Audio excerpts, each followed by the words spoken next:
Okay, looking at about 5-6 more minutes before we start running. Hot Rod, last call. So, just give you a heads up on our run order. Hot Rod, and then our next category to be called will be Nostalgia Eliminator 3. Because that'll give me a chance for any of the hot rods that are doubled up to get back for D and C. So, hot rod, just start getting ready. I said about 5 more minutes, and we'll be with you on track. Yeah, and thanks for coming out to Sacramento Raceway, this unexpectedly second Hot Rod Heritage Series event. One scheduled for Reading. It has been rescheduled to, I believe, the second weekend in June. So you guys have fun up there, as we'll be over in Fallon doing a National Open at that track the same weekend.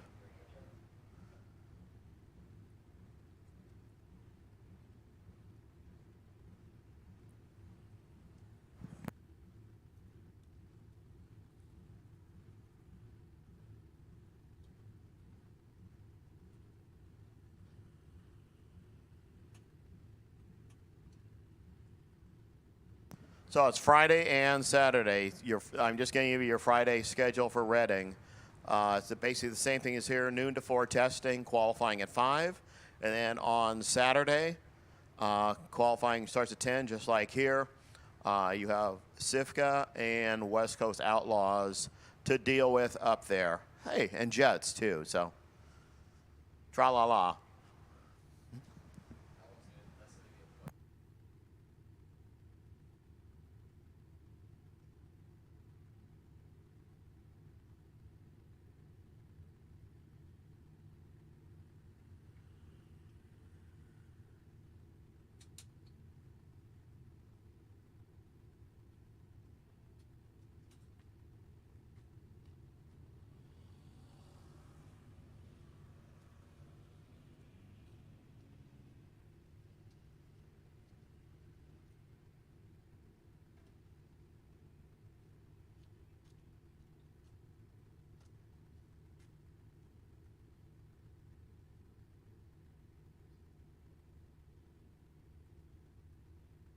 Logan's coming down.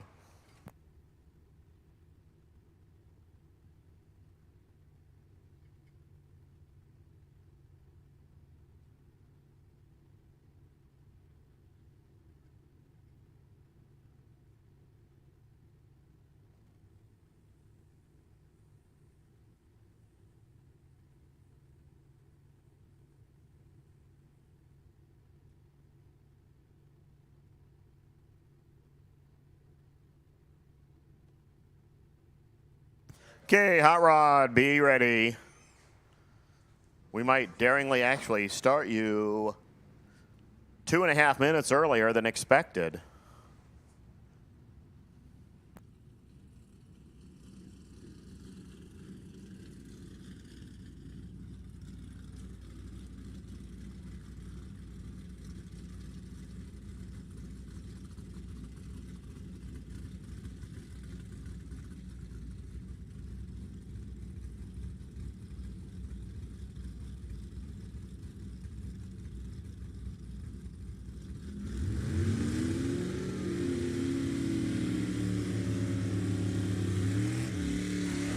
Mark Beaven, the Beeve from Queen Creek, AZ. Dr. Judy Binderman's toy. John Hildebrand over here. First pair, final session. Make a whole bunch of zeros. Show up on that scoreboard and put yourself in the catbird seat for round number 1.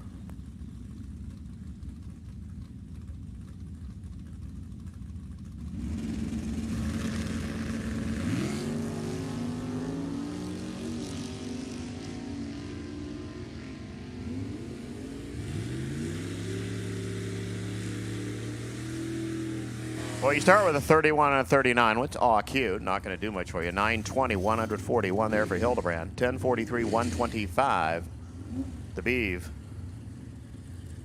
Jonathan Barnes and Norm Bergman next two.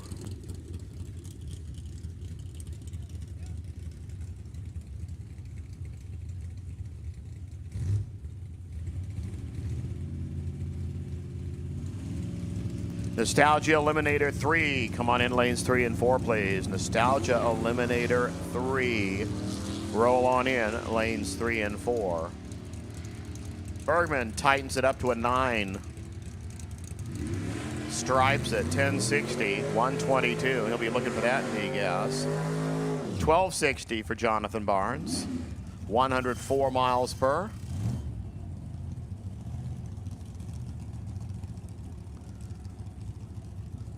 So again, didn't hear it over the noise there. Nostalgia Eliminator 3. Come on in lanes 3 and 4. George Thomas. Don Momey. Battle of really big race cars. Watch Momey sky the 38 out of Howell Drilling. Oh, Thomas says, anything you can do, I can do better. 22 and 24 comes up on the board. Look for a 980 something over there. 962, whoa, he picked it up. Even in his 8th mile, he's tightening it up a little bit. 1031, 128 there for George Thomas. Joy Tucker and Henry Roberson next up.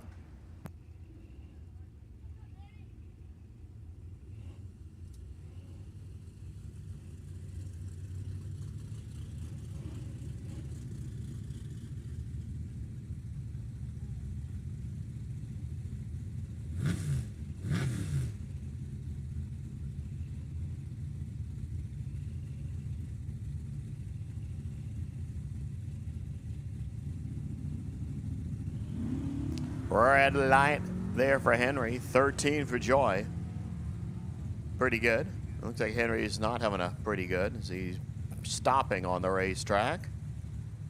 11:53, 113 miles per. Looks like I'll go out and collect Henry's truck off the track.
Back with the real world as we see Tony Citro, Brian Huxley gets set to go.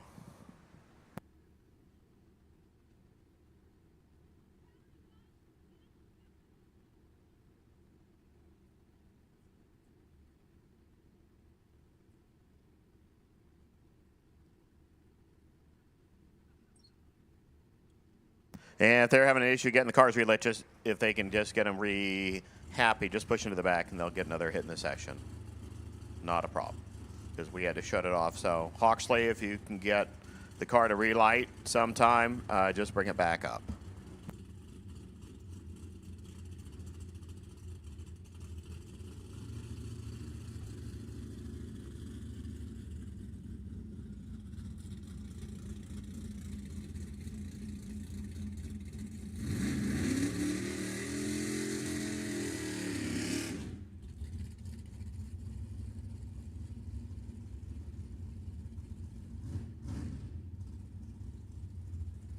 So Tony Citro will get to go all by his lonesome here.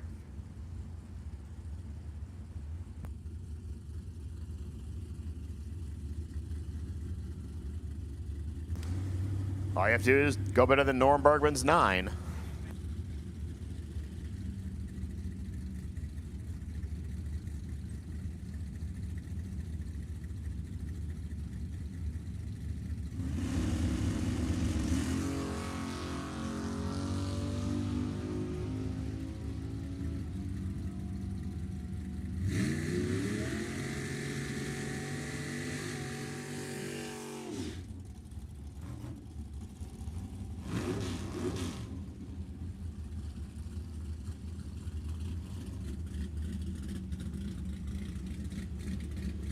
Hey, 003 there for Tony Citro. That's pretty darn good, Tony. That gives you the best run so far.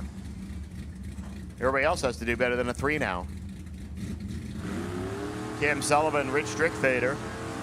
Well, 30, a 377, man. You're not going to do it, so have fun on your road trip down the road.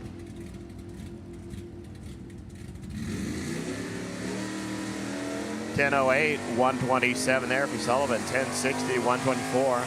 Strickfader, another one of those guys that's going to be running in D gas and just ran a great number, just like Bergman did. Ken Morris, Steve Madrigal, your next 2. For Morris, the scheduler out of SRI Supreme, 73 Camaro over there, 69 Nova over here. 565-inch Chevrolet, because it's hot rod and you need a really big motor. Remember, hot rod, low end of the index is $850. High end is $1399. Oh, sometimes 565 inches of oomph just buzzes the tires, and that's what he did. I mean, he went from spin to shake to spin again. 973, 146 for Madrigal. 1154, 116 and change for Ken Morris.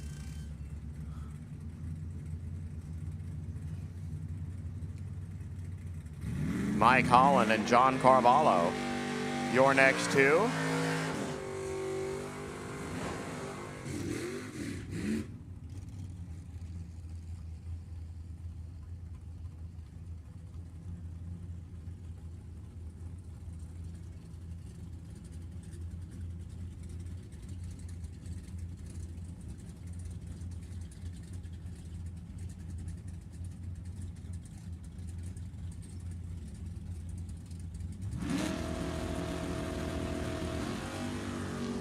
Well, there's an 8. That's nice, but it's second best. For Carvalho, cruising 1006, 134. 1236, 108. Ken Holland, or Mike Holland.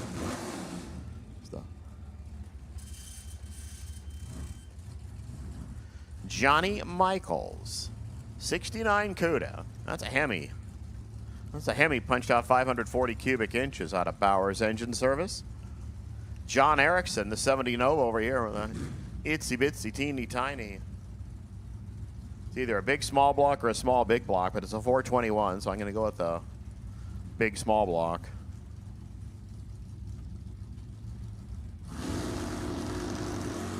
Red light start by a bunch. 3 deuces over there.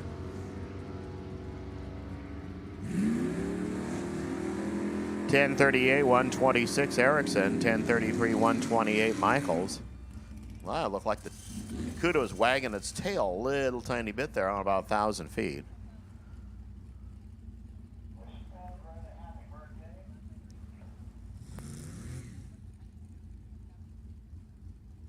Hey, happy birthday, Doug Rudd.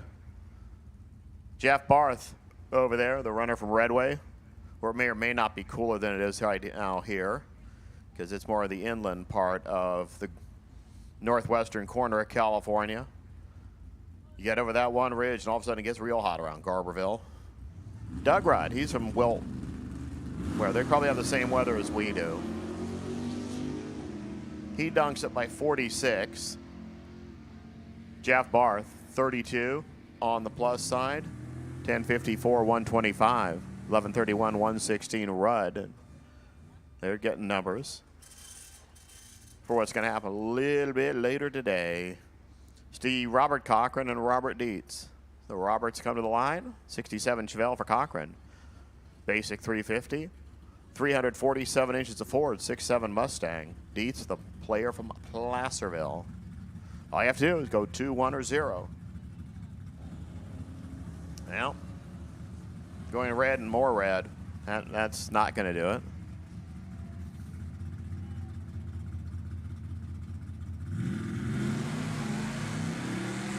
$12.98, 102 there for Dietz. $13.91, 94 miles an hour Cochran. Again, just a reminder, $13.99 is the upper limit in the category. Here's Bedrock's Wonder Wagon. Now, picture that little Lego brick of a car as an actual nitro funny car body as well. They tried it back in 1971 to not very good results because, well, a big square funny car body tended to move around like a big square funny car body would. Over there is Brian DeVia, a law enforcement person from Dixon, a fearless 5'5".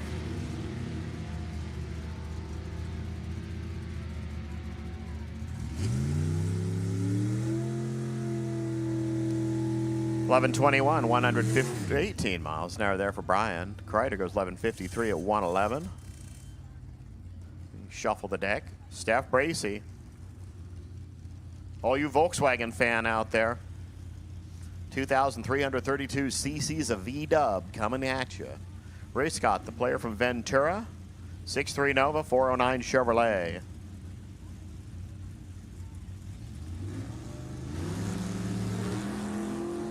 Yeah, 42 and 83. 2, 3. Stripe. 11.46, 114 Ray Scott. 12.15, 109. Steph Bracey. I think she actually won a few rounds at the March meet. That was that value-added March meet where we totally rained out Sunday and got to come back on Monday. We're going to be finishing part of the March meet here this morning. Larry Warren. Down from Tehachapi. Well, down and up from Tehachapi if you really want to be technical. Zach Healing. He wasn't here yesterday because he was probably in school, or should have been in school. 6'5" El Camino from Uncle Mike.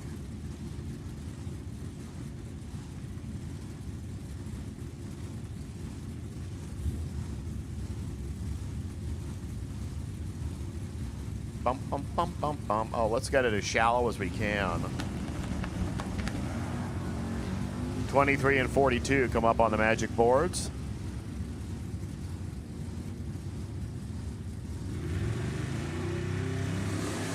$10.35, 125 there for Zach. $10.57, 124.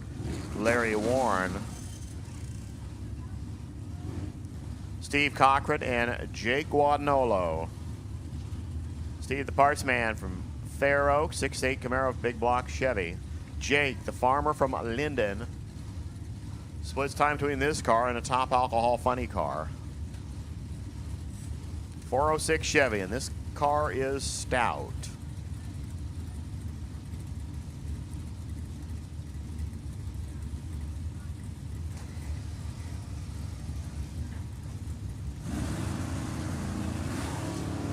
Hello. I mean, everybody got to see that one. I mean, he almost slow-moed it for you. For Jake, 29 out, 10:05 at 130 miles an hour.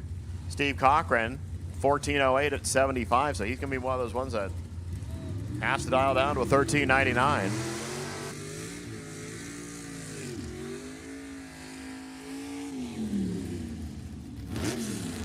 Dan Rowley, past champ in hot rod, and he does it the hard way. Bang, bang, bang, bang down the racetrack. Dave Schaefer, right side of the road. 6.6 Mustang, 427 Ford.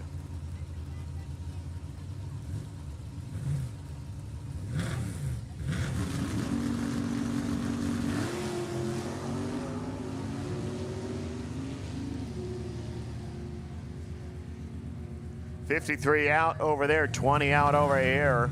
10-10, 128 there for Rowley. 1090, 118 miles per hour. There for Dave Schaefer. I need D-Gas. Start rolling into lanes 5 and 6. D-Gas to 5 and 6. C-Gas, you can start thinking about 1 and 2, but D-Gas right now start rolling into lanes 5 and 6. Final player in the game is Brian Hawksley.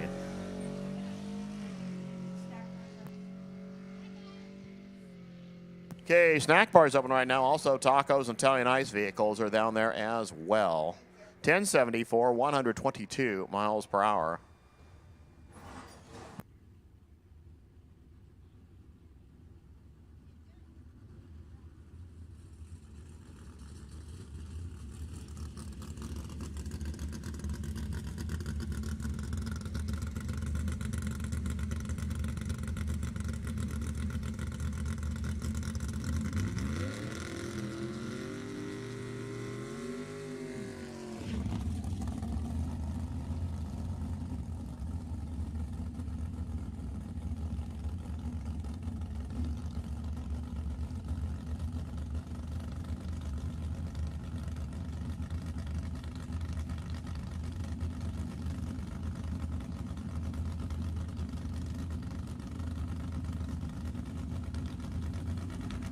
We play D-Gas, or Nostalgia Eliminator 3 right now, against a 960 index. Ed DeStout's on the 7th spot right now. He goes 9604 right here. 965, Craig Wallace. DeStout goes from 7 to 1 with one simple hit, 138 miles an hour. Craig Wallace, 965, 135.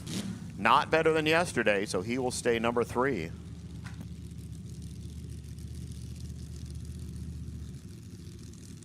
Tony Citra, congratulations, sir. You are your potential buy in round number 1.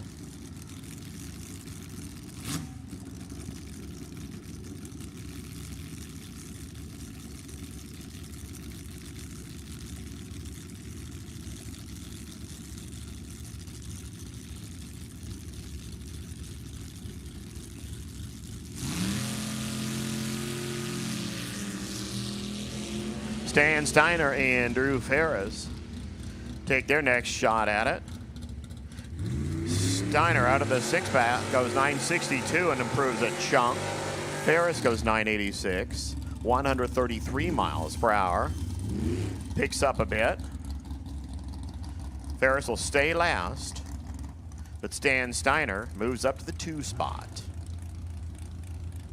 Here's Don Mallory. The SRI Supreme 23 Ford Roadster over there on the left side, the white Pac West lane. Carl Carlson here on the right side, the black Pac West lane. 467 Chevy. He's 8th best right now at 976. 969 for Mallory. Everybody seems to be doing just a little bit better. Again, C-Gas, or D-Gas, excuse me, D-Gas.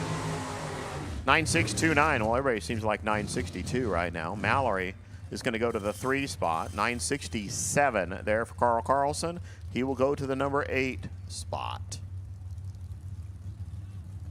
Now Don Morris and Cameron Webb. C-Gas 1 and 2, please. C-Gas 1 and 2. D-Gas, you should be in 5 and 6. Moving on in. Sorry for the slightly late call, but, well, I was paying attention to something else.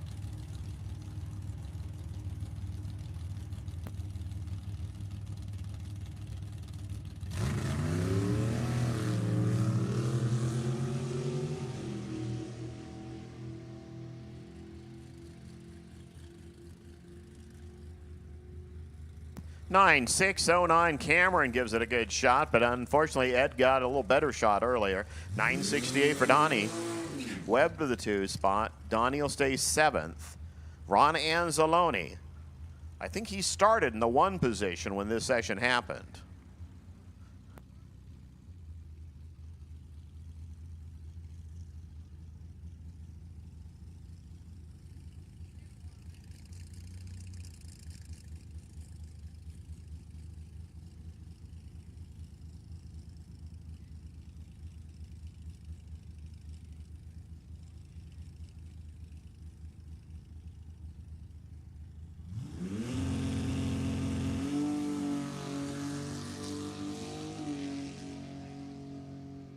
Well, got a 960 something. No, 975 here. You go way off, 133 miles an hour. So Ed to Stout. Guess what? You're going to get a free trip in round number 1 because there's 9 runners on the ladder. Webb 2nd, Steiner 3rd, Mallory 4th, Anzalone 5th, Craig Wallace 6th, Donnie Morris 7th, Carl Carlson number 8, Drew Ferris number 9.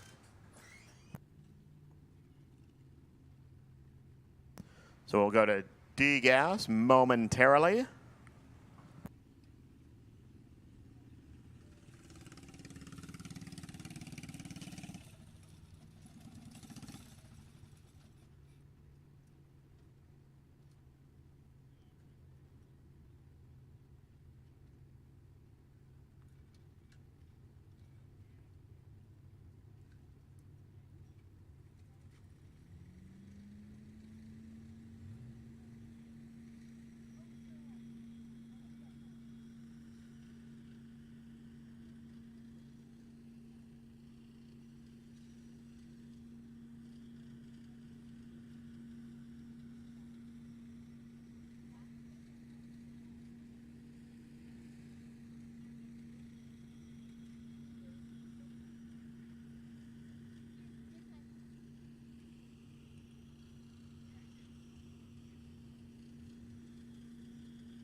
We were just doing a quick check right at the finish line because I saw something shiny, which, you know, is always, when you actually go to look for it, it's about the size of a fingernail, but it was shiny from the tower, so you just wanted to make sure it was right over against the wall.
We move right to degas, where Dan Fisher demand 1061.1, which means a whole bunch of people can improve here.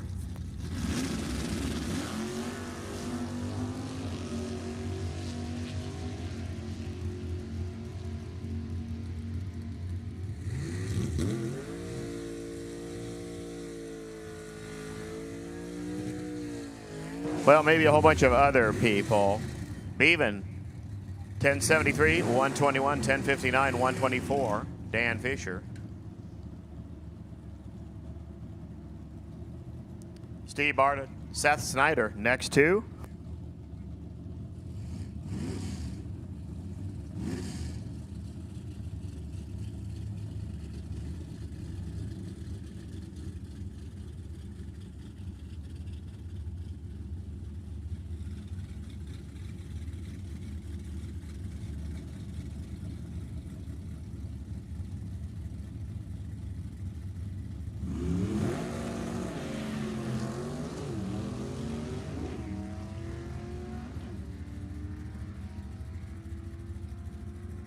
Seth bonks it through the gears and goes 1054, 127. Barta is not having a good trip down the road.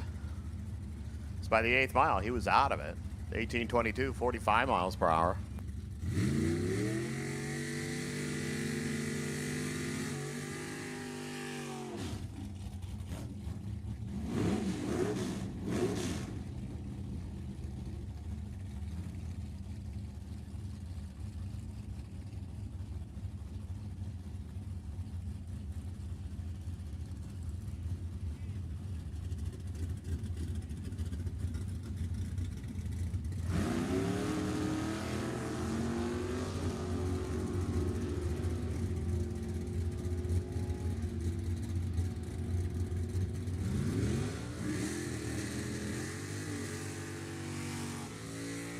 D-gas guys, you're hurting me right now. 1066, that is an improvement. 1068's not. But nobody, I mean, it only took like the first hit in E3 for it to happen. While we're talking about things, Nostalgia Eliminator 2, why don't you start putting in on lanes 5 and 6, please. Nostalgia Eliminator 2, come on in lanes 5 and 6.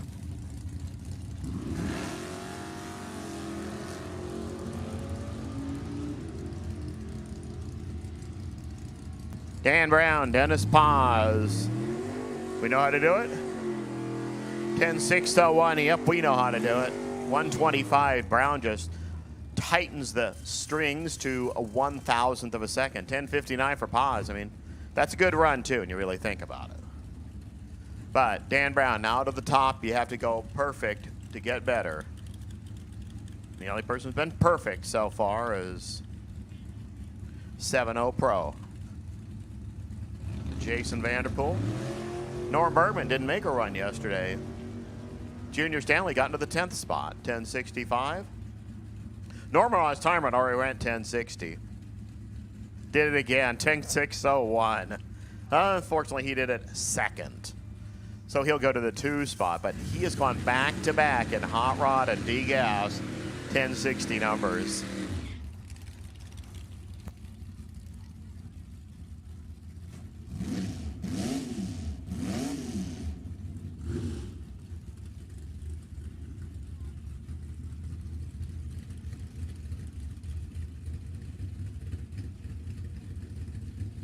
The home wrecker over there went 10.614 yesterday, 10.62.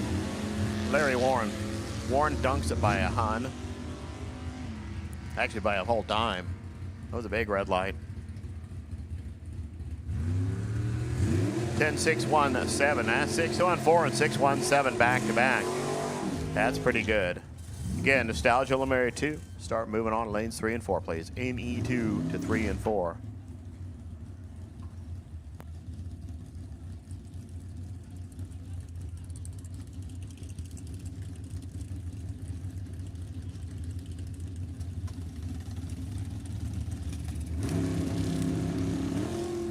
Dave Sullivan and James Burt.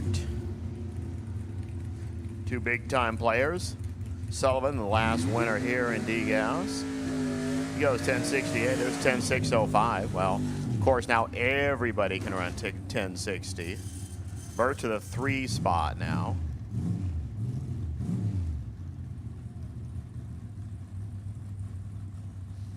David Caruga and Bill Norton, your next 2. Caruga right now 17th on the list. 10.59, 13th best. Bill Norton, 10.65, they're off.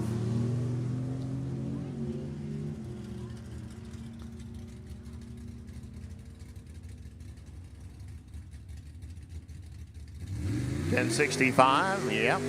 Not better, but yep, 10.67, that's better. Caruga moves to the 16th spot. 1 player remains, it's Doug Fournier. Dad Don, the 2-time champ in D-Gas, looking on.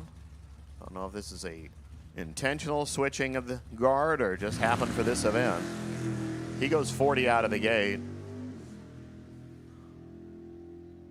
If he goes 10.600, you might see an arm raise or just a change of expression down there. Up 10.64, no tilt, 124 miles per hour.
Seagas at the ready line. Got 22 players in C. David Stage, Larry Hessman, first two. Chris Robbins on top of the stack, 9607.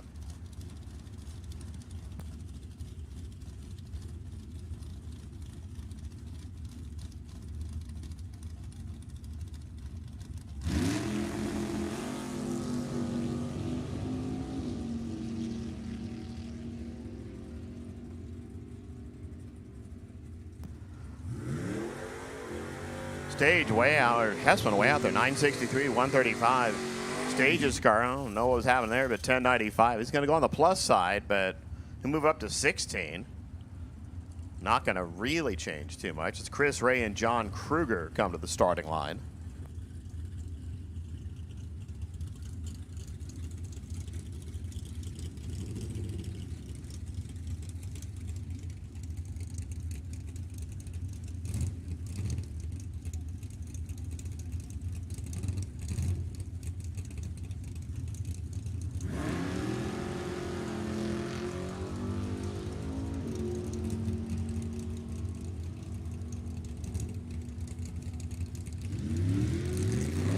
Nine 96201 helps out Ray. 9643.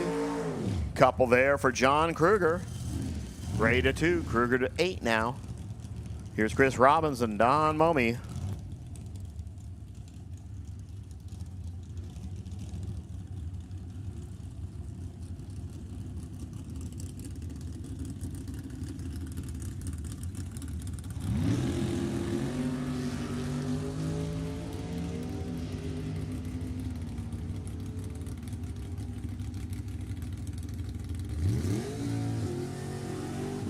Well, a couple of 961s, 9612, that might be enough. No, Momey to the 2 spot. Lee Roberts, Walter Clevitt next.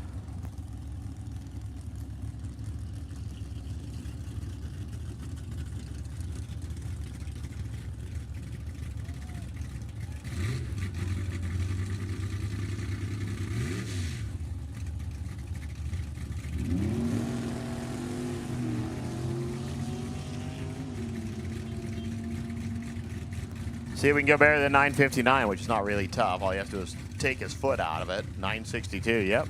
130 there for Roberts, the champ. 963, 137. Walter Clevitt does not improve. Roberts moves to the 4 spot.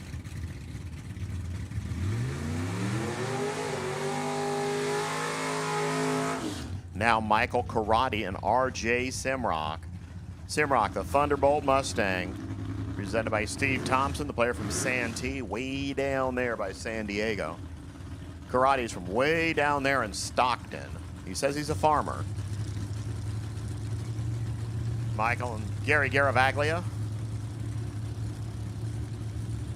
14th best is Karate, 18th best. On the wrong side of the road was my RJ last night, trying to get on the plus side. He goes 19 out of the gate, which is a good way to start. 9604, Michael Karate. He goes to the top of the stack. Simrock, 967, goes to 14 on the list. 22 players in the game right now as Eric Wattier and Motti come to the starting line.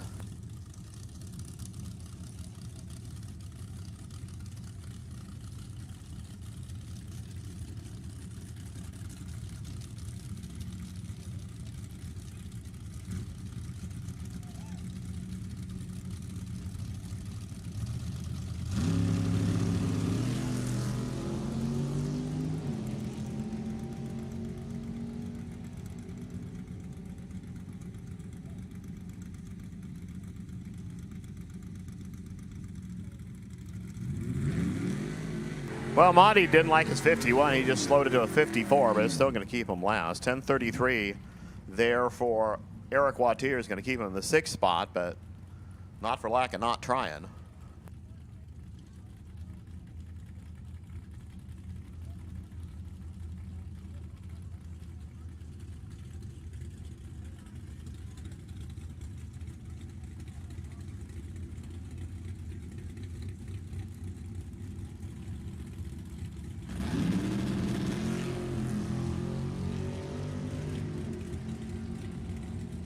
Janice Hogan dunks it by 38. Gary Lynch. Little Austin goes 973 at 139. Janice picks up a dime, goes 962 at 139, goes to the 4 spot.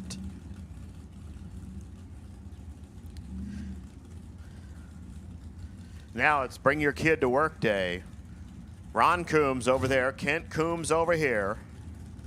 Ron, the badass class vet out of Pioneer Feed and Supply. Kent from McGee's Old Time Photos. They're off, and boy was Kent late. Ron, 32, a buck 32 there for Kent.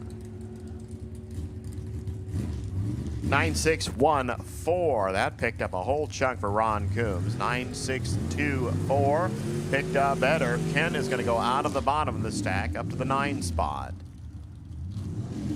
All of a sudden, Monty's right back where he started from.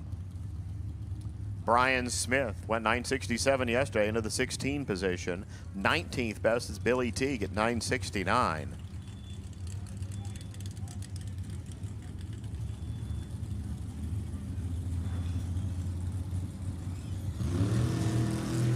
B-Gas, you can probably start moving lanes 1 and 2. B-Gas, or what did I put over in 1 and 2? Yeah, B-Gas, 1 and 2. Sounds good. Go there. 9627, that picked up 7. 9623, that picked up 5. That put Brian Smith in the 8th spot. That put Billy Teague in the 12th spot. You have to go 12 positions out and you're still 962.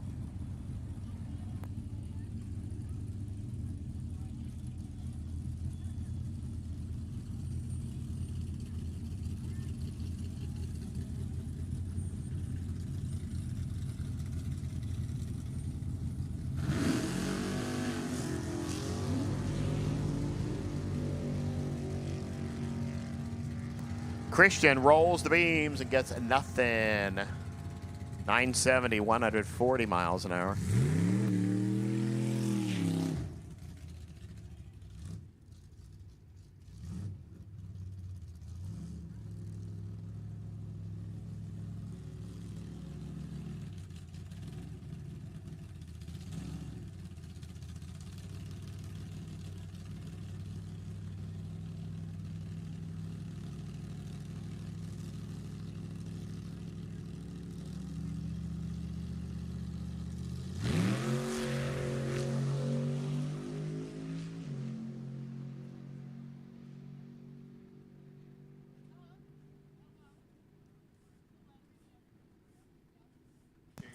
Clay Benson, 966, 136. He's going to stay 17th.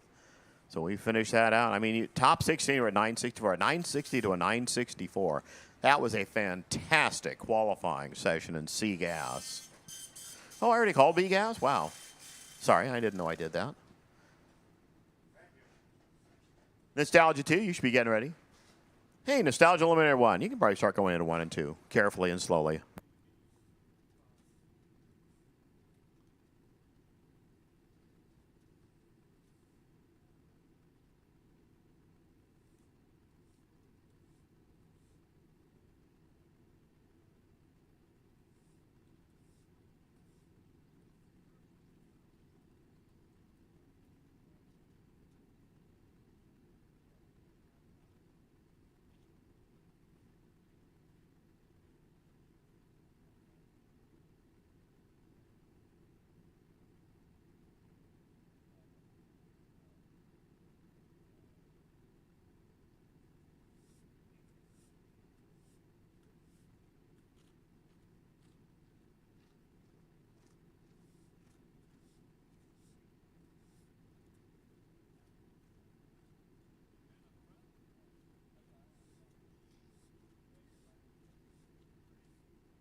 B-Gas, I think I said 3 and 4, but then I think I said 1 and 2. So if y'all jam up in 1 and 2 and 3 and 4, we'll figure it out.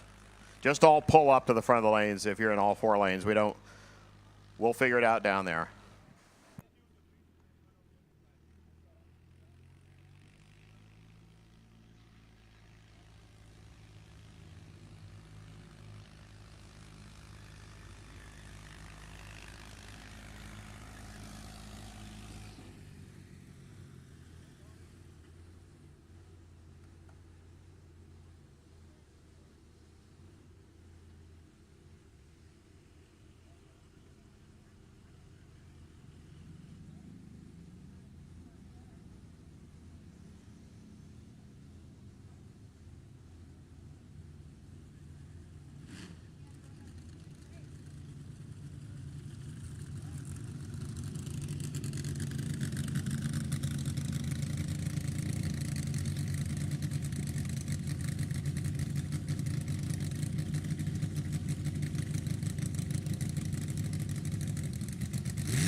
Robert Baker, #1 qualifier, right side of the road. Seeing if he can go better than 861. He goes 8604. Well, that's better than 861, and he stays #1. 862 for Lindsay Lister, 8626. She was 4th, picked up a couple of thou. Stays 4th. 17 players right now in this game. Sam Tucker, Troy Moyle, next 2.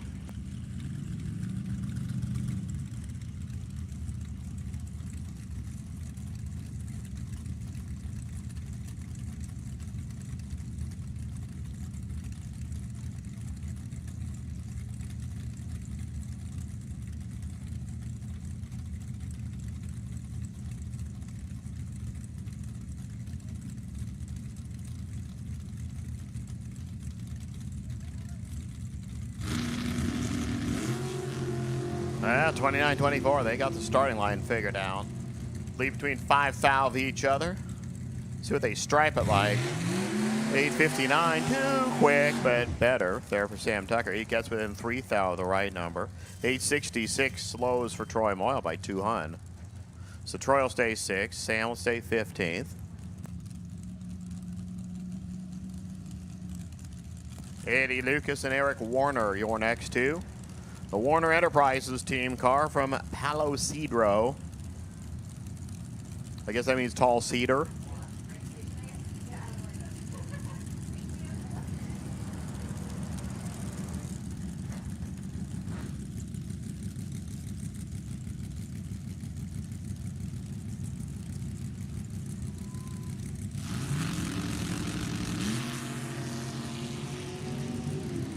Oh, simply it just means cedar wood. Palo Cedro sounds fancier. 869, slow by 2. 871, slows by 1. So are all the D's and C's all picked up. Everybody here seems to be slowing. Greg Kramer over there. His other race car sits in the garage at this track. He'll make 18 players in the game. He did not run last night. Scott Chamberlain, number 16 right now, best of 852.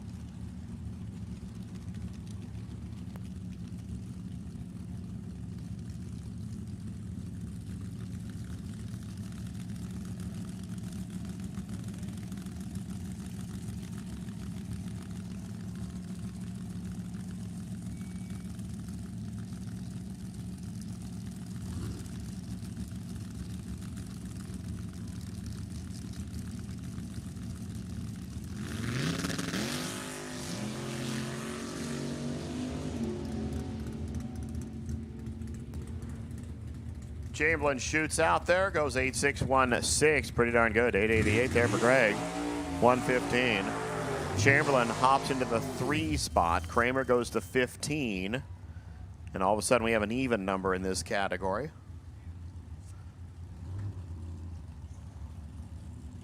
So the top qualifier will have to work to get that round 2 by. Larry Battenberg, 14th best, 883. Jim Horn, 16th best, 902. It's like you guys weren't even trying hard.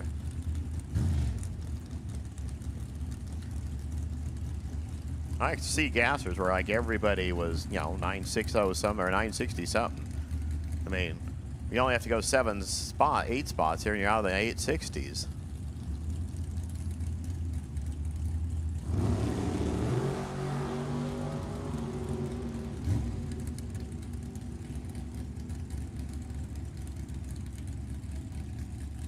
Well, 8.606, I spoke too soon. Fernandez, or Battenberg goes 8.606, right in to the 3 spot. Hey guys, just a reminder, this is not an NHRA race. We are not looking for prime parking along the guard wall there. You should not be pulling your cars out or tow vehicles out until your car is on the track. We're not going to line that whole fence line for tow vehicles. J. Todd Fernandez and Wes Anderson next to. J. Todd, 3rd best, 861. I think he was first when we started this session. Wes Anderson, 862. No, Baker was still first, so he was second.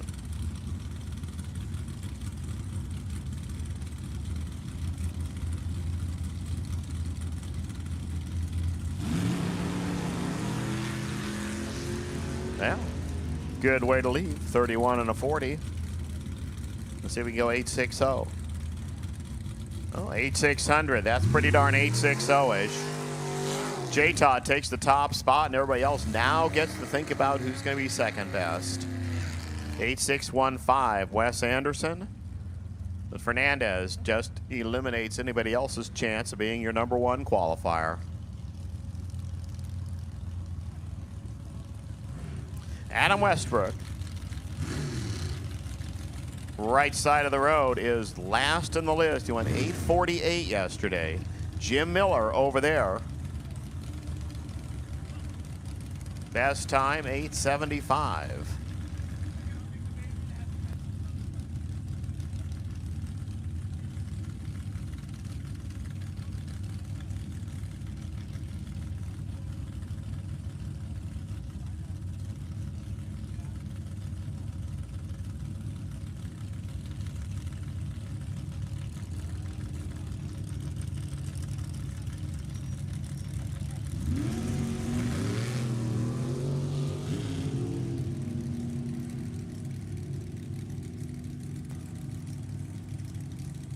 $8.59, a little on the quick side there as Miller went from really slow to kind of quick. Missed her by 2 thou. 8.77 helper there for Westbrook. That'll give him on the plus side up to 15. Gary Ryan and Terry Lindblad next to.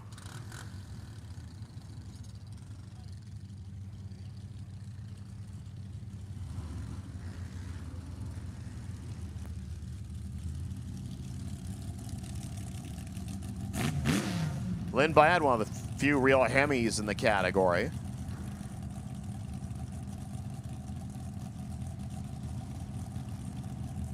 Good old sturdy 392.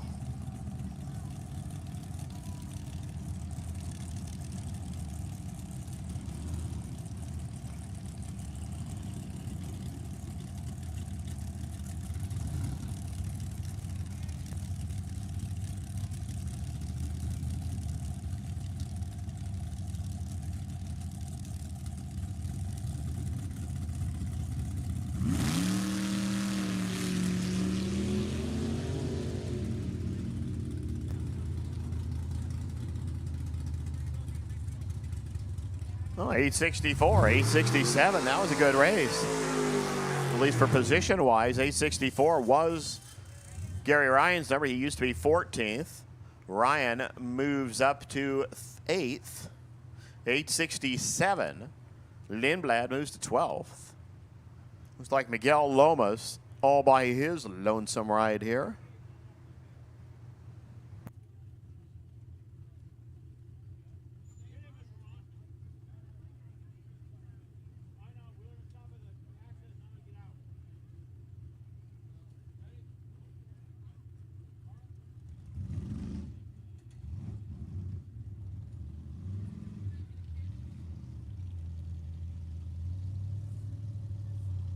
So Miguel, former March Meet champ. This car has been around for a really long time, and right now it doesn't look like it wants to, well, do much other than cough and sputter. 862.9 last night. 7th best right now. Nostalgia 1. I think I said 1 and 2. So if you're kind of pulling into 1 and 2, just know there's a bunch of B-gassers there. So Nostalgia 1, just go into 1 and 2.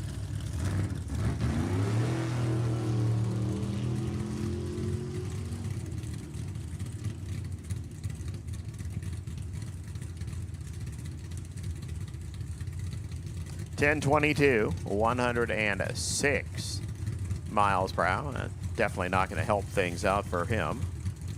That finishes up NE2. We go to B-gas. Keep the same 860s on the board, but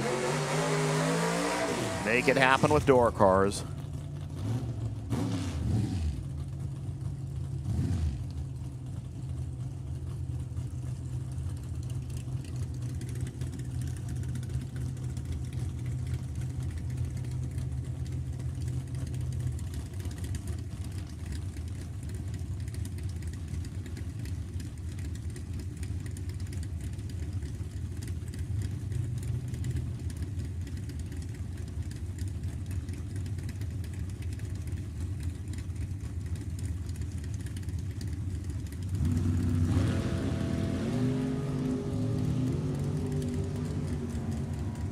Couple of guys that just want to tighten things up a little bit. One quicker, one slower. There's the stripe, 8619. Well, the guy that was quick slowed it perfectly.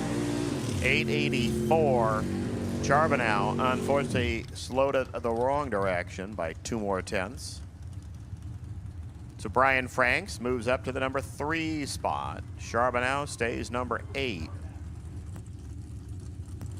Vincent Reale and Bill Anderson, your next 2.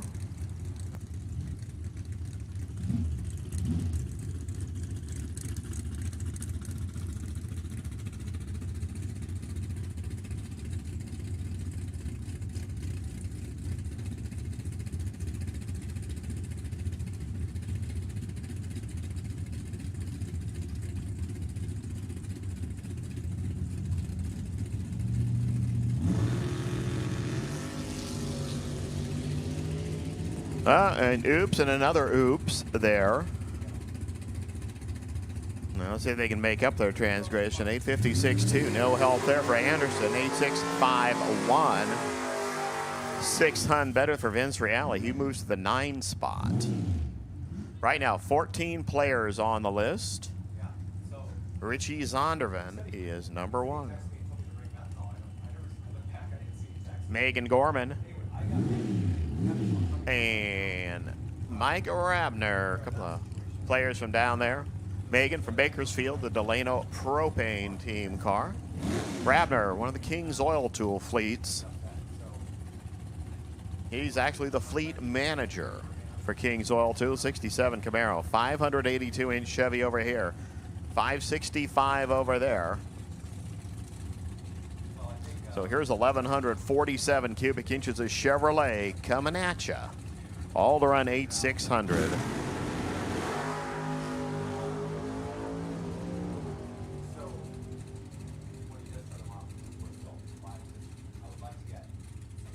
Well, 8,633 picked up 3 thou. 8,652 picked up 9 thou.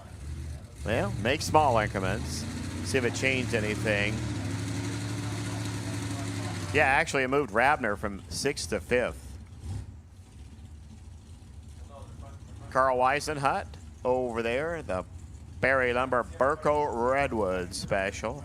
Ford Fairlane, 604 inches of Ford. Not to be outdone by 632 inches of Chevrolet. No other Paso Robles gang. This is Randy Armstrong. The NY Oil team.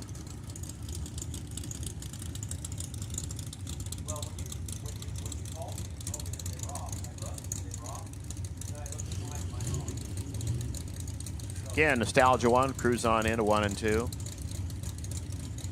Make my first call for A-gas in the 3 and 4, and that will be the one chance that Weisenhut gets in this session. And it looks like Armstrong's car decides to go on cruise control as well. No data for Weisenhut as he shot right through the beams. So they're staying 11th and 12th. Now here's Richie Zondervan and Neil Westbrook.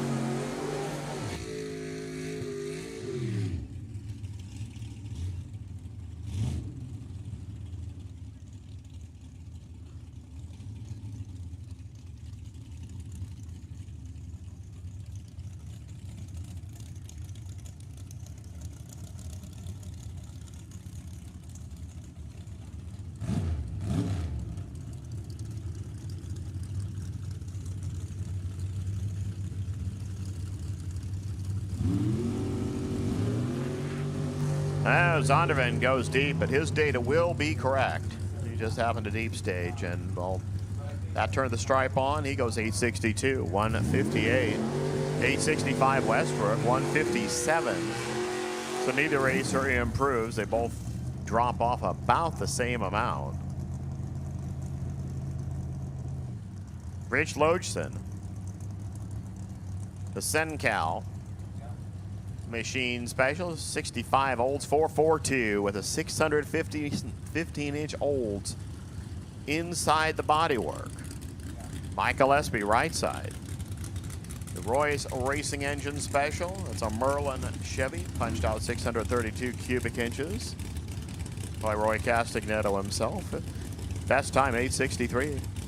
Into the 6th spot. Logan right now, number 2.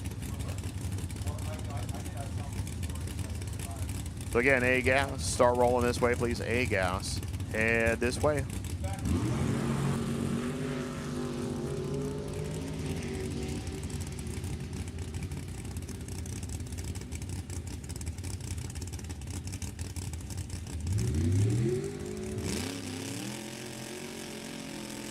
$863, no change. $865, no change. No, those ones where both cars dropped exactly the same 2 hun. I would say that, you know, air conditions are that much different, but sometimes that happens. Didn't know if it really hit there for index categories, but well, apparently it does. Learn something new every day. Kevin Riley, Purple Cuda, 572 Dodge. Justin Crosby, 392 Chrysler, the 46 Plymouth.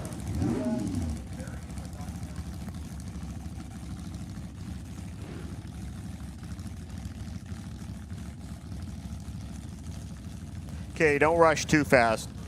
Any one guy's suiting up there. I don't know if they're going to do any tweaks on the track, but I see you just pulling up. But don't high speed it when you pull up here. You're still good. It's like last pair of B.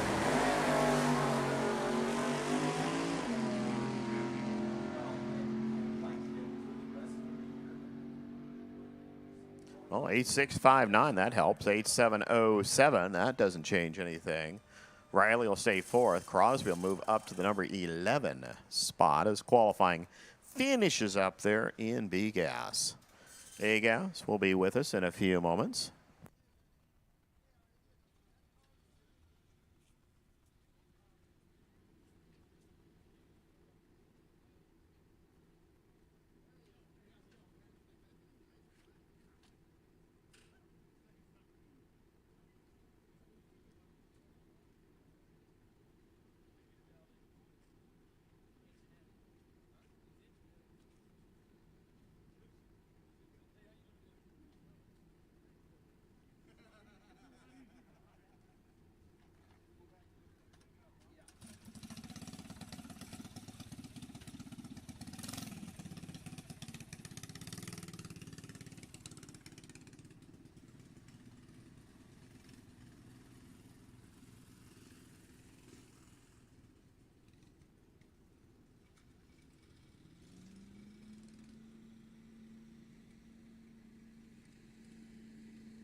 All right, if your category's already run this morning, you have a ladder already posted down here at the base of the tower. So if your category's already run, all the way including B gas that just went down the track, I just posted your ladders.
And Nostalgia Eliminator 1 starts making it happen. Hey, Gas said you can be rolling to the lanes. Got your pick. I think there's 4 different ones out there for you.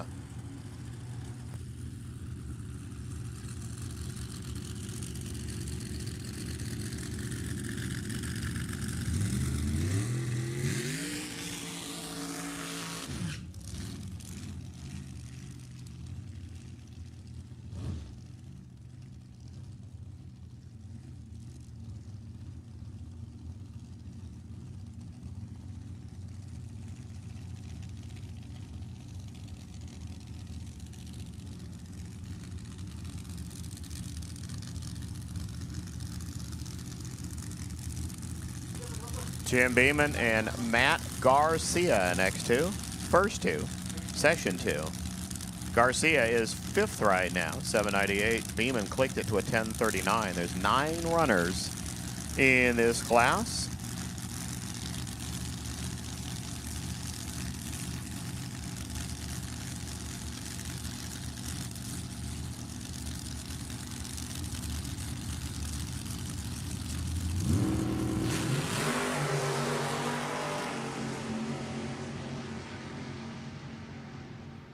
Okay, make it happen. Up 751. That made it happen way too much. 176 miles an hour. 763. That was big help for Matt Garcia. 168.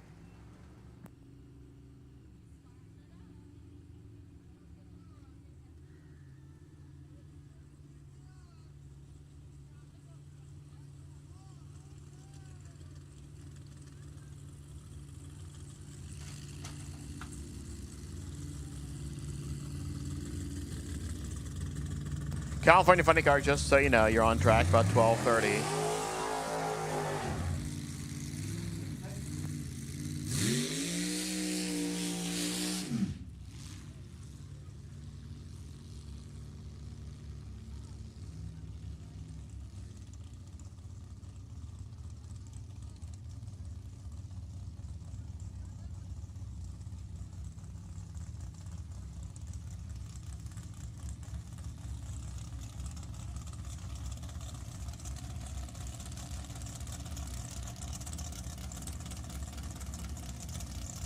Sean Wood over there. Single malt Chevy. The San Anselmo player, SAW design team car, 410-inch. Small block Chevrolet, huffing and puffing with alcohol. Dave Lawson, 565 Chevy. No huffer on top of there. Number 2 qualifier, 764, 899. Wood clicked it early last night.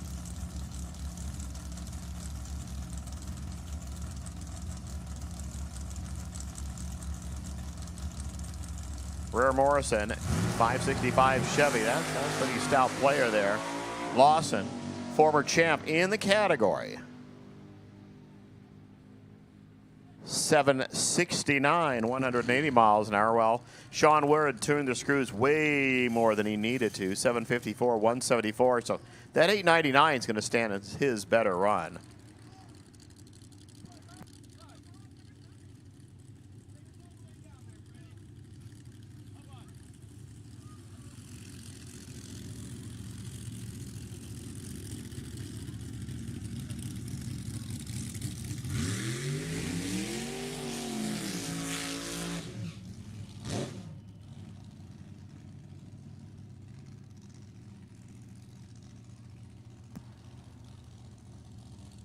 Sabrina Pecora over there. Sabrina and Dad John and the gang. Dart small block Chevy, supercharged on alcohol, out of the number 5 spot right now at 775. Jason Barta, the Barta and Coburn special here. Number 4 right now at 769.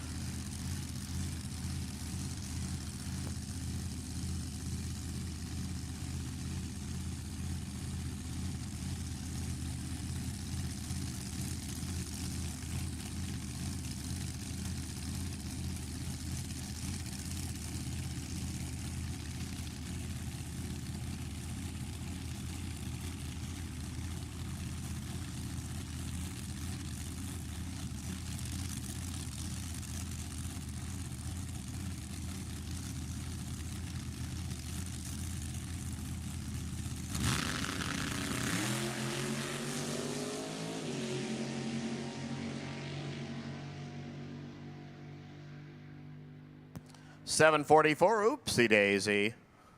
175 or 77 miles an hour. 765, Barta picked up a couple there, moves to the 3 spot. Sabrina better be looking in the wallet and see if she has an advanced ET license, and there better be a whole lot of other things done on that race car at the same time.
Bill DeMartin gets out of the traffic jam and gets set to face Kenny Upton right here.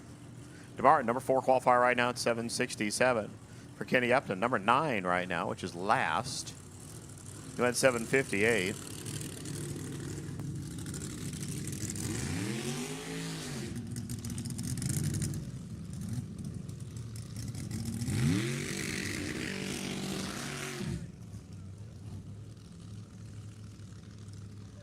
Hey, gas, you should be getting closer.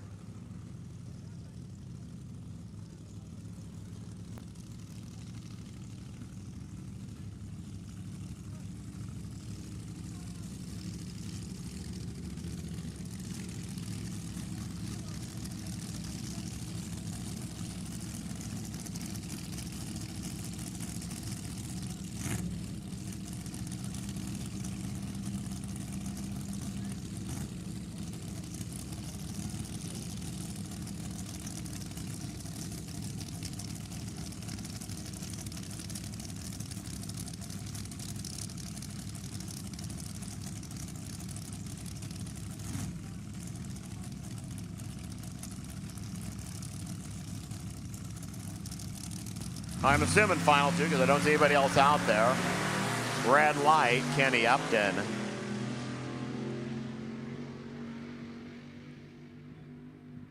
765 going to help Upton, put him in on the right side. 756, DeMartin is going to say, I didn't really mean to do that.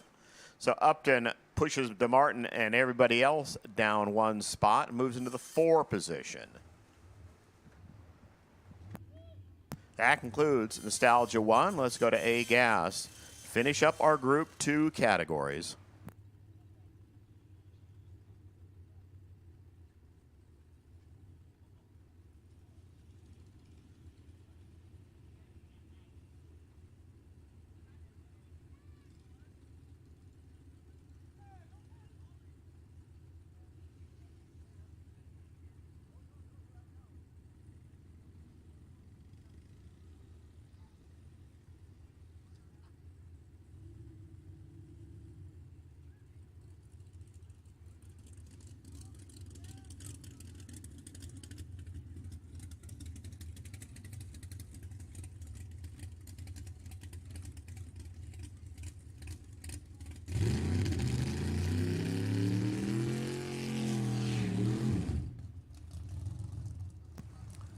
Well, I don't know why we're starting with a single. We're starting with a single. A Gas here. Cliff Boyle's solo run, who had 866 yesterday, which means he's miles off the pace. I mean, how it went in A Gas. I mean, 760 is the number you want to run. So Jim Teague, of course, went 760. All the way down to Weasel Anders, 766 in the 6th spot. Then all of a sudden we're 866, and then too quick after that.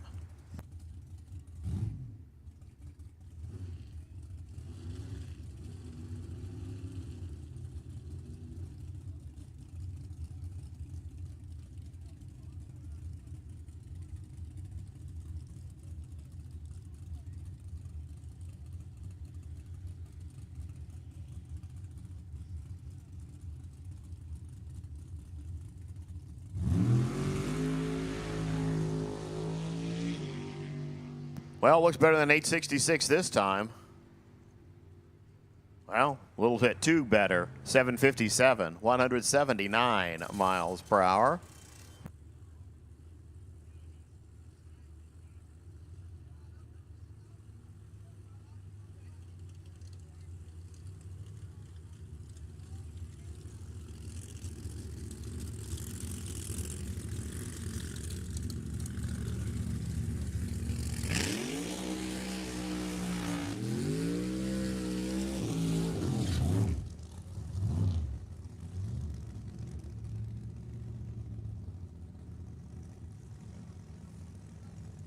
Terry Newton and Weasel Anders get set to go next. Out of the 5 and 6 spots, they want to pick up a little bit. Not too much, just enough. Jim Teague only left a couple of thou in there. Like, well, really 1 thou. Because he's already got 7602 penciled in. So you have to go 7601 or better.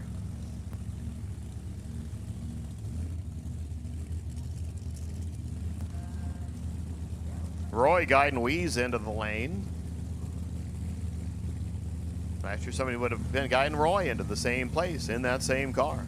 Weasel Anders is picking it up. Decided to go play in the faster group after having a car that was kind of stuck between 760 and 860. Pick up a car that can easily run 760. Terry Newton, known of the Studebakers. Love the Studebakers.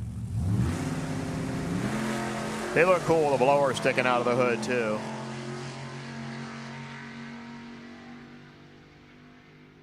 Seven, 6, 2, 5. Picked up a couple of hun there for Terry Newton. 759A. Roy twisted the wrench 1 twist too far. Weeze will stay in the 6th spot. Newton moves to the 3 position. So we get to see Frank Miranda and Mike Mossy, your next 2.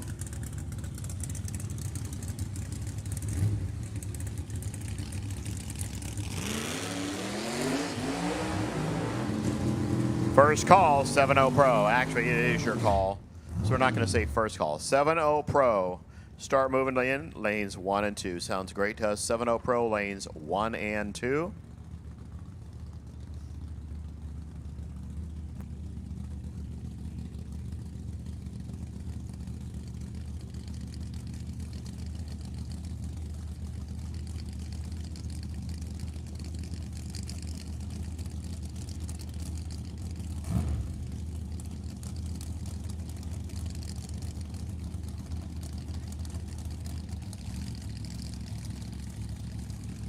Tell you, to squish the roof down like that, you have to have a air dam that you can actually see out of. Those nice transparent things there. I don't think they make transparent supercharger hats and bug catcher and bird catcher style. So, well, Frank, you're kind of stuck with what you got. The home wrecker over there out of the 10 spot. Mossy over here from the 2 position, looking to change the numbers around a little bit. That does it. 765, 766 there for Frankie. He moves to the 6th spot.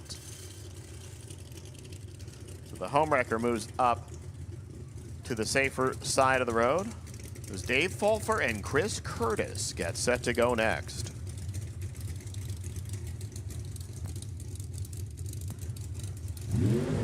Again, 7-0 Pro, just start moving this way.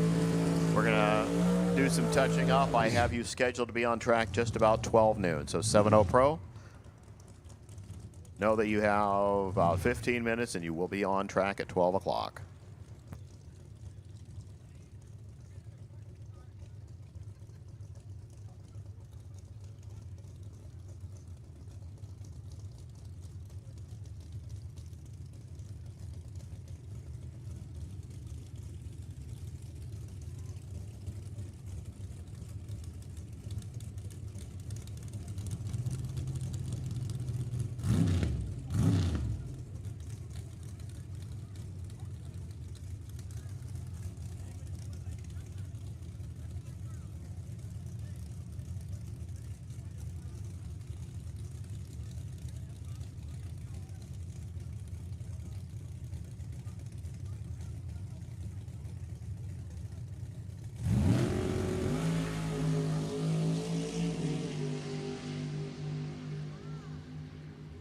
Oh, something went bling off the car. 7648 there for Fulfer. Slow down a tick. 7643. Curtis slowed down in the way he wanted to slow it down to get out of that 10 spot. But we're going to go pick out whatever that was that just flew off Fulfer's car. So Fulfer stays in the 4 spot. Curtis moves right behind him into the 5 spot.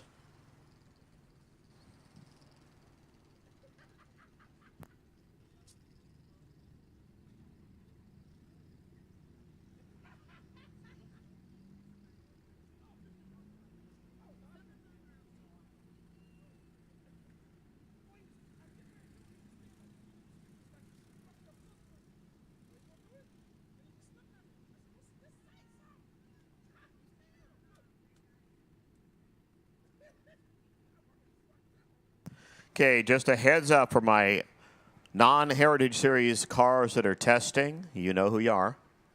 We're looking probably about 12:45, so just about 1 hour from now, we should have you on track. You will follow the California Funny Car Association. So the non-Heritage Series cars that are just here doing testing runs, you'll be about 1 hour.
Well, the thingamajig from Fulfer's car has been picked up and deposited somewhere else. Here comes Casey Troyer and Jim Teague. Teague, your #1 guy right now. Gets the award for biggest hat on a motor. Yeah, of course you can see right around that thing. Went 7.602 last night. 7.646. Casey's run yesterday.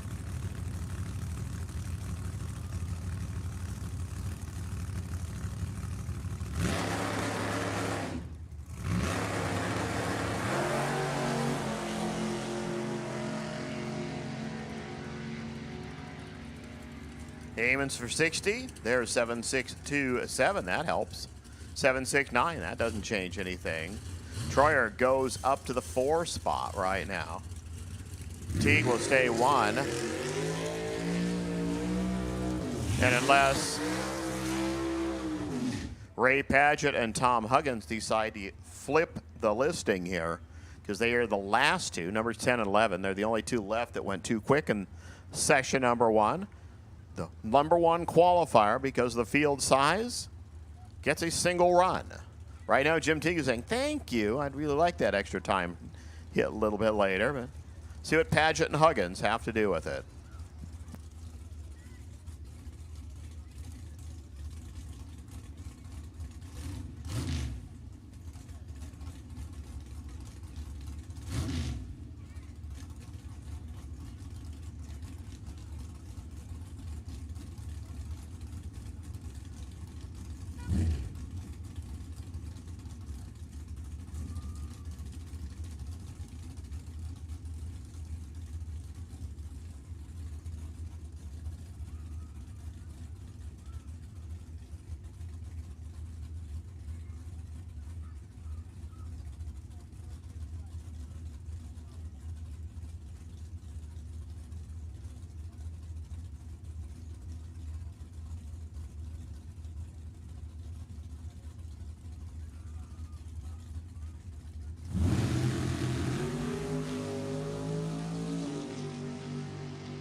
Couple of split window 63s going at you. 758, 174. Not going to change the things for Tom Huggins. 7631 is going to move Padgett to the 6th spot.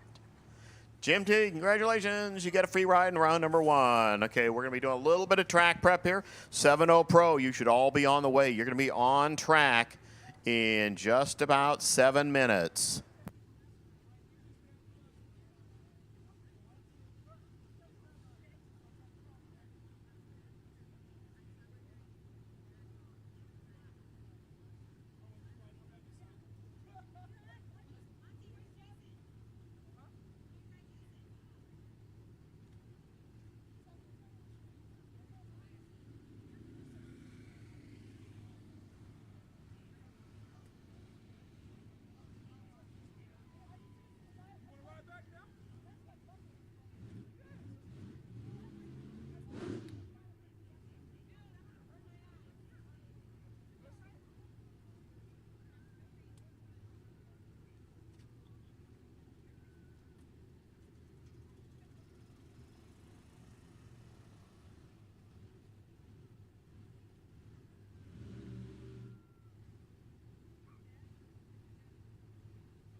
Group 2 racers, your ladders are all posted now.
Junior Fuel, why don't you roll this way, please? Junior Fuel, roll this way.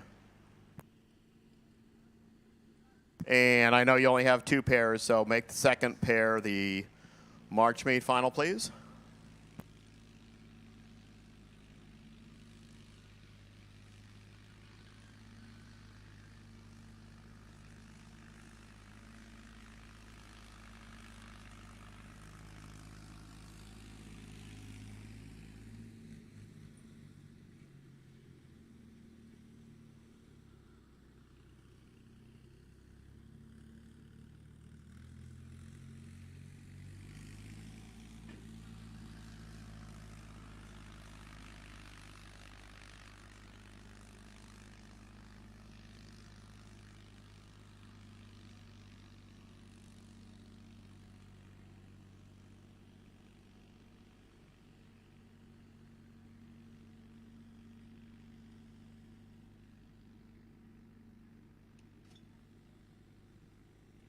Boy, is there a difference between the air temperature and the real feel right now. But you guys are out in it. I just walked through it and said, dang, it's hot out here. So again, thanks for coming on out. Sacramento Raceway is where you're at, and we are taking the second NHRA Hot Rod Heritage Series event of the season. It was originally intended to be the third one, but rain up in Reading canceled their chances a few weeks ago. So they rescheduled to second week of June, where it'll be nice and toasty. We are going to be finishing up the 65th Bakersfield March meet for Junior Fuel in just a little bit. We will have the final round of that event between Dustin Lee and Brad Woodard. They'll also count for qualifying for this event. I believe they're the top 2 qualifiers here right now. So we will be seeing that. We have 7-0 Pro in the lanes right now. They'll be followed by Junior Fuel. They'll be followed by A Fuel, who will be followed by the California Funny Cars. And then we'll have some cars that are out here that didn't quite fit in other categories, but because we have an actually really good, well-prepared racetrack, some extra testers are going to be here. And then we're looking at round number 1. We're going to take a bit of a lunch break. And then after all the qualifying is done, round number 1 of our Group 2 cars. All right, about 1:30. So that's where we're at. We'll be pretty fast on the racetrack right now.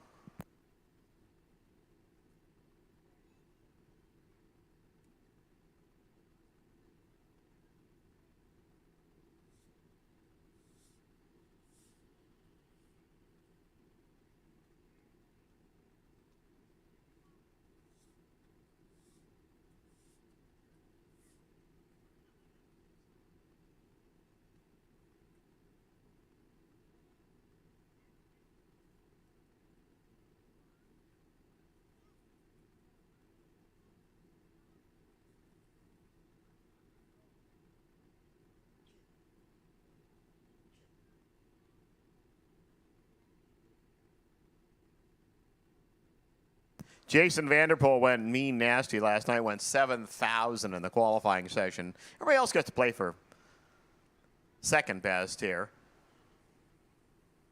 Aaron Faller, the runner from Marysville, Washington. And, I mean, he's got it right down to the town. The Mr. Auto Supply team car. Mr. Auto Supply does not exist any longer. This car was built because Aaron was actually a crew member with Gentleman Hank Johnson, one of the major players out of the Great Northwest and Top Fuel and Funny Car, and even for a while in Top Alcohol Funny Car. You can go on to some of the websites. You will actually see Hank Johnson running a Funny Car at this track. You probably find him in a Top Fuel car at it as well. But Aaron Fall will be taking the ride down the left side of the track. 7:14 his best run so far. He's the number 4 qualifier. Brad Peters clicked it early on a 9-second pass. These guys get to run 4 rounds of eliminations today.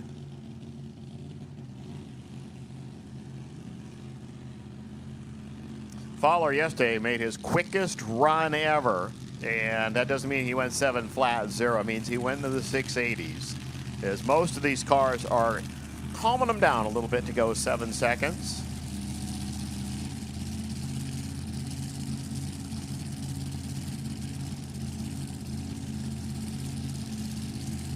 So junior fuel, start heading this way. I'll put my first call in for A fuel. You can start heading this way as well. So junior fuel, you should be rolling.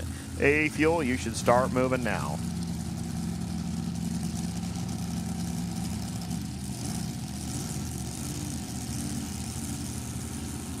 Nobody's going to be #1 qualifier except for Jason Vanderpool.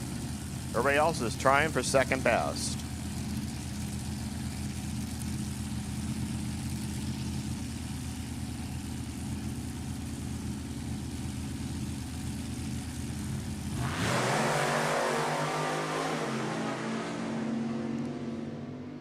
Nice and straight. Fowler gets a little towards the center. He goes 725. Brad Peters, he's going to stay with a 931 because he just went 699.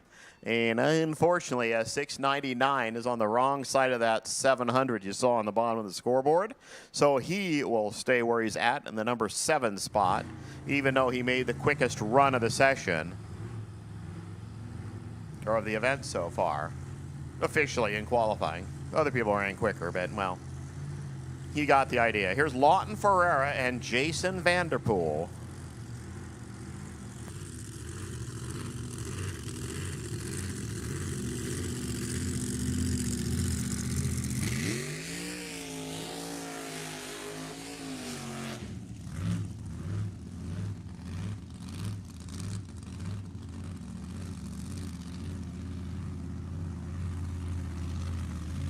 Yeah, Lawton ain't not wasting any time. Top Flight team car out of Spring Valley. Auto doctor by trade. Jason Vanderpool, the mechanic from Reading. This is the Whiskey Kitchen special. Entry owned by Ken and Terry McConnell. Second best last year in the Hot Rod Heritage Series. He started off this year with a win at the March meet.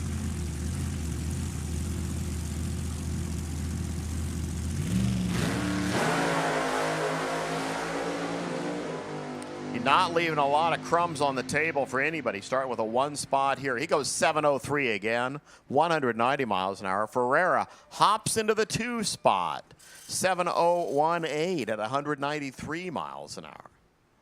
And how the ladder works in this group. All the Group 2 cars run on a sportsman ladder, which is your standard NHRA kind of ladder where if it was a 32-car field, #1 races 17 sort of thing. Well, they use a pro ladder for these categories, which means Vanderpool will get the solo because there's only 9 cars. Ferreira will run the slowest racer right now. Currently, that person's Brian Hall, who clicked it early, but we'll see what happens in this session. So the ladders just kind of shuffle around a little bit differently there. David Rosenberg sitting all by him, lonesome over here on the right side. Oh, there's somebody over there. Dave Rosenberg sitting over there with the largest tow vehicle around, so we can't see what's on the other side of it.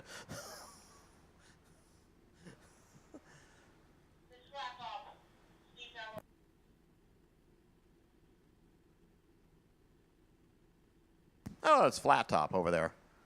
That's probably why I couldn't see it. Fowler gets the award for smallest tow vehicle that's not a golf cart. It's that smart car you see sitting down there. I bet that smart car would fit inside that van.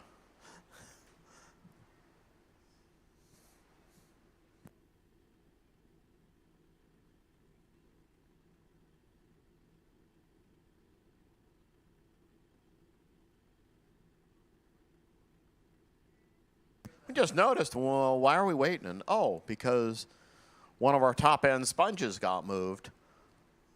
And I didn't see either car come anywhere near it, so it might have just been a parachute coming out. That tends to create a lot of breeze out there. You know, just drop the laundry, and all of a sudden you're going to cause a big blast. It does not disqualify the car unless the car physically hit it. And even if the parachute only hits one of the blocks, that still does not count for any sort of disqualification. But just the gust of wind from a chute deploying down there sometimes can be more than enough to just fling them right out of the way. In case you've never understood why we have those big blocks out there, we used to have light bulbs sitting out in the middle of the racetrack. And, well, you didn't want to run over a light bulb as much as you wanted to punt one of the sponges out of the way.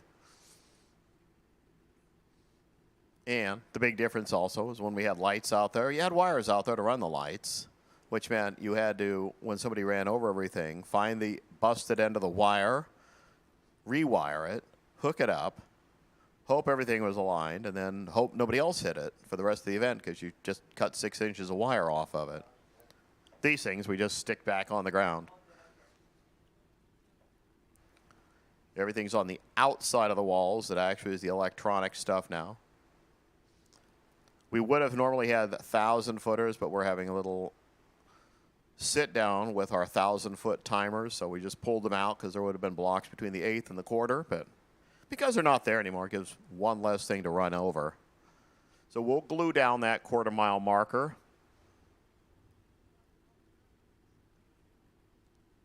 And then literally just stick some contact cement on one side of it and plop it down there.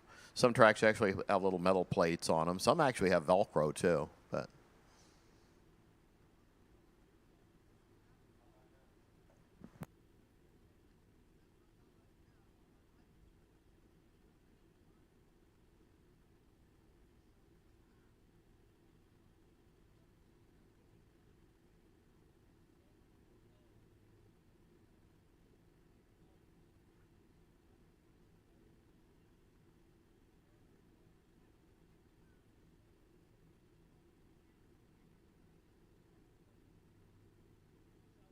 so finish line marker back in place.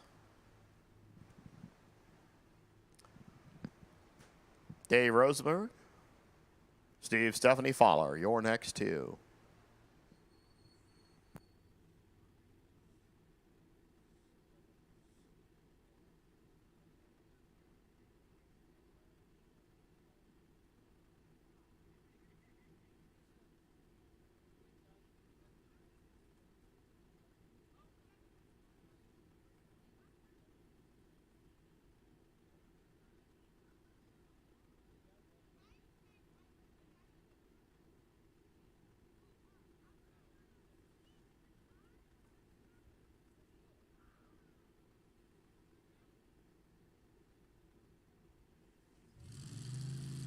Hey, there's motor noises. Motor noises are always better than no motor noises. Well, unless you have an electric car. We don't have any electric-powered vehicles in heritage races.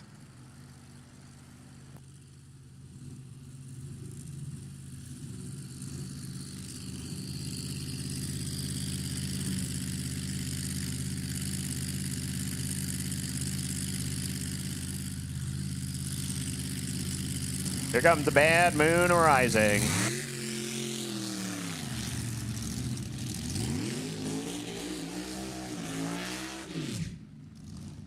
The Fowler fam over there. 540-inch Chevrolet inside the Bantam Roadster bodywork. Over here, Dave Rosenberg, the Snap-on dealer from Huntington Beach. The DRE chassis. Supercharged alcohol-burning 375-inch Chevrolet. Now, more than likely, he will deep stage that car. And you'll see what I mean? When he goes into stage, he will actually pull forward enough that the top lights on the Christmas tree will go out. It's perfectly legal in the class. He's one of the few that does it. Again, junior fuel and A fuel should be on the road.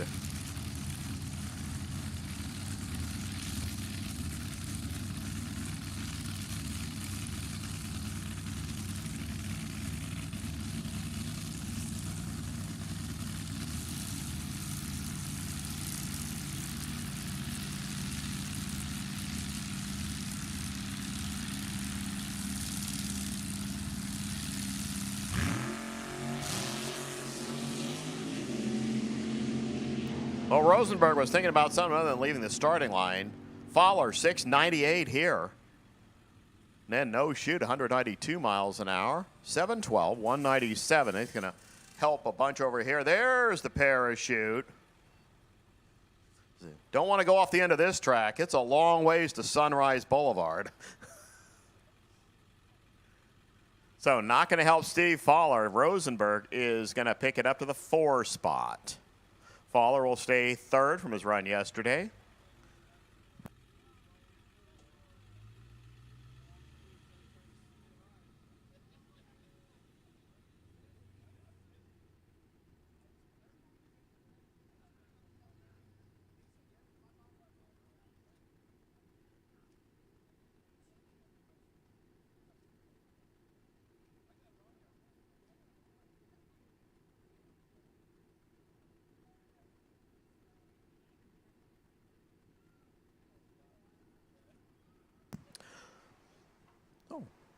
Cars get around the corner. John Lenko and Brian Hall, your next 2.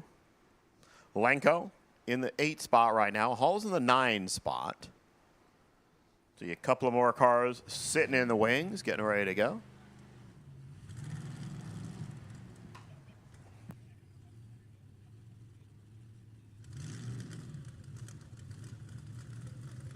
And again, Group 2 racers, just heads up, Hot Rod is not laddered round number 1.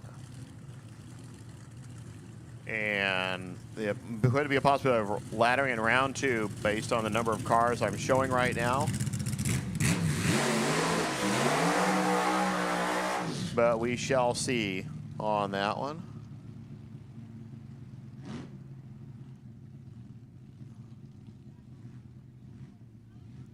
So Lenko, number 8, clicked it. Brian Hall, number 9, clicked it. Top part of the field, I mean, we go 7 flat, 701, 11, 12, 14, 16. I mean, the first 6 guys are right there. And then the last 3 decided, I'll try it again tomorrow. It's easier when I can see where I'm going.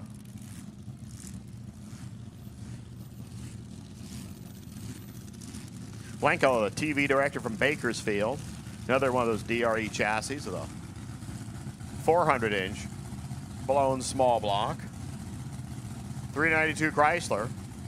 Supercharged on alcohol for Brian Hall. He's drawn top fuel cars. He has driven fuel alters. This car, he's just, Mr. I want to drive it.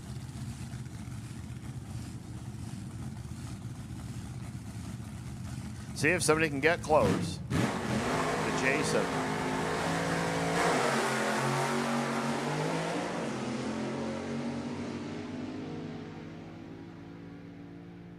$718. Well, with a lot of oomph here on the starting line. He tacked that one way up there.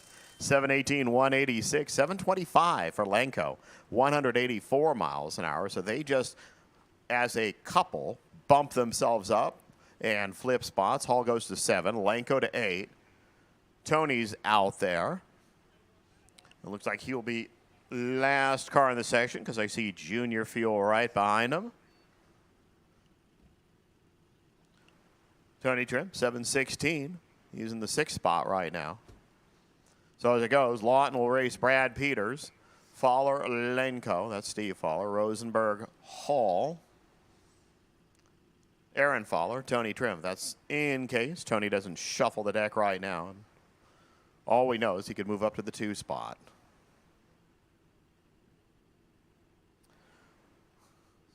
So over the last few weeks, Harvey and the gang decided to get rid of the Chevrolet and go with a Chrysler.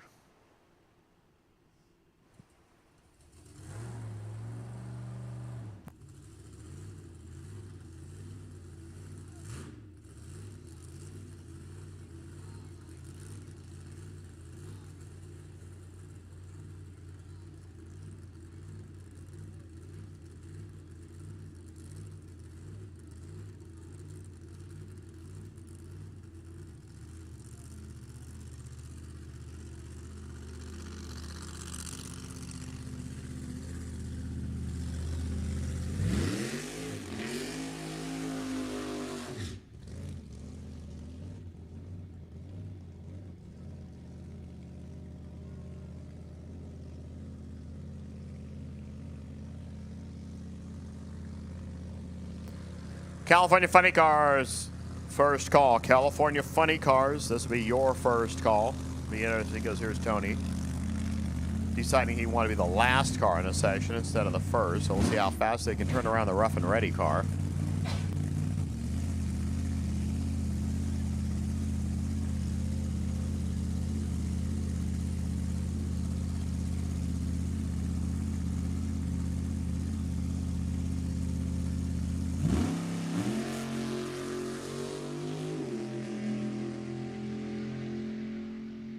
A lot better looking.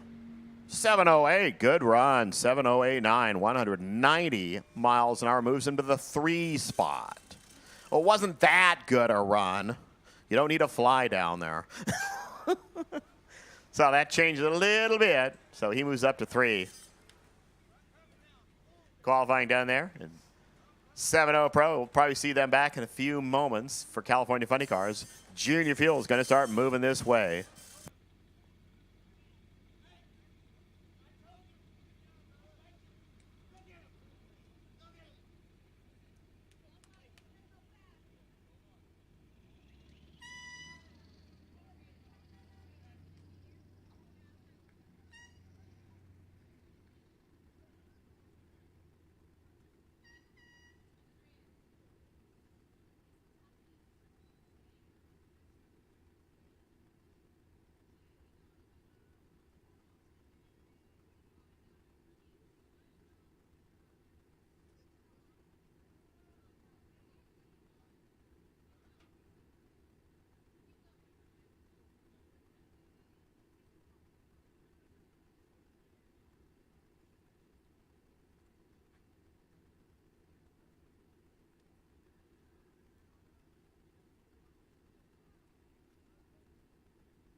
So Tim Beeman, JD Zink's car, the Junior Fuel A entry. Gonna make a qualifying run here, and then it'll be your final round for the March meet. A Fuel, you should be getting ready.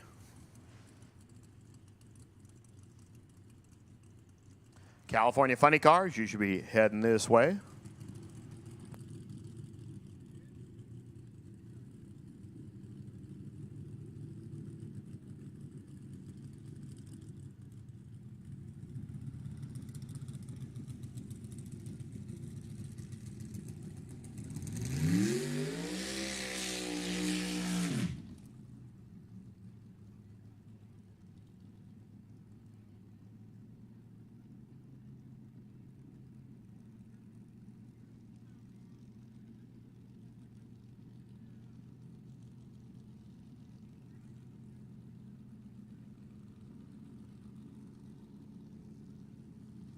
So Beeman just trying to get out of that 4 spot he's in right now. Matt Baldonado apparently not going to make the session.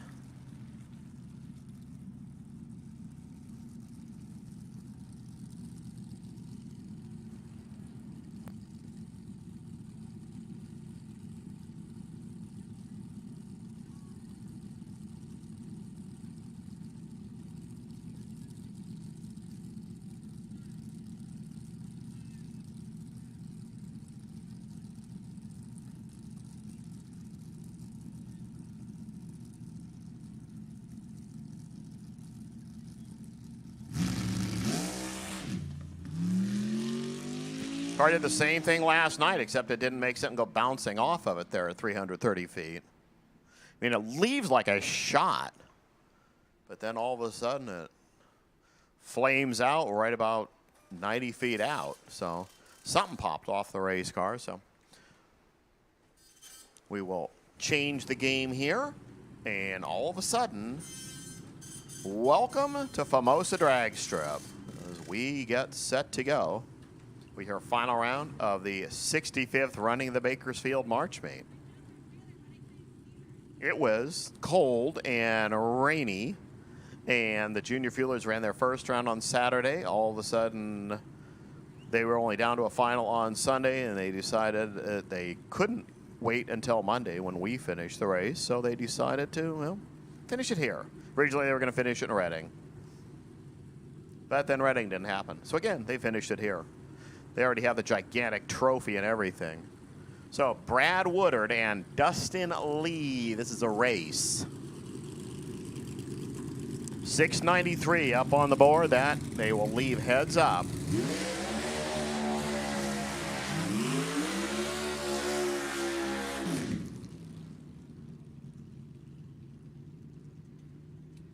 Simple thing, that is just an aiming point down there. They can go quicker than that 693 if they need to.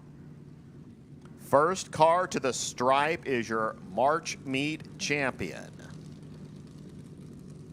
This is also going to count for qualifying. They are the numbers 1 and 2 qualifiers.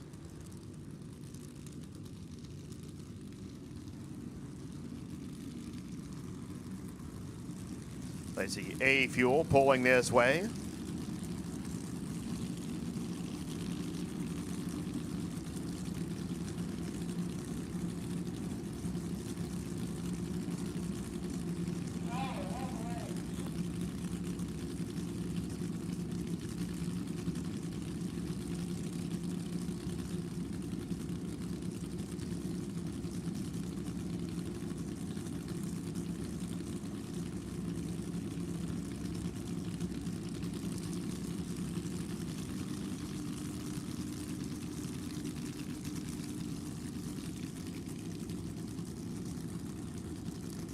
All right, we're actually going to the 689 there.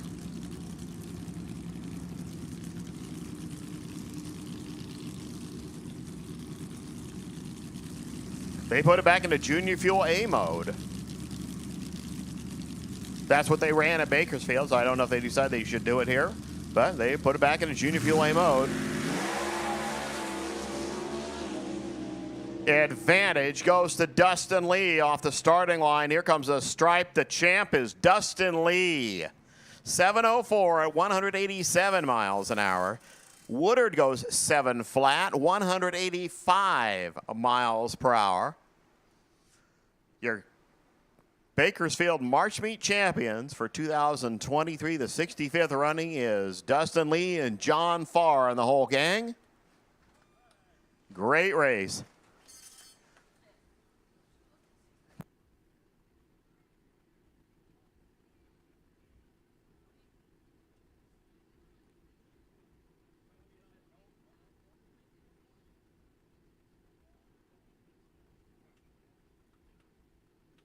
So if you're wondering what happened there, well, we had to suddenly change the dial. Originally, those two cars were in the same grouping, but we had to quickly switch back to a Junior Fuel A. It didn't really make a difference. It was about 6 hun different in their reaction times. That 3 hun different at the stripe. It still would have gone Dustin Lee's way. So everything worked out there.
Final qualifying for the A fuel category. Here's another of those, you just got to get it down there real fast sort of category.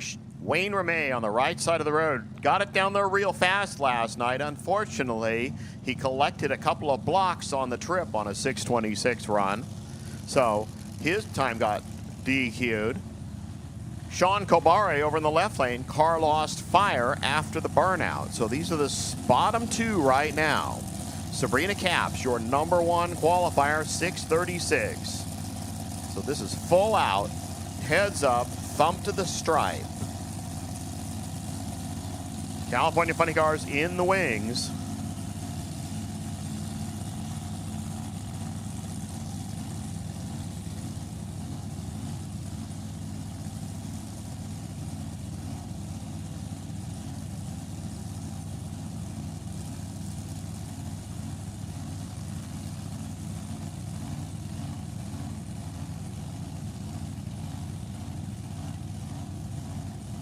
They'll go in, they'll chip it, then they'll go.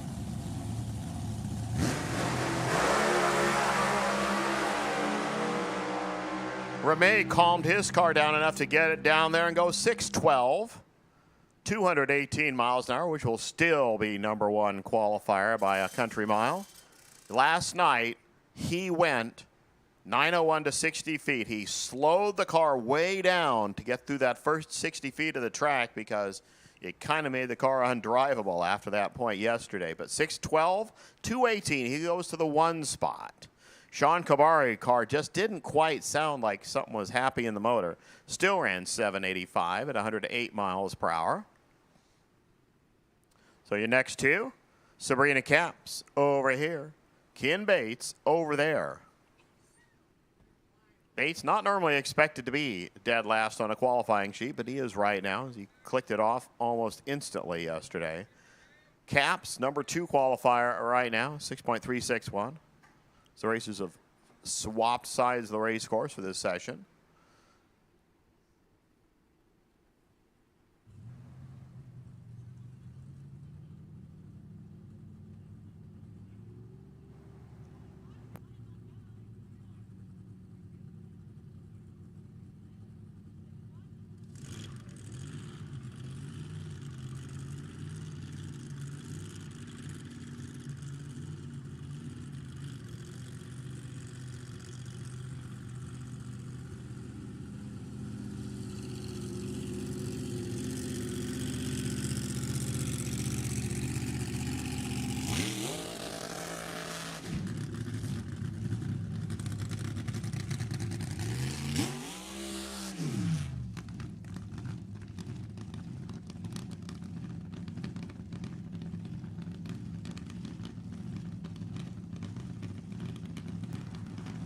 The Air Force team car, the injected nitro burner of Ken Bates, handily tuned up by Dean Adams. The name Adams is connected to an injected car. You know it's going to thunder. Dad Gene Adams around somewhere probably. Sabrina Capps driving Dennis Murphy's entry here.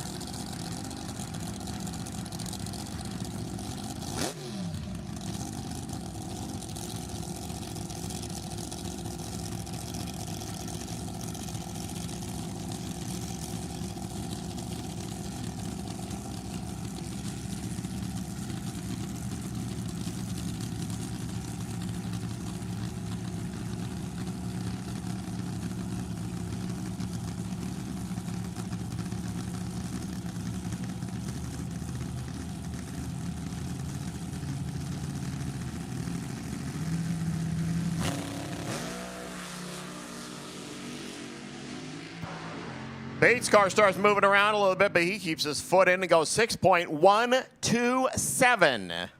230 miles an hour, 693 there for Sabrina Capps at 141. You just saw Wayne Ramey go 6.127 at 218 miles an hour.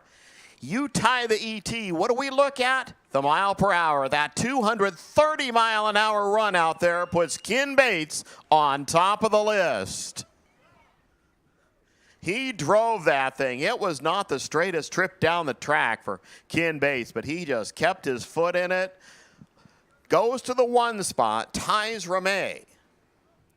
Speed is the factor that gives him the top of the list, and that is not really as important in the first round, where you have to race because there's 6 cars, but the semifinal, whatever that 1-6 pairing is, whoever wins that gets a freebie to the final round. So there goes the Bates gang.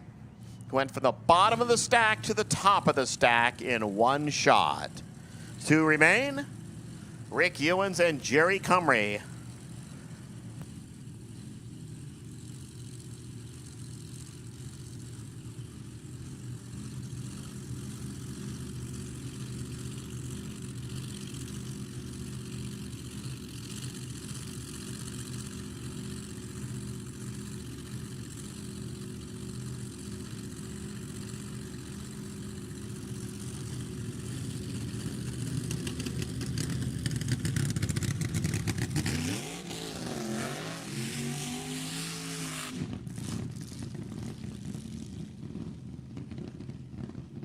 Cumry changing things around with a Sterling chassis car out of Sterling Homes. They're not related. The manufactured home dealer from Roanoke Park, Jerry Cumry over here. The Canberra and McDavitt and Cumry group. That is a 464 injected nitro burning Minor Rhino, the Minor Brothers motor. Rick Ewens, Alan Johnson motor, 450 cubic inches. Basic smaller size of a top alcohol dragster motor. It's not a weak car. He's qualified 4th right now. Cumry in the 6th spot is, you know, you go top 3 or fast.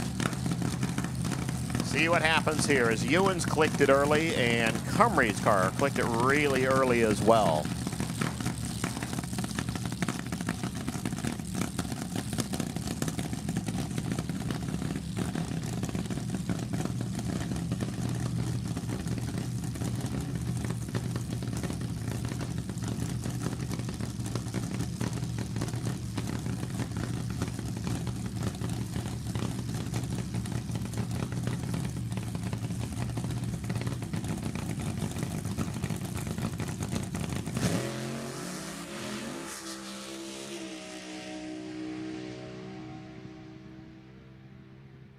Holy cow, 619, 216 miles an hour for Rick Ewens.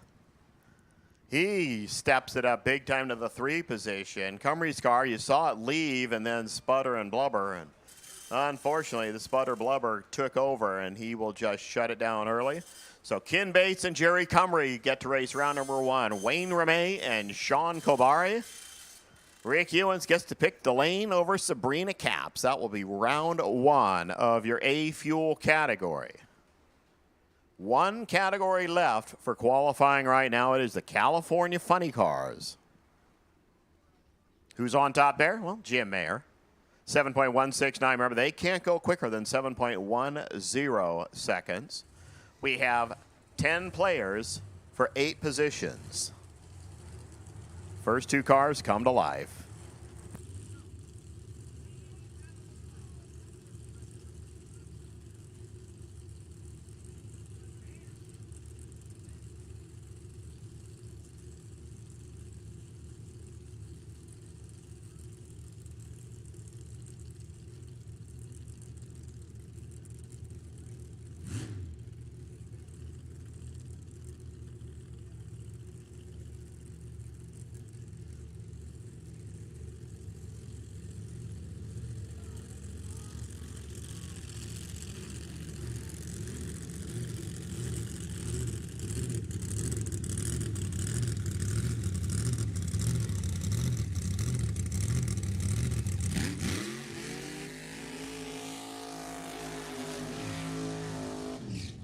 Oh, it's another take your son to work day.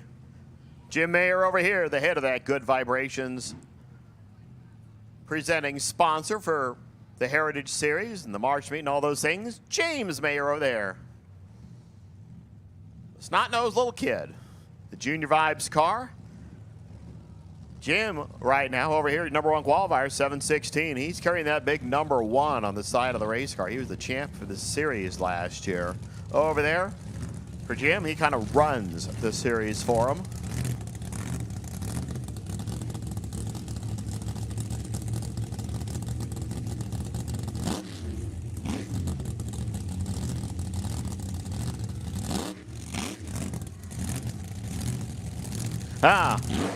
Father and son dry hops. Whomp.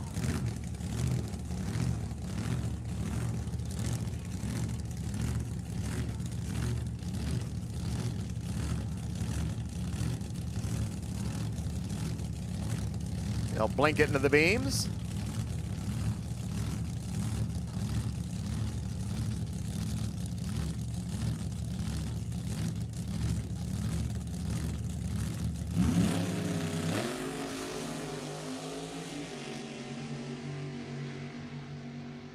Nice, close, tight. Look at that. 702 and 704. Gosh darn it, all the heck.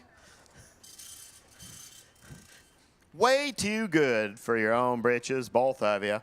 Can't go quicker than 710, so they will stay with their current positions. Actually, I think that, no, it won't calculate out to anything better for James Mayer. He is 735 earlier. Because how this category works, you get punished by 210, so that makes you a 730, and then whatever you went under, so that 702 under the 710 would mean about just a hair more, so it's not going to change the qualifying at all. They'll stay where they're at, numbers 1 and 5.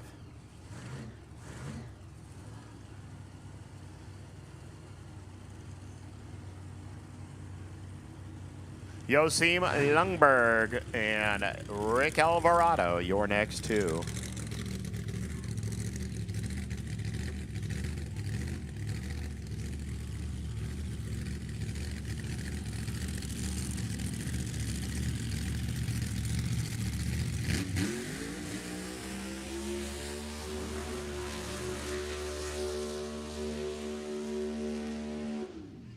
I forgot to tell you, this is the burnout contest. I think I can probably tell you who the winner is. I mean, if you didn't get a shot at that burnout, you need to start paying attention. He let everybody all the way to the 8th mile know what he was doing. Oh, yeah, Rick Alvarado was in the other lane.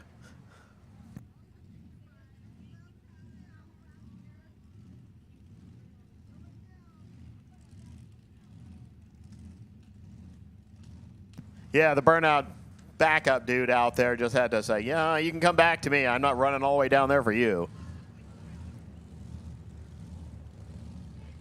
He's going to beat Alvarado back. Rick, the runner from Wheatland, right over there. Little Mighty Mouse. The Corvette-bodied entry. There is Hemi-head Chevrolet on board. Non-Hemi-head Chevy over there. 493 cubes for the guy from Valara, Sweden.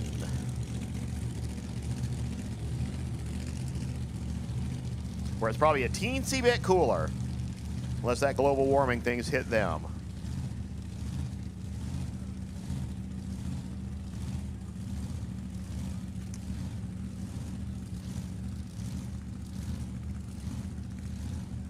Let's see what the Swede can do.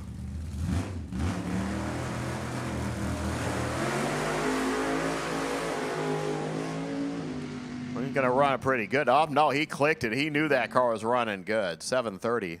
723, not going to change Rick Alvarado's or Naso.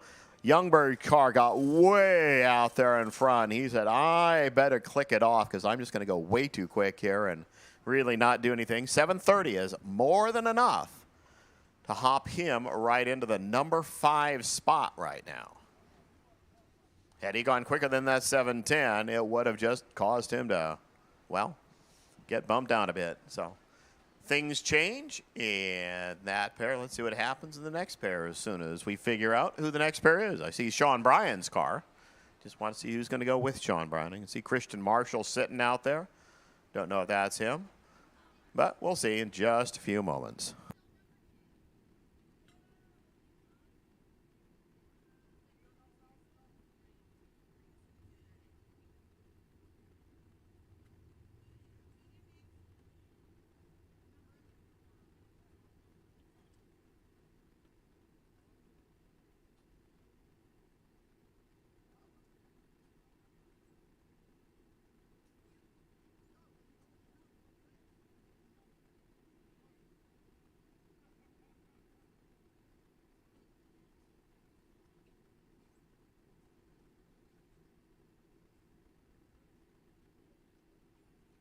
Oh, now they're starting to pull up. Again, any non-Heritage Series cars, if you're going to make a test shot, be ready. Yeah, follow the funny cars. Again, Hot Rod, you're expected to be on track about 1:30, so that's 45 minutes from now. And it will be random pair first round. You know, what's his name? Gets the potential buy, so he'll hang to the back.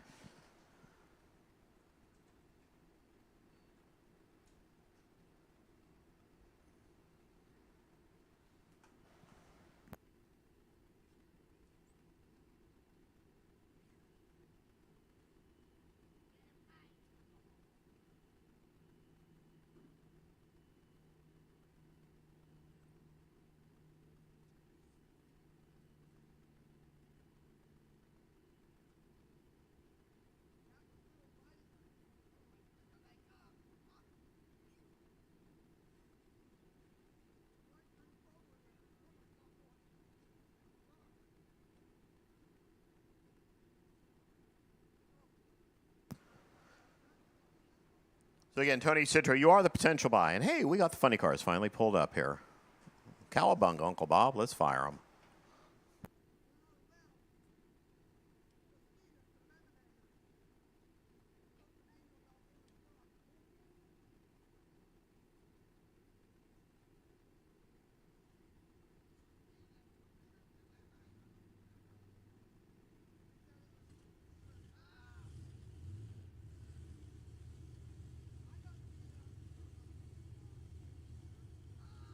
Sean Bryan, the loudest race car from Windsor. I can tell you what the quietest race car from Windsor is. He's not here this weekend, but he's been here many times. And here's your national champion electric vehicle for the National Hot Rod Association. That'd be Craig Marilays. But Sean, he just comes out on occasion. We're running this race car.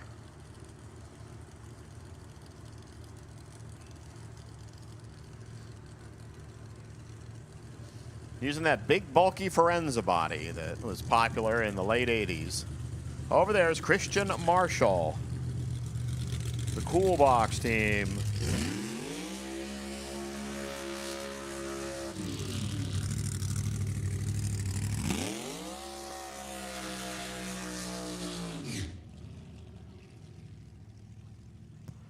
Still think Wasim Youngberg is your burnout champion. They'll be taking a collection for valve springs and tires at their trailer after this run.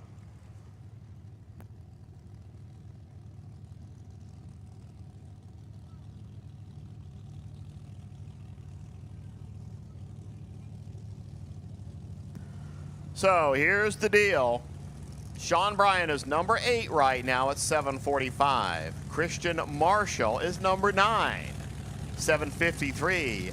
Number 9 does not get to play with all the people above him on the list.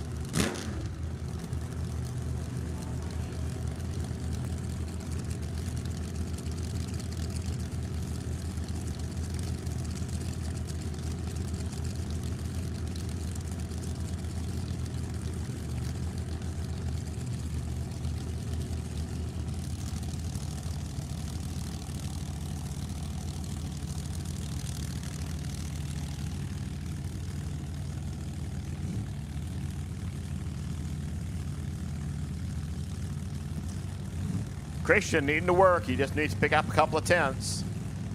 Sean could pick up a few and save his skin as well.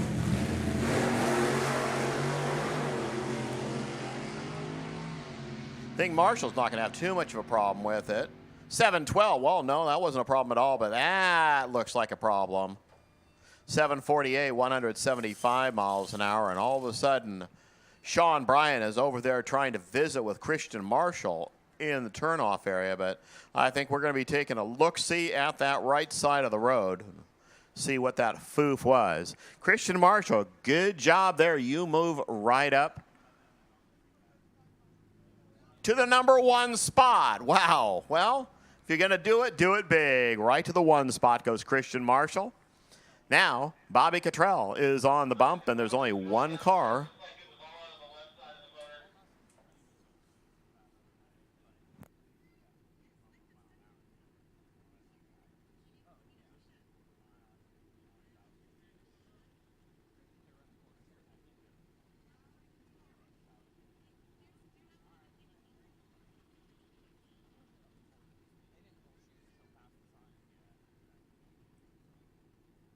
So very little. They see a little fine spray of oil on the side of the race car down there. We're going to take a look at the shutoff area and wherever the ooh started, just to make sure it stayed on the race cars. Mike Troxel, Bobby Cottrell, you're next too.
So they're just still checking, make sure everything all the way to where the race car is not slippery at all.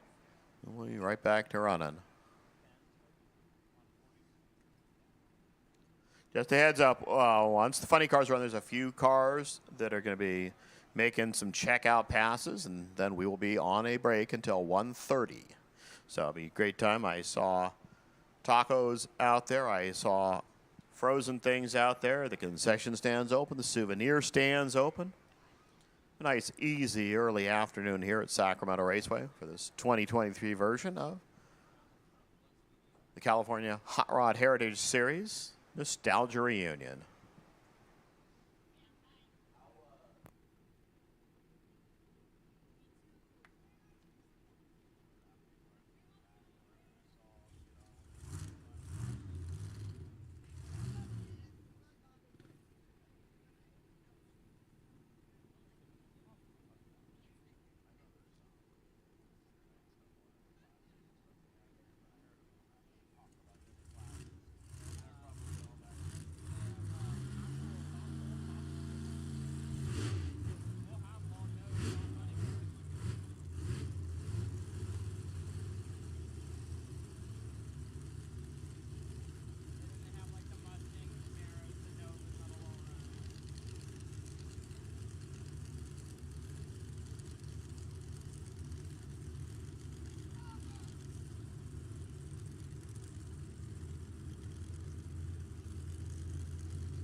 Bobby Cottrell, your national champion in the Heritage Series for Fuel Funny car. Driving the Olson and O'Brien team car. This is his own toy, the Mustang 2 from BC Performance. He actually has 2 alcohol funny cars on the ground. So he'll be coming back and making a run in the second car. Pretty fast. We'll run with the other group of non-Heritage Series cars testing, because that car has a body that's a bit too modern. Even though this Sifka, it doesn't really matter. Mike Troxel over there, no more alimony. 489 inches of Chevrolet, the 93 Trans Am.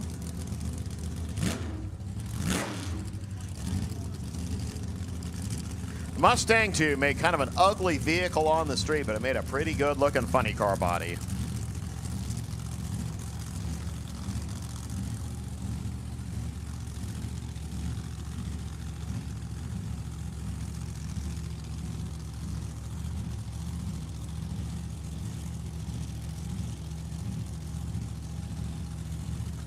Still a couple of hundo out there. 712 is number 1. You got all the way to 710 to sneak in and see what we do.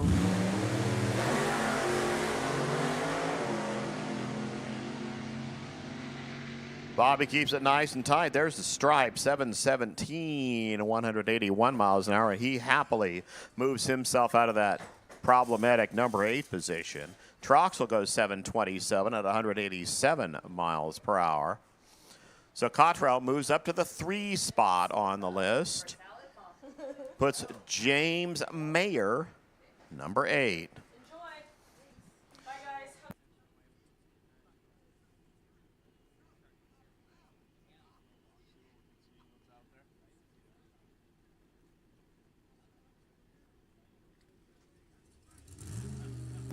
Here's final player, Tony Trimp. He's number 6 right now. Just saw Bobby move up to 3. We saw Christian move up to 1. So bottom half players are getting the job done right now. So James Mayer, you're safe. So it looks like if they use a sportsman ladder, Christian Marshall runs Alvarado. Mayer runs... No, Marshall would run Troxel, Mayer would run Trim, Cottrell would run Youngberg, and Troxel will run James Mayer. That's if Tony doesn't change things. And Tony decided to change things last time he ran.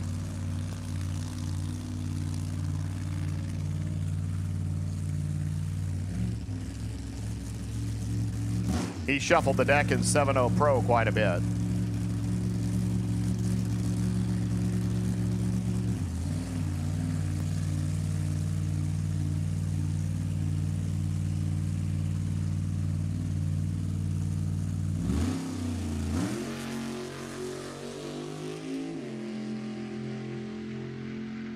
He runs 710. I'm going to say he's cheating. Up 716. He picked up a bunch, 178 miles an hour, so he was 6. Moved all the way up to the number 2 spot. I think that's what he did in 7.0 Pro as well. Moved from 6 to 2. And that finishes official qualifying. We have some no-time cars here. We have Logan sitting over there just itching to talk about those cars that don't actually get to show you elapsed times going down the track. But, hey, what can you do about it?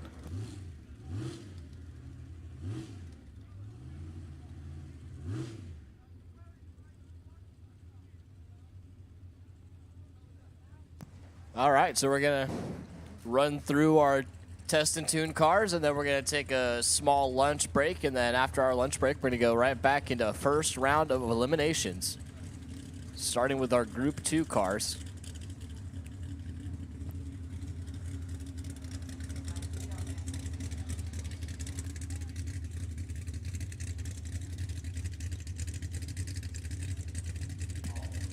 I believe this is Craig Sparks' Camaro, but it says licensing, so I'm not sure if that's Craig driving or not.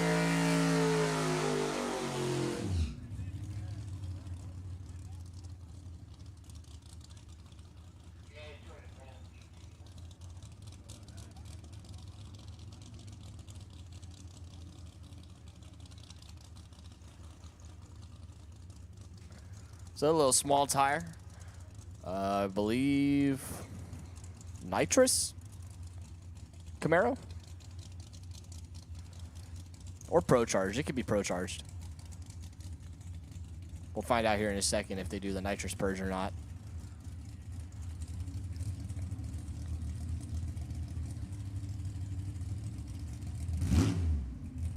It's Pro Charged.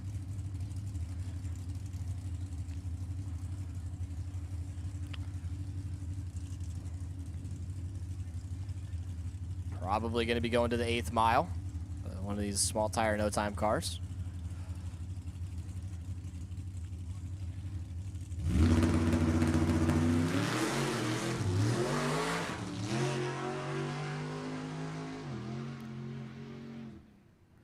Well, they kind of was having a hard time finding the gas pedal there after they left the starting line, but he got down through there.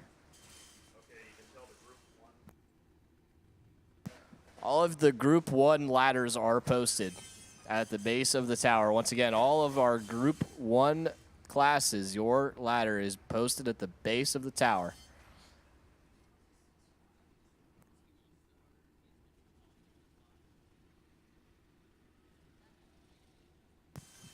Got a Pro Stocker coming up next. Joey Gross.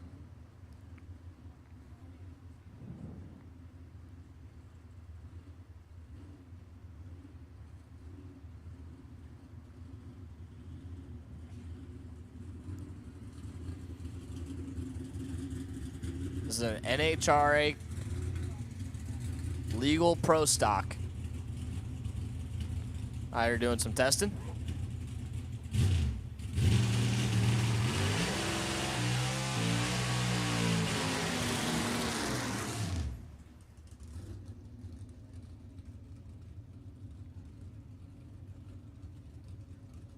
Looks like a newer Camaro, like a 2018 maybe Camaro. 2019, 2020, something like that Camaro.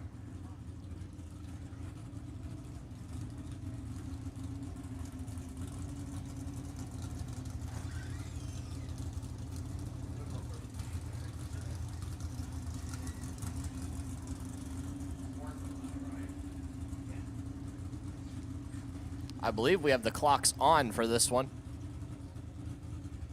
Considering it's a pro stocker, there's no reason to make it a no-time car because you'll see what it runs on TV when he goes to race at Sonoma for the national event.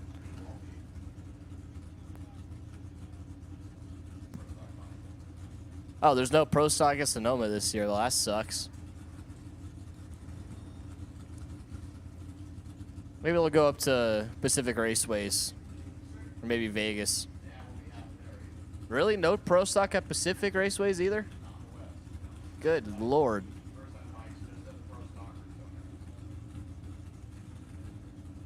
I guess Denver. All right.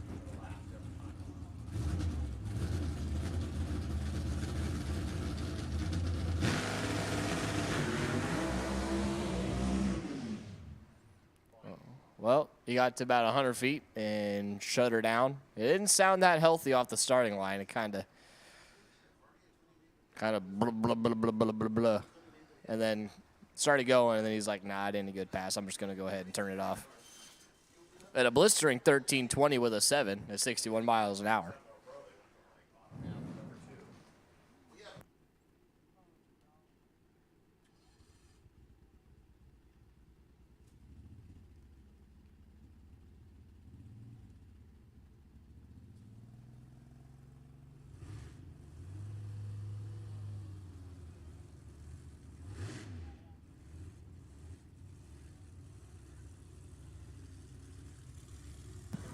Brandon James.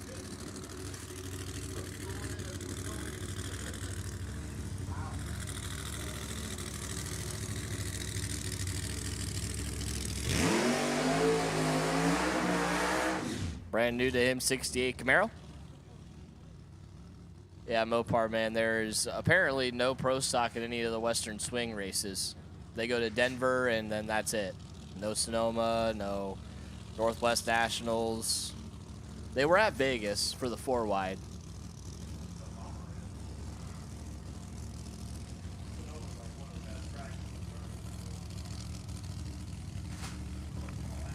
I guess they pro stock didn't want to drive all the way to the west, considering 95% of the pro stock teams in competition in the NHRA are based out of Indianapolis or somewhere on the East Coast.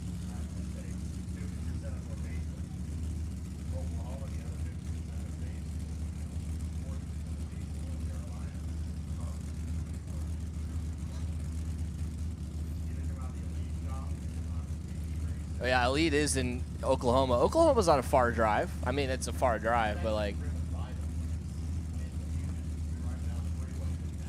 yeah.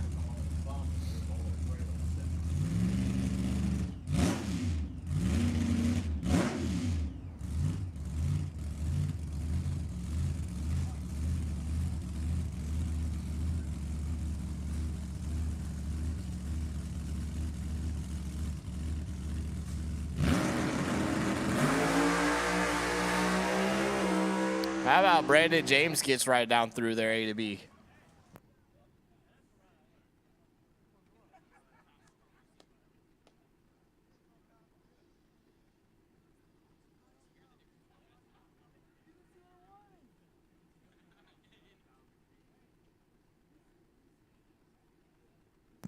Looks like we got 2 left, and then we're going to take our lunch break.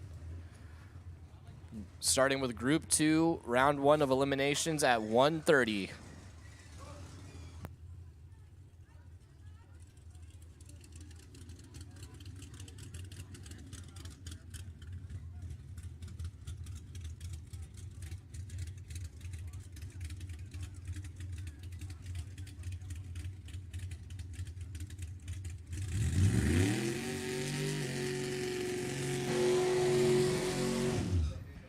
Mike Orban. And the sparkly green Falcon.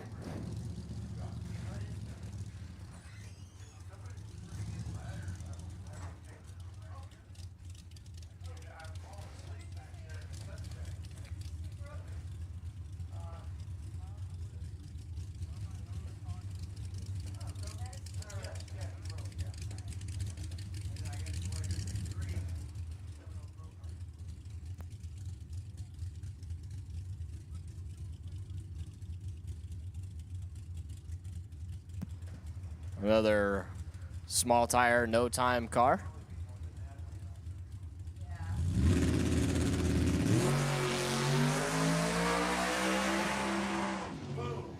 And didn't shift. You hate to see it.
All right, break time, lunch time.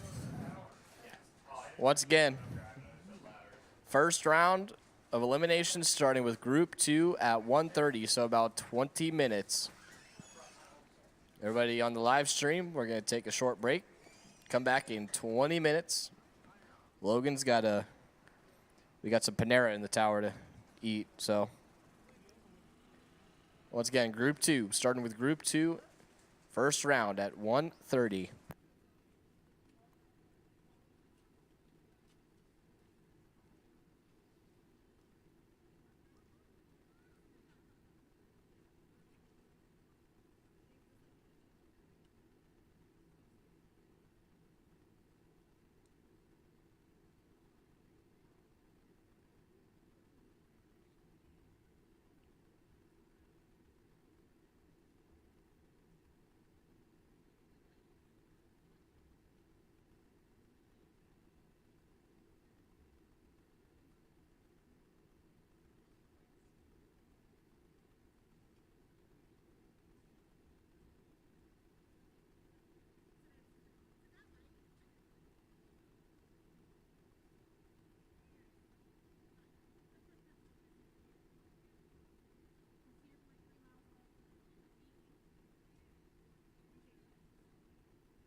Hey, Hot Rod.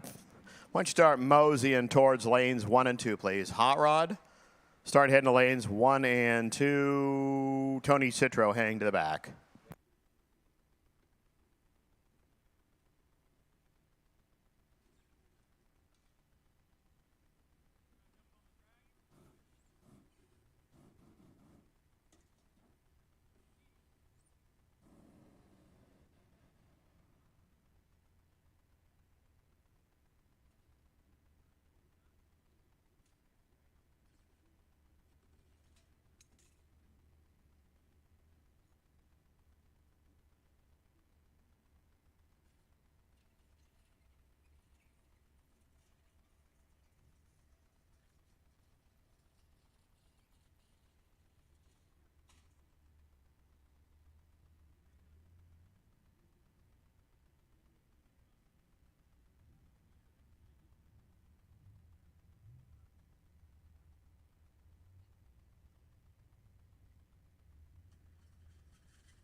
Once again, Hot Rod.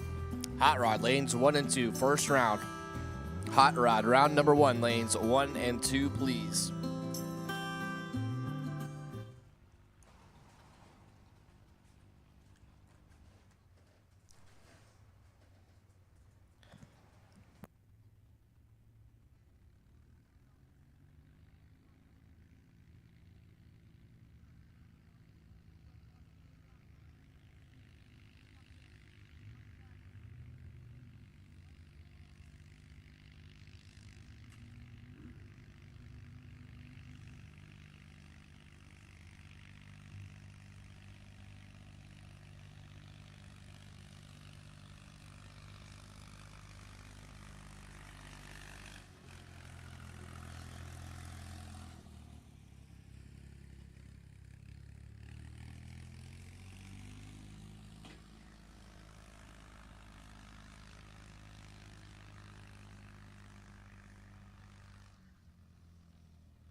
All right, we're finishing up the track prep. Last couple of final touches, and then we're going to go into our national anthem, and then we'll send race cars.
All right.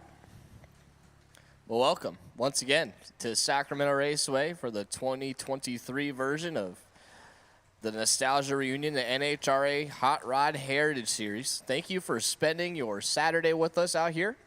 It's a little toasty outside, but it's still decent weather. Thank you to everybody tuning in to the live feed.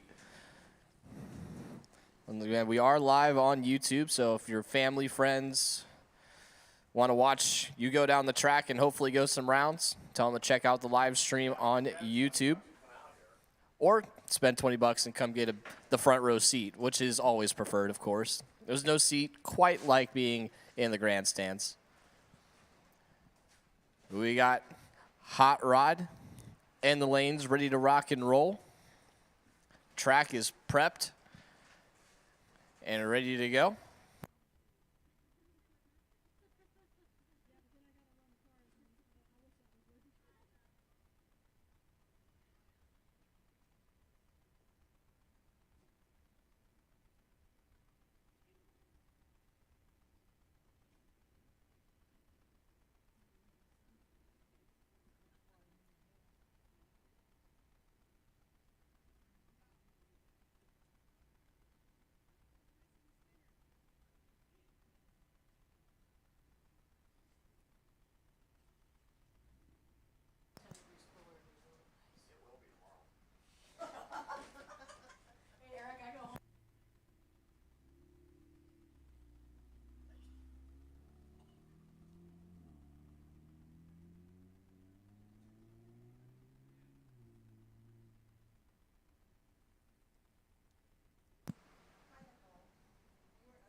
All right, so at this time, I would like everybody to please rise as I'm going to welcome our track chaplain from Racers for Christ, Miss Carol Smith.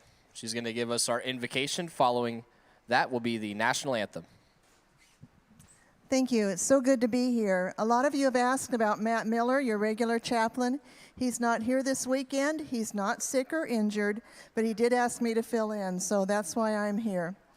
Also, tomorrow is Mother's Day, so we want to wish all the mothers a happy Mother's Day. If your mother is close by, give her a kiss and a hug, and if she's not, give her a call.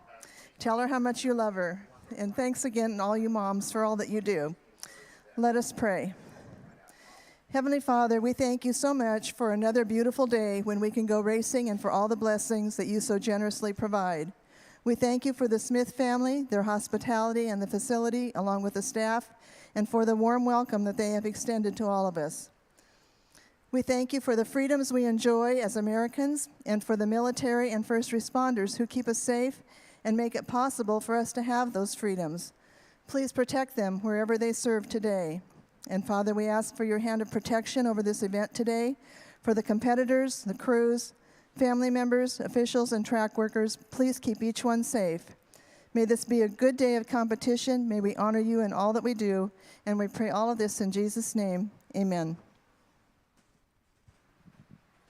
Now, if you please remain standing and uncover for the playing of the most beautiful song in the world, the United States National Anthem.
Gang, 53 years ago, the Smith family took over Sacramento Raceway, and they love putting on shows for you.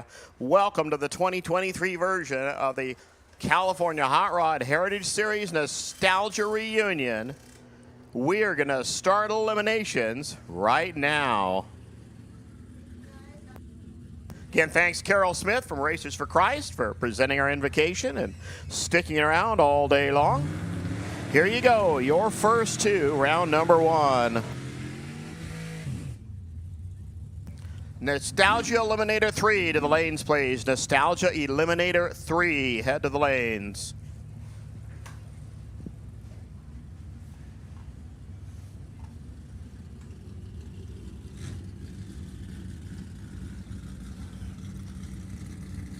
George Thomas and Brian Hawksley, your first two. Numbers on the board, 1035, 1077, a little less than one bulb, counting them down.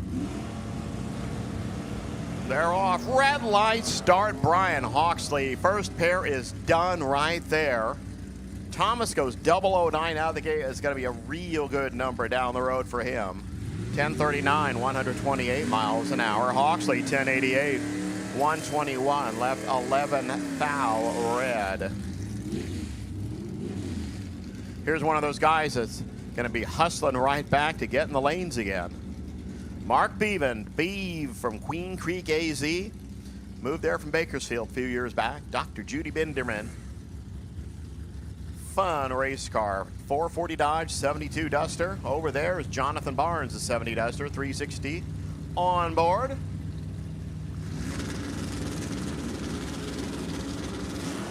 They're running.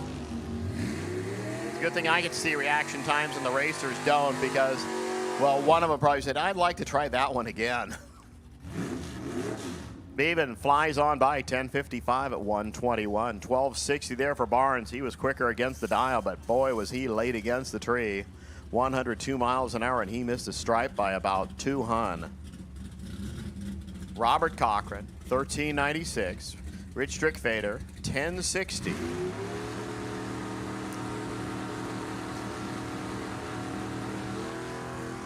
Strickfader, another of those guys is going to hoof it on back. Again, Nostalgia Eliminator 3 to the lanes, please. Nostalgia 3, round number one to the lanes. Stripe says too quick, too quick. Less too quick. There's Robert Cochran, 1391 against the 96. He's 5 under. 55 under. There goes Rich Strickfader, 10.515 at 125. John Hildebrand, he was first person in the staging lanes this morning. The runner from Encinitas. 31 Ford Coupe, 383 Chevrolet. Or actually, it's 383 Cleveland on board, he says. Right here is Steve Madrigal, 69 Nova. He bounces off the line against a 960 dial. 922 over there for John Hildebrand. Here comes the stripe. 920. Well, you come a long way. You didn't come to losing round number one. Hildebrand into round two, 920. 139, 938 there for Madrigal. Missed it by 0.3. 134. I mean, he was just way under the dial. Joy Tucker, the runner from Reading, works for Cal Fire up there. 1154 the dial for the satellite. Robert Dietz over here, 6'7 Mustang. Runner out of Placerville. So Nostalgia 3, you can start. You should be heading this way officially. I'm going to say D-Gas, start getting ready to head to the back. But Nostalgia 3, you should be rolling this way, getting paired up. Red light, start Robert Dietz.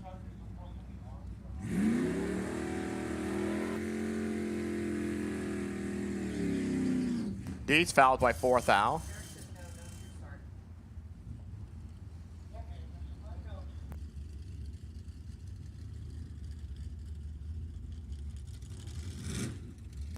Larry Warren lives in Tehachapi, up there when you climb the hill from Bakersfield over to, well, Tehachapi. Doug Rudd over here, the birthday boy. Oh, that's not the way to celebrate. Unless you're going home. Celebrate fun time. Warren moving into round number 2. He goes 10:58 at 125. Rudd 11:23 at 117.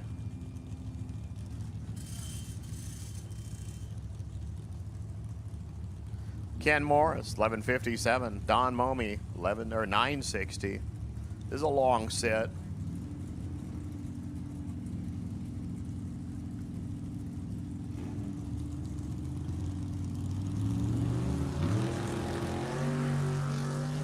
Well, at least you had to sit a long time. You got a win out of it. Red light start for Ken Morris. He fouls by a dime.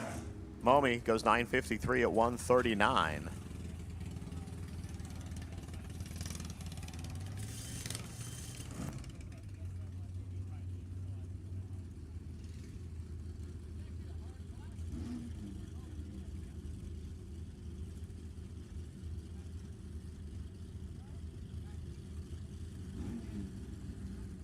Stephanie Bracey.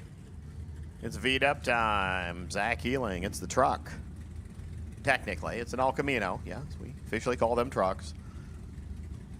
540 inches Chevrolet, 2,332 cc's of V-Dub.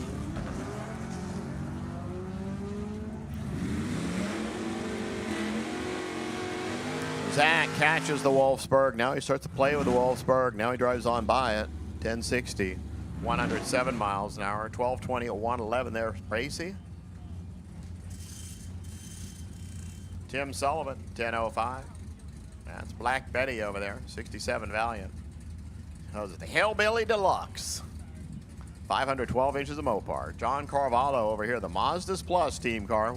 The Plus means Chevrolet and Camaro. Out of Dice Converters, 1010 over here, 1005 over there.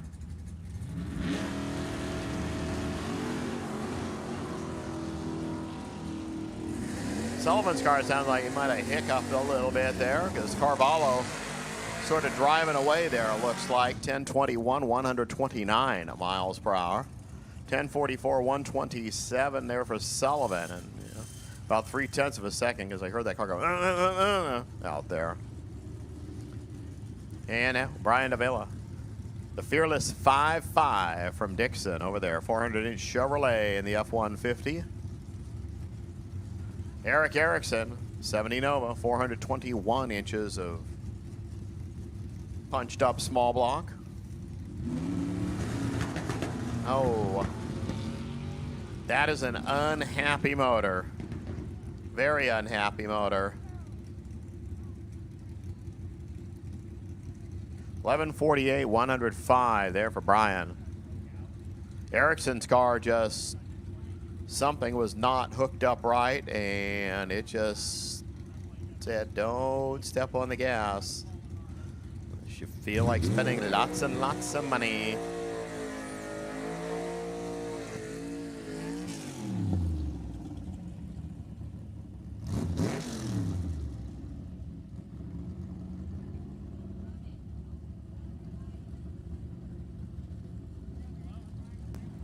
Johnny Michaels and Seth Snyder next to.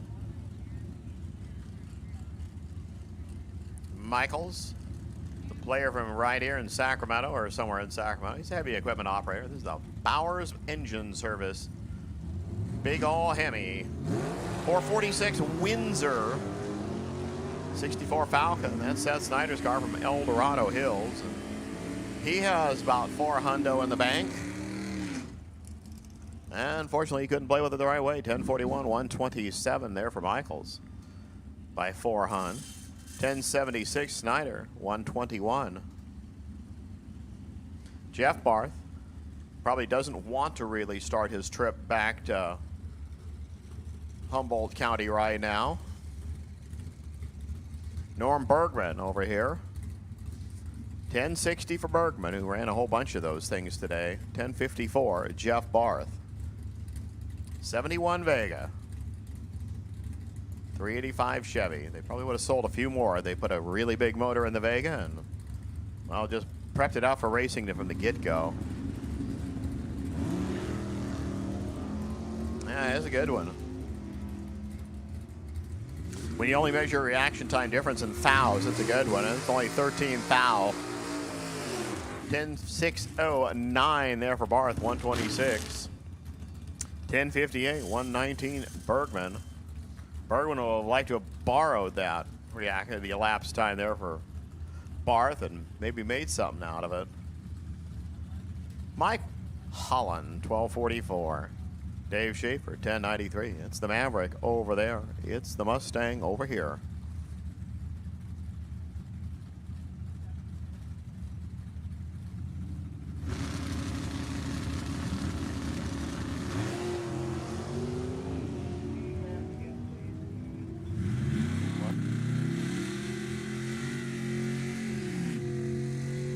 C-gas, or D-gas, D-gas, come on please, D-gas. D-gas to the lanes, to the back of the lane specifically. Dave Schaefer, 1102, 109, 6th light, that's real good. Holland goes 1247 on a 44, but his 90 light was done. Here's the Wonder Wagon. Jeff Kreider. 1158 to dial, 1153 for Great Racecon. Boy, did these guys not want to waste any time on the starting line. Being the second person left with a dime. 1154.5. That's 22 total out there. 1161. Kreider kind of stretched it out to a couple of hun down there, giving it to Greg at the stripe as both of them were deadly on the starting line. Jake Watanolo, 1007. Junior Stanley, 1073.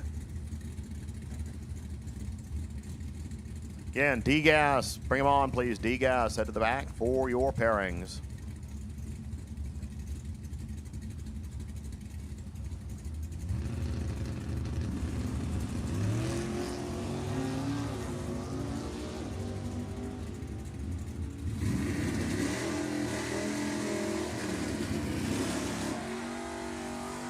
$10.81, 109 Junior. 10.30, Jake's car not responding out there. I mean, it didn't start with a giant wheel stand or anything, so. Give it to Stanley. Move on, Dan Rowley. Deadly Dan, 10.09 the dial. 988 here for Tony Citra. This is your final pair. I mean, Tony, you were the potential buy, and boy, did you pick a toughie to race. Rowley, I think he's like a multi-time series champion in a hot rod. And he does it the hard way.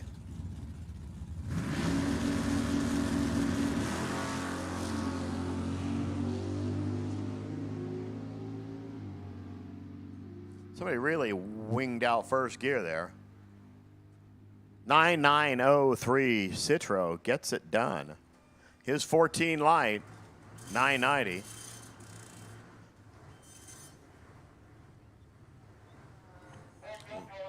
But 37 total, and Rowley start with a 42. Unfortunately, a 42 is slower than a 37, so, well, tragically is done. That finishes up round number 1 of Hot Rod. We have a funny car set to go next.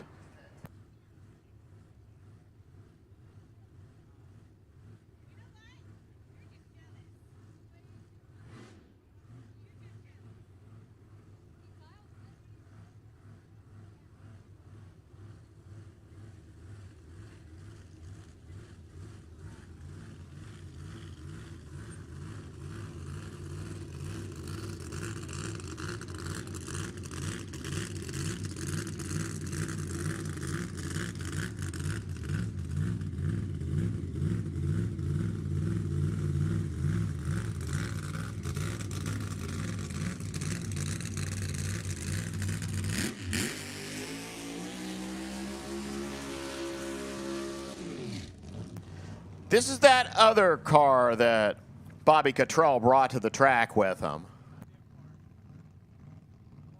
The one that's a little more healthy, a little more zippy than the California Funny Car version. Hot Rod, just so you know, you will be on a ladder next round. So you will begin your ladder for the rest of the event.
That was a clutch that wasn't real happy. 828 just under 19 miles an hour, but that thing sounded like it was in high gear, and I don't think it was intentionally supposed to sound like it was in high gear.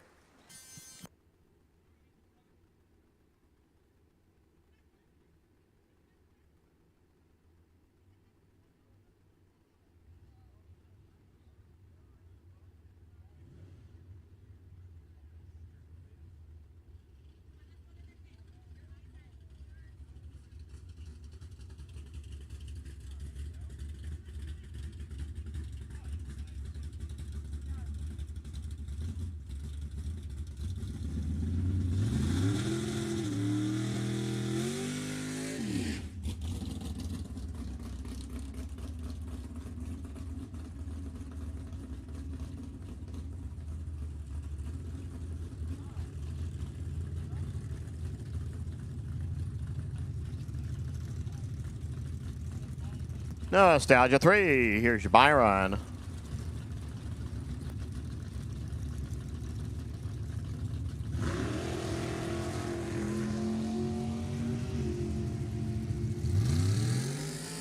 Head to Stout. Cruising. Freebie. Blink 964, 138 miles an hour.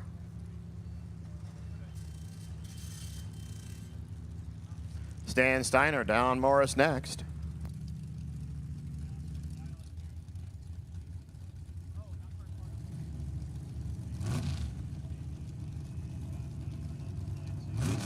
All right, so we can play with this first round eliminations a lot longer. Here's Logan.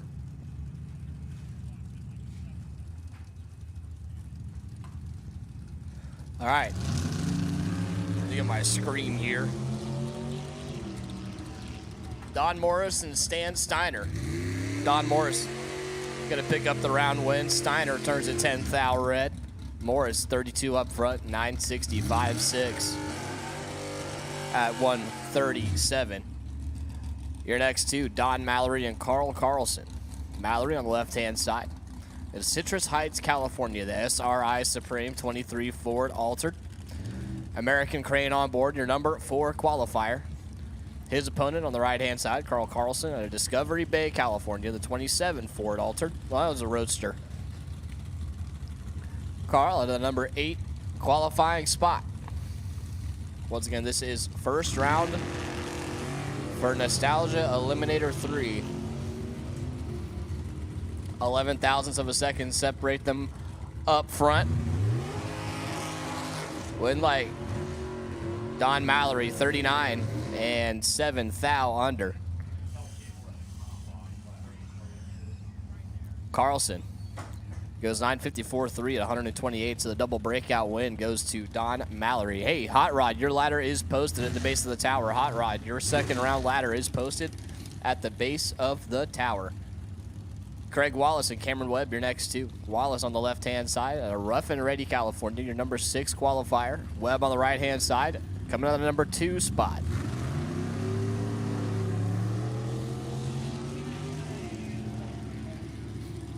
One of them's in a lot of trouble.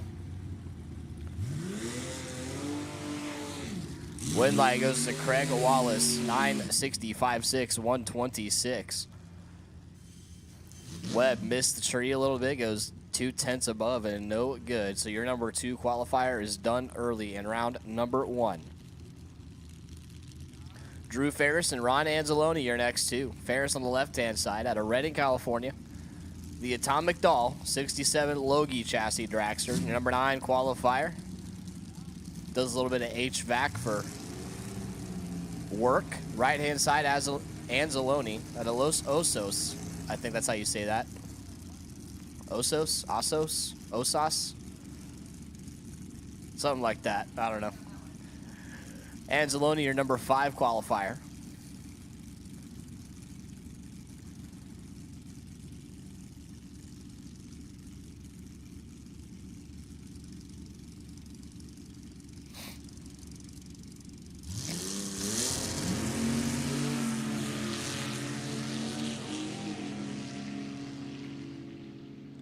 Advantage to the right-hand side.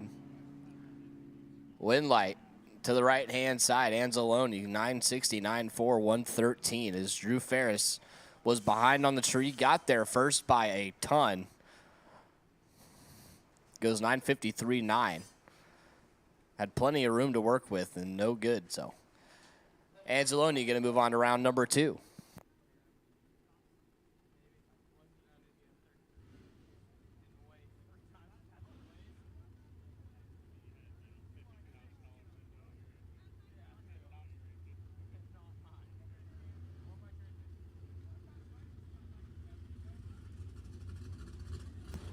Attention in the pits, please. Attention in the pits. C gas, Charlie gas. C gas, Charlie gas. Need you to the lanes for pairings, please. C gas. Charlie gas will take you to the lanes for pairings, please. As we got our first pair of D gas coming at you. Bill Norton and Dan Fisher. Your first 2 on the docket. Norton on the left-hand side, a comfortably numb 1963 Nova out of Twain Hart, California. Coming out of the number 13 qualifying spot, and Dan Fisher on the right-hand side out of Redwood City. The Gorilla Barbecue 64 Fairlane 500, your number 4 qualifier.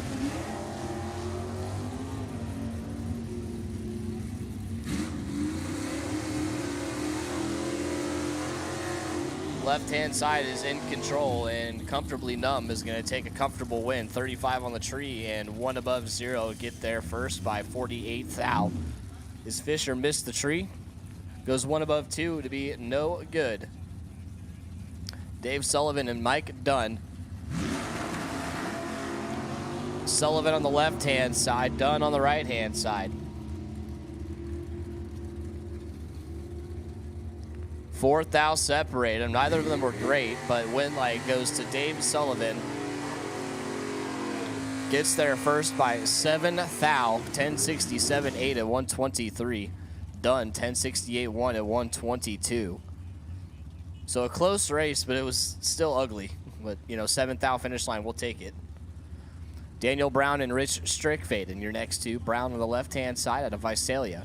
That's 72 Vega, your number 1 qualifier. Strickfaden on the right-hand side. Coming out of the number 10 spot.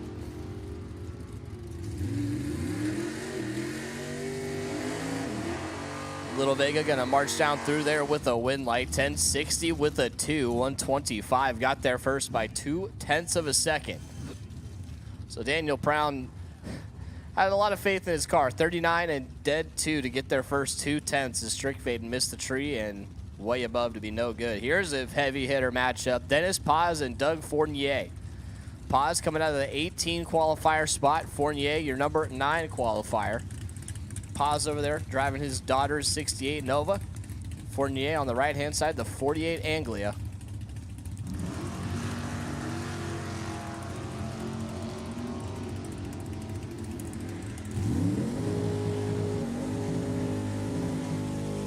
Advantage to the left side, win light to the left-hand side. Dennis Paz, 14 and 1 above 2 to take 16 thou finish line.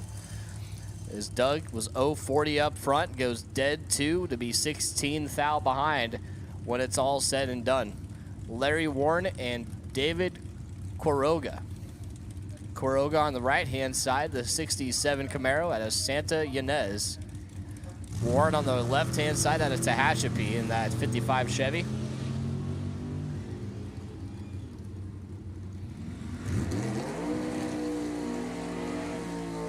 The little yellow Camaro in control and with a win like Quiroga, 31 and 1 above 9 to get there first by 50 thou.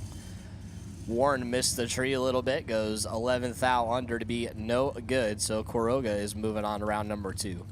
Bill Rogers and Seth Schneider, something like that. Right-hand side, that 64 Falcon out of the number 5 qualifying spot. Bill Rogers on the left-hand side. Your number 14 qualifier.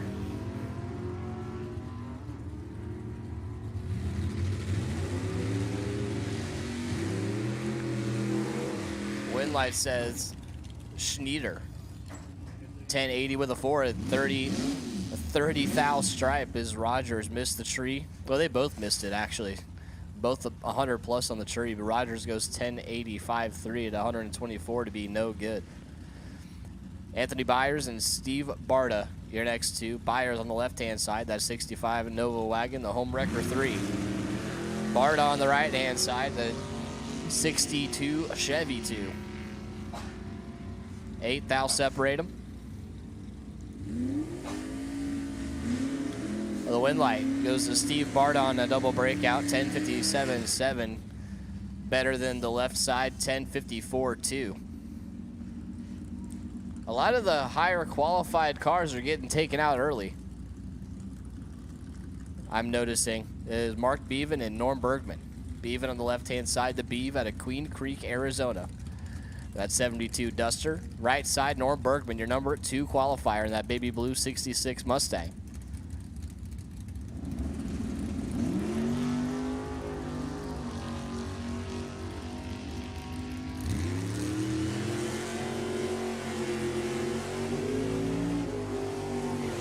Wind light says Norm Bergman, 1061.5, 117 is Beaven, 1074.5 at 126, way out of it. Missed the tree to boot, no good for Beaven and Bergman. Moving on around number 2. Junior Stanley and James Burt. Stanley on the left-hand side, that 62 Falcon out of Vacaville, California, your number 12 qualifier.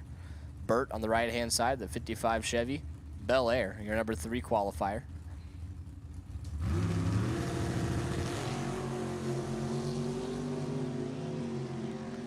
Nine thou separate them.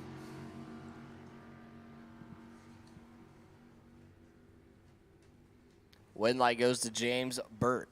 1069.6, 119 to take 16 thou finish line. Junior Stanley, 1072.1, 122 to be no good. And Burt moving on to round number 2, and I'll wrap it up for D Gas. I've called C Gas. Charlie Gas, you should be paired up, ready to go.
I just wanted to take a moment to thank all the mothers out there. Tomorrow is Mother's Day, of course, so I know I got to call my mom. She's back home in her home in Virginia. I got to make sure to call her at a reasonable time tomorrow.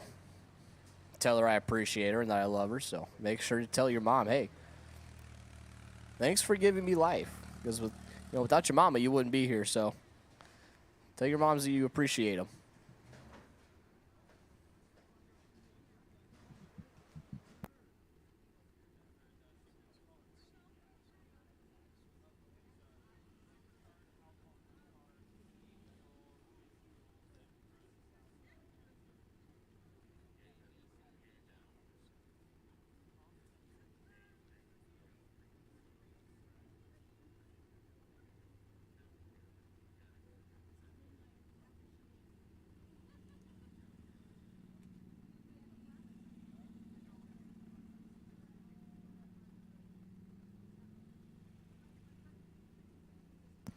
Hey, Rick, can you radio the tower, please?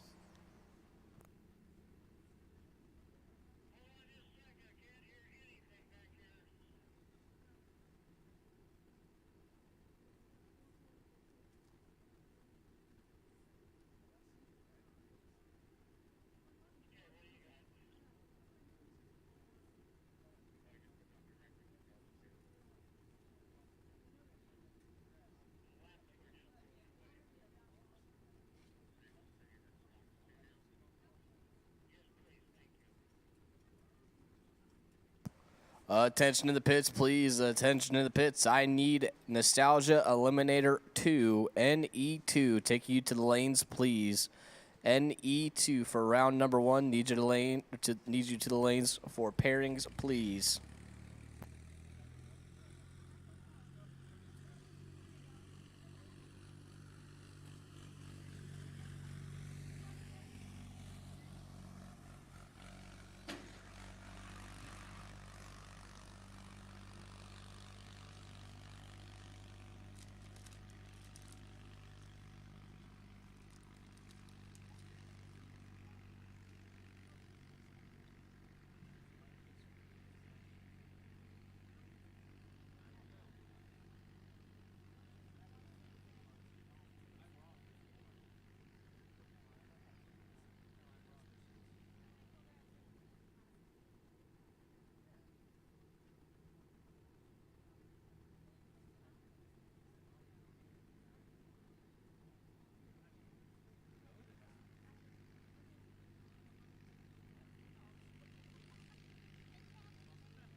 All right, moving on to C Gas. Once again, NE2, you have been called to the lanes for pairings. And Nostalgia Eliminator 2, you have been called for pairings.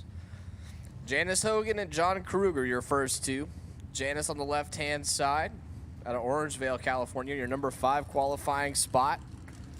Car is for sale. Make Jim an offer. If you want a black Vega, this one's for sale. Kruger on the right-hand side out of Tehachapi, California, the aircraft crew chief. Hey, that's what I do. Win light goes to John Kruger, 975.2. 6 thousandths of a second was the margin of victory as Janice Hogan was 24 on the tree, and then 978.4 and no good. Walter Clevitt and Monty Fitzgerald, your next two. Once again, C-Gas, this is a 960 index in the quarter mile, so there is a breakout rule in effect. If you go faster than 960, that's no good. Clevitt on the right, or on the left-hand side out of Loomis, California, the 1971 Barracuda. Your number 11 qualifier, and Monty Fitzgerald on the right-hand side out of Sacramento, in that 69 Firebird, the Frobird.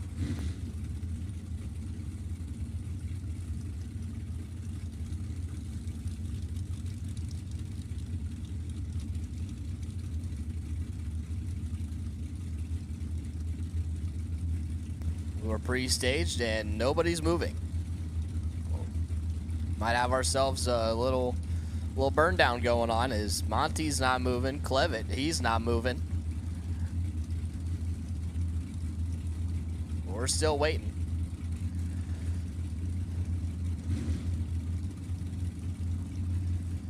Clevitt goes in. Monty's in.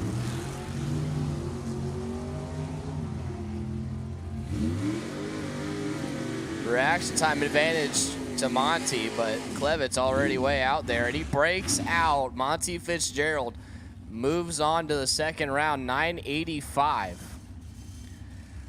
to the losing 957.6 for Walter Clevitt. Breaks out, gets there first by 1/10.5, and no good. Ouch. Larry Hessman Jr. and Chris Robbins, your next two.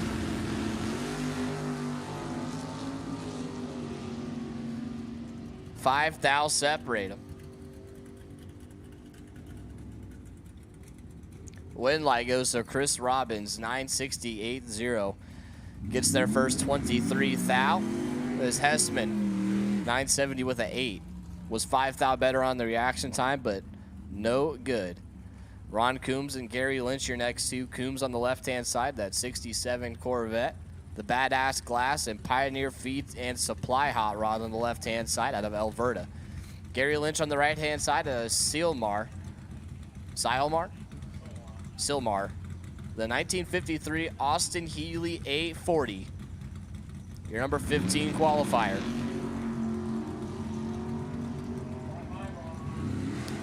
Oh boy. Coombs is in trouble. And the win light goes to Gary Lynch, 13 and 971.8 on that 960 index. Get there first, 21 thou as Ron Coombs missed the tree big time. Goes 3 above to be no good. Artie Pava and Eric Wattier, your next two. Pava on the left-hand side, the 1970 Camaro, and Eric Wattier on the right-hand side, the 1972 Vega. And Wattier has issues. Pava gonna get down there. 976.5, 123 for Pava. Moves on to round number 2 as Wattier had issues as soon as he let go of the button. And no good. Tom Christian and Don Momai, your next two. Christian on the left-hand side out of Reno, Nevada. Momai on the right-hand side, the 38 Ratty Chevy sedan.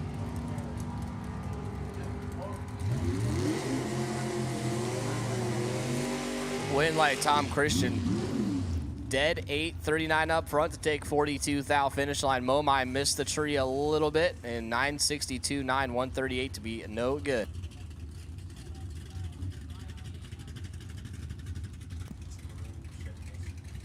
There is a maroon Chevy Trailblazer, California plate 9EXP375. A maroon Chevy Trailblazer. You need to move. You're blocking a pit space. A maroon Chevy Trailblazer, California plate 9EXP375. A maroon Chevy Trailblazer. You need to move it immediately. David Stage gonna take the win, 964.6, 139. So both of the Coombses are done early in round number 1. Lee Roberts and RJ Simrock. Roberts on the left-hand side for the 41 Ford truck. Simrock on the right-hand side, that 67 Mustang.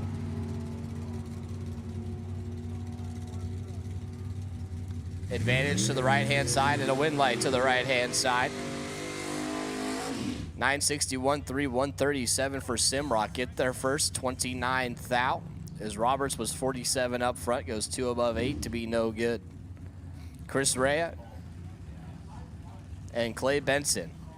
Ray on the left-hand side, the Live It Up, 7 Up, 1964 Nova out of Elk Grove, your number 6 qualifier. Benson on the right-hand side out of Hollister, the retired Fire Battalion Chief.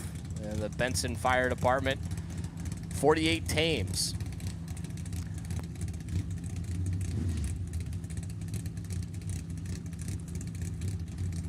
Attention to the pits, please. I need B gas, Bravo gas to the lanes. B gas, Bravo gas. Need you to the lanes for pairings, please.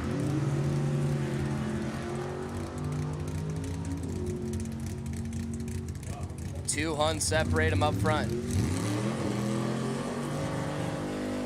Win light goes to Chris Ray.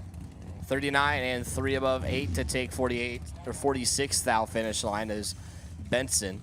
59 on the tree and 6 above 4, no good. Once again, B gas, Bravo gas. Need you to lanes for pairings, please. B gas, Bravo gas will take you now. Billy Teague and Michael Karate, your next 2. Teague on the left-hand side out of Reedley, California, the 67 Nova. Your number 12 qualifier. Karate on the right-hand side, your number 1 qualifier in that silver 70 Nova.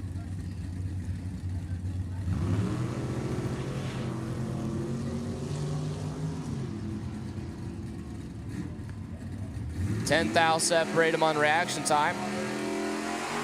The win light goes to Michael Karate, 31 and dead 7 to get there first by 8 thou. Billy Teague, 041 on the tree, goes dead 5 and 8 thou behind at the finish line. That was a great race in Karate. Moving on to round number 2. Brian Smith, Mark Jordan. Smith on the left-hand side, the 1969 Cougar, your number 8 qualifier. Jordan on the right-hand side on that 79 Malibu. One of them is visibly in trouble. You saw them leave the starting line. You know which one I'm talking about. Win light goes to Brian Smith. 10.019 on that 960 index. Cut it down to a 37 thou stripe as Jordan missed the tree by a whole bunch. And then 970 with a 9. And all sorts of no goodness. Brian Smith moving on to round number 2.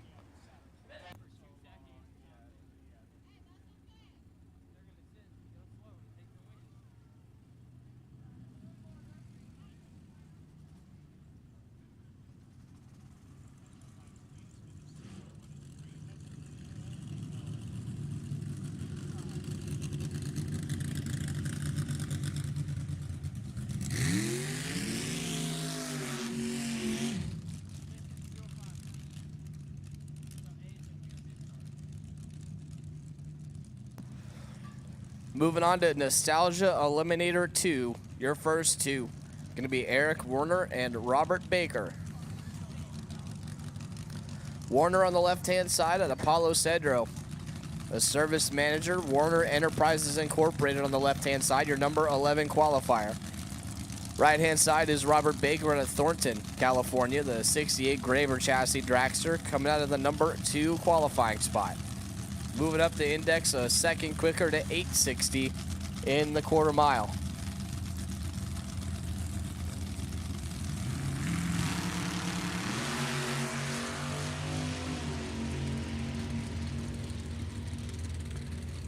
Left side in control. Win light left-hand side. Eric Warner 20 up front and 1 above 9 to get their first 76th thou as Robert Baker missed the tree, goes 2 above 6 to be no good. Adam Westbrook and Lindsey Lister, your next two. Westbrook on the left-hand side out of Porterville, California, the farmer by trade. In that 32 Bantam Altered, their number 15 qualifier. And he's got Lindsey Lister on the right-hand side out of Los Angeles, the personal assistant, that 1972 Shoemaker chassis dragster, your number 6 qualifier.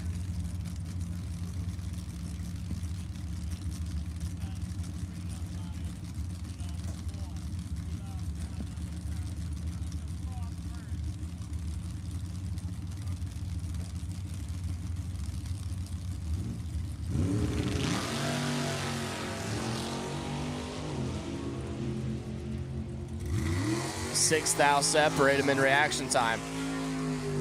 And the win light goes to Lindsey Lister, 81 and 9 above 8 to get there first by 3/10 as Adam Westbrook goes 9.020 and no good. Now here's a good one. Sam Tucker and Troy Moyle. Tucker on the left-hand side. And that 32 Bantam Altered out of Redding, California. On the right-hand side, Troy Moyle out of Carson City, Nevada. The 04 Sacramento chassis Altered. Your number 9 qualifier going up against your number 18 qualifier. And the only reason Sam's that low on the totem pole is because he went at 8:59.7, so 3 thou from the 8.600 that they was aiming for.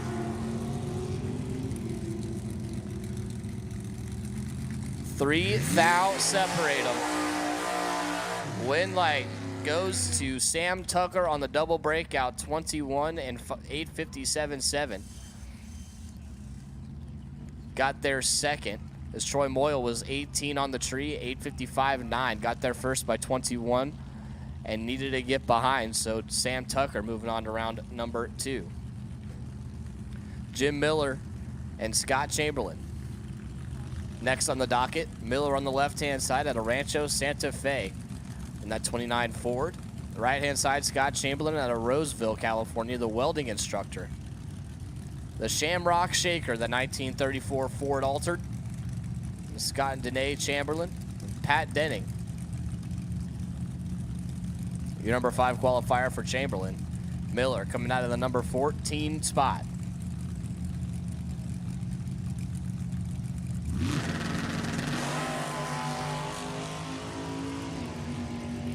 Massive red light for Jim Miller. Scott Chamberlain's going to move on. 62 up front and 8.98.4 at 111.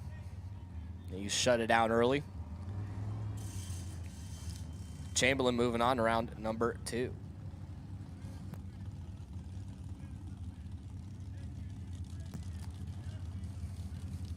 Barry Lattenberg. Larry Battenberg on the left-hand side out of Cool, California, the body shop owner. The Janes Auto Electric 37 Fiat out of the number 3 qualifier spot. And Terry Lindblad on the right-hand side out of Chico, California, the VP Structural Steel 96 Tuttle chassis dragster. The 392 Chrysler in it.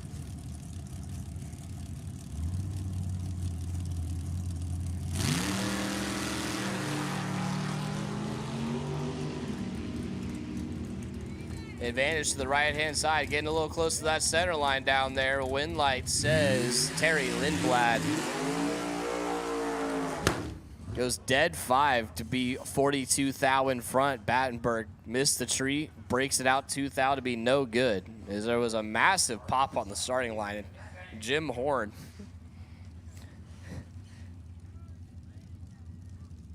As he was doing his burnout over the starting line, he sets off a small grenade. And J. Todd Fernandez on the left-hand side, the Gold Star Farms 32 Bantam. The farm run at Tulare. Your number 1 qualifier went 8.600 for Fernandez. Horn on the right-hand side, your number 10 qualifier. And that 23 Ford out of Reno, Nevada. Your number 10 qualifier went 8.66.8.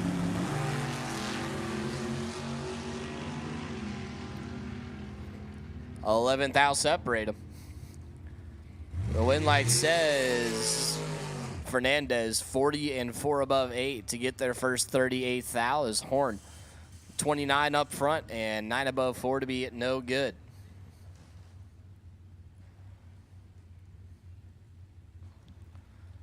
So Joshua Lee Jennings and what was supposed to be Miguel Lomas. Lomas unfortunately had issues and was not able to make the round, so it's going to be the Joshua Lee Jennings show here. On the left-hand side, the network admin out of Ripon, California. The 92 Ron Fry chassis dragster, your number 16 qualifier.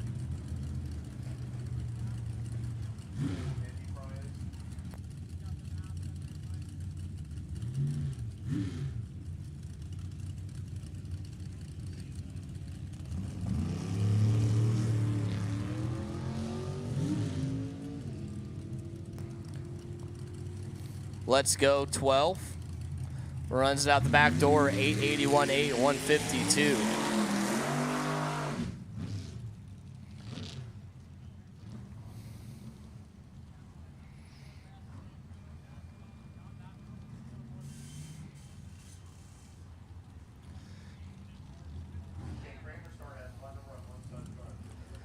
Gary Ryan and Greg Kramer.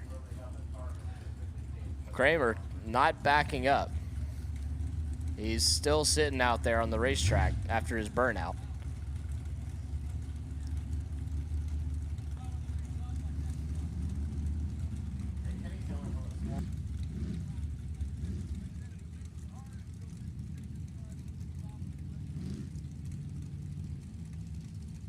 There he goes. He found reverse. Kramer out of Fair Oaks, California, your number 17 qualifier for the blue camouflaged front engine dragster on the tower side. On the left-hand side, Gary Ryan out of Southern San Francisco, the Juggers Racing Team, 32 Bantam Altered. Your number 8 qualifier, that pure adrenaline hot rod over there. On the, we'll call it the spectator canopy side of the racetrack.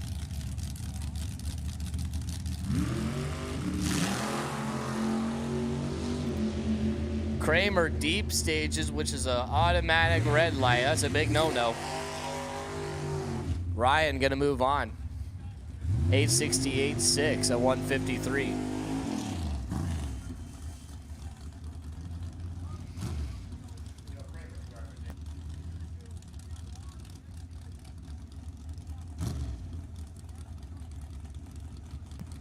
Eddie Lucas and Wes Anderson. Your next two, Eddie Lucas on the left-hand side of the 48 Topolino out of Modesto. Your number 13 qualifier.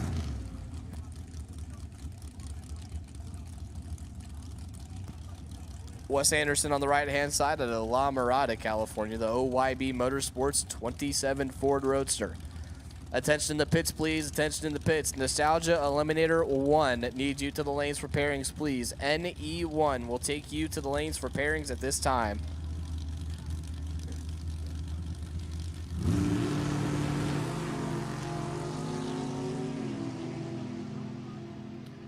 One thou separate him in reaction time. Win light says Wes Anderson 866.5. At 150 miles an hour, get there first by 24 thou, as Eddie Lucas was 55 on the tree, 1 thou better, and 869.0, 153 to be behind by 24 thou. No good. And that's going to wrap it up for NE2. I have B-Gas ready to rock and roll. Once again, NE1, Nostalgia Eliminator 1, you have been called to the lanes.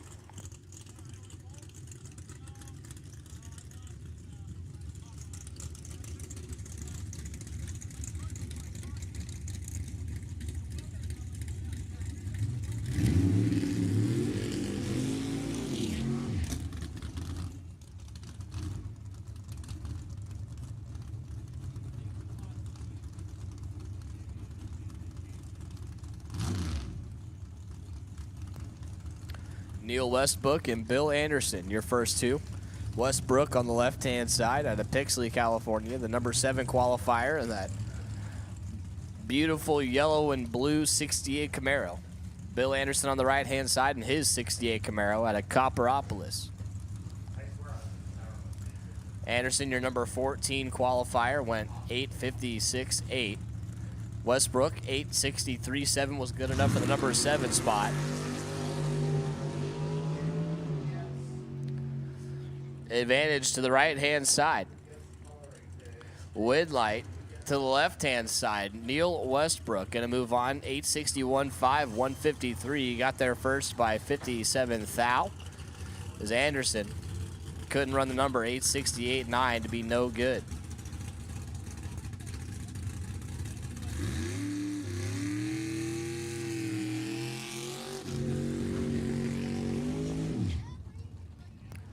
Oh, Vincent Reale did his best dirt car impression. Getting all types of sideways on the burnout on the left-hand side. Reale out of Sacramento, the American Water Truck Services 71 Nova, your number 9 qualifier. Rick Logston on the right-hand side out of Bakersfield, the Sen Cal Machine 65 Olds 442. That's a big old hunk of metal on the right-hand side. Needs a 615 cubic inch Oldsmobile motor to power him through that quarter mile. He qualified number 2 at a 8:61.2. Reale went 8:65.1 in qualifying, good enough for number 9 qualifier.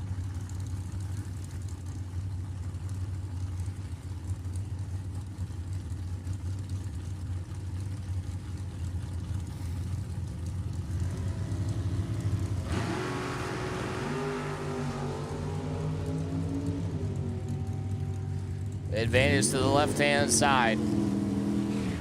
Winlight to the left-hand side. Vincent Reale, 8:65.2, 153.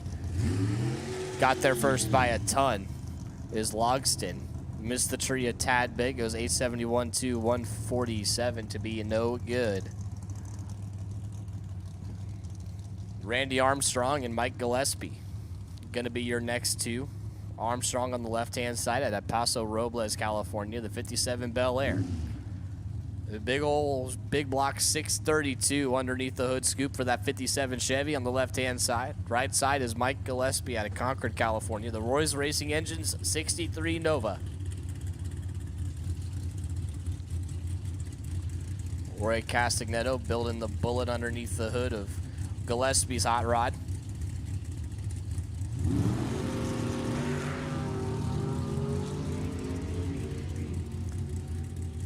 Big hole shot advantage to the right-hand side. Winlight left-hand side. Randy Armstrong missed the tree. 061 goes 884.6 at 146 and got there first by 1 thou, one skinny one. As Gillespie was 12 on the tree and 889.6 at 146 to be no good. And Gillespie goes down early. Rich Dondervan and Wayne, oh boy, Charbonneau. Your next two, Charbonneau on the right-hand side, Zondervan on the left-hand side. Reaction time advantage to the right-hand side and a Winlight to the right-hand side. Charbonneau. I think I'm probably butchering your name, I'm sorry, but Charbonneau goes 869.7, 152. Got there first by 20 thou. Zondervan missed the tree by a whole bunch. Goes 3 above 5 and no good.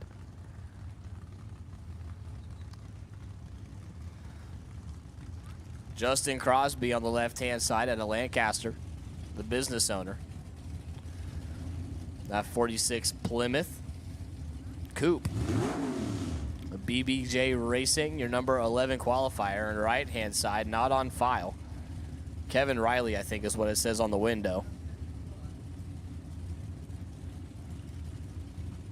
Oh, 752R, there it is. Kevin Riley, yep. Santa Clara, California, the 67 CUDA, your number 4 qualifier.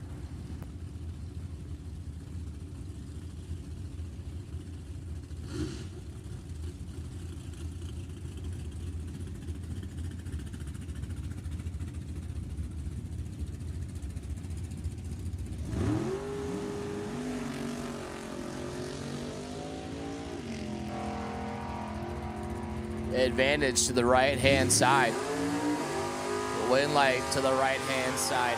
874.9, 137 for Kevin Riley. Going to move him on to round number 2 as Justin Crosby missed the tree. Goes 881.5 to be no good. Carl Weisenhunt and Mike Rabner. Here's a heavy hitter matchup right here. Weisenhunt on the left-hand side. The Burco Berry Redwood Lumber hot rod. That 64 Fairlane out of the number 12 qualifying spot. Mike Rabner on the right-hand side at Paso Robles, the fleet manager. King's Oil Tools on board of that 67 Camaro out of the number 5 qualifying spot.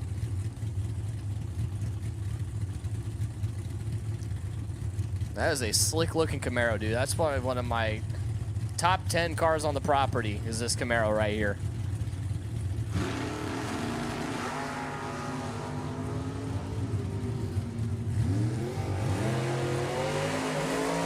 Advantage right-hand side.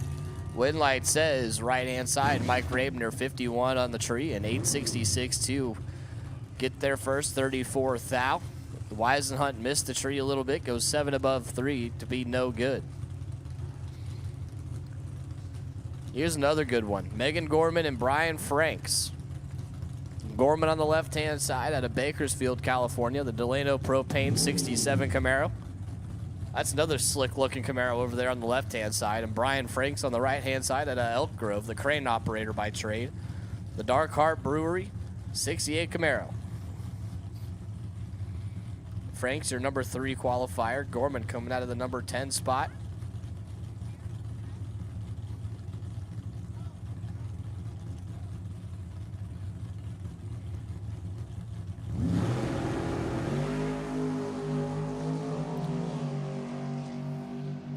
Advantage to the right-hand side.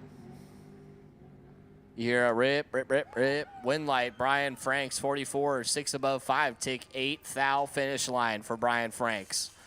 Gorman missed the tree, goes 864, 154 to be no good.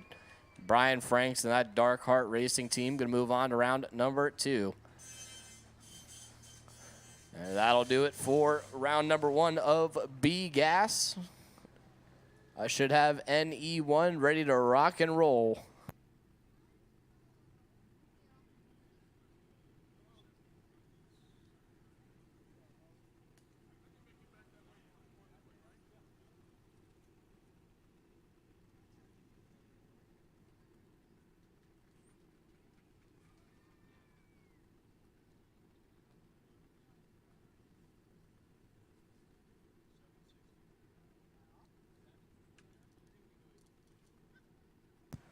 Attention in the pits, please. Attention in the pits. I need A gas. Alpha gas to the lanes for pairings, please. A gas. Alpha gas needs you to the lanes for pairings, please.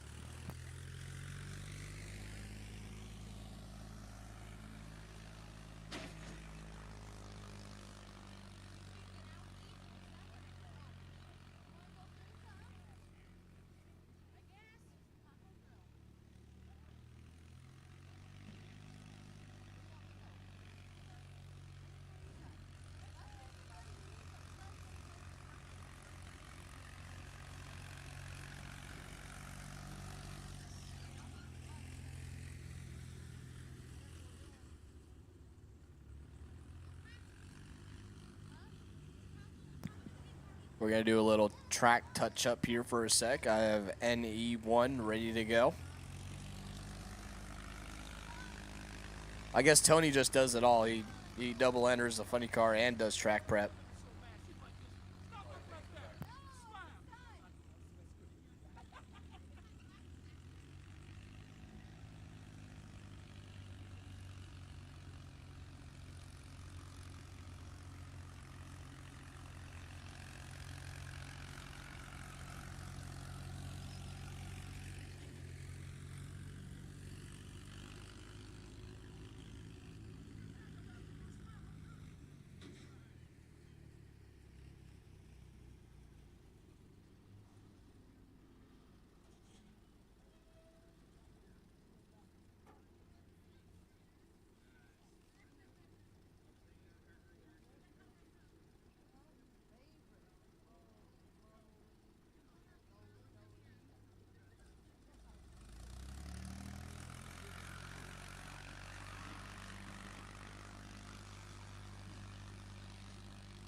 Sabrina Pecora and Dave Lawson.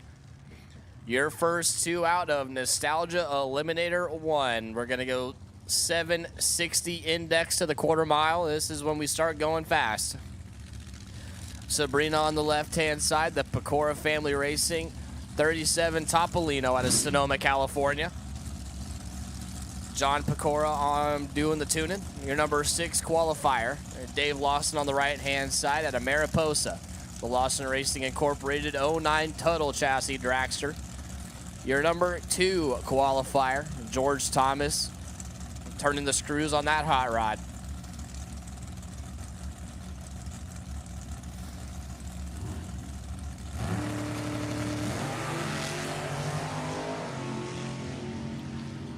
Oh boy. It's a tight one. Advantage to the right-hand side. The wind light left-hand side. Sabrina Pecora, 36 and 5 above 2. Got there first, a 10th and a half.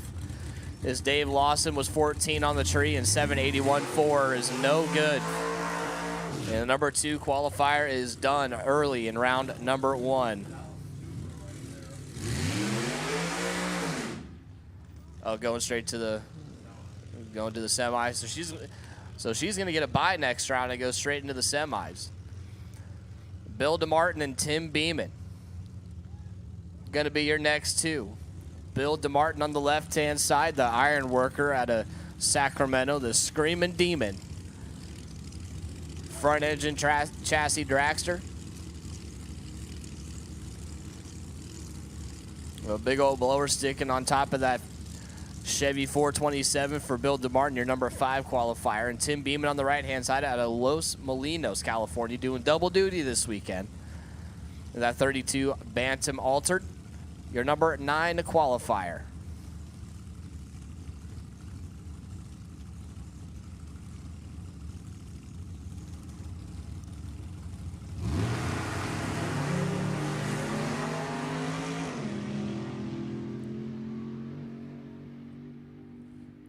Advantage to the right-hand side and the wind light to the right-hand side. Tim Beeman, 30 up front and 5 above 4. Moving on to round number 2 as DeMartin was 47 on the tree. Breaks it out by 6 thou and got there first, 43. So had plenty of room to snug it up and did not do so. So Tim Beeman going to move on to round number 2.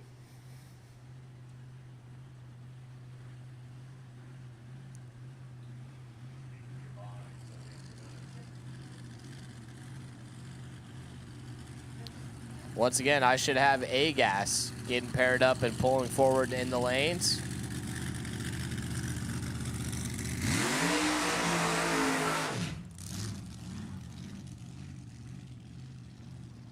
Matt Garcia.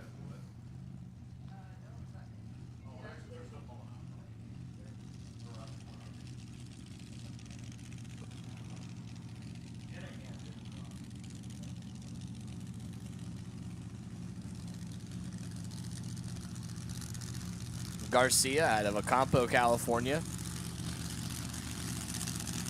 That 32 Bantam Altered. Went number 1 with a 763.3 and earned the solo shot in round number 1.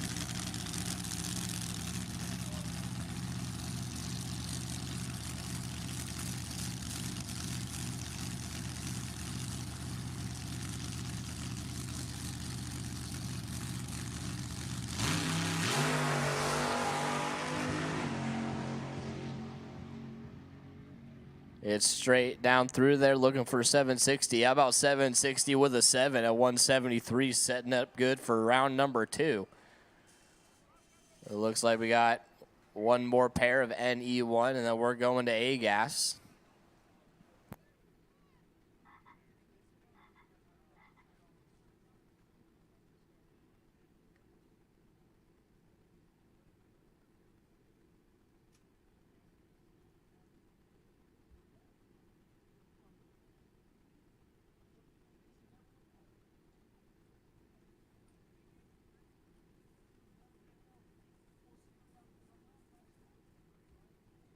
I lied. There's 2 more pairs of NE1.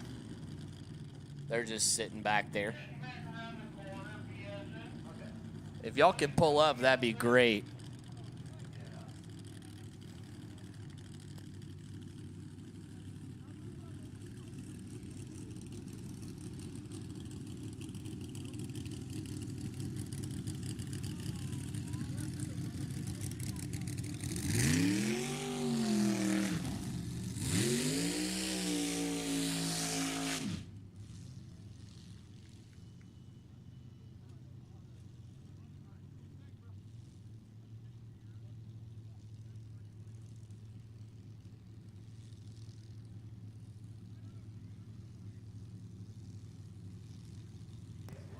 Hey, just a heads up, we do have 3 turnoffs. There is a third turnoff, like way down there. I promise you, you'll see a third turnoff before you hit the sand.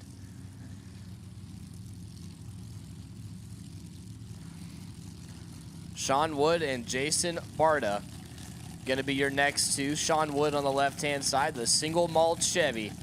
Saw Designs 16 Shady Tree Chassis Dragster out of San Anselmo, California. Your number 7 qualifier on the left-hand side. Right side is Jason Barta, the Barta and Coburn front engine dragster. S&S fabrication on board. Coming out of the number 3 qualifying spot. A naturally aspirated 572 Chevy on the right-hand side for Barta, and a supercharged 410 cubic inch Chevy on the left-hand side for Sean Wood.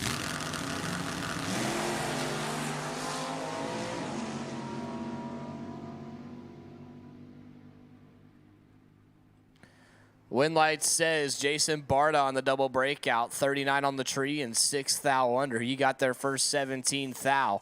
As Sean Wood was 66 up front and 758 forward at 178. Needed to find the brake pedal or the parachute handle quick and in a hurry, and did not. So Jason Barta going to take that Barta and Coburn hot rod to round number 2. As we got one more pair. Now we actually have one more pair of any one, I promise. And then we have A-Gas.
It looks like we're 2 people away from 100 viewers on the live stream, which I think would be an all-time high.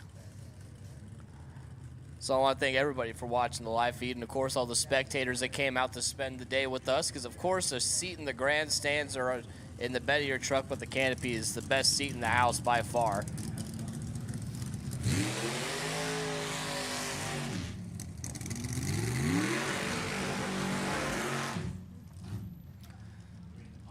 We got Justin Minahan and Kenny Upton. Your last 2 for NE1. Justin Minahan on the left-hand side out of Livermore, California.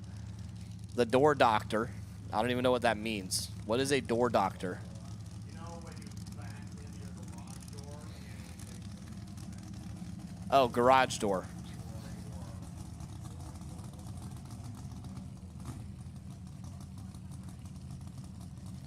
I could have used him about 3 months ago when my garage door broke. Minahan, the Copper Cadillac Racing Rumen Chassis Dragster, a 523 cubic inch Caddy motor. for Minahan out of the number 8 qualifier spot, and Kenny Upton on the right-hand side out of Garden Grove. At Ken & Sons Racing, Leonard's Chassis Dragster. Your number 4 qualifier went 765.4.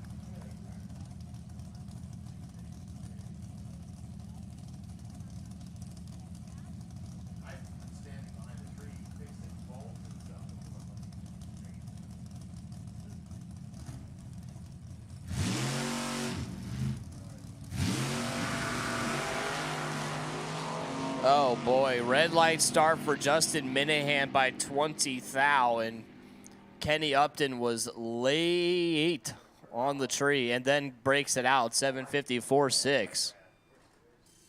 Ouch. Hide the sharp objects. Is Kenny Upton going to get the freebie in round number 2? And that'll wrap it up for NE1. First round, we got A-Gas ready to rock and roll.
Brad Woodard. If somebody from Brad Woodard's crew can come see us in the tower, please, just real quick. We just had a quick question. Brad Woodard, if you could please send yourself or a crew member to the tower. We just had a quick question, nothing serious. You're not in trouble, I promise. We just have a quick question for Brad Woodard or anybody that crews his car.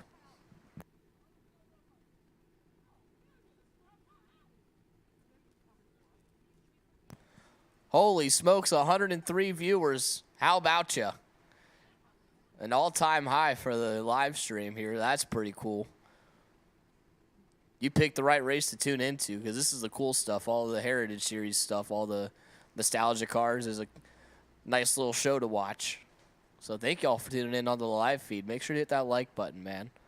I said it in the chat earlier. I was like, hit the like button if you like dry hops. So all of our Sifka cars, our chat likes dry hops, just a heads up. Feel free to do some dry hops after your burnout like the mayors have been doing. Long burnouts and dry hops is how you win the hearts of our live feed chat.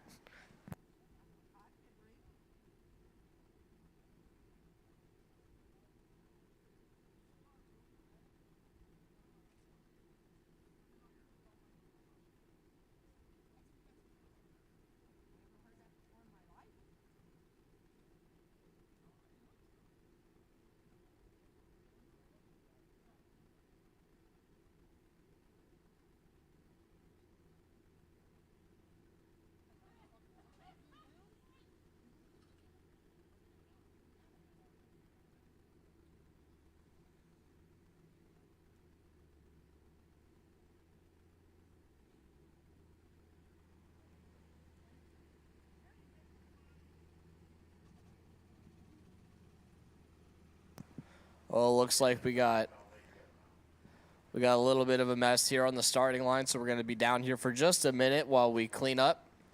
Don't go anywhere.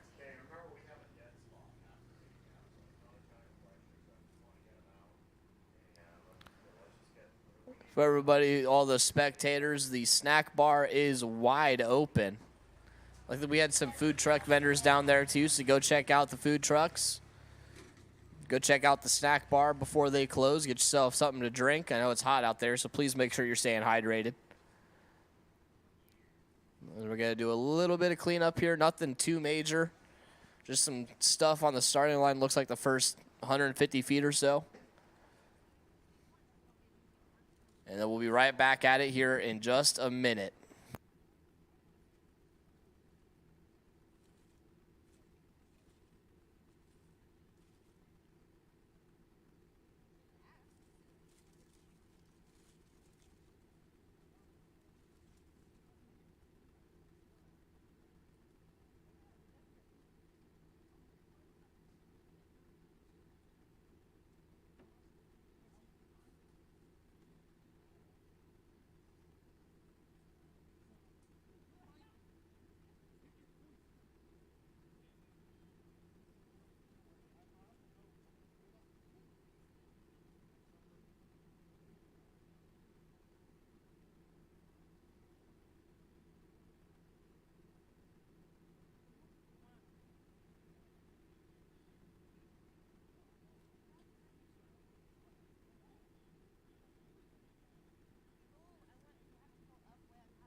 We weren't exactly expecting that. Silent but Messy apparently had a Justin Minahan's car, but yeah, it required a bit of a scrape. So just so you know, funny cars are scheduled to be on course at 3:30, and A-Gas was the last thing he was going to run before him. So that's why we're just going to take the time here and get it done correctly. And basically, we'll go straight from A-Gas into the funny cars. And the rest of our Group 1 cars, because they are all scheduled for the 3:30 hit.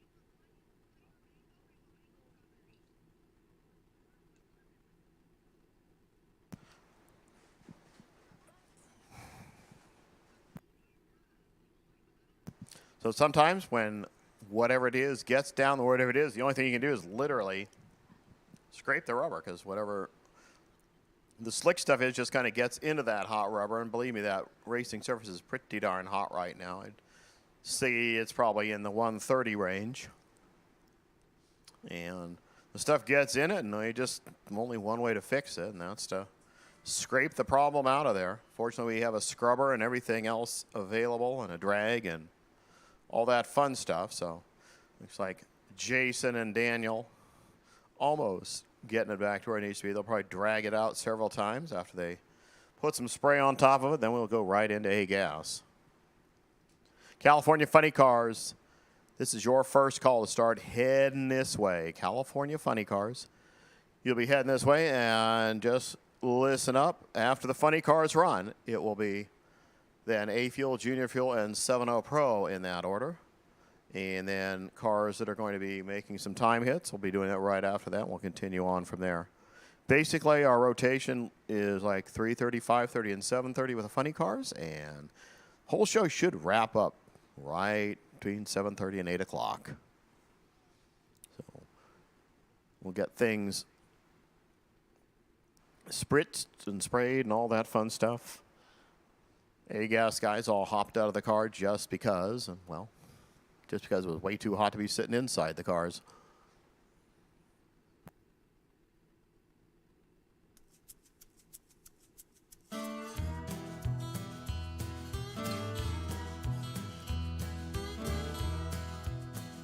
See, if this is truly nostalgia, when they did this originally, you wouldn't have had all these torches and all that spray.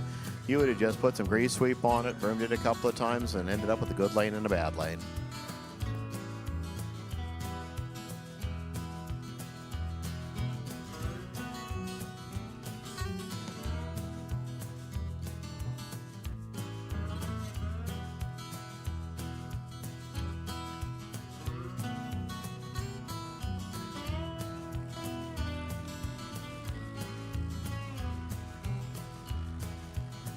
The ladder's on the way, Sabrina.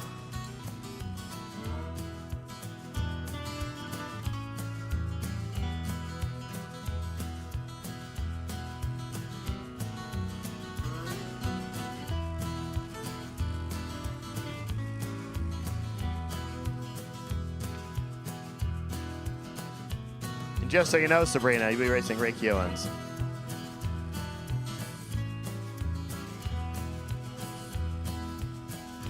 As our fine Hoyt Clagwell does its job and rubs the track flat again.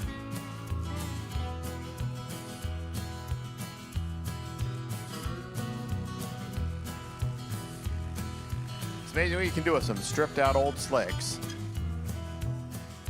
A little weight in the Gannon box. And track doesn't know the difference between that and the race car tires.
Jason, good enough to start putting them back in? Go ahead, guys. Start heading back into the race cars. Hey, guests, get back suited up.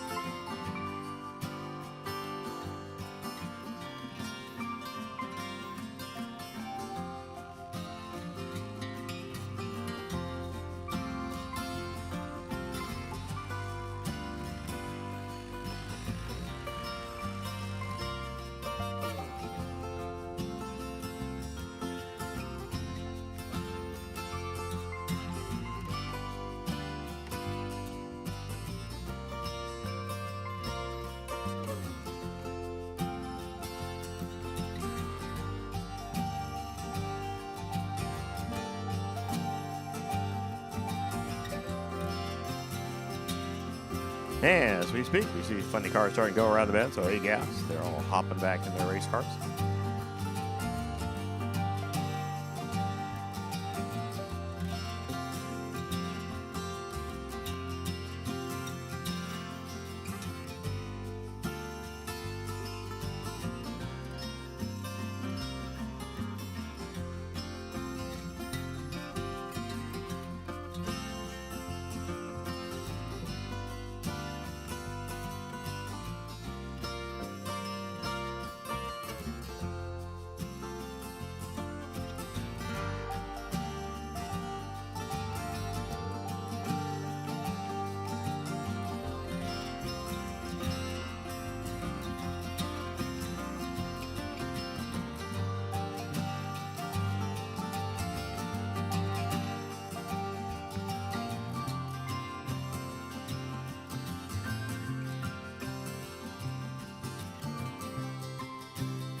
I'm just amazed that they can get inside the race car with that space suit on and still have enough room to put a helmet on while they're inside.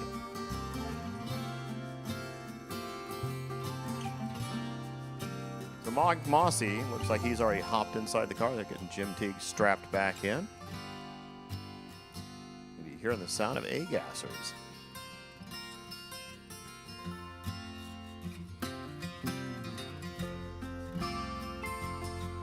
And we're hearing the sound of funny car. Then we go first round A fuel. So A fuel, guys, just so you know, you're probably about 25 minutes away. So start doing whatever that is you do, and then start probably heading this way as well.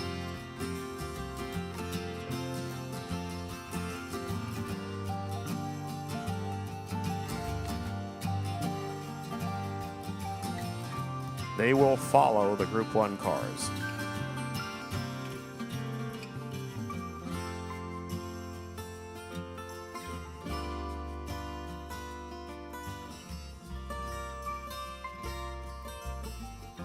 They, for the rest of you, they're wondering why I finished a conversation that we didn't start. As our non-heritage cars, they'll be making some laps. Now you're filled in. All right, looks like Heather's getting back to the head of the lanes, which means she'll start flapping her hands at the head of the lanes, and we'll start making loud noises at the head of the lanes. There you go. Yep, we'll get some water in the box. We're going to do real heritage, no burnouts, just chirp it a couple of times, stage it, and stab it.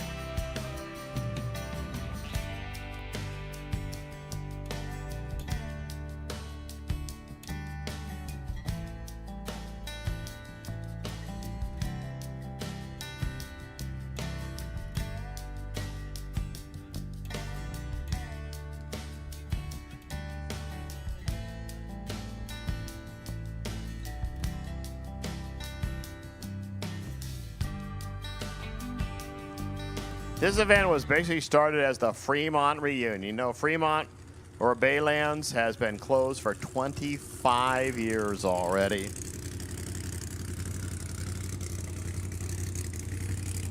Here comes Mike Mossy and Jim Teague. Jim, your #1 qualifier. Oh, no, Mossy's the next pair. My bad. I didn't bother looking at the ladder. Teague's a solo. Oh, I can blame Nicole. She's the one that put the number in. Mossy's actually in the next pair. So Jim Teague went 7-6-0-2. Grabbed the 1 spot in an 11-car field. So he gets the chance this round. We'll bring back 6 racers. So we won't see another Byron in this category until the semifinals. And it'll be either Mossy, Curtis, Fulfer, or Boyles getting to do that one.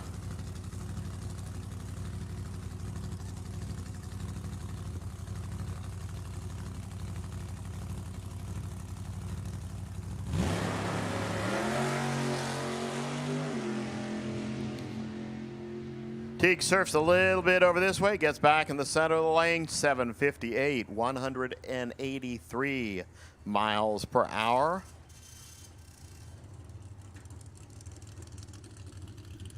So he'll wait and see what happens with Wade Weasel Anders, and Casey Troyer.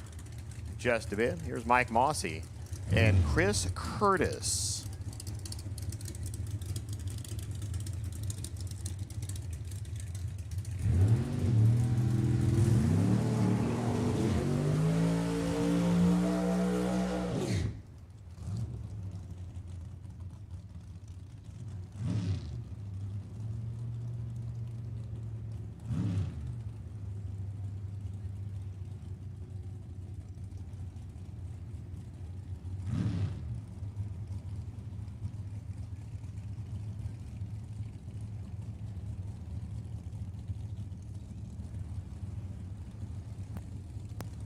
So Mossy, your #2 guy. Chris Curtis out of the 7 spot. Between 2 and 7 was only 0.02 of a second until you got all the way down to #10.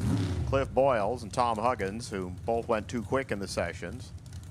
Pretty much 766 was the high number.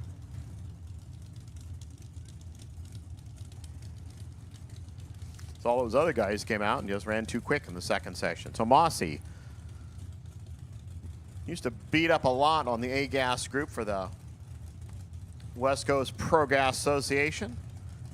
Changes the configuration around a little bit here and does okay here in A-Gas. I think he's even run 7.0 Pro once with this car. It's a lot faster than 760, believe me. He can run it in Top Sportsman just as easily. Oh, dump the laundry, 7.627 to 167. There was 3 separating him out of the gate. There was 3 separating him at the stripe. Chris Curtis, the 7 car, puts out the 2 car. 7.62 to a 7.63.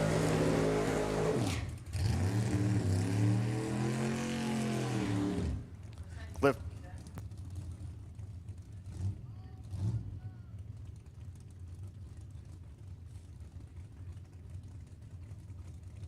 A Fuel, please roll this way. A Fuel, start rolling this way.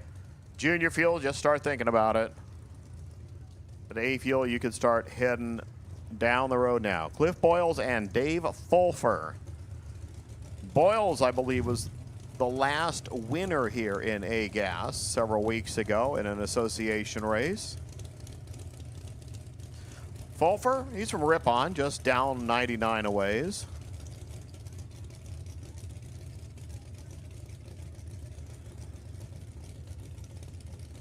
Out of the 10 spot for Cliff, out of the 5 spot for Fulfer.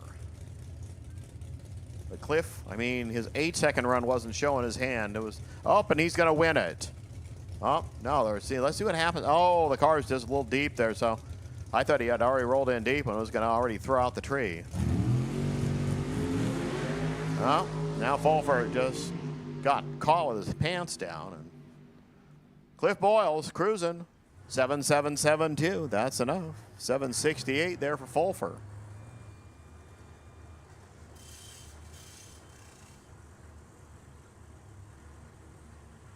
So either Chris Curtis or Cliff Boyles will be in the final round because they're on that side of the ladder. Here comes Terry Newton and Frank Miranda. All red all the time. Two way cool race cars.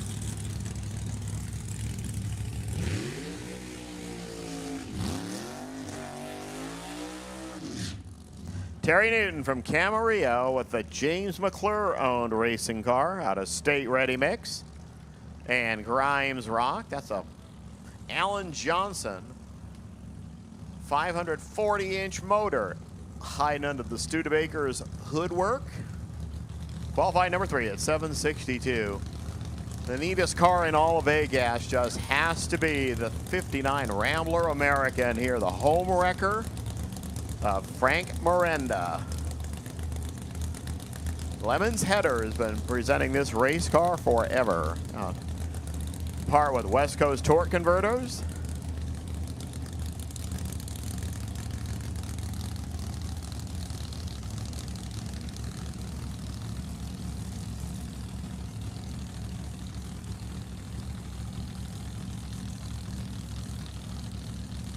They're on the side that has to work all the way to the final.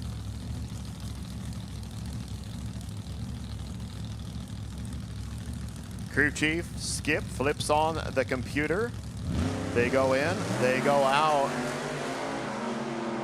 Advantage, a couple of ticks to the station wagon. Here comes the point that matters, 7629. Give it to Frankie, 182 miles an hour. Terry Newton grabbed the stripe by a couple of hun. You know what he didn't need to grab it by? A couple of hun. Miranda moving on. Let's see who Miranda gets to race next. Weasel Anders, Casey Troy. I know who they're going to race. Jim Teague.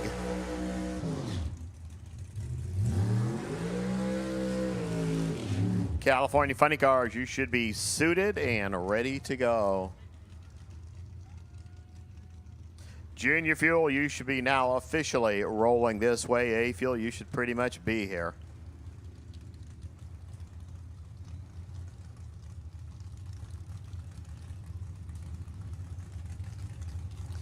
Weasel Anders, the player from South San Francisco, one of the Juggers Racing Group entries. Juggers, big help with a high school program over at Sonoma every Wednesday night. For Casey, the runner from Santa Maria, 33 Willies.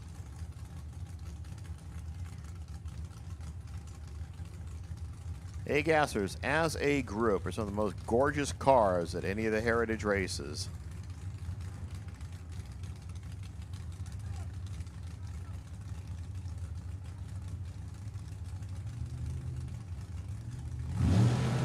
Oopsie daisy.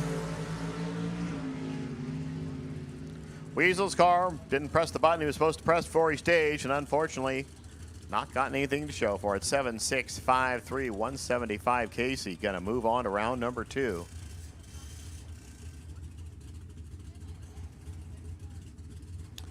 Ray Padgett and Tom Huggins, you know, these two guys raced in the last time run.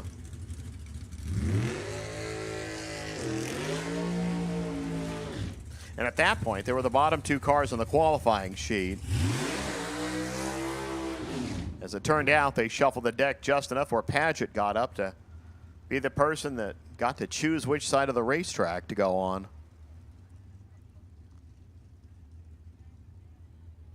So winner gets the wagon next.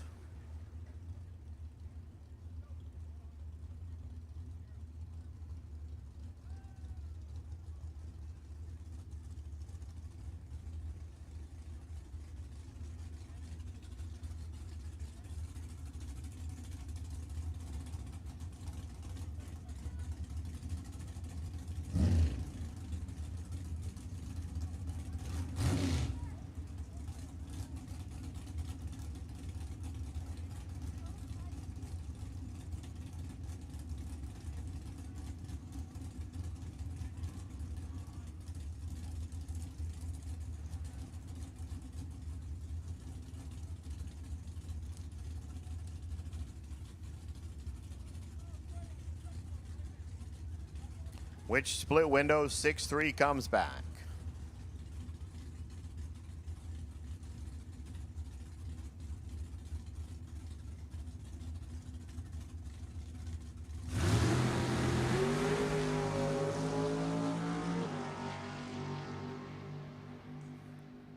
I brought a pretty good idea who it's going to be. Yep, I was right. 767, 178. Paget went 29 out of the gate. Huggins went, well, it started with a 1, and that was all you really need to know. 761, 179. Paget let him snug it up to within a hun, but said, I'm still going to take the stripe because I know I'm good. So that finishes up round number 1 in A-Gas. Let's make some funny car noise next. Here come the California funny cars, round number 1.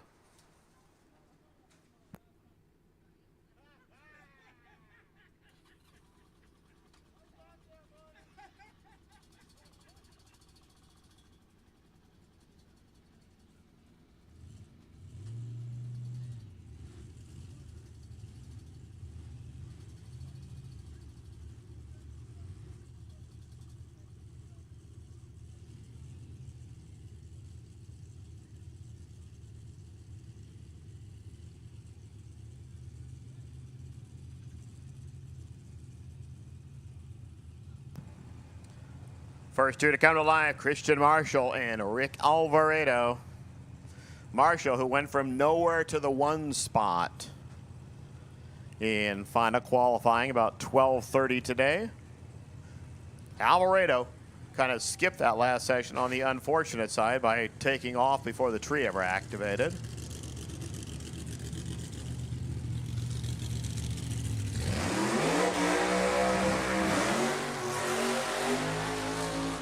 Now it's simple. You see the numbers on the bottom of the scoreboards. Don't make the numbers on the top of the scoreboards look less than the numbers on the bottom of the board. 7:10, the quickest these cars are permitted to run.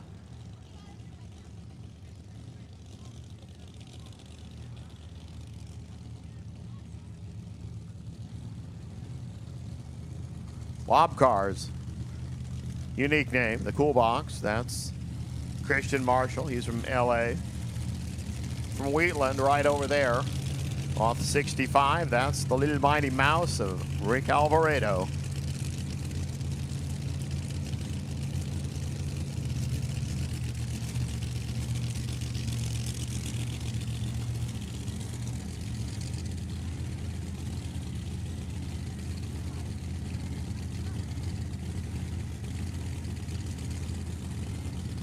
Crew chief does that thing he does, takes the little tie down off the injector that kept it from winging it in the burnout. Now the driver has full control of the throttle.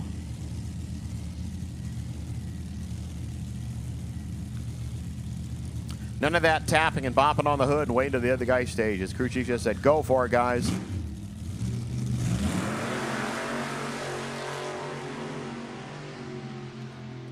Advantage over there to Marshall, but a couple bad lights to start. 723, 190 miles an hour. Rick gets around him.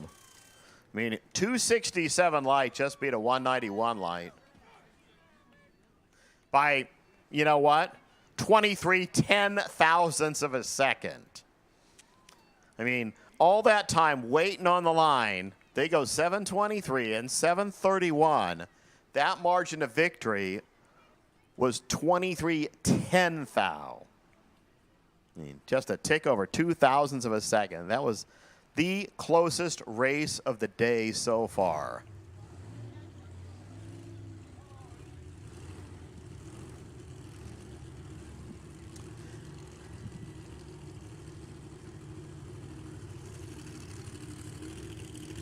Hill Austin Lindbergh and Jim Mayer next two.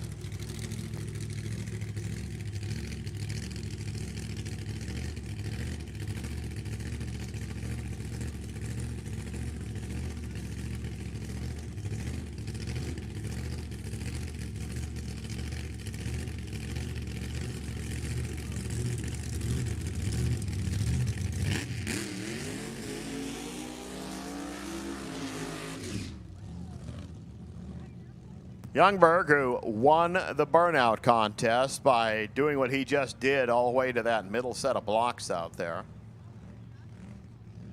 Out of the 7 spot, went 7:30 to qualify. 7:16 is what Jim Mayer did. So we didn't have to do any mathematical calculations to finish qualifying. Everybody was where they needed to be between 7:12 Marshall's run and 7:35 James Mayer's run.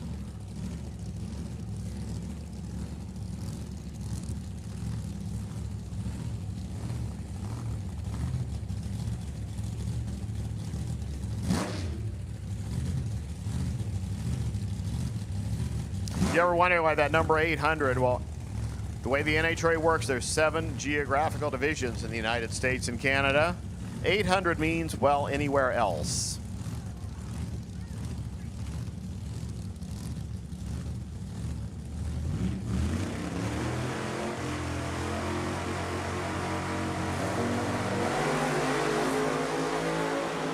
Red light start, Jim Mayer. Look at Lundberg goes 7:13. He dropped the laundry really early there. 144 miles per hour, but he did that just because he didn't probably see the red light and the fact that the wind lights were flashing in his lane. Mayer throws out the best run of the meet.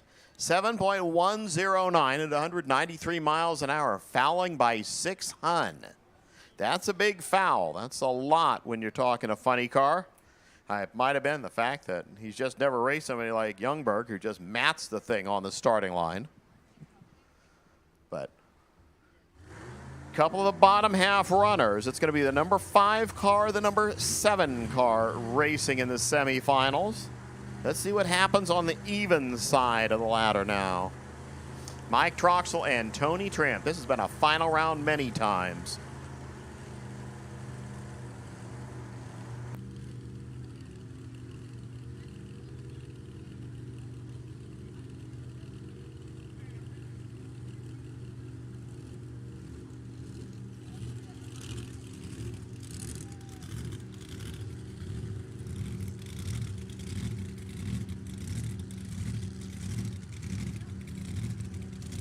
To me, just the RPMs are up way too high on Tony's car already. See what happens. I mean, that's a little bit higher revving than we've heard that car ever do.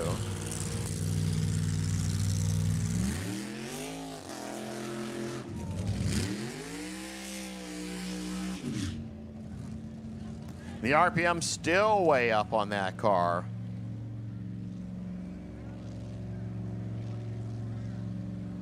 You can see Tony kind of fighting it, trying to get it to go into reverse. And yeah, see if he can get the motor to come back down, and it just does not want to come back down.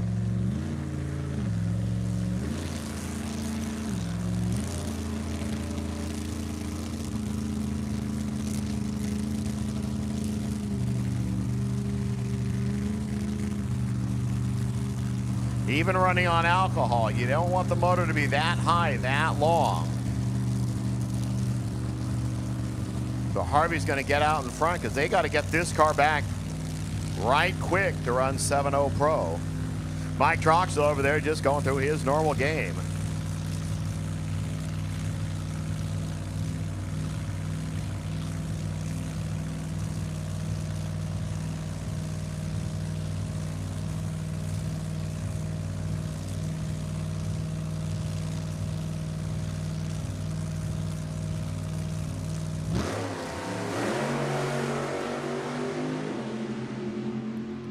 See how it worked going down the race course.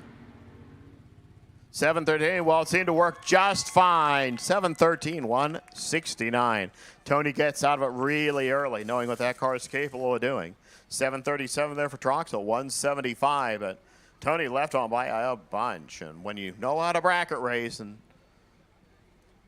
know how to drive a stripe, which is 2 things Tony knows very well how to do, it's going to be trouble for the car in the other lane. So Tony goes to the semi. So actually we get an upper half car in round number 2. Let's see what happens with our final pairs. Bobby Cottrell and Jim Mayer get set to go.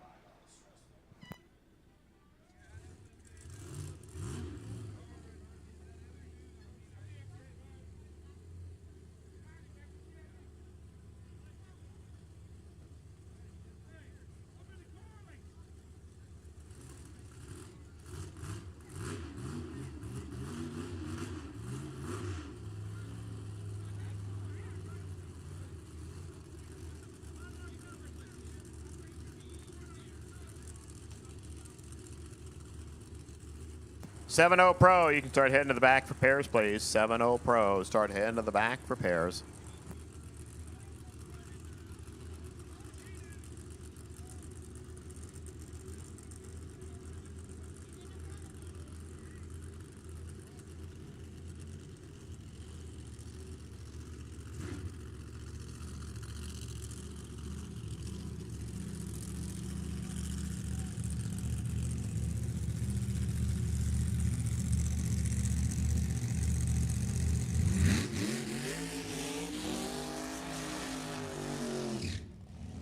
Ooh, Bobby's getting better with the burnouts. You know, when you start getting the smoke out from under the front tires on the burnout, that's neat.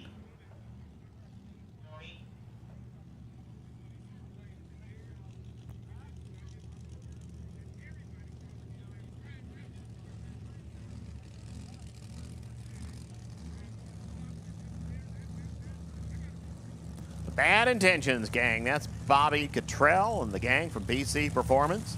His toy cars. Not that other thing he gets to drive on occasion that's much louder and much faster and quicker. James Mayer, the Junior Vibes team entry here. Good vibrations. Big time supporters of nostalgia racing here on the West Coast.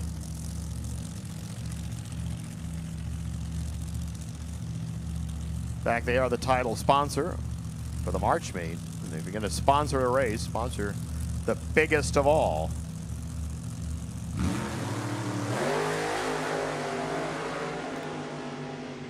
This would be an interesting one only because James Mayer just went 001 out of the gate. Nope, 715 to 178 miles an hour.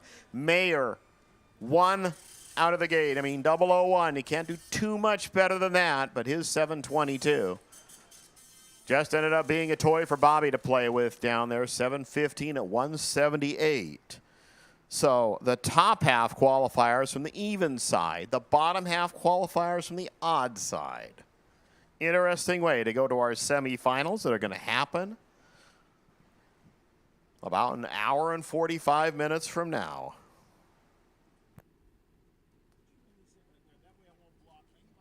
One more car to give you a little extra funny car fun. It's Sean Bryan. See, A Fuel guys getting ready back there. Junior Fuel, you should be getting ready and at least being up here nice and close. 7-0 Pro, I have called you to the lanes.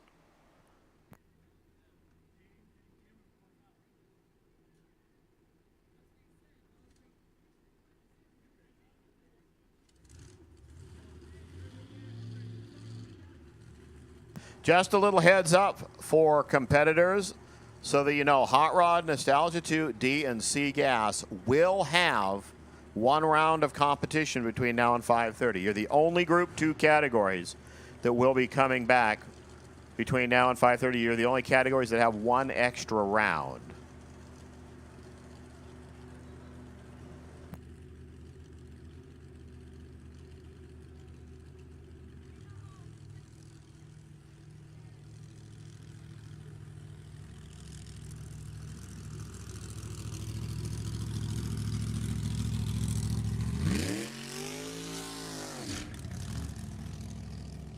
Sean Bryan, the runner from Windsor. Chevrolet powered. Olds Forenza bodied entry. Be interesting to hear the history of this particular Forenza body. We had a few on the West Coast that had the Forenza. The Weaver family had one. Kenny Moore's had one. A few other race cars, race teams. This could actually be a nitro car too. Back then you didn't have the giant whale tails on the nitro cars. They're a little more sedate. But this thing looks like it was more of a double B funny car than anything else.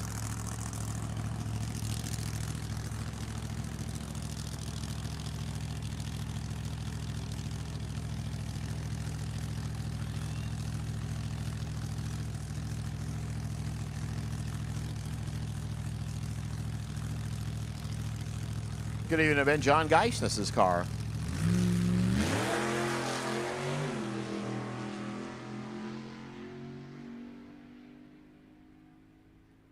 Oh, and that motor went poof, just like it did last time out there. 759, 172 miles per hour. So we'll take a quick check, probably at the top end of the racetrack, and continue on with A Fuel in just a moment.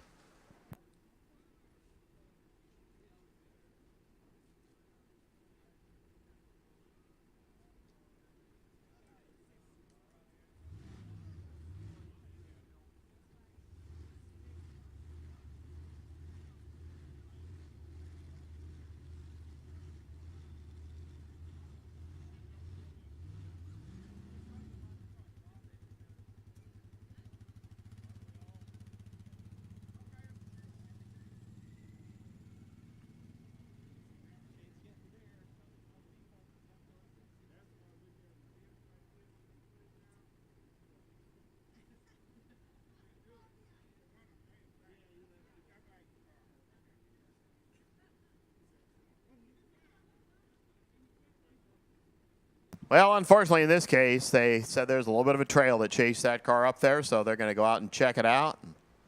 Hopefully, if it's all in the shutoff here, that's a much quicker cleanup. Oh, you mean we have to plug the souvenir booth while we're down? Well, let's go ahead. Hey, souvenir booths open, all of them. Concessions are open as well. You got hot food, you got cold stuff over there, you got everything. Check out the souvenir booth over here right behind the tower.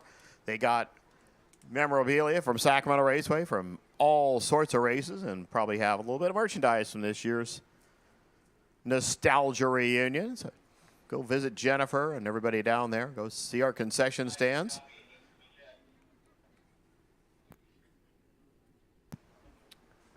And so A-Fuel guys, just kind of pause for the cause for just a moment. We need to do a quick track check way up there at the top end.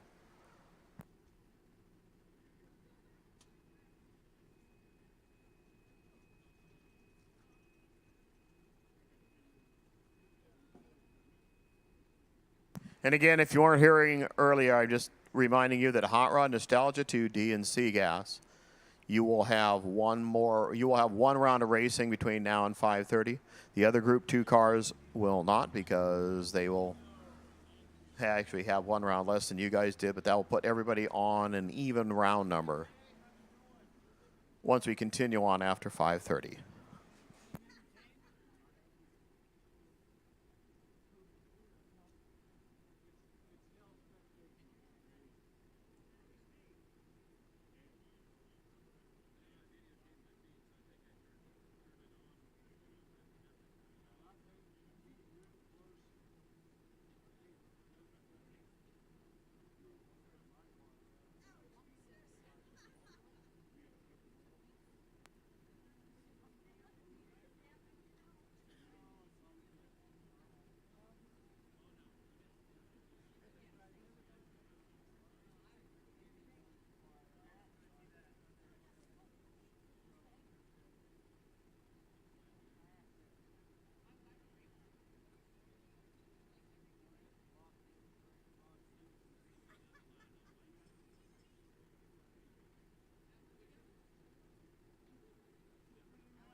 In case you get the hankering to try out drag racing, well, every Wednesday night here at Sacramento Raceway, we have our Wednesday night street legal fun drags.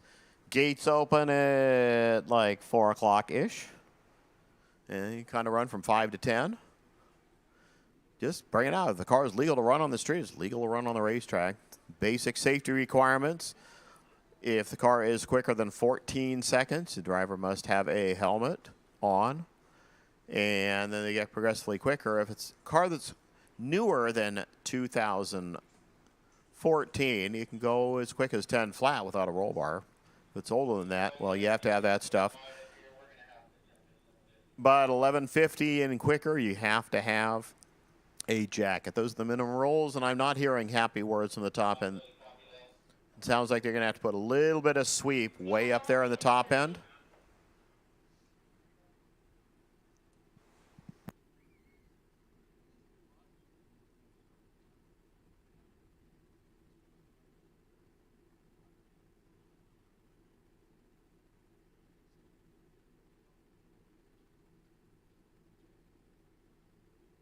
Okay, drivers, A-fuel drivers, junior fuel, if you want to hop out of the cars, I'll be fine, because it's just going to take us, we're looking 15 minutes or so, and if you probably do not want to be sitting in the red hot race car in your red hot racing suit, you can probably hop out of the race cars for a short time. We'll give you more than enough warning when it's time to get back in, because you can see where the truck is. That's where the problem pretty much starts, but we'll have to get the tractors and the blowers and everything down there to it.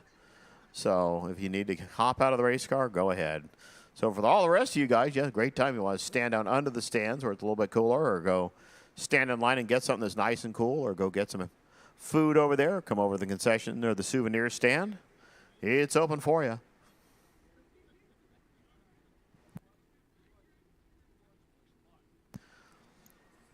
If down the road you're interested in just watching some current car NHRA sports and drag racing, we have the Pacific National Open here.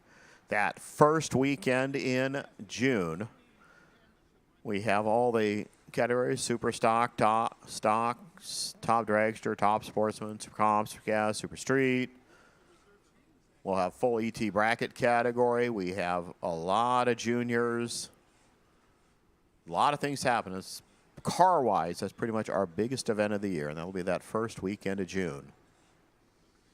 We have Summit ET Series races going on. We've actually put one into the month of July. We were planning on not having anything happening in July, but because we had lots of moisture before that, we decided to throw one extra race in there just to kind of get the racers back enough races.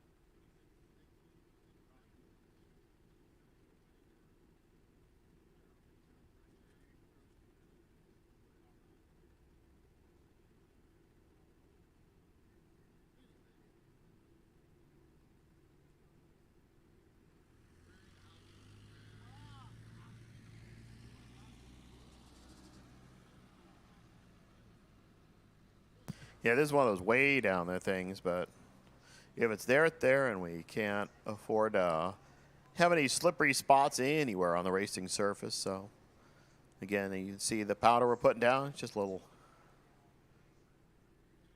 track drying compound. It used to be rice hull ash, but then that got banned. So now it's some other sort of stuff, but it does its job. Then we kind of blow it off, and we'll just keep on racing.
Yeah, we'll know when the tractor actually gets there because you'll suddenly see the white cloud.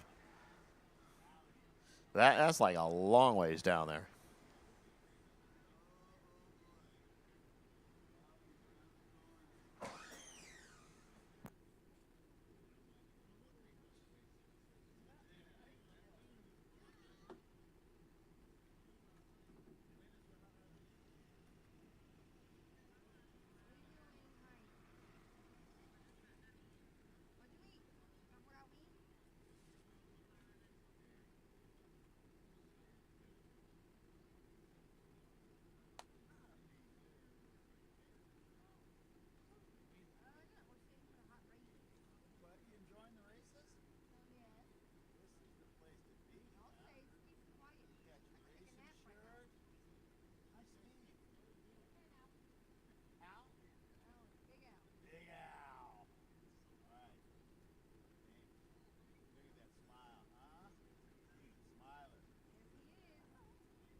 Well, that's pretty much going to be all gone by the time they're done. You'd think it, and then somebody pops a chute, and you notice how much dust is still there.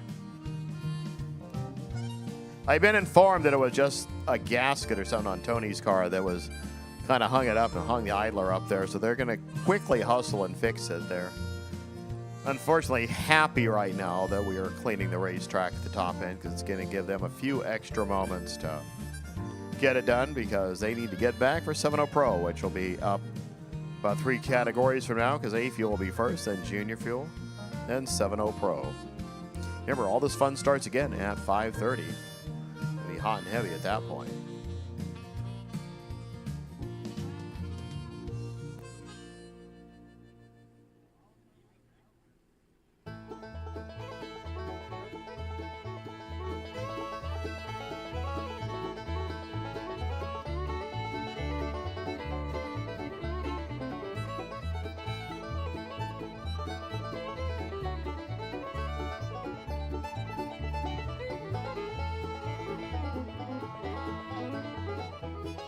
Okay, drivers in A Fuel, you can start getting back in the race cars.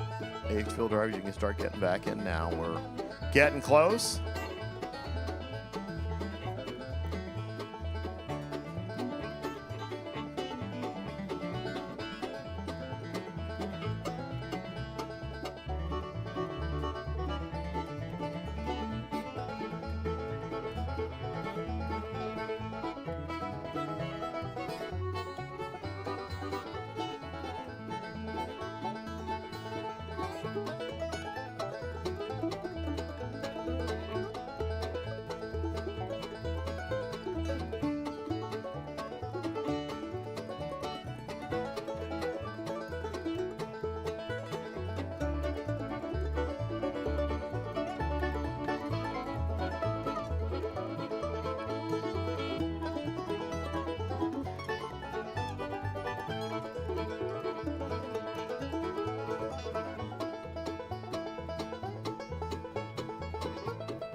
Whether you're breaking a sweat or breaking the laws of gravity, Cliff Bar is the ultimate energy bar, purposefully crafted with a blend of protein, fat, and carbs. Because the more good you put in, the more great you get out. Welcome to motherhood. It's hard. Oof. But we got you. Baby won't sleep.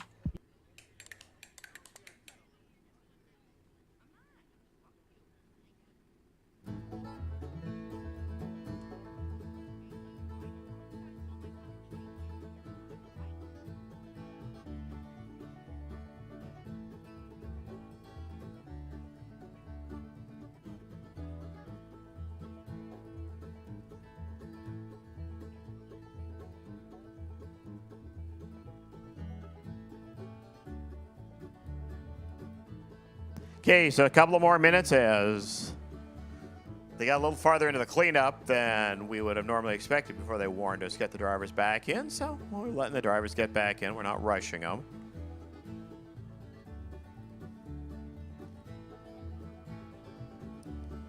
Looks like Wayne Ramey and Sean Kobari are going to be our first couple of runners there.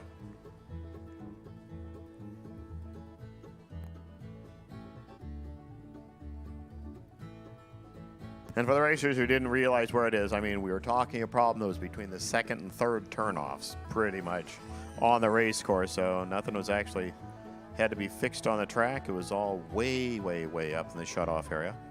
In case you're wondering, that is, it's about 4/10 of a mile to the final turnoff on this racetrack. You wouldn't think of it. This is a quite long racetrack with our shutoff area here. You know when you're at a really short racetrack when you see the cars working to get out that final turnoff, occasionally going on by it. That doesn't happen here when you have that slight grade to go up the hill.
Well, it looks like they're getting buckled down and all that stuff. I'm looking back at Jerry Cummery's car. Can see them getting in, which means Ken Bates, which is sitting right next door, is probably doing the same thing.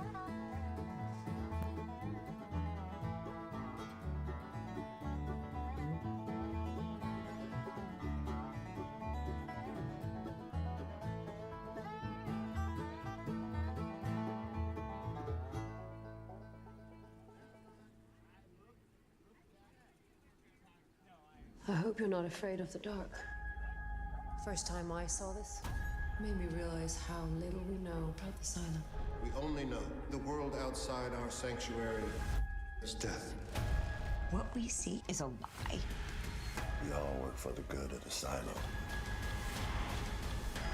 I need the truth. Please help me. Silo. Stream Apple TV Plus on any screen.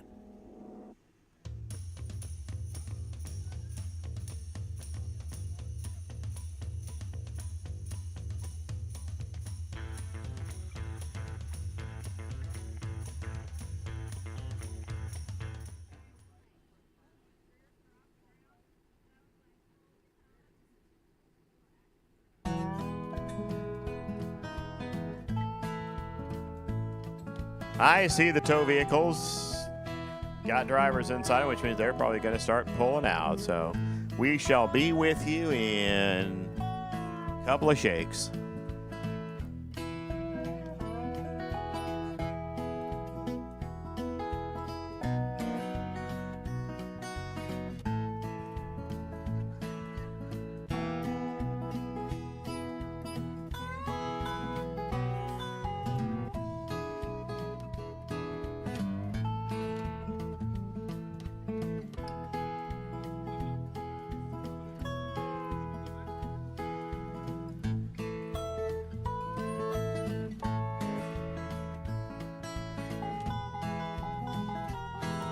So the car that make the two quickest runs so far, 6:26 and a 6:12 coming over here.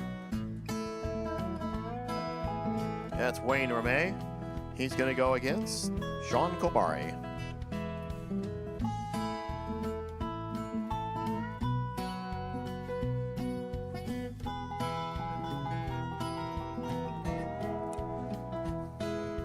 He started Friday night with an oops run and spanked the blocks at 1,000 feet and disqualified the run. It was a 6:26. Came back and did the 6:12. Right behind him, Kim Bates went the exact same ET, but about 12 miles per hour faster. So in a couple of moments, two blown alcohol motors gonna wake up and hear the difference between Brad Power and Alan Johnson Power. I dare you to tell them apart.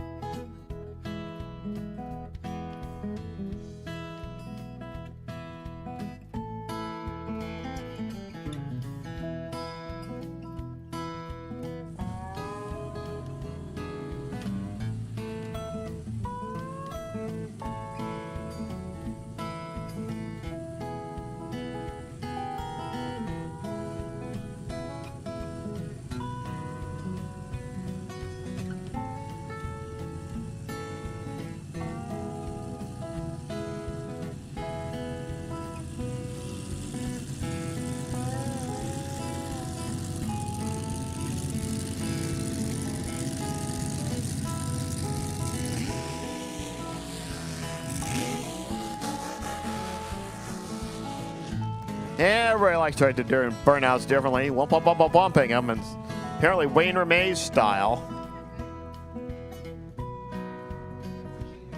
This is pretty much the quickest and fastest of the supercharged alcohol versions. And it looks like Kobari's car has lost fire. So we will have a single run down the right lane as Kobari's going to hop out of the race car. They'll get back over the wall.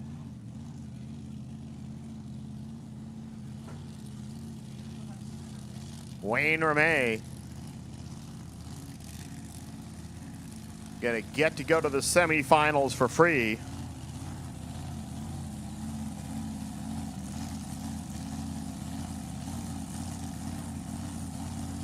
Where he's gonna race either Rick Ewens or Sabrina Capps.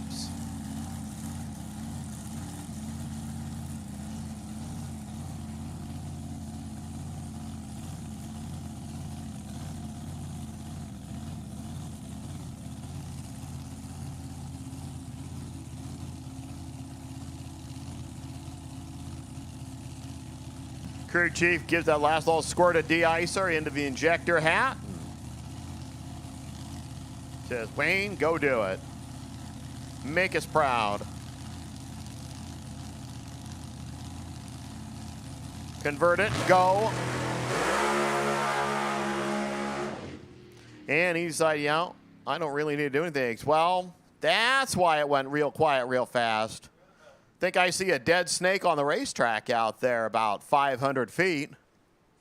When you don't have anything connecting the crank to the blower, all of a sudden, there's not a whole lot of power going on anymore. 939 to 60 feet, so he was still killing it in the first part of the racetrack, but he knows that car can do it. They'll go take it back to the pit, service it, put a new rubber band on it, and bring it back about 545.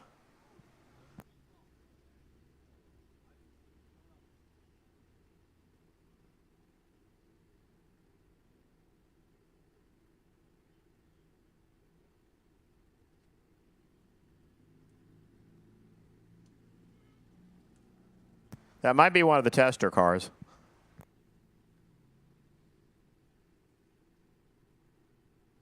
Okay, so we'll get our Kobari's car pulled off the racetrack. I don't know if we're just going to send the crew chief or the truck out there and just tow it off. That might be the quickest way to get it out of there.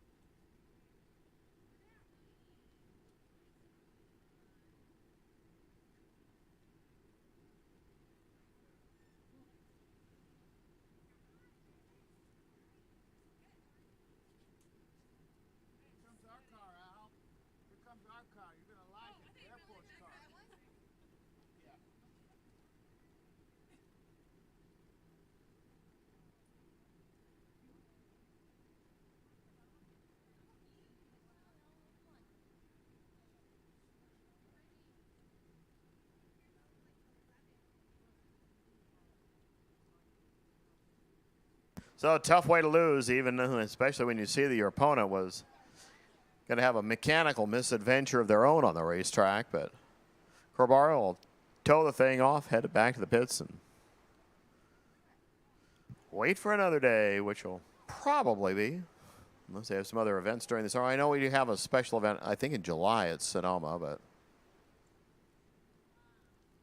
possibly right back here around Governor's Cup time. So I go pick up the blower belt. And not like Wayne gets to use it anymore.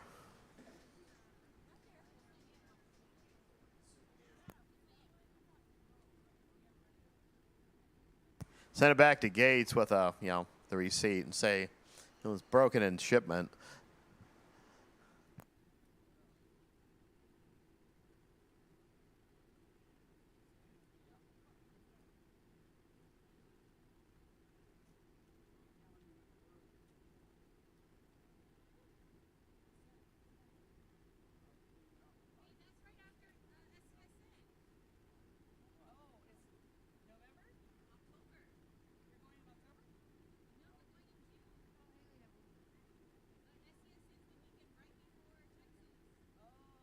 I think if the truck keeps starting and stopping, he just keeps finding little bits and pieces of blower belt all the way down there.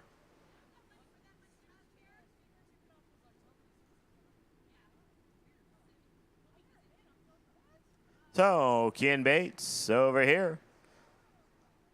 Jerry Comrie over there. It's injected nitro all the time with this pair.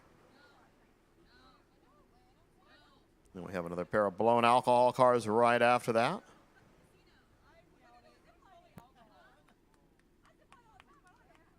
So, Jerry, did they move the car or did you guys get to move it? Word goes out, start the motors. They're going to start them on alcohol. So, listen, you're going to hear just kind of a blah, blah, blah, blah, blah, blah sound when these two cars first fire up. So, that's the sound of them running on methanol. In a few moments, the crew chief is just going to flip a little lever. And all of a sudden, it's going to be popping and banging as about 92% nitromethane goes into the motor.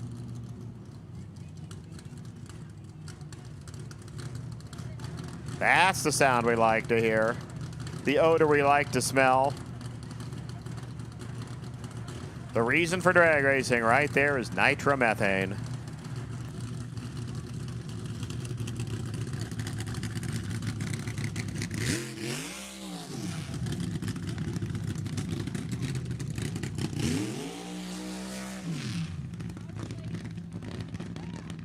Trying to read when he did the burnout, it says how many times he's been the national champion. I just say a whole bunch of times. Ken and Don and the whole Bates family from up there in the Anderson area.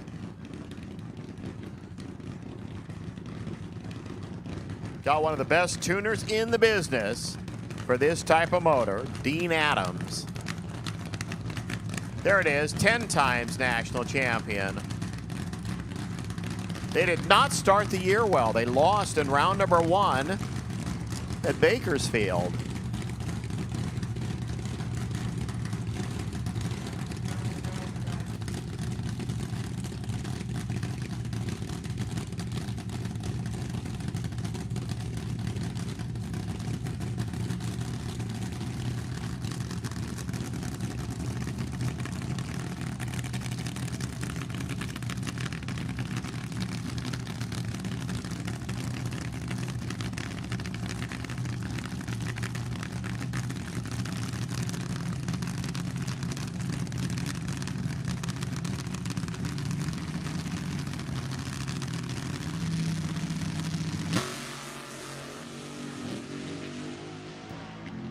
Ken Bates thunders down course 6:05. There's low elapsed time of the meet, 6.054, 228 miles an hour.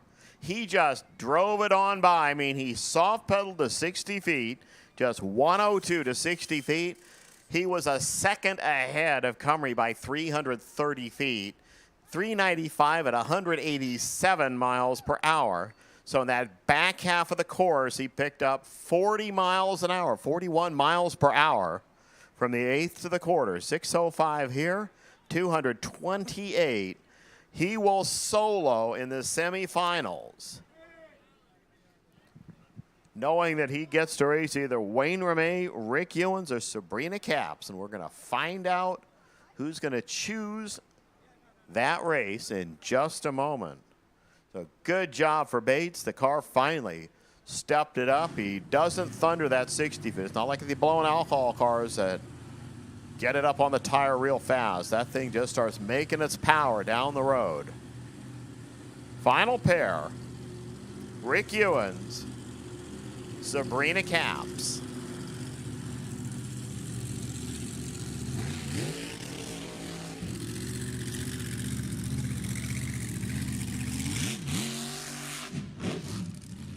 Well, some days you just roll the car too far in the water, and, well, there's no water anymore. Do your burnout. It's just for show anyway. Ewens, the real estate man from Paso Robles. I remember the first I ever saw a Rick Ewens race car, and I said that was the most beautiful top alcohol dragster I had ever seen in my life. Apparently everybody else at Bakersfield thought the same thing that year because it was voted the best appearing car. But he has always had spectacular race cars. Sabrina has gone through the ranks of different things, finally stepping up to the big leads, heritage-wise, here with A Fuel. Dennis Murphy provides the race car. Deals with the tuning. 501 inches of Brad Anderson power plant. 450 inches of Alan Johnson power over here.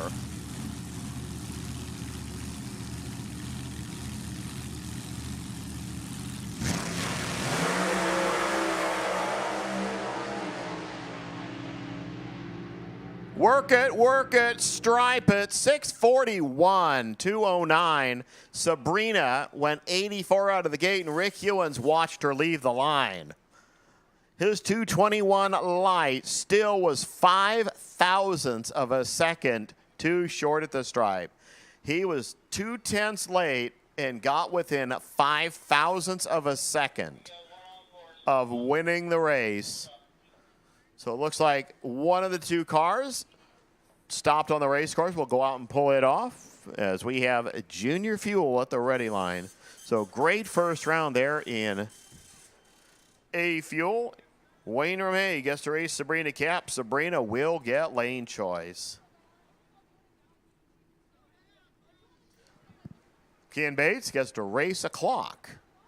If he doesn't want to beat the clock or anything, all he really has to do is stage the car because, well, he's a single run. That's the other half of the A Fuel ladder.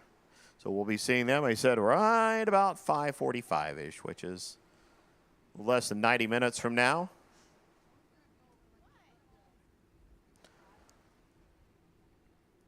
So we'll go down and we'll catch Sabrina's car.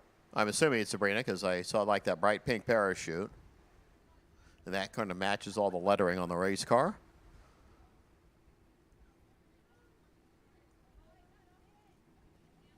It's Tim Beeman sitting over there. Dustin Lee would like to win 2 events in the same weekend. He's pretty much the only racer on the grounds that can do that. Since we only have, the one category that ran 2 different races.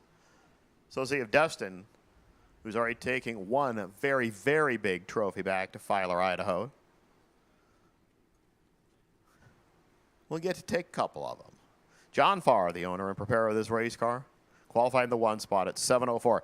We were having a miscommunication in qualifying. Brad Woodard is actually a Junior Fuel A car. So when we put in the numbers from their final qualifier, which was actually the final round of Bakersfield, they were 3 thousandths of a second apart in qualifying. It didn't change it. Dustin Lee was still number 1, but Brad Woodard was only 3 thousandths behind. You remember, that's against 2 different indexes.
Okay, attention, Hot Rod, round number 2, can start heading to the back of the lanes. Hot Rod. Round number 2, you are on a ladder. Head to the back of the lanes for pairings. As I said again, we're going to run Hot Rod, D-Gas, C-Gas, and Nostalgia 2. But we're going to go Hot Rod, Nostalgia 2, C-Gas, and D-Gas, just to give you a little separator if you're still doubled up. So Hot Rod, head to the back for pairings. Tim Beeman and Dustin Lee.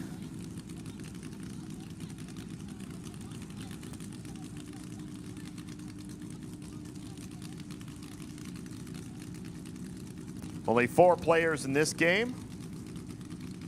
We had 4 in Bakersfield. They were not the same 4 as we have here. I was like wondering, what was Dustin looking at? No, the index should have been right. They still had the plug in the fuel tank down there. He didn't want to get hit in the face with a rag driving off the starting line.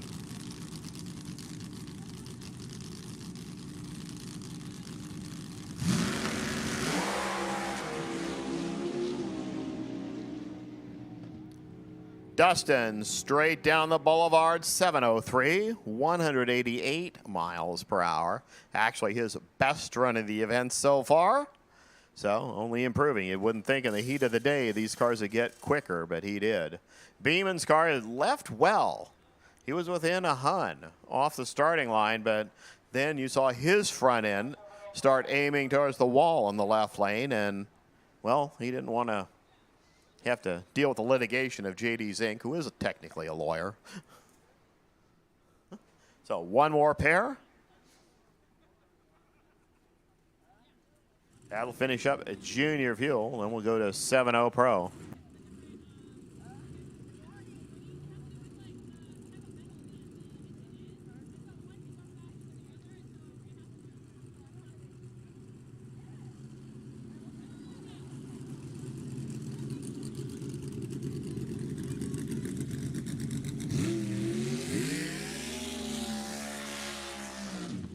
Brad Woodard would sure like to come home with at least one win this weekend. I mean, he's gone through one final. Now he's going to race Matt Baldonado here. The numbers 2 and 3 qualifiers, there was a considerable difference in their ability to get from here to there in qualifying. Baldonado did not make the second qualifier earlier today.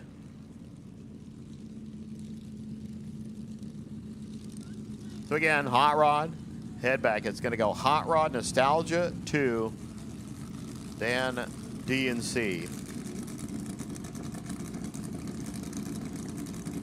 After we do have some time runs, they're going to go before that.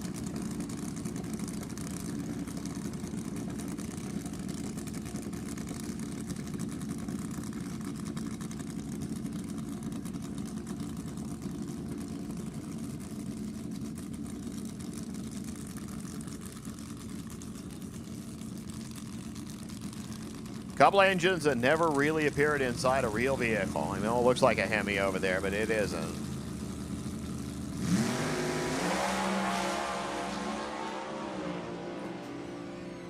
We're going all the way to the stripe this time. Win light says 705. Brad Woodard. You get to go race Dustin again later. 705, 188.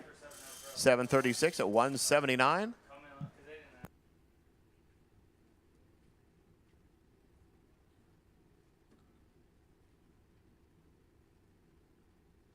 So that finishes up Junior Fuel. We're going to go 7-0 Pro Racing, and Logan Pagano is going to tell you all about it. Oh, before Logan gets to talk, gang, let's play a game. Ready? Reach in your pocket. The winner is the one that says, where the heck is my cell phone? If you can answer that question, we just happen to have an extra cell phone up here in the tower. So if you are missing your phone, and I know one of you is, come on up here to the tower. Here's Logan.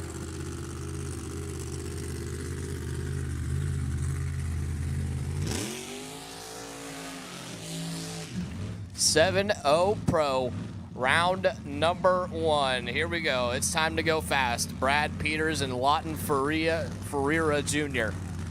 Your first two players in 7-0 Pro round number 1.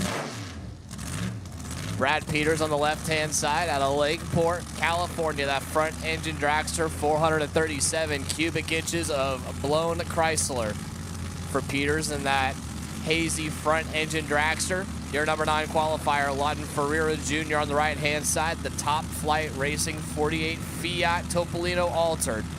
The Top Flight Corvette Incorporated hot rod on the tower side. Your number 2 qualifier went 7:018 in qualifying. Name of the game is 7 flat in the quarter mile and nothing faster.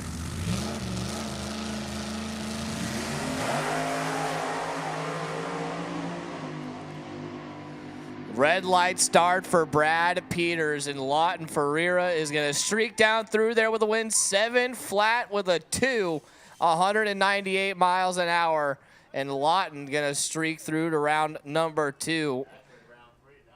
Oh, it was a 2-fer, so there you go. He got the bye to third round with that win. Tell you what, this 7-0 Pro class this weekend is tough.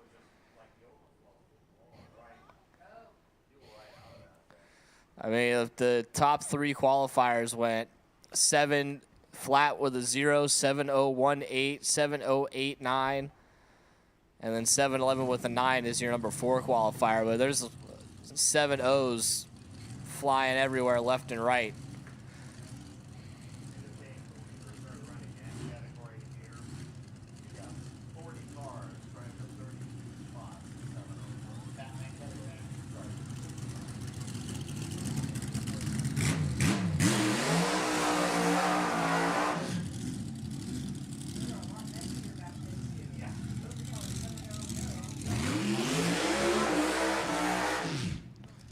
Steve Fowler and Brian Hall going to be your next 2.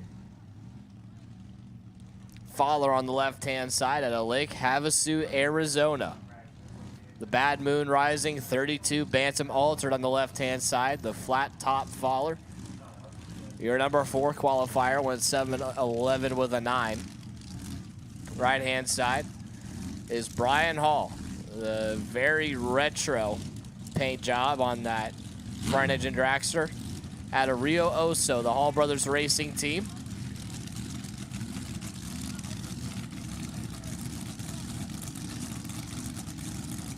Brian, your number 7 qualifier, went 7:18 with an 8. It was his best pass, a 392 cubic inch Chrysler motor for Brian and a 540 cubic inch big block Chevy for Fowler.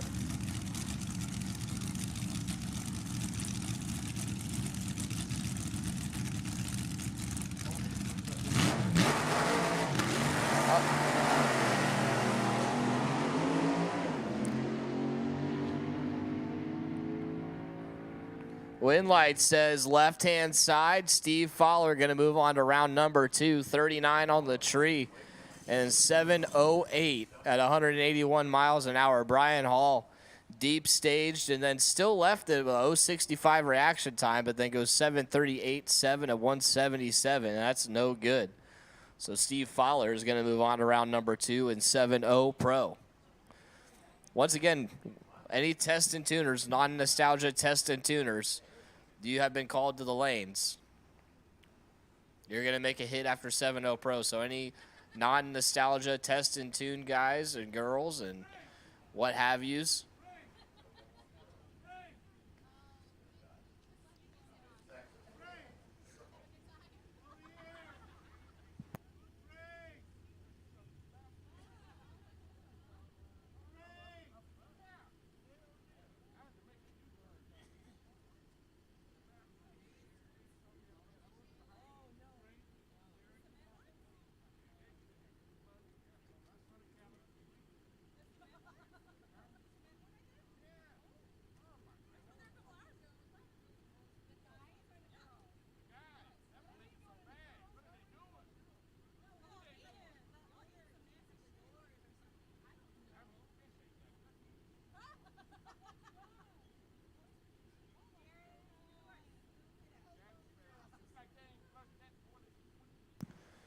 So Tony Trimp and John Lenko going to be your next two. Trimp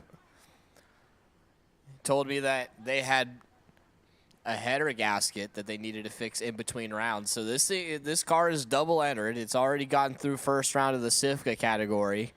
And then they had to swap out header gaskets or head gaskets. Can't remember which one he said. Maybe it was an intake gasket. It was some gasket. Maybe it was an intake gasket.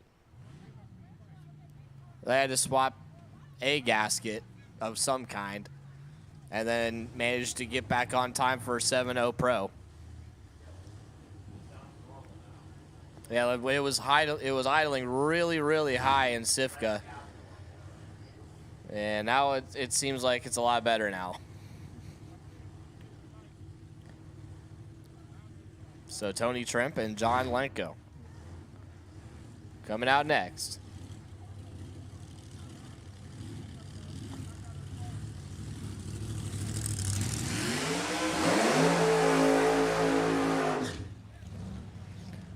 John Lenko on the left-hand side out of Bakersfield, California, a TV director by trade. 95 DRE chassis dragster. Coming out of the number 8 qualifying spot.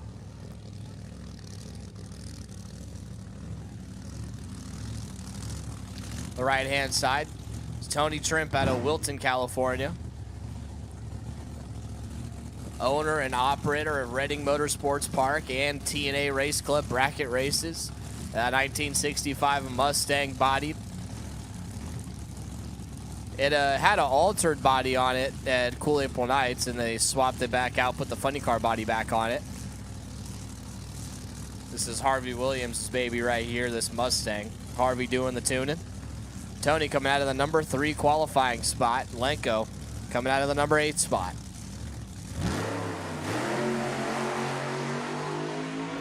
Massive advantage to the funny car.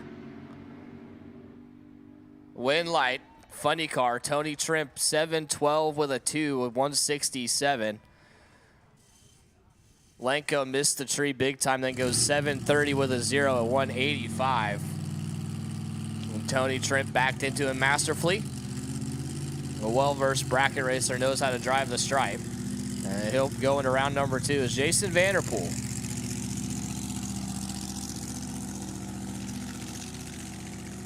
I guess they're just going to go ahead and break the beams because he's got his solo for qualifying number 1. Whiskey Kitchen Bantam altered.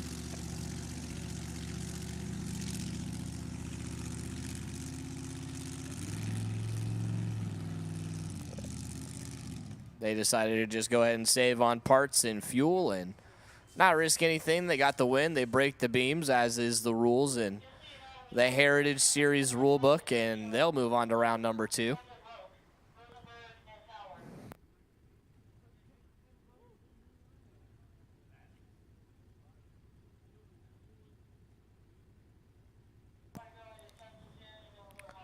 So apparently there was one more pair of 7-0 Pro, and they both broke. So Jason got the bye here because he qualified number 1, and because there won't be any opponents coming out of the next pair, he will have a bye in the next round too.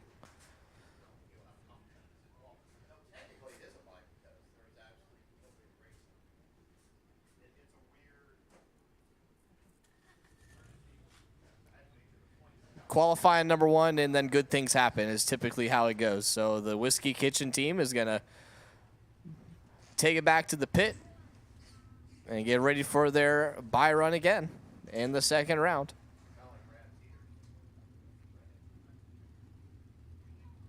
We got some test and tune coming at you.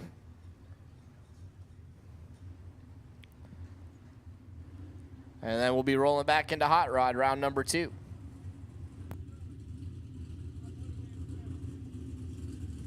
Attention to the pits, please. Attention to the pits. Nostalgia Eliminator 2, NE2, needs you to the lanes, please. Nostalgia Eliminator 2, NE2, needs you to the lanes for pairings, please.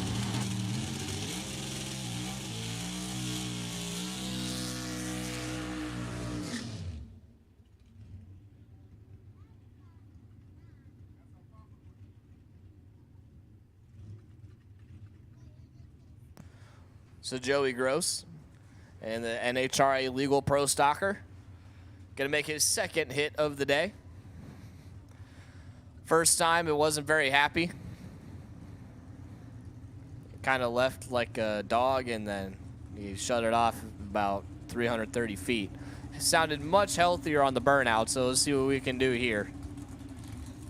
Anything in the mid-6 range would be excellent.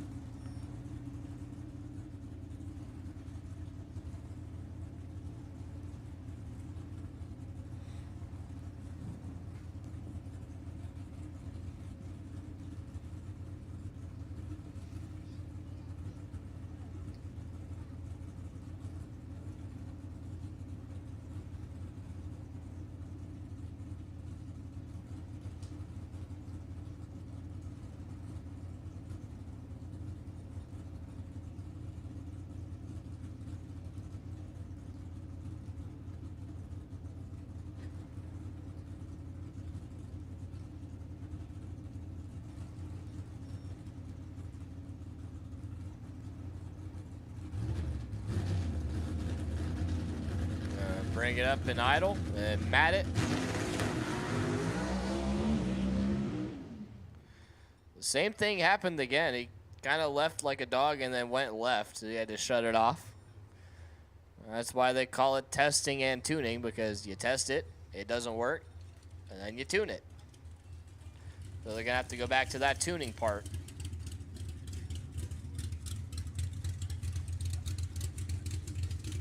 Mike Orban.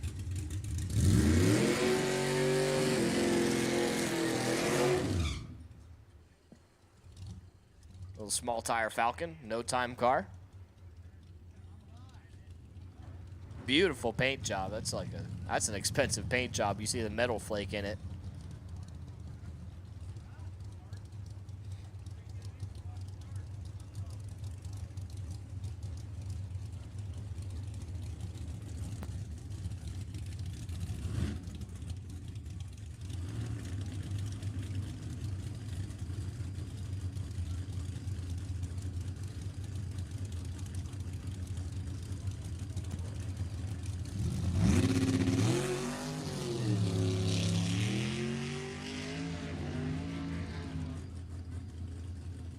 Once again, I should have NE2, Nostalgia Eliminator 2. You should be headed to the lanes for pairings if you're not already there.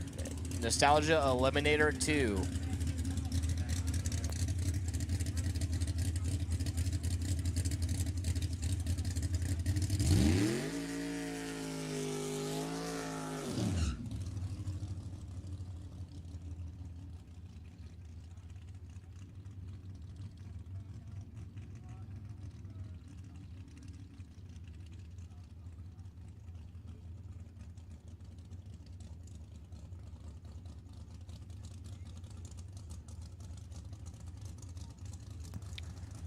Hey, so now we're adding another tally on the column of lost cell phones,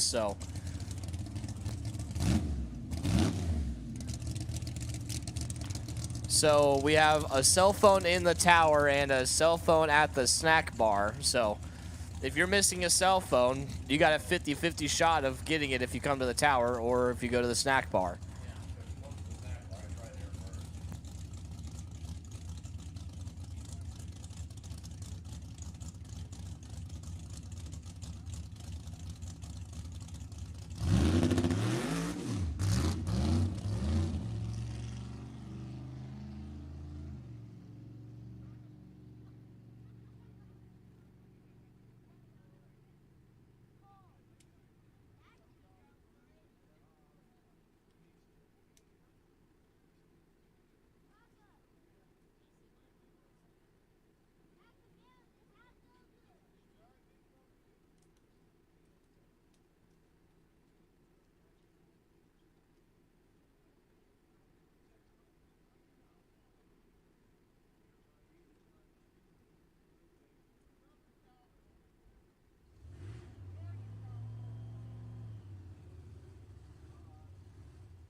All right, Hot Rod. Round number 2. Here we go. Let's get her going.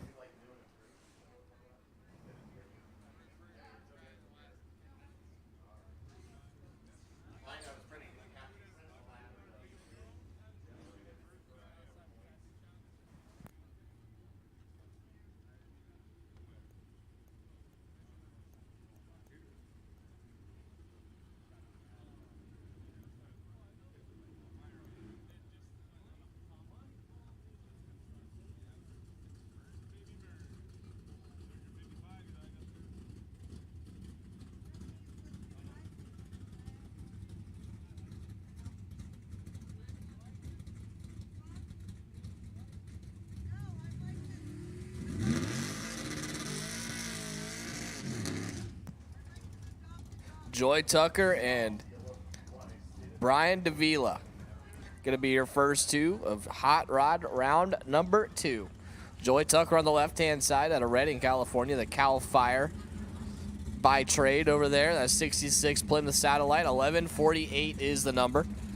Brian Davila on the right-hand side out of Dixon, the Fearless 55. 1115 for the shoebox on the tower side. With excellent handwriting, I might add, with that shoe polish. Oh, wow. One of them's perfect and one of them is not. Winlight goes to Joy Tucker. Perfect dead 8 for Joy Tucker. 8 total to get their first, a 10th. As Brian Davila was 042 and a 10th above to be no good. Yeah, Joy Tucker, she's like, oh, I think I'll just go throw an A-pack out there real quick.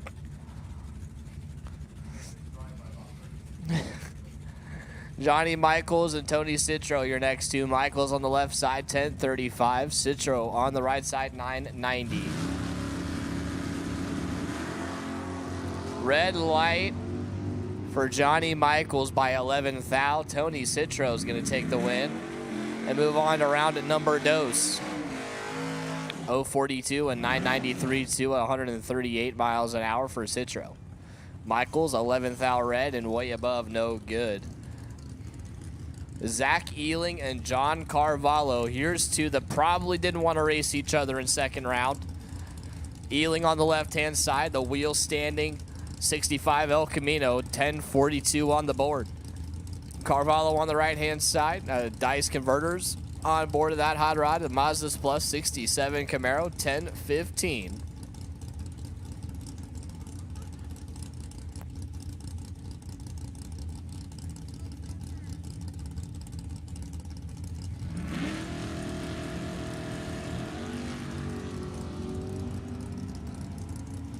$21 thou separate them in reaction time. Win light goes to John Carvalho, 36 and 3 above 3. Zach Ealing was 15 on the tree and goes way under to get there first by a ton and had room, but no good. George Thomas and Junior Stanley. Thomas on the left-hand side, 1038 on the board for that 56 Chevy wagon. Out of Mariposa, right-hand side, Junior Stanley out of Vacaville, 1073 for the Falcon.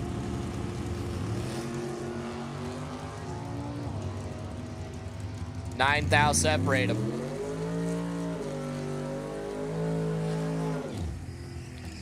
Winlight, left-hand side, George Thomas, 25 and 4 above 5 to get their 4 thou at the finish line. The junior was 34 on the tree and 4 above 0 and behind by 4 small ones when it was all said and done. Robert Cochran and Don Momai. Cochran left-hand side, 1392. Momai on the right-hand side, 965. Momai gonna try to hawk him down with that 4.5 second separation on the starting line. And the win light goes to Don Momai on the double breakout, 30 up front and 9 hunt under to take the win. He got there first, 23 thou. Cochran was 0.59 on the reaction time, goes 13.82 on the 13.92, a 10th under, and no good. Greg Racecott on the left-hand side, 11.51. Mark Beaven on the right-hand side, 10.55. Neither wanted to leave the tree on a timely manner. The win light goes to Beaven. 10.55, 8 on the 10.55, dead 8. As Racecott got their first 10th thou. He breaks it out, 11.46, 7 on the 11.51 to be no good. Mark Beaven, the Beeve, moving on to round number 3. John Hildebrand and Larry Warren. Hildebrand on the left-hand side, 9.21 for the Encinitas Space 31 Ford Coupe. Warren on the right-hand side out of Tehachapi, that 55 Chevy 210. Dial 10.59.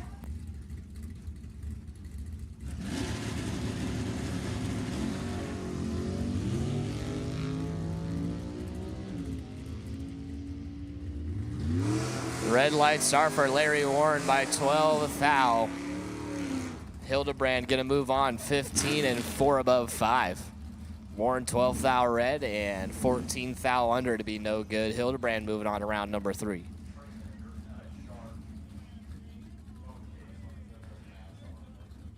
Jeff Barth and Dave Schaefer, your next two. Barth on the left-hand side, 10.53 on the board for that 71 Vega out of Redway. Right-hand side is Schaefer, the 66 Mustang out of Santa Clara, 10.49. 10.94, excuse me.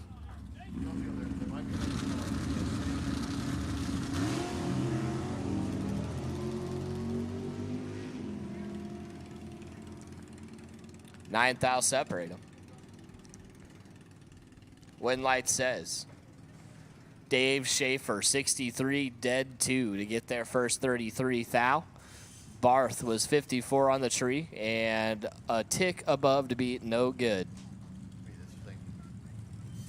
Hey, a little update on the phone we have in the tower. Why would Durwood be iMessaging you? So if Durwood is iMessaging you, come collect your phone. All you have to do is tell me what the screensaver is.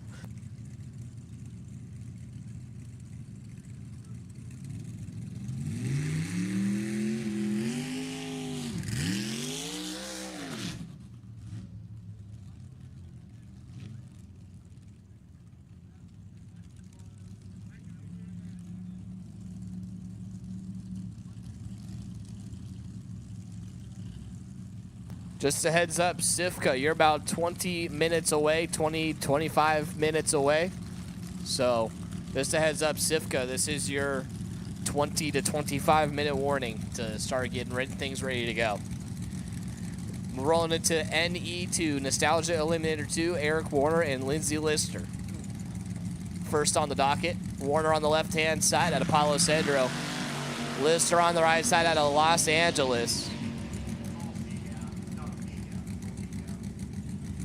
5 thou separate him. The win light goes to Lindsay Lister, 38 and 12 thou under.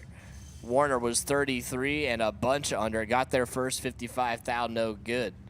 853, 8 on that 860 index for Warner. And Lister moving on to round number 2.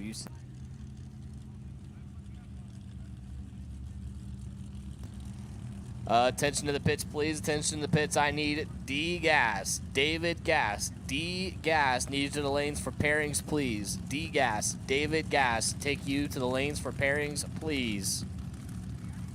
Sam Tucker and Scott Chamberlain. Here's a good one.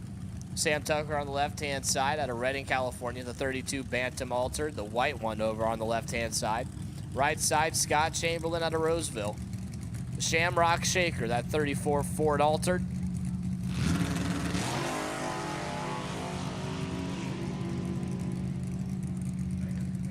One of them's in trouble. Yep. Win light, Sam Tucker on a double breakout, 30 and 857.2 on the 860 indexes. Chamberlain goes a 10th under to get there first by 30 thou and no good. So Sam Tucker moving on around number trace. Joshua Lee Jennings and Terry Lindblad going to be your next two. Jennings on the left-hand side out of Ripon, California, out of the number 16 qualifying spot. Right-hand side is Lindblad out of Chico, the VP Structural Steel. I think he means the Vice President of Structural Steel, if I had to take a guess.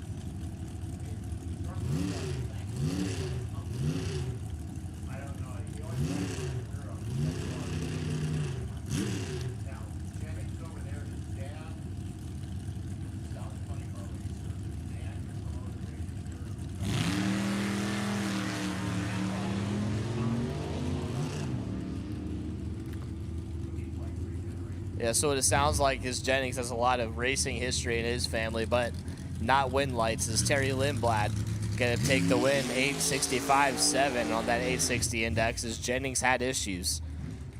No good, and Terry Lindblad moving on to round number 3. Wes Anderson and Gary Ryan. You're next two. Anderson on the left-hand side. Out of La Mirada, California, the OYB Motorsports 27 Ford Roadster. Your number 4 qualifier went 861.5 in qualifying, and he's got Gary Ryan adjacent to him out of Southern San Francisco, the Juggers Racing Team, that 32 Bantam Altered Pure Adrenaline. Out of the number 8 qualifying spot, went 864.3.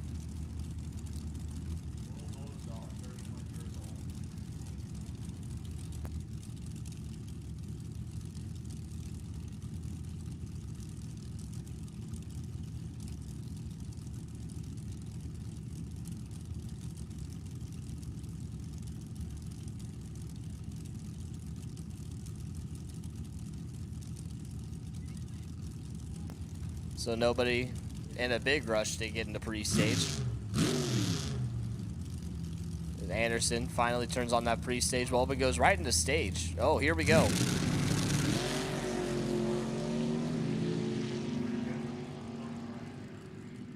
Six thou separate them. And a win light goes to Wes Anderson, 29, 1 above 1 to get their first 73 thou, as Gary Ryan is 035 and 7 above 8 to be no good. And Anderson moving on to round number 3.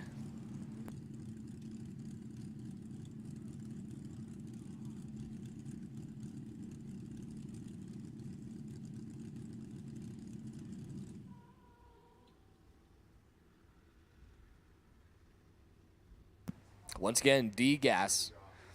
D-Gas. David Gas, you have been called. You should be getting paired up. I see one of you pulling forward in the lanes. Thank you for that. Once you get paired up, please go ahead and pull forward in whichever lanes Rick tells you. I will take C-Gas. Charlie Gas, C-Gas. Need you to the lanes for pairings, please. C-Gas. Charlie Gas, need you to the lanes for pairings, please.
So Daniel Brown gonna get the second round single, courtesy of his number 1 qualifying effort out of Visalia. That's 72 Vega.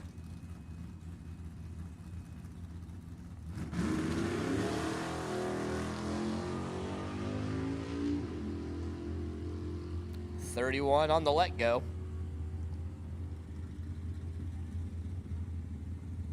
And 1060 with a 2. Tell you what, Daniel Brown is on one today. In that little sweet spot on the tree and going dead on damn near every pass. We're all pointing at Norm Bergman's car.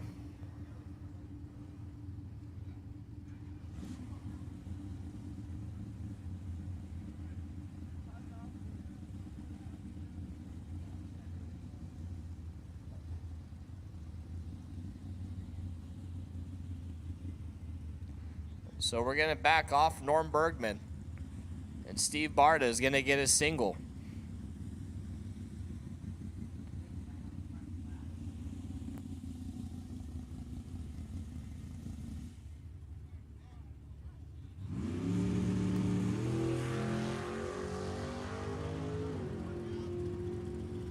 So Steve Barta, 71 on the let go. 10:57.8, 125 for Steve.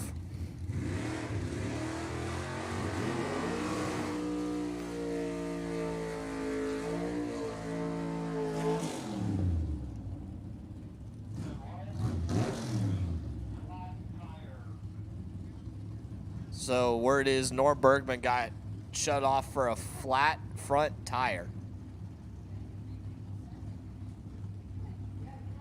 Heartbreaker around number 2. Dennis Paz and Seth Schneider.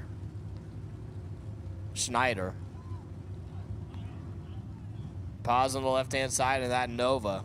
Schneider on the right-hand side in the Falcon.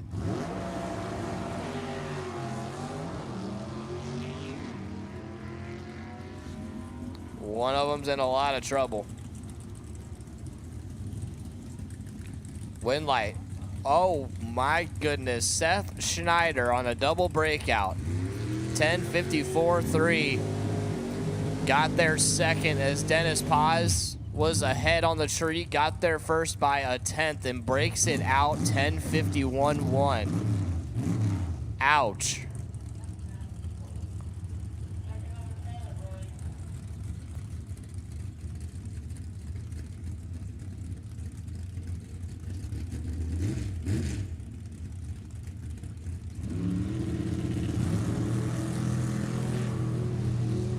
James Burton, David Quiroga.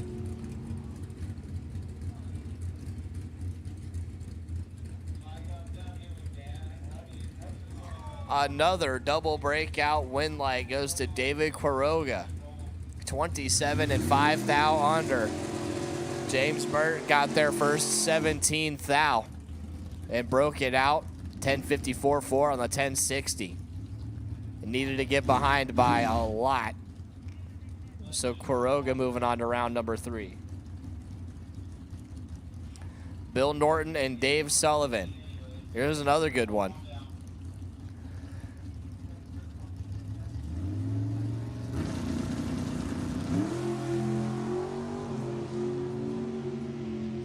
Ten thou separate him in reaction time. Windlight says another double breakout victory. That's 3 in a row going to Bill Norton. 10:57.6. Sullivan got there first, 26 thou, and broke it out for Hun. No good for Dave Sullivan. Norton going to move on to round number 3.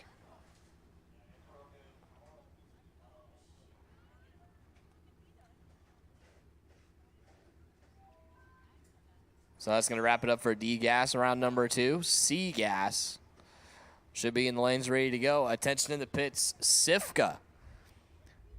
Sifka, round number 2.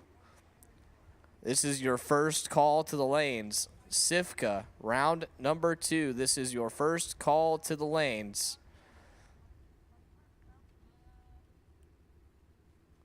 We'll take Sifka, round number 2, to the back of the lanes for pairing, please.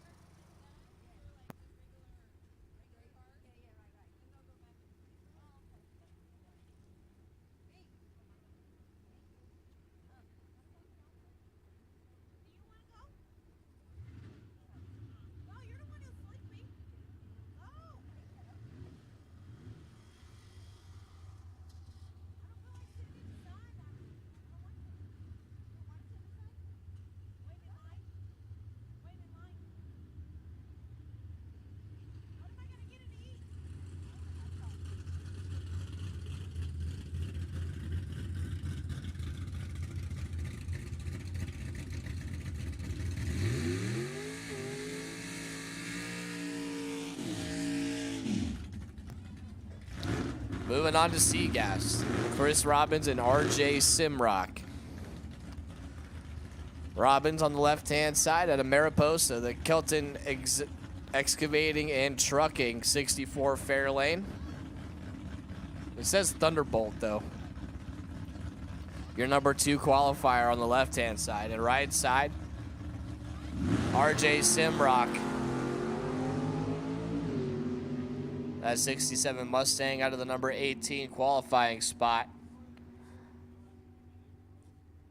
Windlight, right-hand side, RJ Simrock, 962.6 at 140 miles an hour. Chris Robbins, guess what? Broke out, 957.7, 140. I think RJ was listening to me before he started his car and listened to me announce that the last 3 pairs were double breakouts, and he's like, maybe I'll just go ahead and get behind on this one. And that's what he did, and he illuminates the wind light.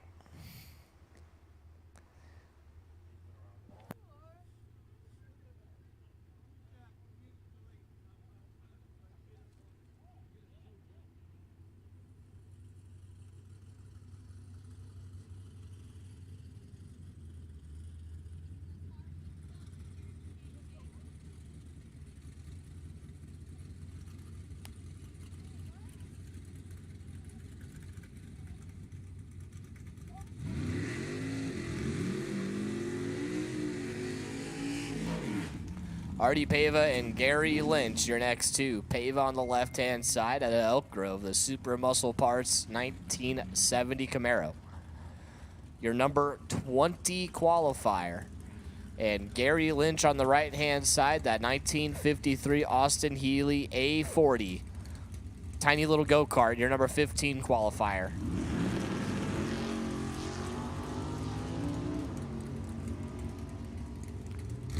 Fourth out, separate them up front. Wind light goes to Gary Lynch, 10.016. As Artie Pava had issues, only 105 miles an hour, and Gary Lynch is like, well, I guess I'll just lift then. You still got there 3.5 tenths, so Lynch moving on. John Kruger and David Stage.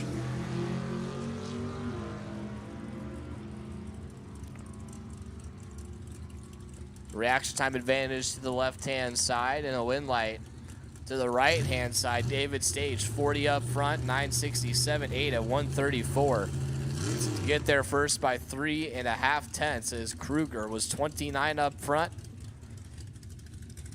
and 10.03. No good.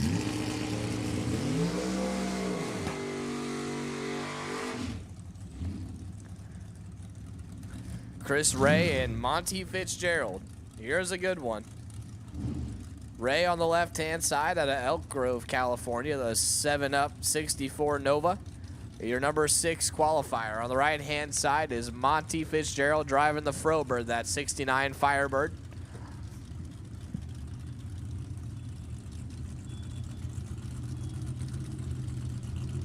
And Monty's like, I'm ready to go, boss man.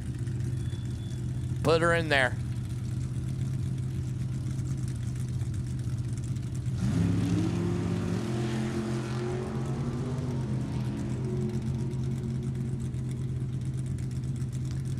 Looks like Ray is out in front of this one. And a win like Chris Ray, 26 and 4 above 6 to take 3 thou stripe. Fitzgerald was 017. Goes 5 above 8 to be no good. Chris Ray moving on. Brian Smith and Tom Christian. Your next two, Smith on the left-hand side, the 69 Cougar. Your number 8 qualifier, right-hand side, is Tom Christian, the Moonlighter. Out of Reno, Nevada, that's 67 Nova, that's Chevy twice, your 14 qualifying position. Red light for Tom Christian by a whole bunch, and he needed all of it. Probably not that much, but Brian Smith is 005 next to him and 1 above 7 out the back door. Christian goes dead 3, but no good. So Smith moving on.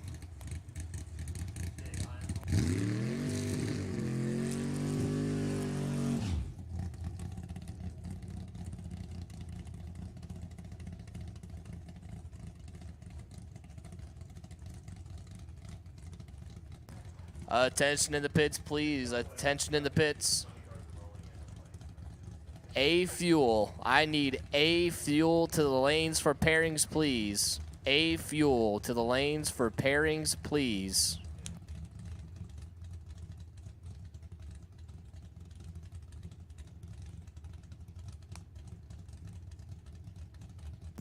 A fuel, you don't need to rush up here. You got about 15 minutes.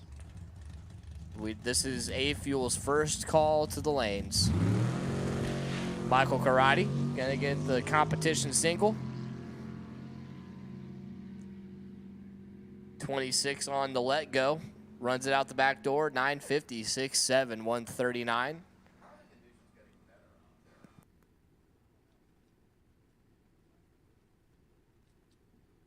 So we're gonna wait for the rest of our SIFCA cars to get paired up, and SIFCA California Funny Car is next.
So we're going to take a small, quick break here real quick while we finish getting our SIFCA Funny Cars locked and loaded.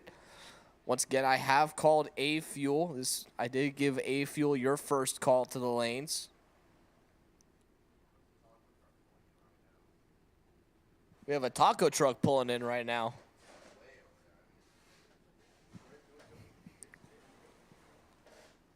Once again, I want to say thank you to all the spectators who are out here today enjoying the event. I know it's a hot one out there, so please make sure you're staying hydrated, alternating water and Gatorade and beer. Don't forget the snack bar. Actually, I don't know if the snack bar is open or not. I think it still is because I haven't been told they're closing. So, also, we got our food truck vendors out here, too, and I also still have a cell phone in the tower.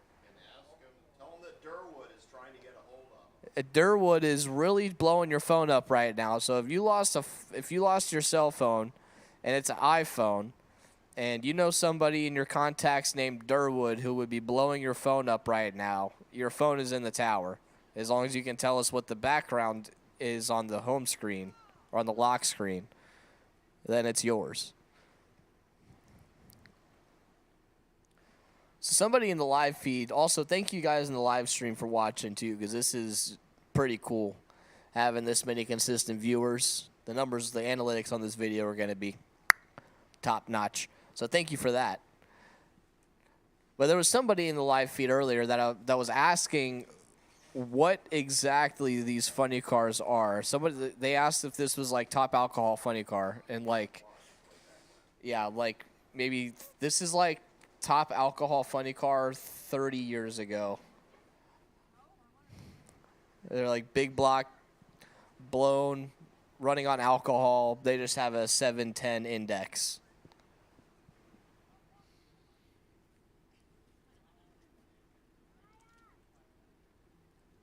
This is the SIFCA, what is it, California Independent Funny Car Association.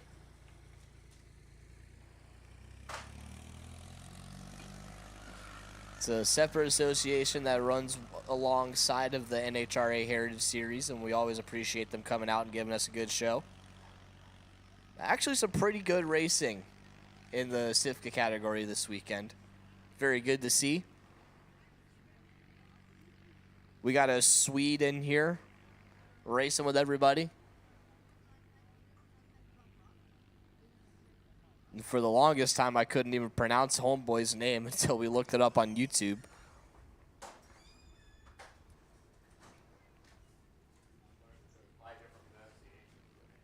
Yeah, YouTube said it like 5 different ways, so we just picked the easiest one. Yeah. That guy. I'm just gonna call him the Swede from now on. Once again, SIFCA guys, the chat and the spectators like dry hops and long burnouts. Just throwing that out there.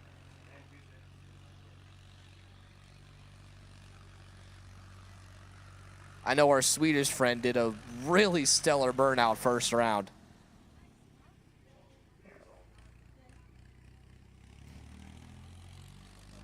I think it was a second qualifying session, actually.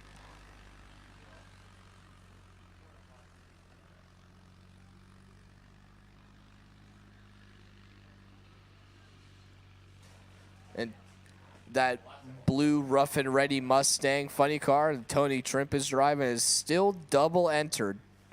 Still got 2 entries in 7.0 Pro and SIFCA.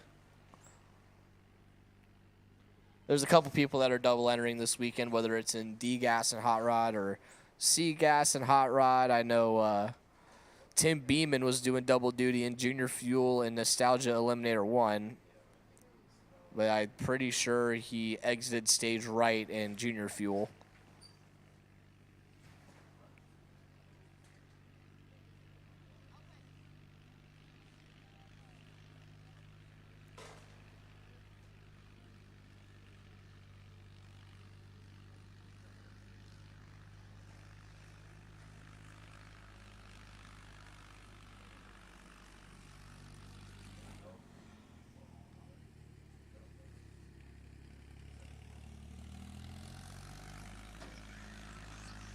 We're finishing up some last-minute track touch-ups. Dan's going to make 1 or 2 more laps on the tractor. This is my favorite category, the nostalgia top tractor.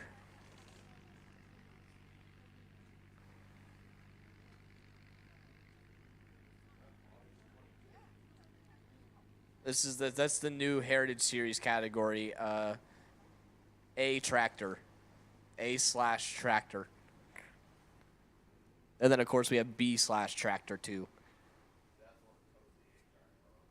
Yeah.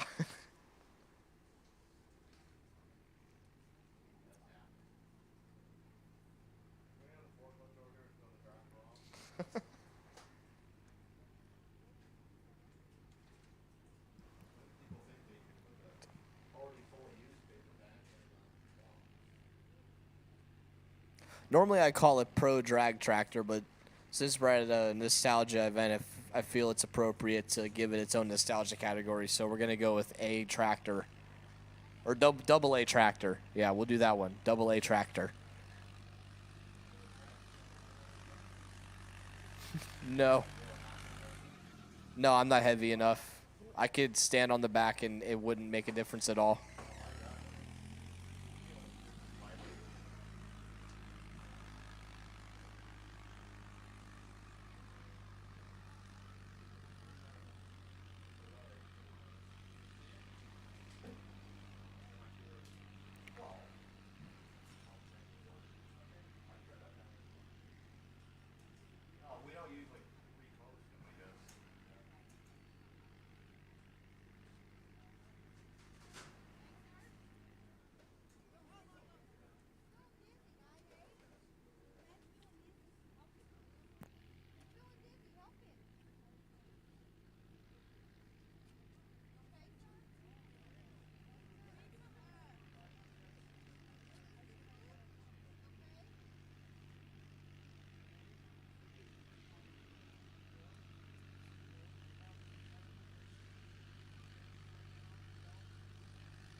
Okay, we're going to be on a short hold here. We have a medical issue we're going to be dealing with, so just hang loose for us for a couple minutes. We are going to be on a bit of a hold.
All right, so we got our EMTs down here just for a quick second checking somebody out, and then once we get Buddy squared away down here, we'll be ready to fire it back up. We just got to wait for our EMTs to get back in position. So just hang tight for just a second, and this would be a great time to mention that if you have not drank any water today, you probably should. Water, Gatorade, Pedialyte, all that good stuff. Apparently the snack bar is going to be open till 7 o'clock, so you know what else is open is the souvenir booth.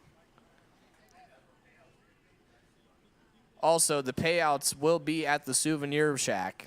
The souvenir booth window is where payouts are going to be. And you can also go pick yourself up an event t-shirt and all kinds of cool memorabilia and stuff at the souvenir booth. Go see Jen.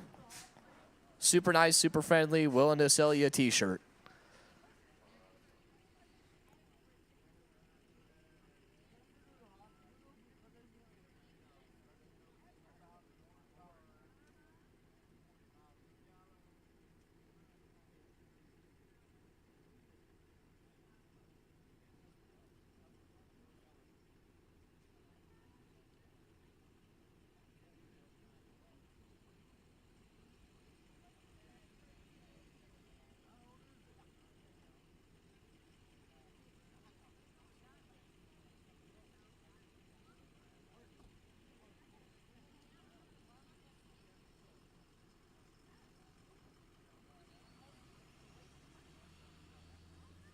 All right, funny car drivers, you guys can go ahead and hop in your cars if you have not already. We'll be sending you guys here, like, real soon, like, within 5 minutes.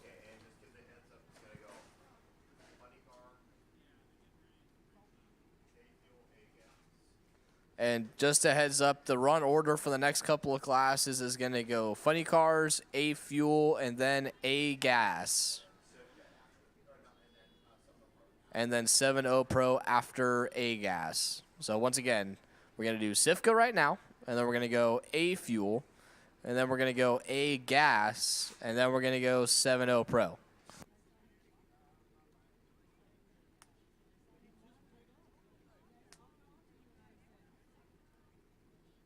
Hey, just a heads up, I know it's hot out there. We have Italian ice over on vendor row behind the grandstands. Yeah, honestly, Italian ice sounds excellent right now.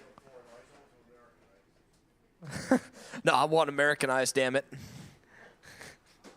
Then we got some shaved Italian ice behind the grandstands. Go check them out. Go check out the souvenir booth. Go check out the snack bar. They're all wide open, and because our show's going later in the day, they're going to be open later in the day.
Holy cow, funny cars are coming up. Just as we get some food here in the tower, so we have to decide, eat, talk, eat. So I'll let Logan eat, and then he can talk with the corn dog in his mouth, because, well, we're already lowering the body. That is the quietest darn funny car I've ever heard if you're already putting the body down on it. Hey, fuel, guys, you should be suited and ready back there. Thank you. I was trying to give you just enough time in that turnaround, so you got about 90 minutes from that last trip down the road. So that's about what I was working for. A-gas. Why don't you start heading this way, please? Junior fuel, I am skipping you this session just in case you didn't notice that. So I should have California Funny Cars and A Fuel in the lanes right now because I hear them fired up.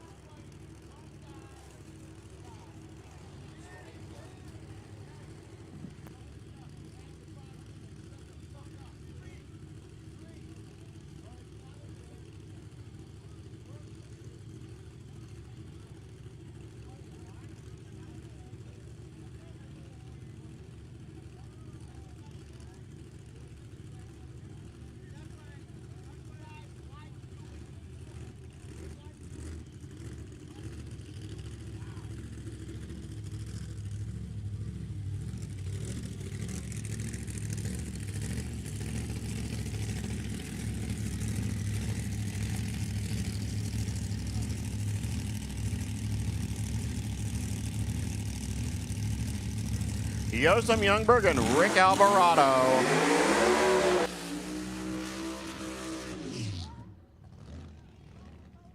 So go ahead, compare the Swedish version of a burnout with the American version of a burnout. I still haven't decided if that's like, you know, unpatriotic to have a flag flapping in the breeze behind the race car.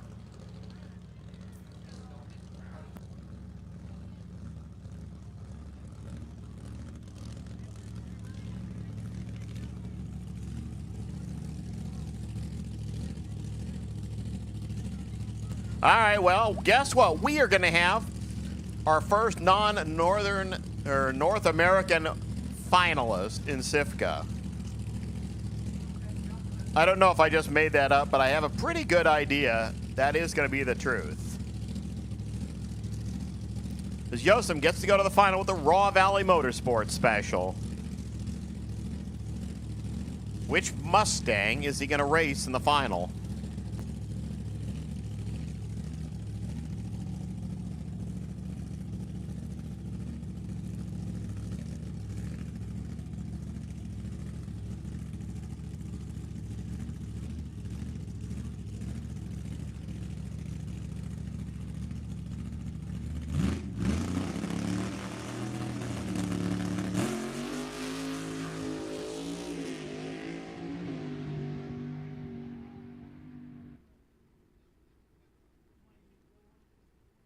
Low laundry dump here, just 724 at 164 miles per hour. And it will be Sweden versus the United States in our final round. So we'll get the funny car probably pulled back here. It's not going to go either direction with no sort of vehicle to help it move.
Well, we almost got Alvarado's car to the stripe.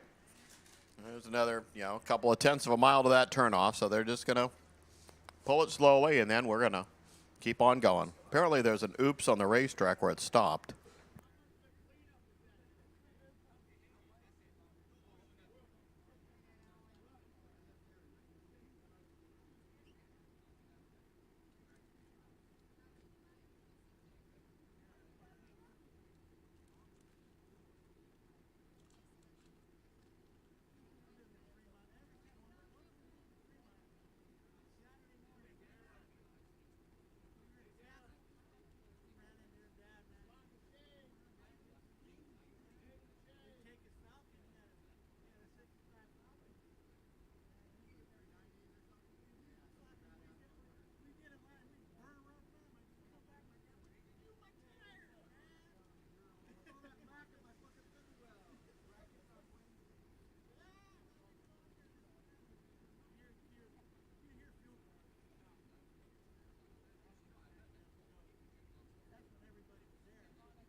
Here comes Bobby Cottrell and Tony Trim.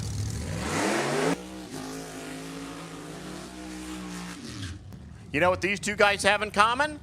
They were both Heritage Series champions in 2022. Slightly different, Bobby Cottrell was driving the Austin and O'Brien Nitro Funny Car, while Tony was driving this car in 7.0 Pro. But they were both series champions. I didn't see what happened to Bobby last weekend. They were up in Boise. They didn't run the final because it started raining. But I know I ever saw mention he was not one of the finalists. I mean,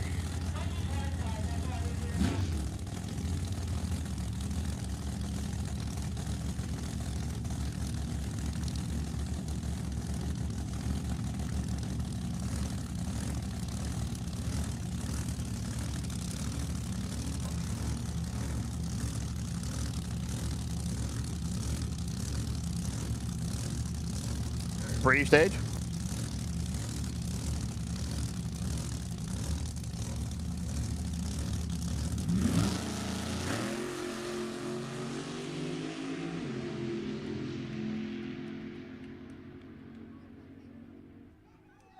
$7.12. Whoa, Tony outdrives Bobby. They started 2 thou apart. Tony picked up 3 hun down there on Bobby. He left that 3 hun at the stripe. That was a great race. So Tony Trim, you're going to have to race that Ferner in the final round. But you're going to have to come back and run 7.0 Pro real soon. So as soon as those two cars get off the track, A Fuel is at the ready line.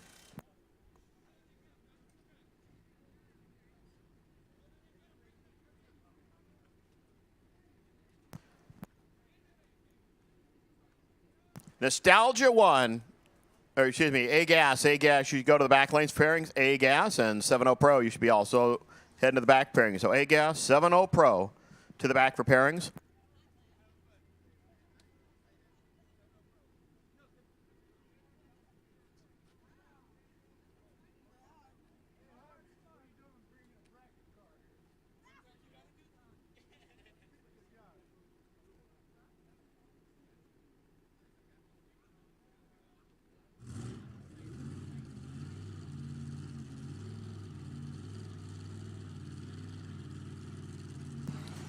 Sabrina Capps, Wayne Ramey. Here we go, your semifinals in A Fuel.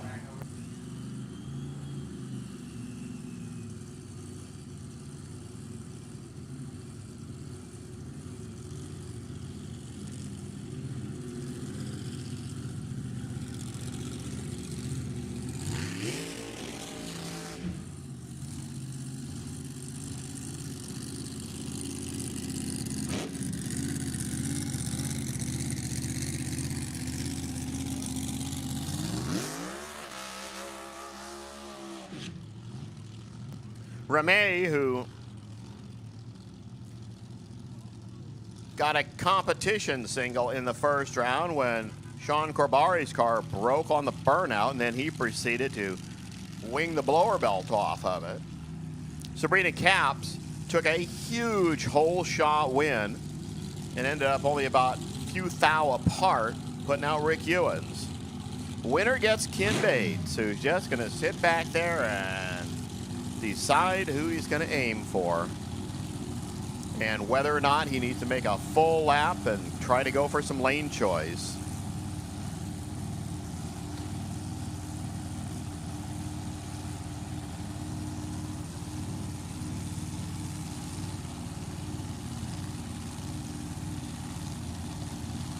Give that squirt of the stuff that keeps it from sticking, and let's see if Wayne's car stays between the stripes and flies to the finish line.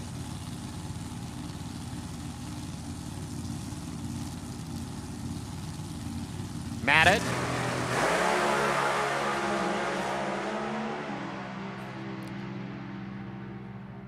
Holy cow, 617, and the motor lights one off of the stripe. 617, 204 miles an hour. We'll see how expensive that trip was. 638 there for Sabrina. I'm just going to tell you, Wayne's car was flying to 60 feet. Sabrina went 959 to 60 feet. Ramey went 956 to 60 feet. He was already a tenth ahead at 3:30. He was almost 2/10 ahead at the 8th, and then the motor started going away. And it looks like all the smoke might have come out of the motor, so there's going to be a thrash.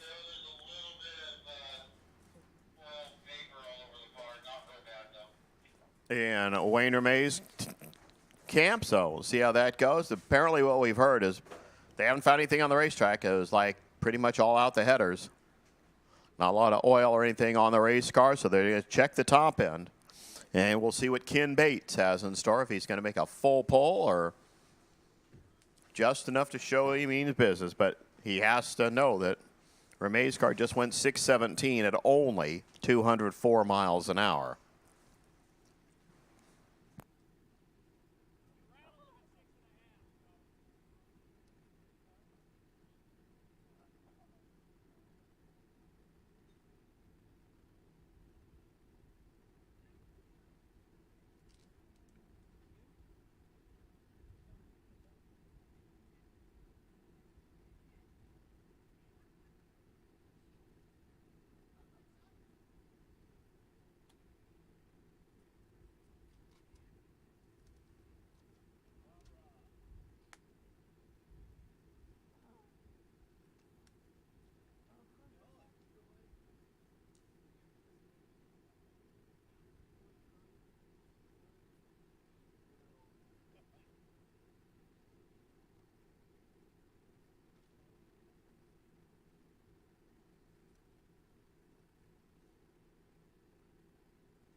Well, I see all the vehicles off the track.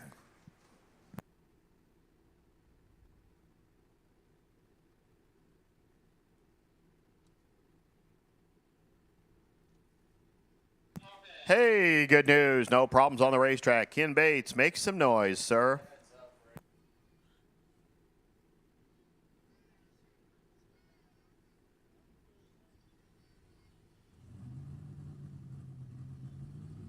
Okay, and just want to give you a quick heads up here. We are going to do some track prep right after 7.0 Pro.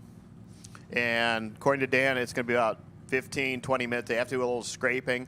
He just said it's just getting to that point where they're going to need to do a little start line maintenance. And then from that point on, the track should be fine for the rest of the evening. So we're going to give you a little surprise dinner break in a few minutes. And about 15, 20 minutes. It'll be right after 7.0 Pro.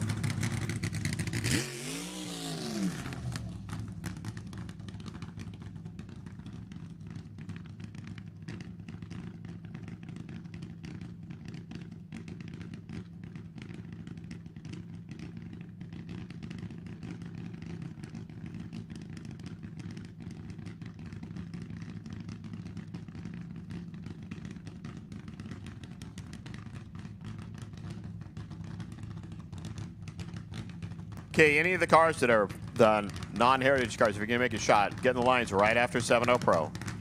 That'll be your hit right past 7.0 Pro. We're going to do some track prep right after that.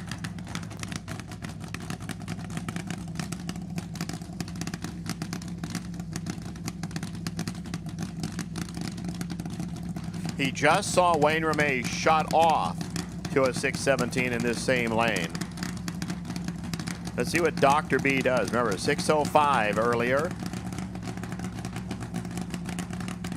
And what was, for all intents and purposes, a solo run.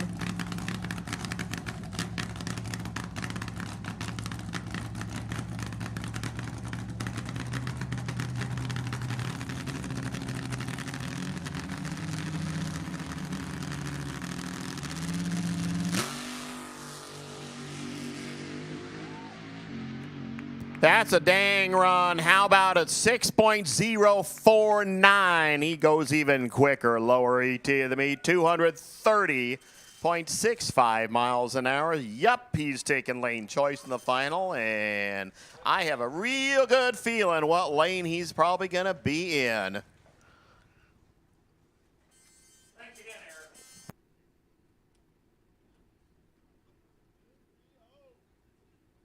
So we will have two stout players in the final round of A Fuel. Right now, we're going to go A Gas. They said they are going to be followed by 7-0 Pro. And then we're going to, I think we might have a couple of cars that want to make a test hit, and we're going to take the track down for a bit, do some big maintenance, and continue on racing.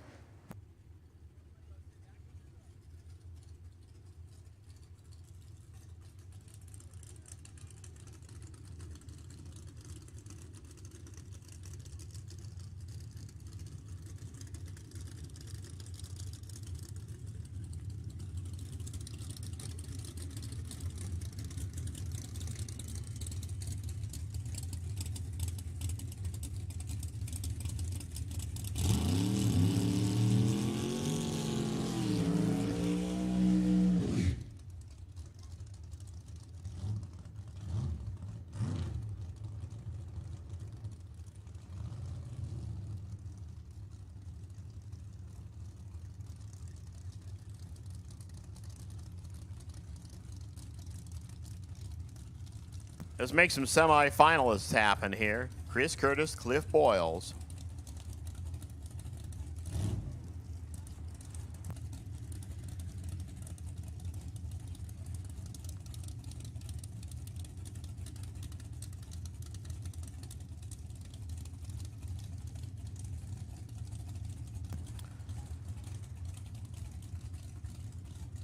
Cliff put out Dave Fulfer in the first round after qualifying only in the 10th spot. Chris Curtis came from the 7th spot.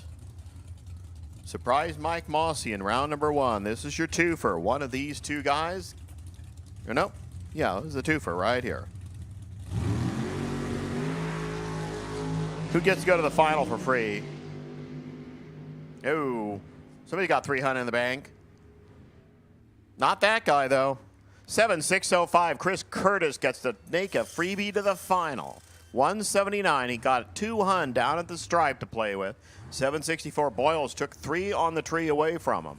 Then decided to leave 4 on the racetrack. Curtis snugged it right, got 7.605, got in there, and he buys to the final. Frank Miranda and Ray Padgett. They said this is a side of the ladder that has to work for their racing.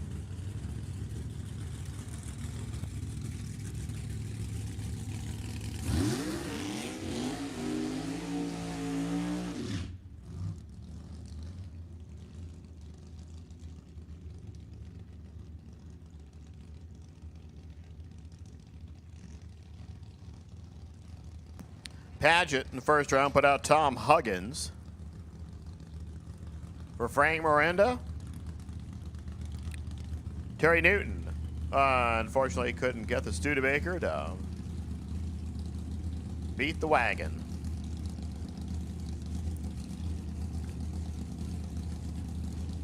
We're now fresh out of Studebakers. He is a Rambler.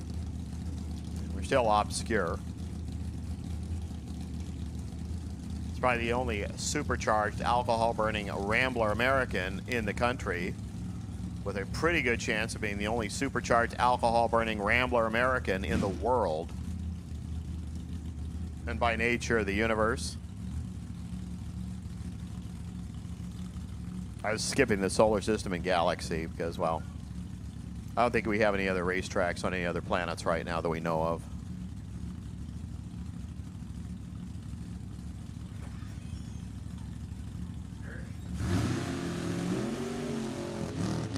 Oh, that just didn't sound good. Ray Padgett pops the chute, 775.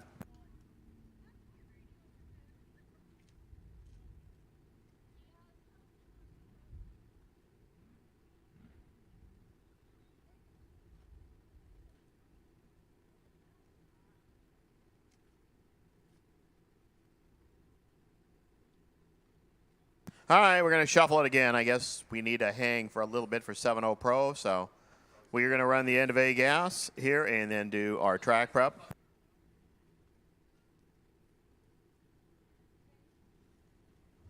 So your dinner break will be a little bit shorter. I'm just the messenger, and the deliverer of the message also doesn't get beaten up. It's the person who started the message who's directly connected to the home office.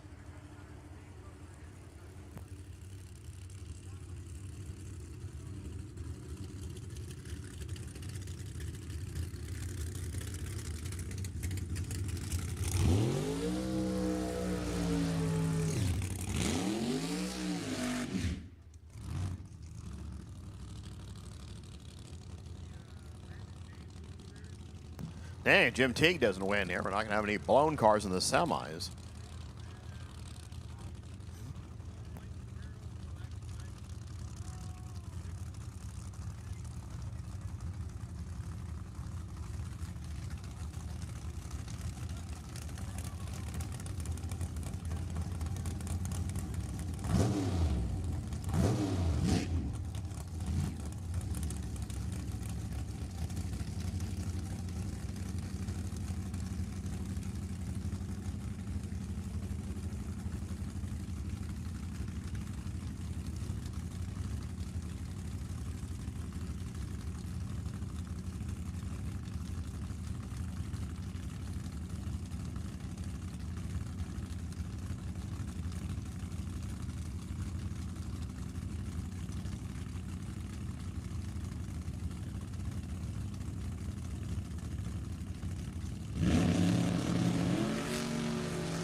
Ah, 300 over here to Casey. See what happens over there. Well, not going to happen. 763. Leave first, finish first. Go on the right side of the ladder. Casey Troyer and Ray Padgett get to decide who gets to race. Chris Curtis. Okay, we're going to be down for a bit here as suddenly we have a reason to do a bit of track prep. So 7.0 Pro do not suit up or even get in the cars. And after that, I said we're just going to start bringing you in.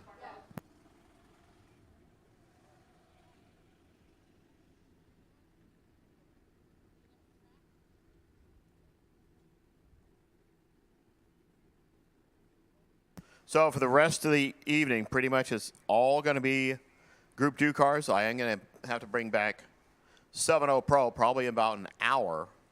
You can make a relatively faster turnaround. I'll just make sure you probably like the last category down, but.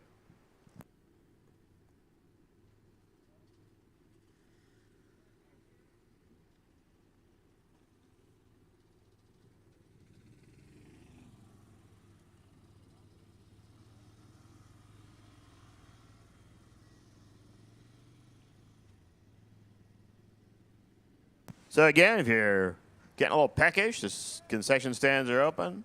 You get hot food, you get cold stuff over there. You can go to the souvenir stand, everything fun. We'll be back on track, probably about 10, 15 minutes. And again, just want to remind you, now you got a Tinder notification. You got a Durwood iMessage and a LinkedIn notification. So whoever you are, you're a popular guy or gal, and we got your phone up here. Don't worry. There's plenty of singles out here at the racetrack. Don't need to be on Tinder. Yeah. So, you want to come up and get your phone? Plenty of fucking track stack.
Okay, the latest message that popped up on the phone here in the tower is, Thomas, I need you.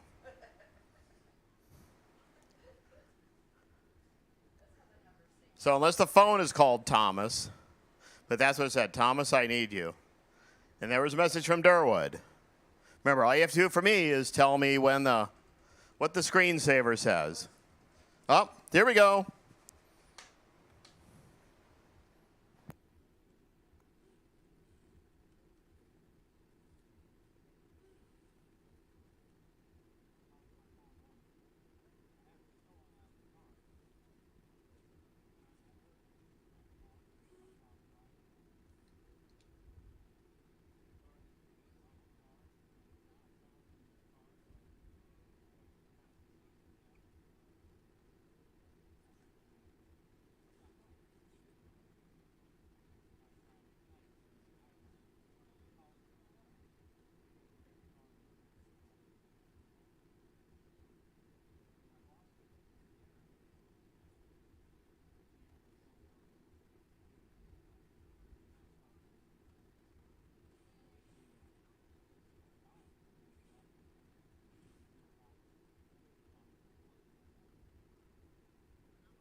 Hey, the phone in the tower has now been collected by its proper and true owner. Yeah, that's his sound because he doesn't want to go to the Apple store tomorrow. Well, looks like we're going to do a quick sprinkling of the racetrack as I see Tony's car out here now.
Okay, just going to give a heads up to all the categories that are left because you're all Group 2 stuff. I believe it's going to be after this round. Unless your category is to a final round, when I call you back, it's just going to be an all call. Everybody come on back as soon as you get it. We're just going to lap you down and get you to the final.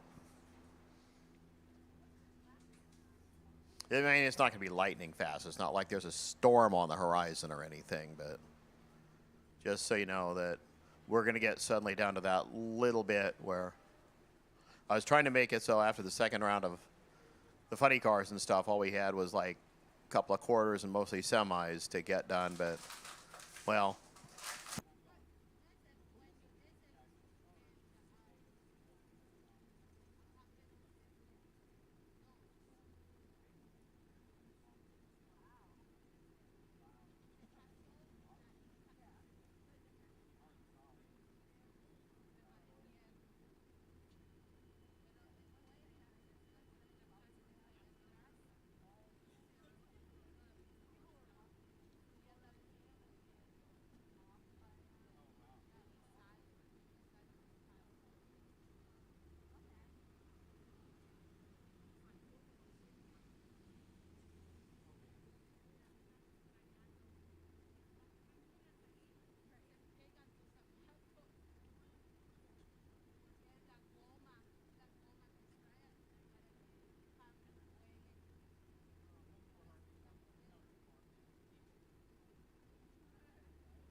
so it looks like everything's ready, but our drivers and our vehicles, I see Steph putting Steve inside the car. Somebody probably shoving Tony inside the car, and we'll be ready to go as soon as that thing stops throwing plastic bottles on the racetrack.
Well, we're pulling up.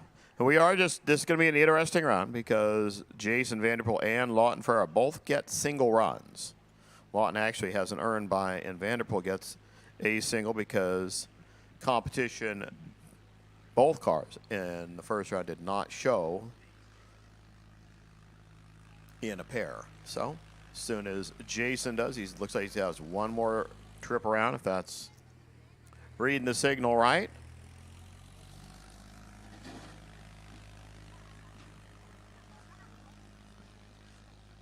So I'm going to go ahead and call Nostalgia Eliminator 1. You can start rolling to the back of the lanes, please. Nostalgia Eliminator 1. Head to the back.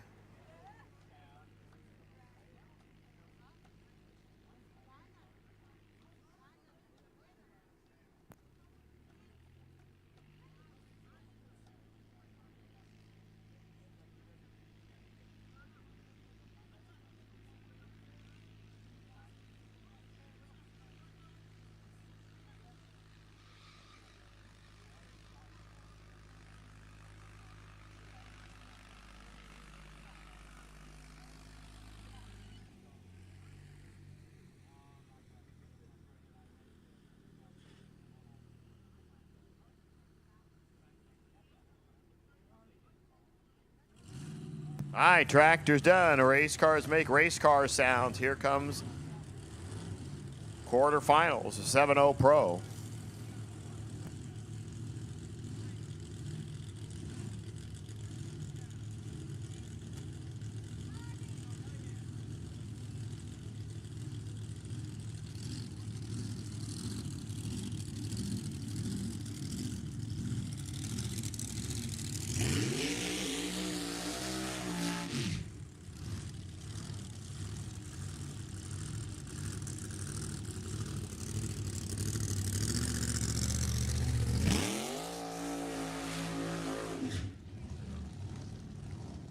So Tony qualified in the 3rd spot.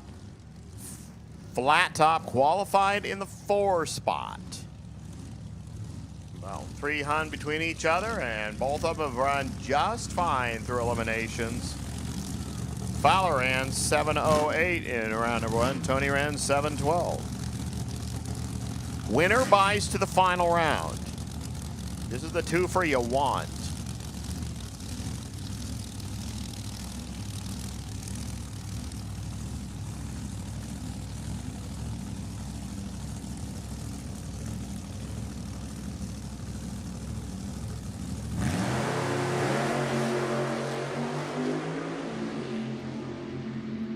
Both cars making their move. Here comes the thing that counts. 7:01 puts out a 7:03. Tony goes to the final. 7:01.2, 181 miles per hour. 7:03 at 191 for Steve Fowler.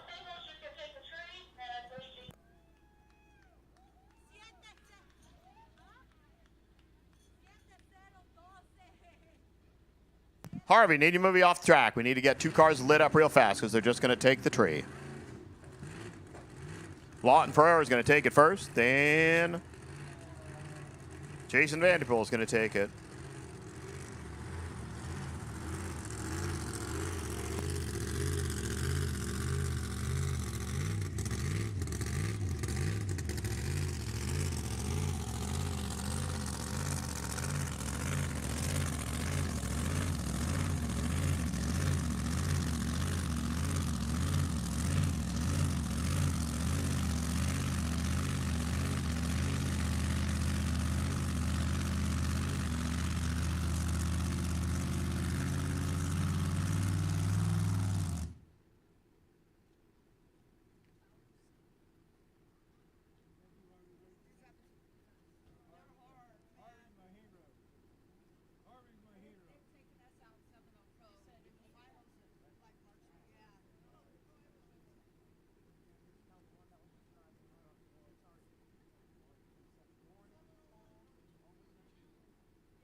Hey, look, Jason's car, if you're just going to do the same thing.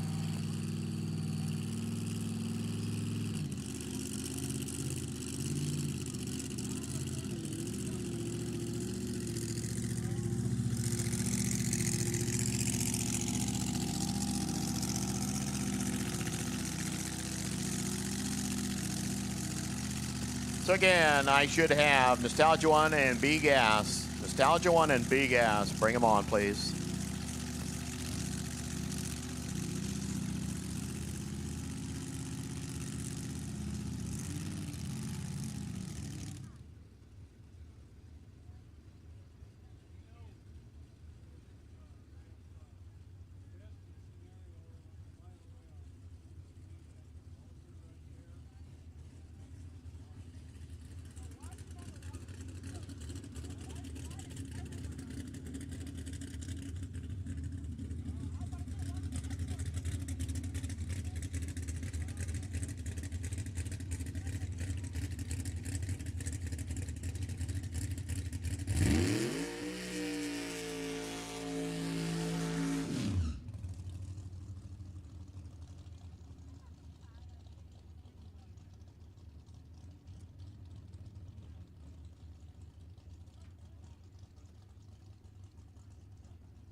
Joey Gross. Let's see what he can do.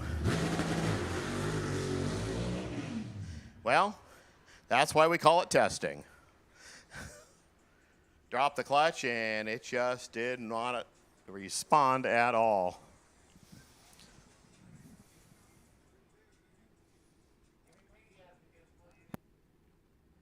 B-Gas, B-Gas, need you here. B-Gas, called you here. Nostalgia Eliminator 2, you can start rolling as well. B-Gas and Nostalgia 2. Go see Rick. Okay, Jason Vanderpool, Lawton Ferrero, just FYI. We're going to run you in about 7:15. So you have about 10, carry the 5, 25 minutes. And we'll put you right in front of the SIFCA final. And then I think I already explained to Jason what we're going to do. So just keep your heads up. So Lawton and Jason, you have about 25 minutes.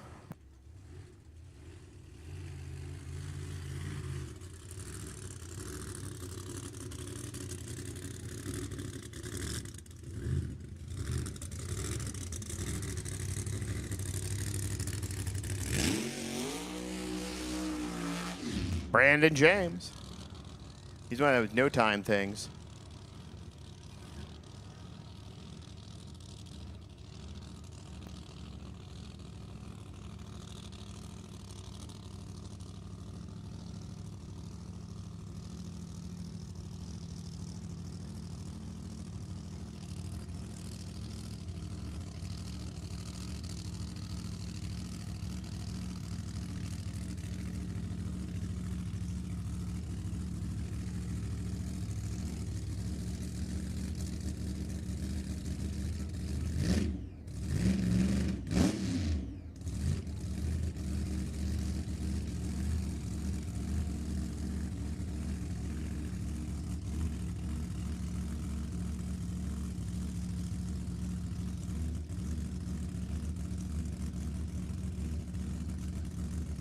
Brandon James car is kind of like the stoutest of the stout no-time cars here. We get to see the times on one of our screens. Unfortunately, we're not allowed by law or big people, big fists, to say what the cars ran.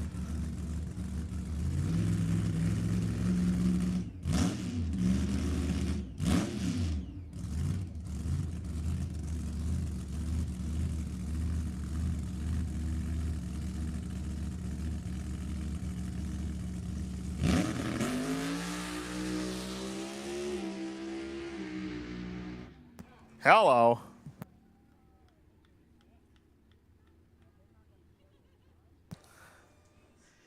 That was the stoutest of the stoutest of the stoutest one. All right.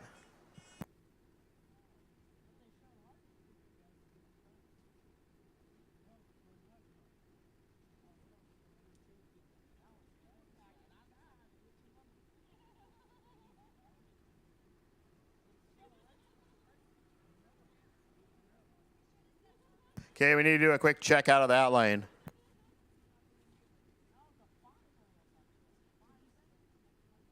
Okay, we got oil on the car, so we're going to go check the racetrack.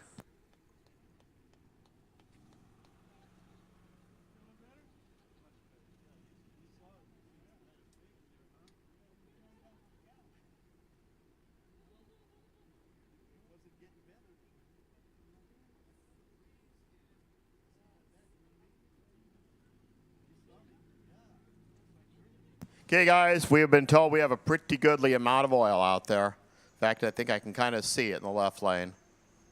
So we're going to see where it starts. If it's shut-off area. It doesn't look like it's on the ground down here, but it's sprayed all over the car.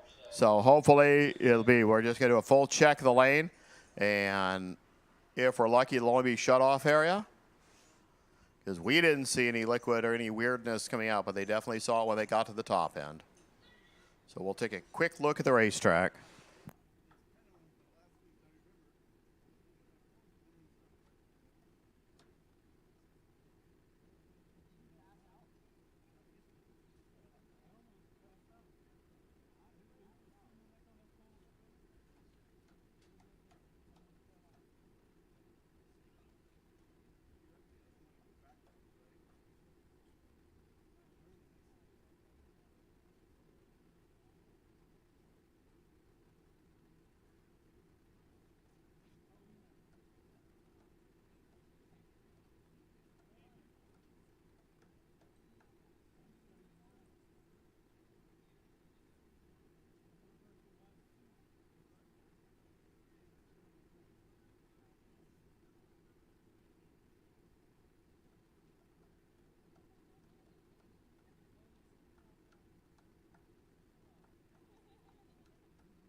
Nostalgia 1.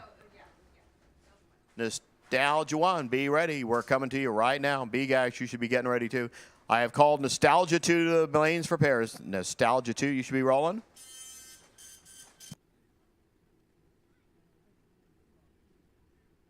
And again, California Funny Cars, I'm going to say 17 minutes from now, which means about 15 minutes from now, we're going to have the 7-0 Pro semifinal.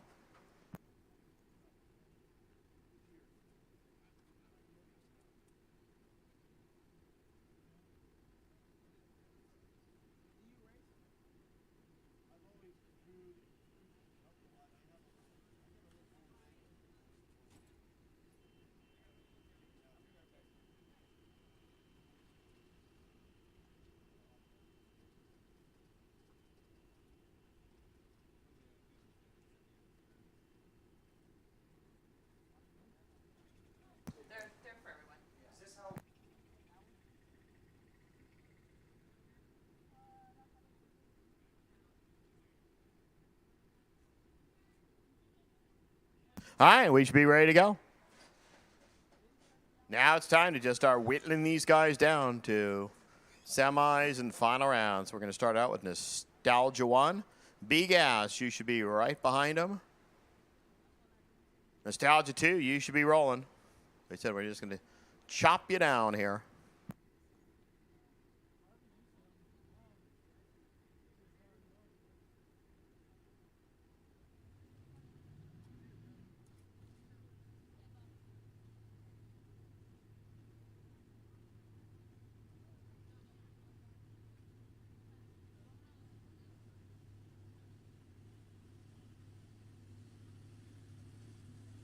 He's just playing on his telephone. I'm going to make Logan do it for a while.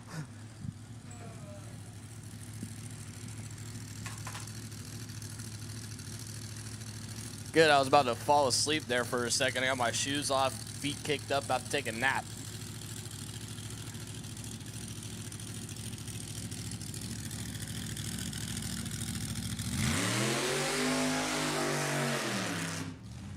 So, NE1, Nostalgia Eliminator 1, coming at you.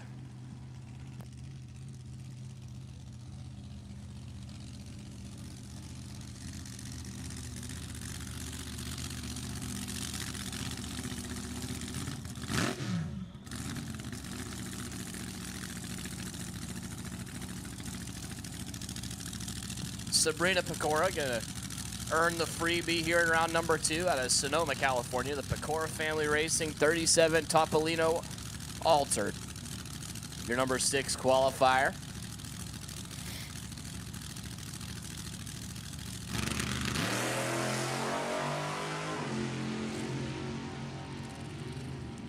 Get down there nice and straight. 762.6, 175 for Sabrina.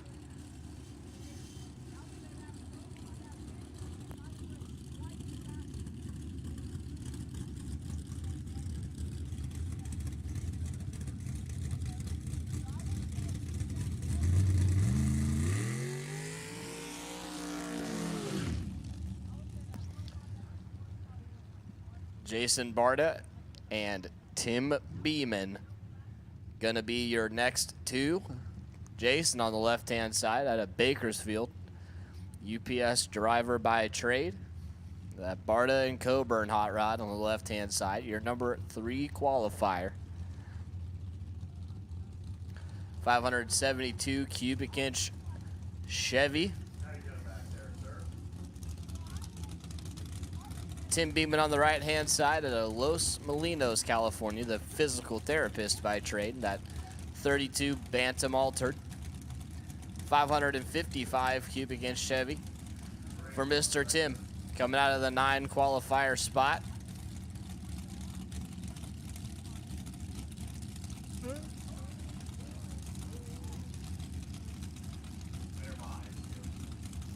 Winner goes to... Winner here goes straight to the final. Is there going to get a bye in the semi?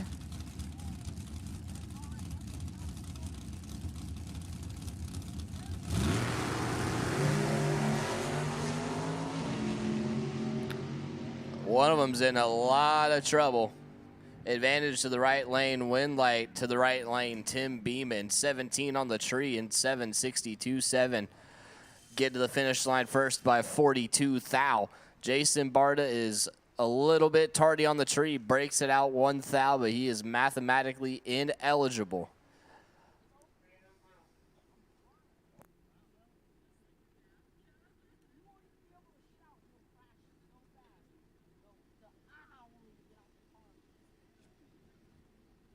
Attention in the pits.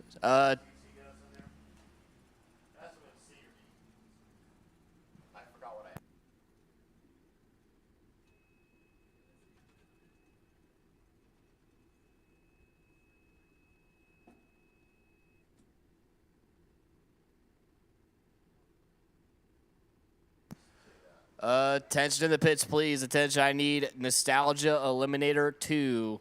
A Nostalgia Eliminator 2 to the lanes, please. NE2. And I will take C Gas as well. Charlie Gas, C Gas will take you to the lanes as well, please. C Gas and NE2.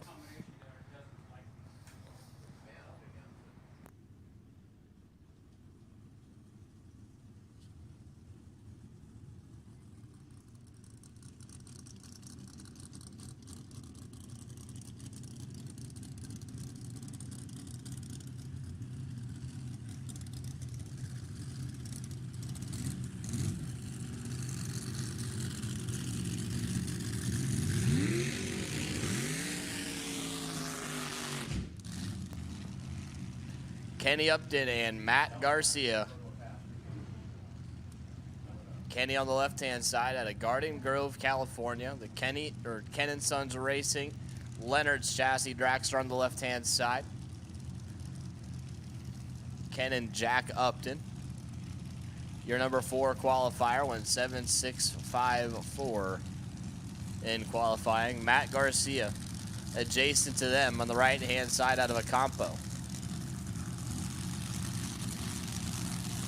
32 Bantam Altered, your number 1 qualifier.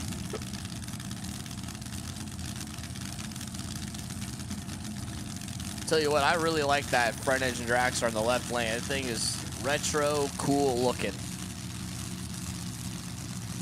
Everything matches. It's not beat up. It looks real good.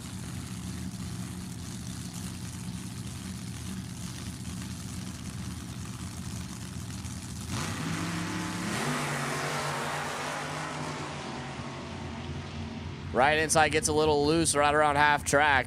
Shootout early for the left side, and the win light going to go to Matt Garcia, 7.79.8. 2 thou separated him on the tree. Kenny Upton goes 7.55.8 at only 170 miles an hour, and the shoot was out real early. And still did not kill enough at the finish line, so Matt Garcia going to move on.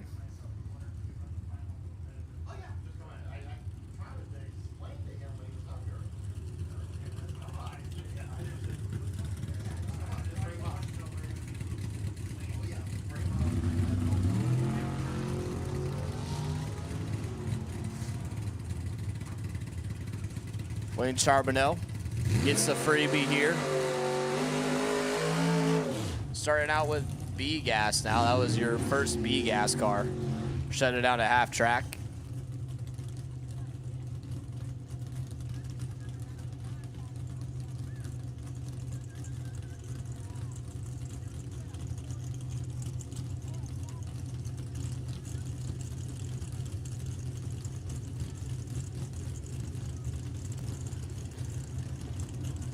Pair on the starting line, Randy Armstrong and Brian Franks. Armstrong on the left-hand side, that 57 Bel Air. Chop top version of it, the number 13 qualifier going up against Brian Franks on the right-hand side at Elk Grove, and that 68 Camaro. A Dark Heart Brewery hot rod. Coming out of the number 3 spot.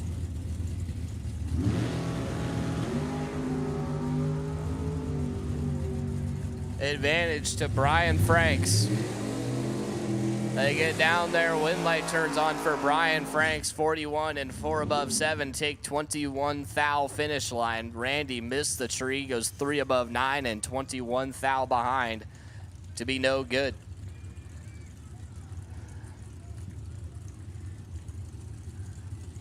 So Brian Franks moving on to the next round of B gas. Once again, I need C gas, D gas, and NE2. NE2 should be here. So once again, I need C gas, D gas, and this is our first call for Nostalgia Eliminator 3.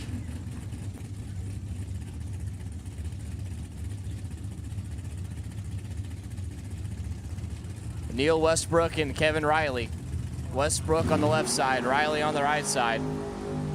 8 thou separate him.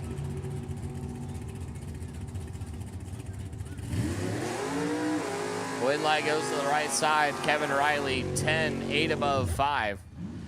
To get there second is Neil Westbrook was 18.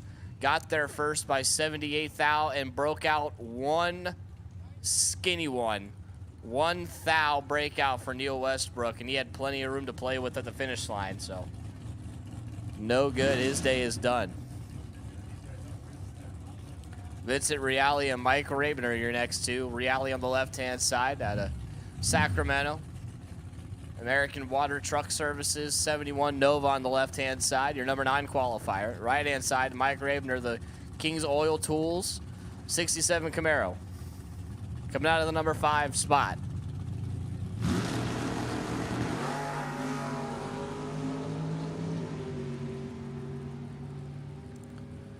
Advantage to the right-hand side. Wind light says right-hand side, Mike Rabiner, 32, 1 above 1, take 24 thou finish line. Reale missed the tree a little bit. He's 046, 2 above 1 to be no good.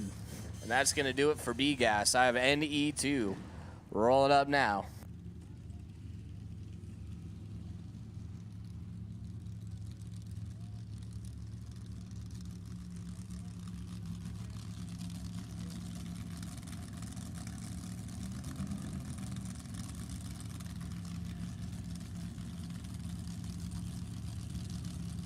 Lindsay Lister gonna get the solo here.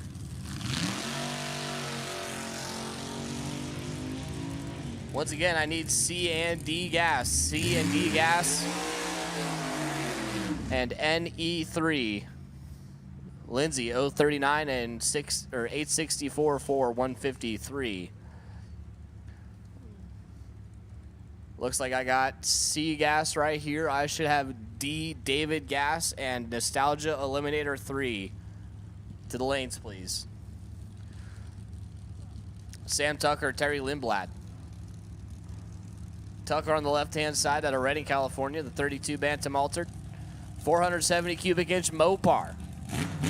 Weapon of choice for Sam Tucker coming out of the number 18 qualifier spot.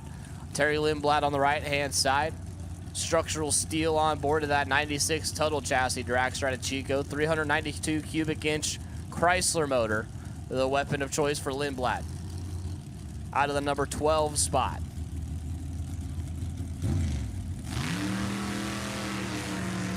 Red light for Terry Lindblad by 44 thou. Tucker gonna go to the final round, 33 and 3 above.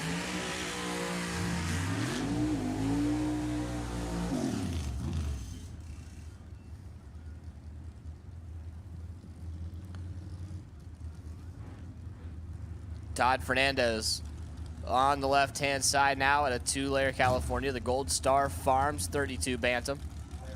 Tulare. Fernandez, your number 1 qualifier. He's got a tough customer on the right-hand side, and Wes Anderson out of La Mirada, a 27 Ford Roadster.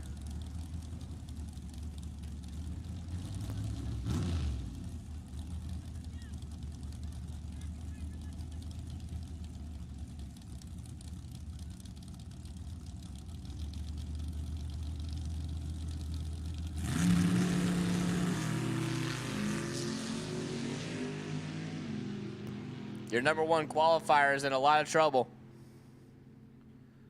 Wind light illuminates for Wes Anderson, 23, and one above 7 take 10 thou stripe as Fernandez breaks out 8.56.6. Missed the tree and going home. Back to Tulare as Wes Anderson will continue his day in NE2.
Well, looks like we got our junior fuel final round rolling around the bend, and then we're going to move to C gas, and then D gas. You should be here getting paired, as well as Nostalgia Eliminator 3. You should be here getting paired as well.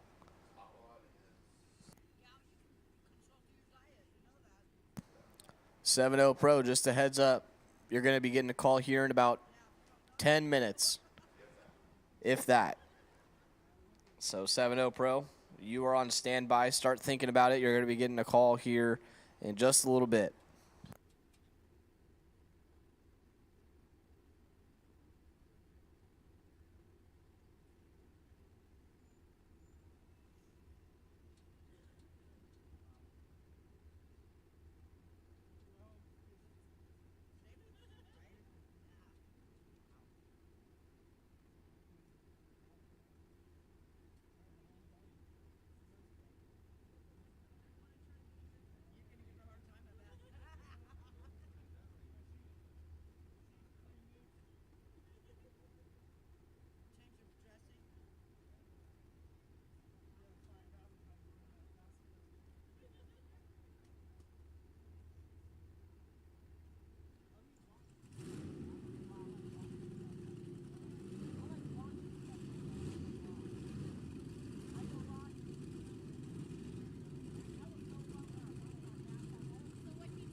Brad Woodard and Dustin Lee, your junior fuel final round coming at you. Brad Woodard on the left-hand side of the race course out of Oceanside, California, the Riker Machining. Al Abusi chassis. Oh. Alcohol abuse chassis dragster. At least they call it alcohol abuse. That's why I thought Al Abusi was a name. I've seen 45 different names of chassis for these cars. Brad and Phil Woodard on the left-hand side, your number 2 qualifier. Dustin Lee on the right-hand side.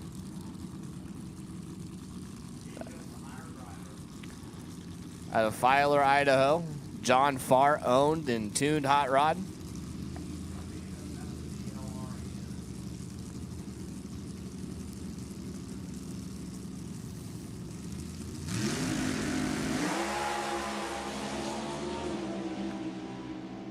$5,000 separate them. Win light for Dustin Lee, 26 on the tree, 7:034, 188 miles an hour. Brad Woodard was 31 up front, 7:023, and that was not enough to make up the difference in handicap. So Dustin Lee got there first, 34th thou, and Dustin Lee is your junior fuel champion. Seagas coming at you next.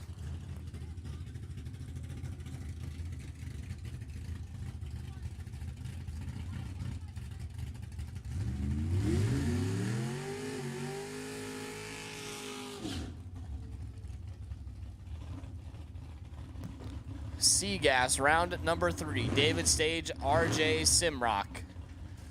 Stage on the left-hand side out of Exeter, California. The David Stage Automotive 67 Camaro.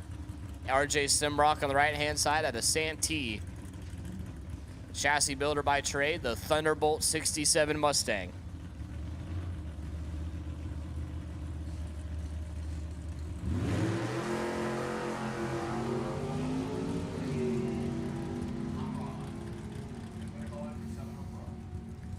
Advantage to the right-hand side. Wind light, right-hand side. RJ Simrock, 41 and 6 above 8 to get their first 21 thou. David Stage missed the tree a little bit more.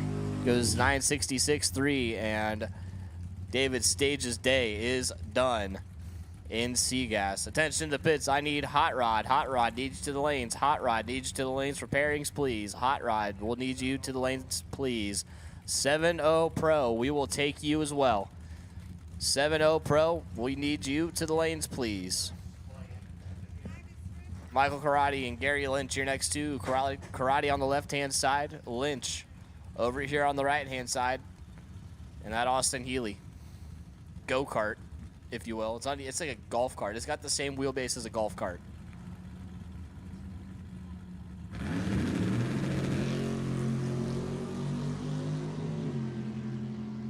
Oh boy. Karate's in trouble. Win like Gary Lynch, 46 and 6 above 1. Get their first 43 thou. Karate missed it on the tree, goes 9.637 to be no good, and your number 1 qualifier is out of the program. You're in round number 3.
So, Chris Ray going to get the competition single as Brian Smith decided it was time to load up and head back to Ojai. Get an early start, beat the traffic if there is any. Ray, your number 6 qualifier at Elk Grove at 7-up 64 Nova.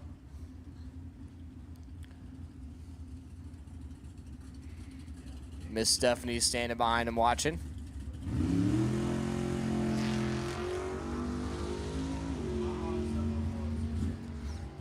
.012 on the let go. And 960 with a 9. Out the back door for Chris Ray. NE3 coming at you next. Once again, Hot Rod needs you to the lanes. 7-0 Pro needs you to the lanes. Bring it on down.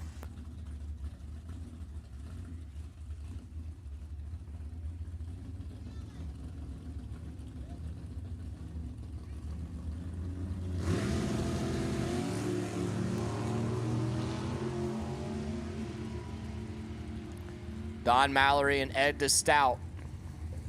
Advantage to the right side, Winlight to the left side on a double breakout. Don Mallory missed the tree 095 and got there second. He goes 958.6.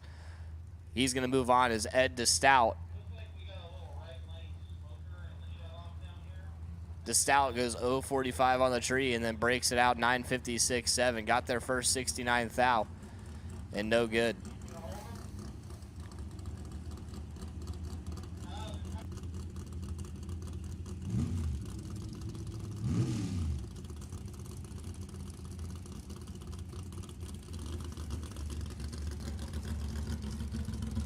Don Morris and Ron Anzalone.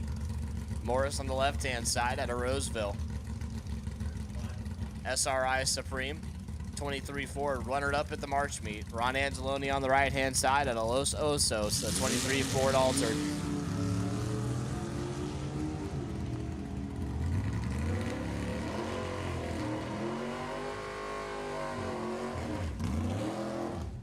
When light turns on for Don Morris, 049 and 967, 9687. Got there first by 49 thou, and Don Morris is going to take that entry straight to the final round as he's going to get a freebie in the semi. And Craig Wallace gets the freebie here. A red Roadster on the tower side, going to make that solo shot. Once again, I need Hot Rod and 7-0 Pro to the lanes. Hot Rod, 7-0 Pro. Sifka, we'll take Sifka to the lanes, please. California Funny Card needs you to the lanes. This is your first call. Craig Wallace gets down through there, 34 on the tree, 9622, 139. D-Gas, round number 3.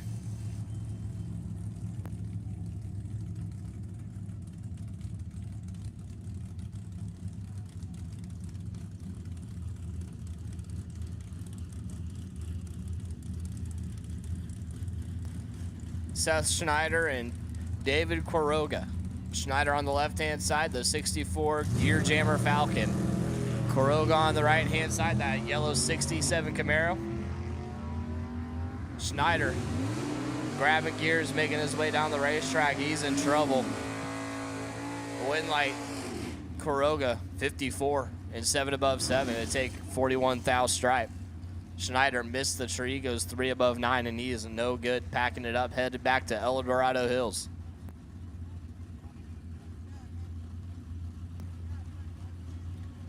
Can I get Ryan Griffith to the souvenir booth, please? Ryan Griffith, I need you to the souvenir booth ASAP.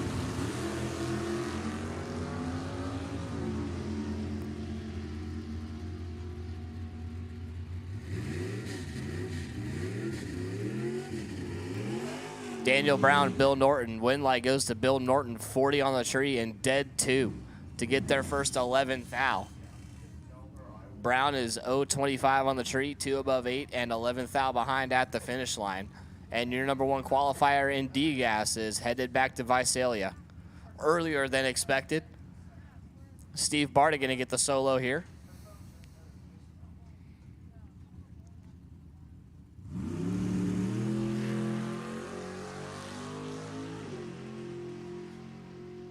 A little bit tardy, 084 on the let go.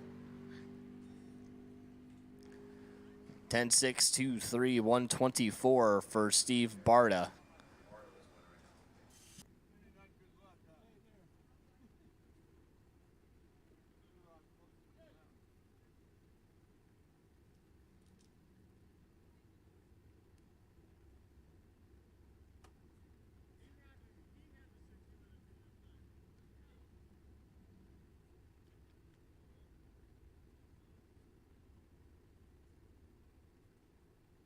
Once again, Sifka. I'll take Sifka to the lanes, please.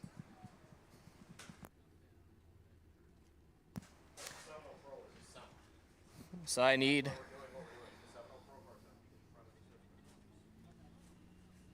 my Sifka final round. I already see Tony's here, and he already knows the deal. I should have my 7.0 Pro semi. So I should have one pair and then Tony. You got to break the beams. I got Hot Rod ready to go for their third round.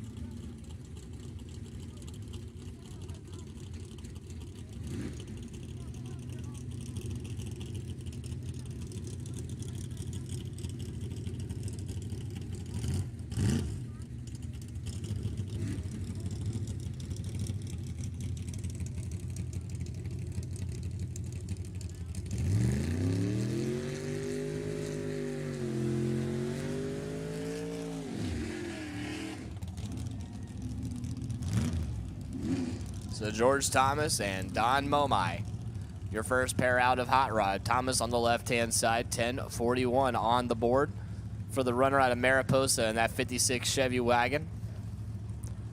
Momai on the right-hand side, at Howell Drilling Ratty 38 Chevy sedan, the engine builder, out of Stockton.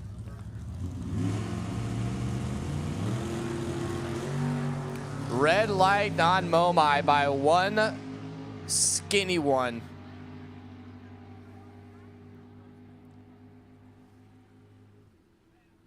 George Thomas, 0.47 and 2 above 1. Moving on. And Momai is 1 thou red and 2 hun under. And he's going to pack up the 38 Chevy in the box and take it to the crib.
John Carvalho and Mark Beaven.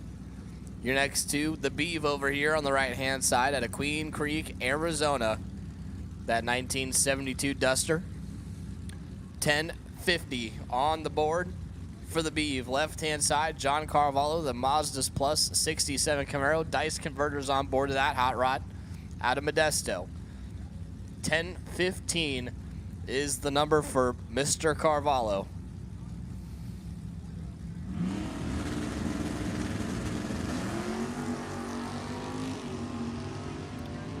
17 thou separate him at the hit.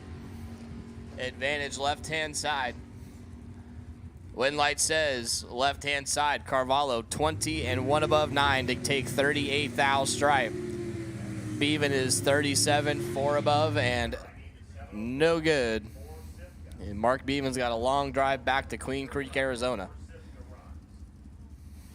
John Hildebrand and Joy Tucker. Hildebrand on the left-hand side out of Encinitas, California. That's in SoCal, right? Way down there in Southern California for that 31 coupe. 922, the number for Hildebrand. Right-hand side, Miss Joy Tucker out of Redding, California. That's 66 Plymouth Satellite. Drives this thing on the street. I saw it parked at the gas station right next to Redding Motorsports Park the last time I raced there. She just drove it on home.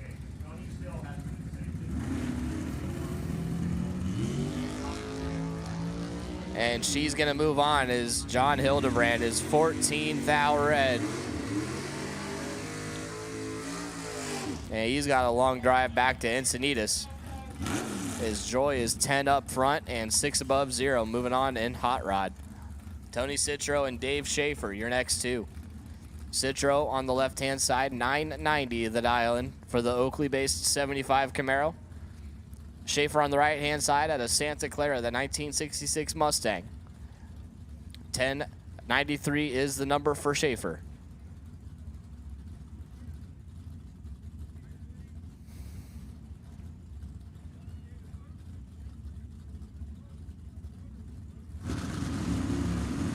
Just barely flickers that bottom bulb on.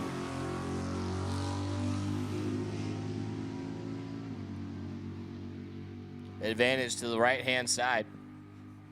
Wind light. Left-hand side, Tony Citro on a double breakout. 63 on the tree and 988.2 on that 990 dial. And is Schaefer's 041 and breaks it out 1089.9. Got there first by 35 thou. And needed to get behind, so Schaefer is done in Hot Rod.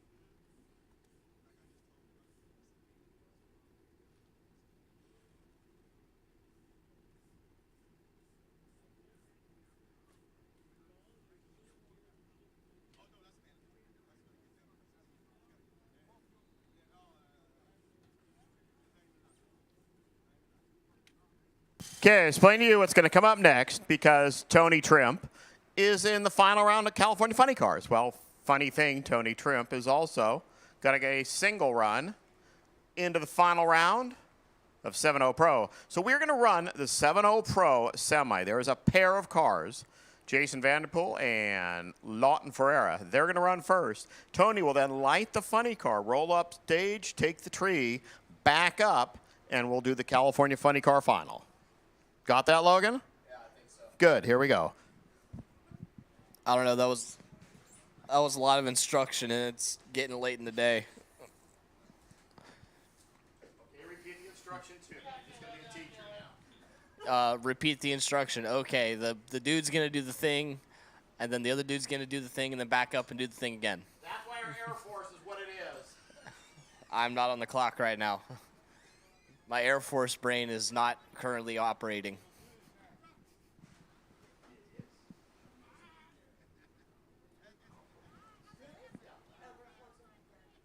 Hey, just a heads up, the snack bar is closing in 30 minutes. So last chance to go get something to eat, something to drink. They got waters over there.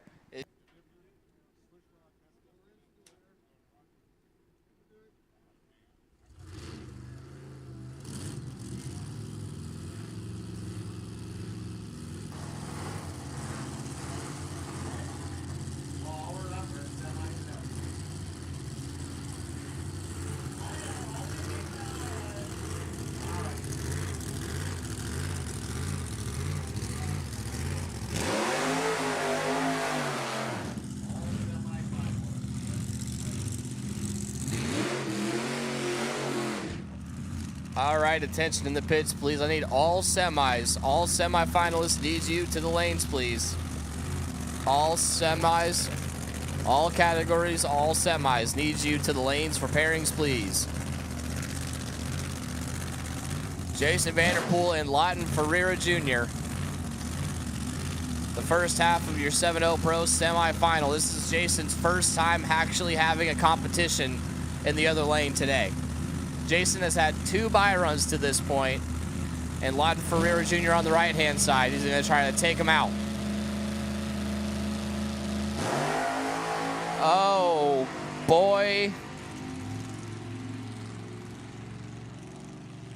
7:06.6193 for Lawton Ferreira Jr., and I can now see why they haven't made a pass in elimination today.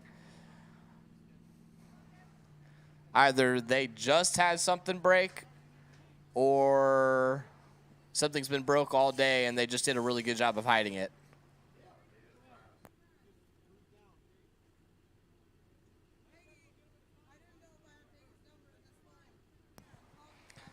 Wow. So your number 1 qualifier in 7-0 Pro is done via car issues.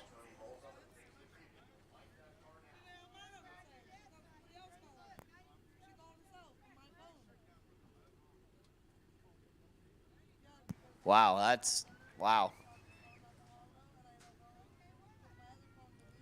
That's crazy. Jason Vanderpool was probably the favorite to win the race. He's been real close to that 7-0. He even went 7-0-0-0 to qualify number 1, and then goes out in the semifinal.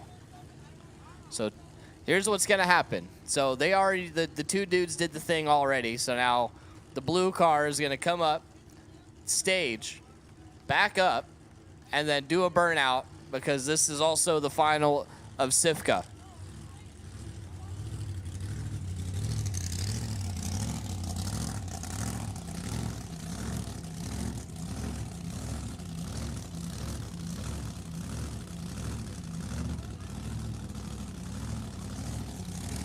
He comes up and stages, and then he's gonna back it up. They're gonna fire the other car, and then we're gonna do burnouts, because this is your California Funny Car final round.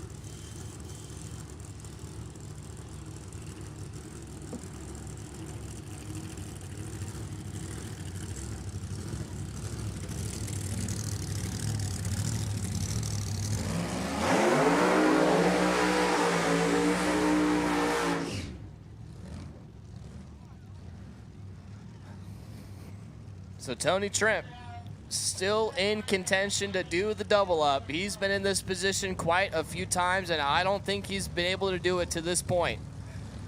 But the roadway to the pathway to success is right in front of him. Tony Trimp on the right-hand side out of Wilton, the Rough and Ready Racing Team, 1965 Ford Mustang. Harvey Williams doing the tuning. On the left-hand side, Joachim Ljungberg out of Valhalla, Sweden. On the left-hand side, that Raw Valley Motorsports 96 Firebird. Looking for 7:10 in the quarter mile. Here we go. Red light start, Tony Trimp. And Joachim is taking the win back to Sweden.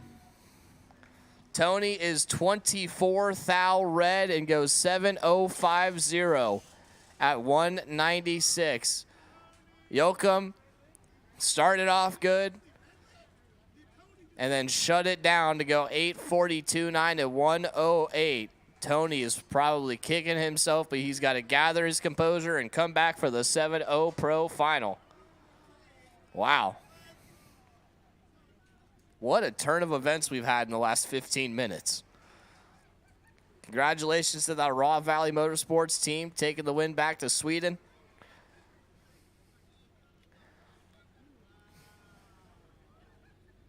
I can hear everybody on the bottom of the tower. Wow.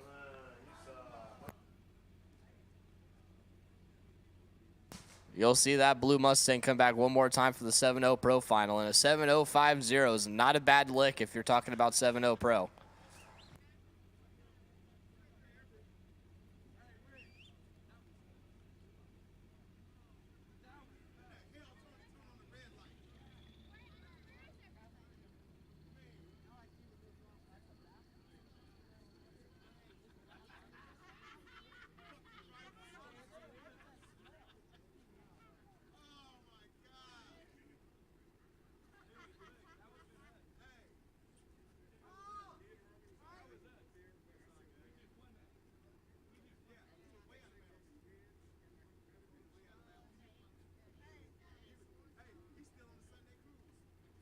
So your A Fuel Final is up next, I think.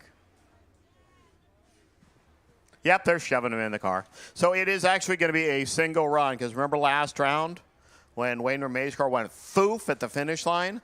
It was a very expensive foof. So they are not going to be able to return for the final round. So Ken Bates gets to take the free ride. Be waiting to see if he makes a full pull or what, but we'll know in just a few moments. So your A Fuel Final is at hand. Your champion will be the Bates family.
Okay, again, if you didn't hear Logan explain it, I need all of my semifinalists, all Group 2 semis. You need to start heading this way. You know who you're supposed to be racing and who you're grouped with, so don't go mixing it up and irritating Rick back there. Just get them up here, and we'll start plopping into lanes and getting you out of here. All semifinalists, all categories. Group 2, we need you to the lanes now.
Gee, why'd you pick this lane?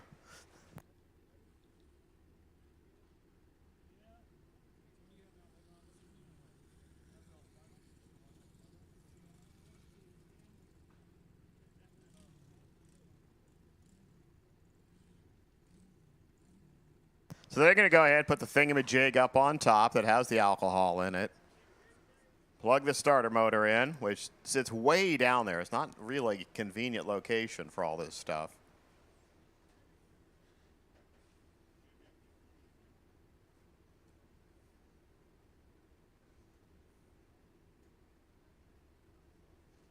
Hi, Dawn.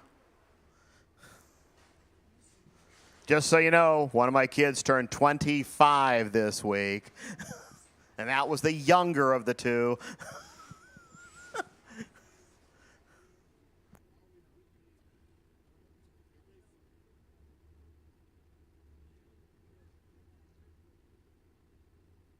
All right, let's make some alcohol noise. In a couple of moments, we'll make some nitro noise.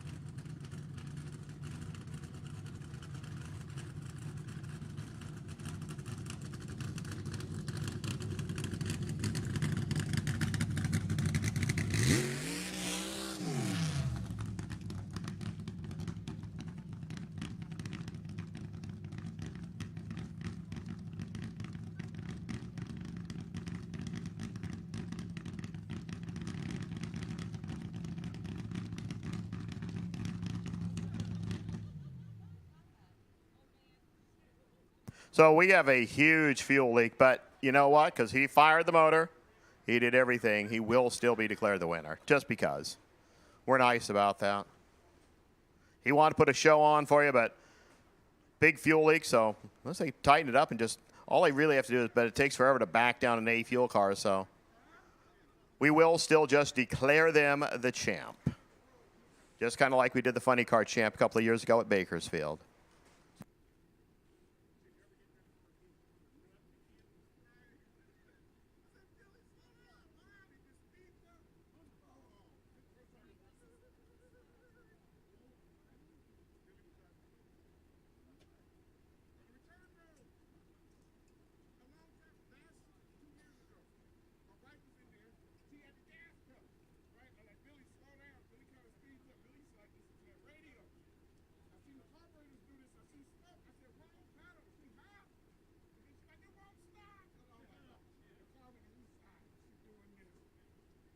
Well, I think they're just going to stick it back in the lanes, take care of the maintenance, and try it again. They really want to put on a show for you. We're not going to let them. Again, let's just start running our semis. Any semis that are here, let's do it. Bobby, if you're already in the car, if they're all ready to go, they can go. But if we have any semis already suited, let's get the semis suited. We're just going to keep hustling you guys through here in the semis. Thanks.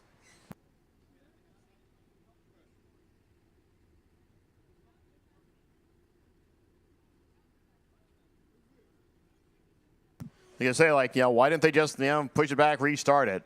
You don't do that with an A fuel motor. Unless you want to be sending several people to a hospital and then rebuilding an A fuel motor.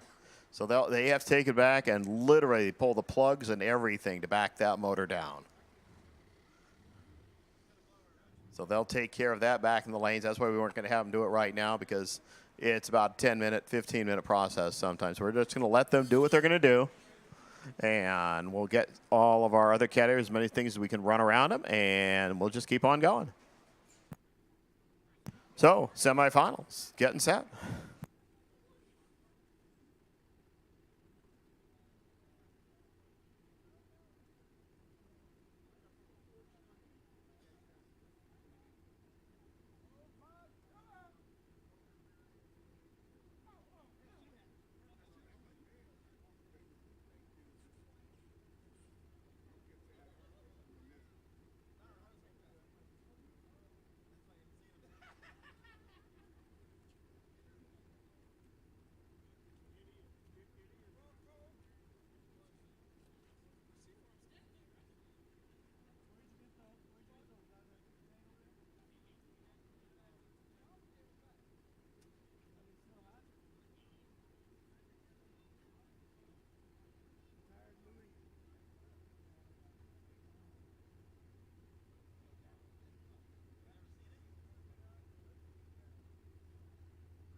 Hey, B-Gas, thank you. You're here.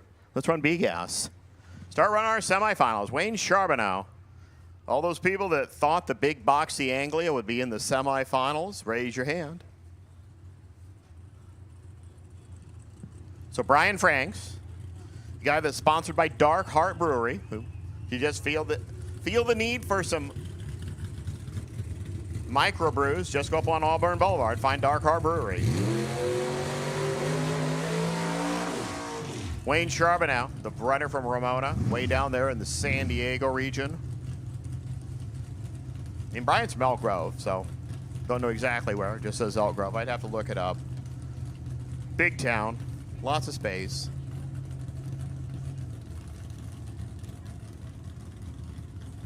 We actually have 4 cars in this round. It's one of our even semifinals. Several that people got free rides.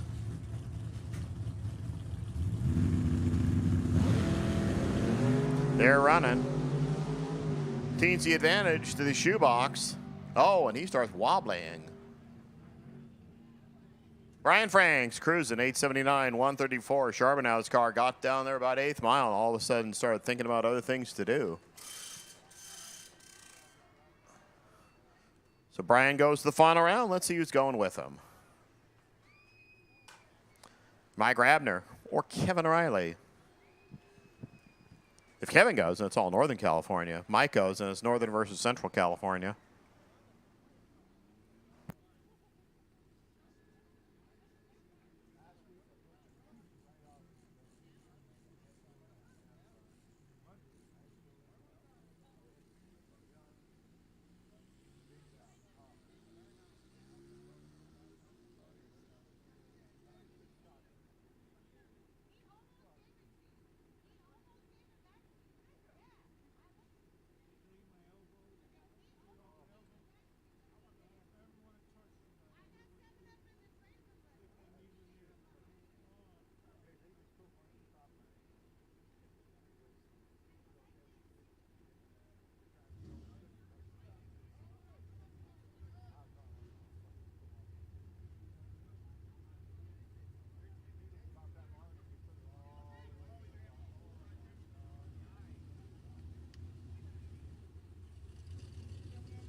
Here's Rabner. That's one of Logan's favorite cars.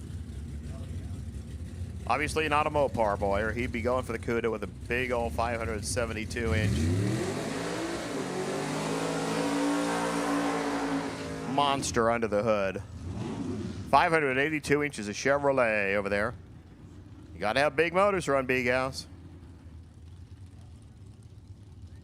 Another thing that a lot of people like to have on the side of their race cars is the words King's Oil Tools.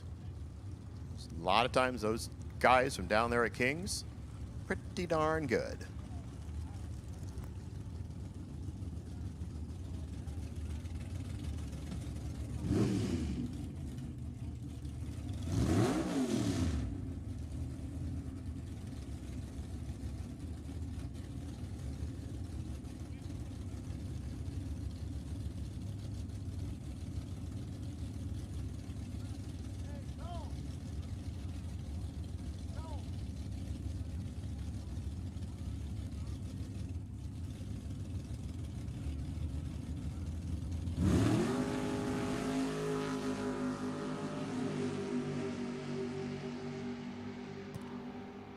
Kind of Mopar is what we're looking at this race happening. Yep, 862, 164 by 32 ten-thousandths of a second. Kevin Riley goes 5 out, 629. Rabner, 32 out, 605. The math says 32 thou. 10th thou to Kevin Riley.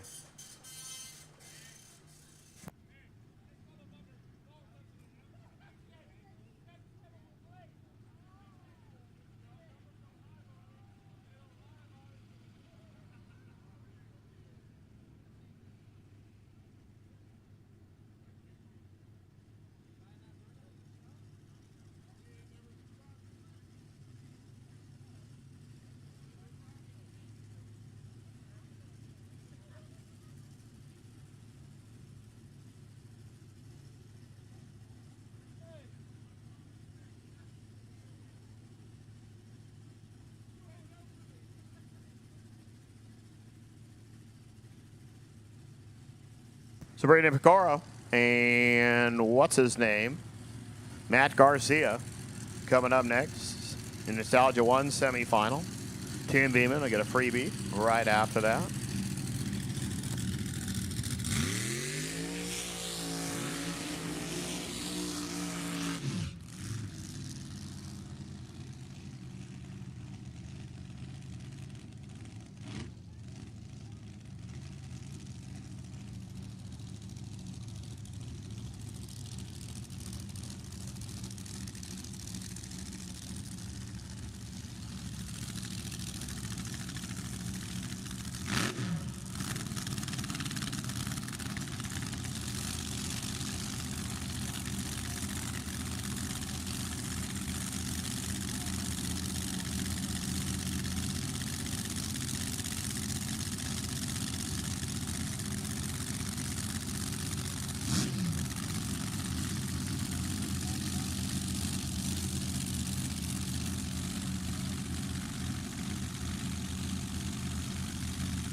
Seven, 6, 3, 5. Sabrina Picaro, 165. She's going to the final round. I don't know. That might be the first time ever. Matt Garcia goes 776. Just kind of out of the game early. Here comes Tim Beeman.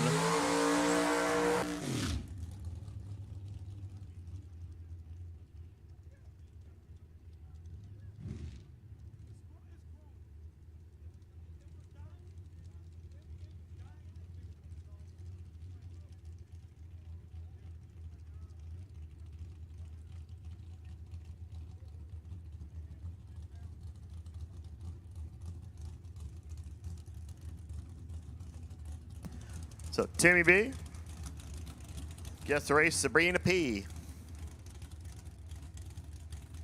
I see KB getting ready to run.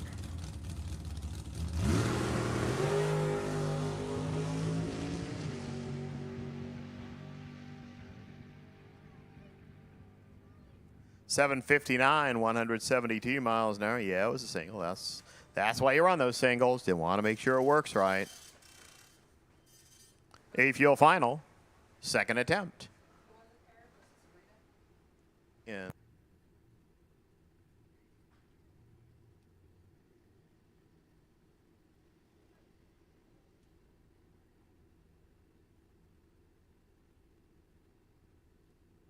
Okay, let's try it again. Ken Bates was intending to run.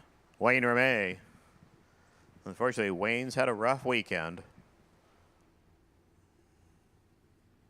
So they're going to take all the stuff out and plug it all back in again and hope that thingamajig is screwed tightly down this time. Basically, it was just a fuel leak.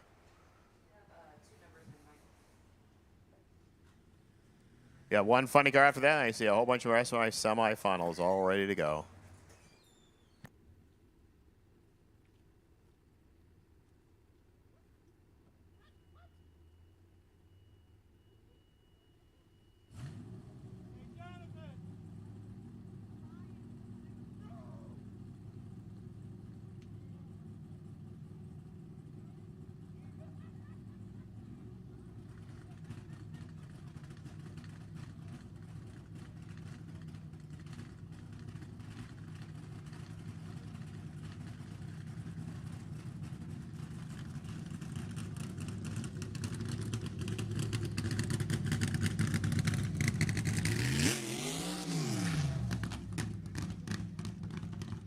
This time not nearly as aggressive on the burnout.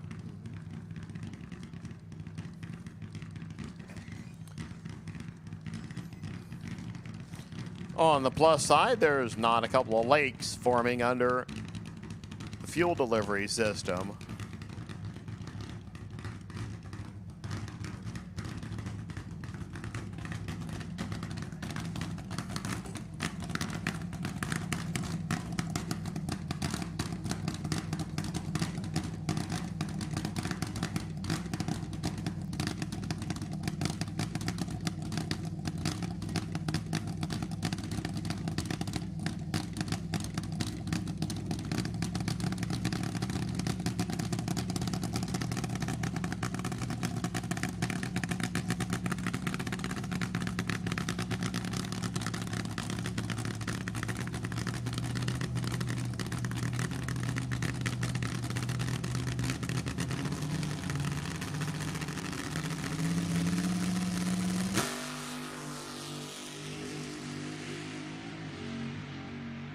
little popping and banging. How about a 6:17 to finish the day?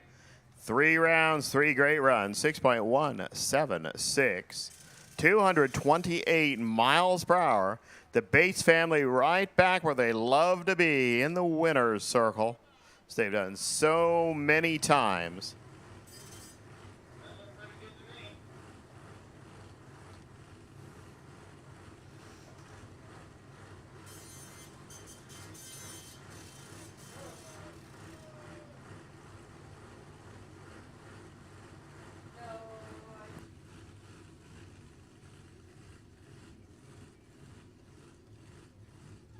Okay, guys, I know there's not a lot of you out there, but they did not have to spend all that money on nitromethane just to make a single pass. Get your hand together for the Bates gang going down the Colleckin, and another great race. Always out here to support the Heritage Series. Here comes Bobby Cottrell.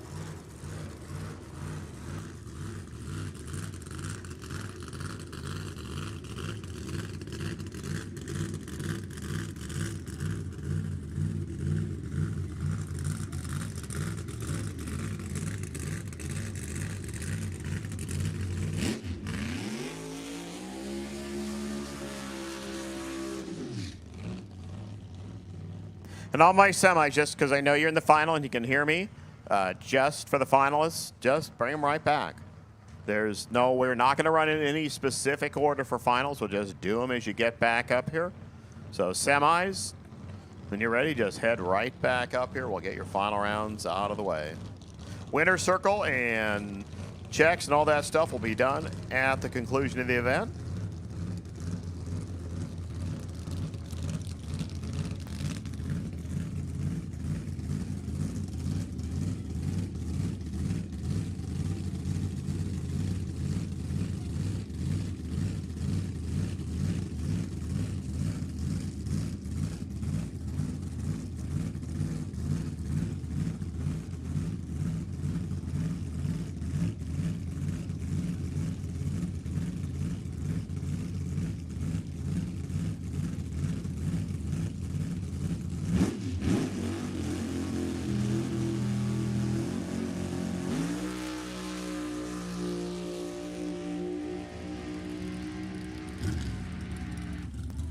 Yeah, once they get the clutch figured out in that thing, it'll be better. 850 here, 132 miles an hour. Nostalgia Eliminated 2 is here. It's ready. It's next.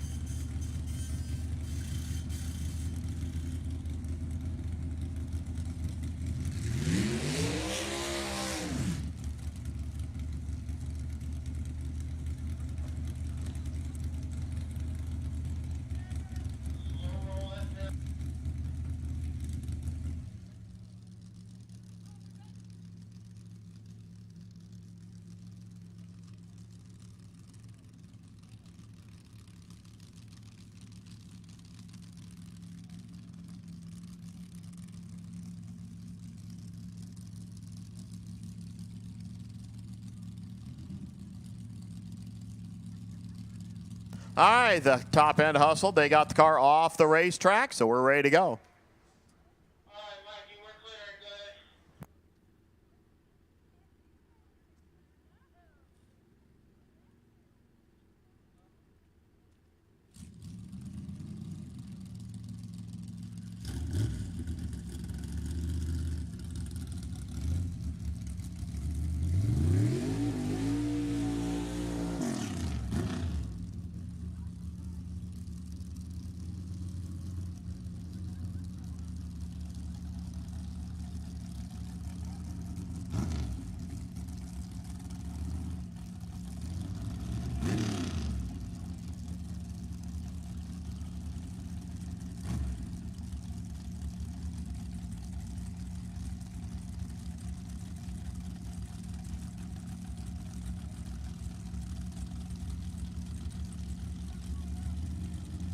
Lindsay Lister, who made her name in Nostalgia 3 and had the #1 on the car for many, many years, decided to up the game here.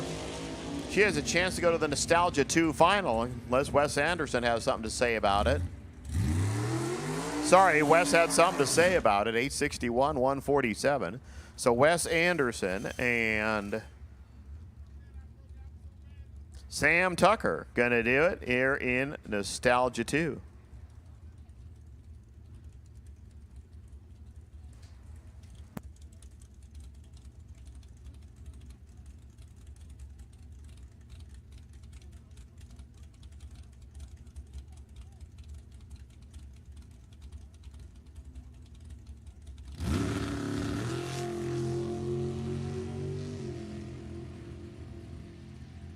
Hey, guys, I hope you're around here because, you know, you're going to need a long time to get back, I think.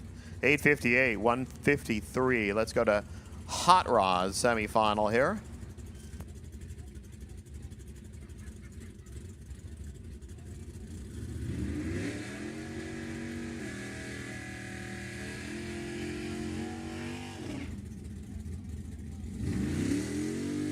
George Thomas, Tony Citro. Now, Citro started from the top of the stack.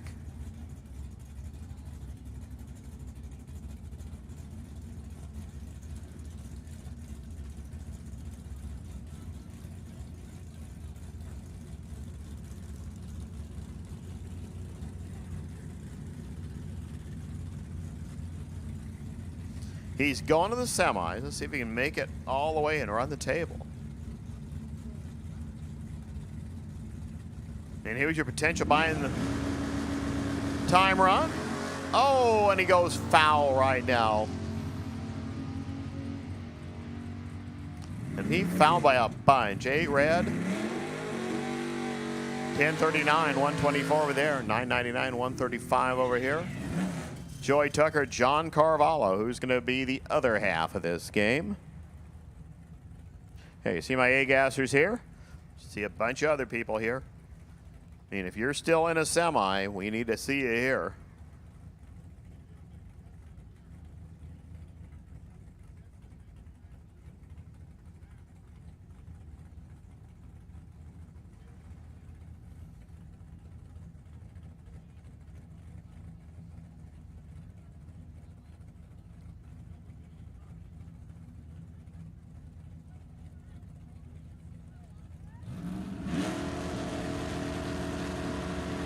Jucker's off, red light. John Carvalho, Joy Tucker, and George Thomas get to do the final round dance. We might have a big thing because we're going to have a couple of Tuckers in the finals.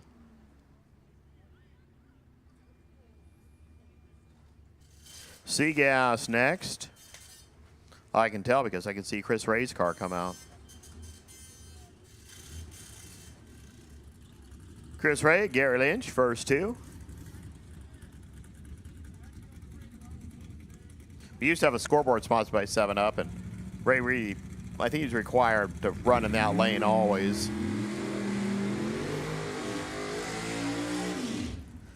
So out of the 6th spot in qualifying was Chris Ray. Out of the 15 position came Gary Lynch. But, you know, that's qualifying. That's just to see who you get to race in the first round. We know all the cars are going to be able to run better than 960. Just who do you want to play it against? Winner gets R.J. Simrock in the final round.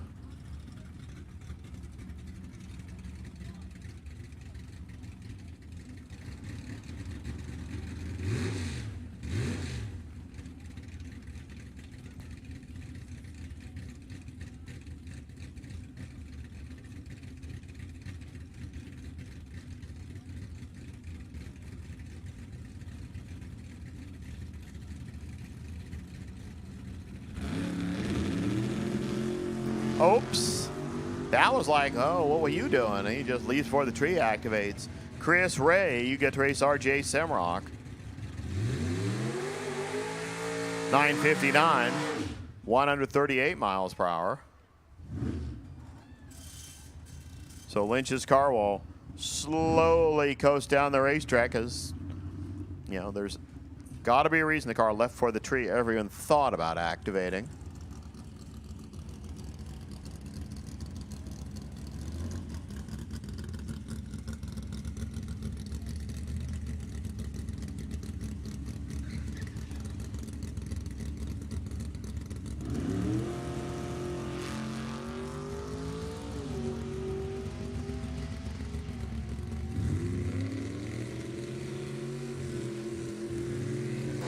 9:58, 141 miles per hour right into Nostalgia 3 semifinals here. Don Mallory, Craig Wallace, first up.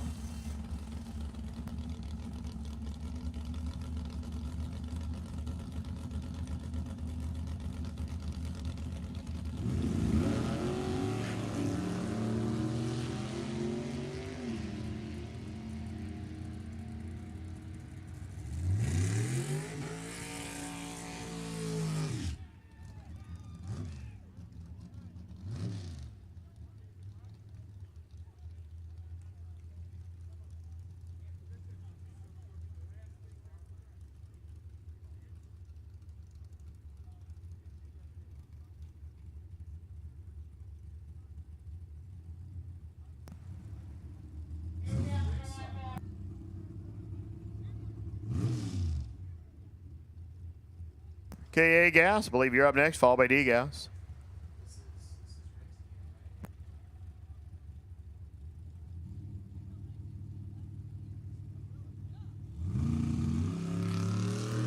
Donnie, the past champion in the Heritage Series in Nostalgia 3.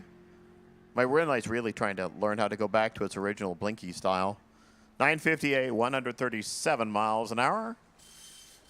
See who lights the wick next. Well, I see the headlights going on Casey Troyer's car. That must be an A-Gas coming up.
Here's Casey over here. Here's Ray Padgett.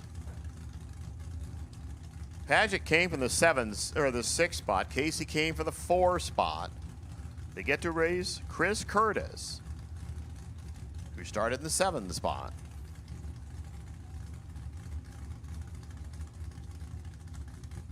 First thing they have to do is race this race.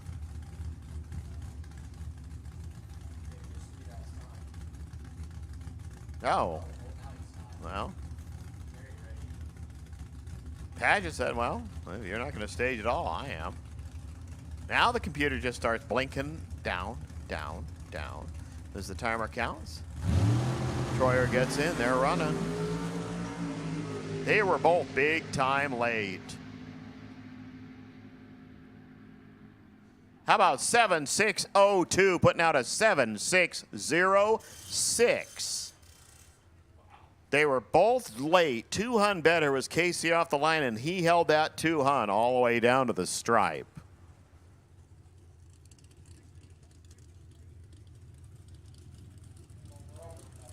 Final runner here in A-Gas is Chris Curtis. Then I should have my D-Gassers, and then we are all finals all around.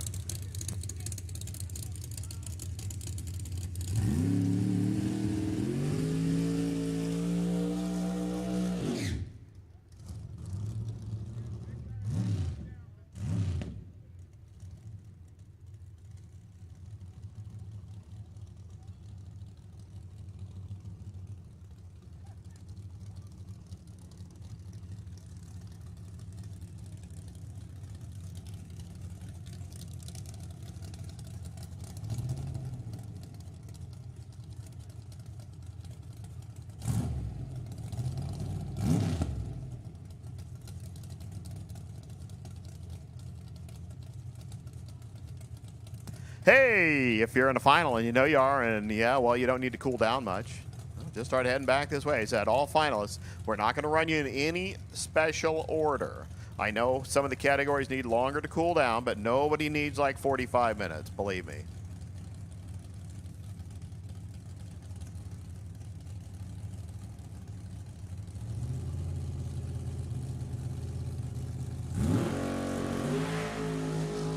Well, that would have been red had, well, we would have had the tree set slightly differently. 8 flat, wow. Yeah, you hope he clicked it off purposely, because if he didn't do that on purpose, it's not going to be a fun time in that camp. Here's your D-Gas semifinal. Bill Norton, comfortably numb, taking on Steve Barta. Couple of early Novas, one of them just a plain white wrapper.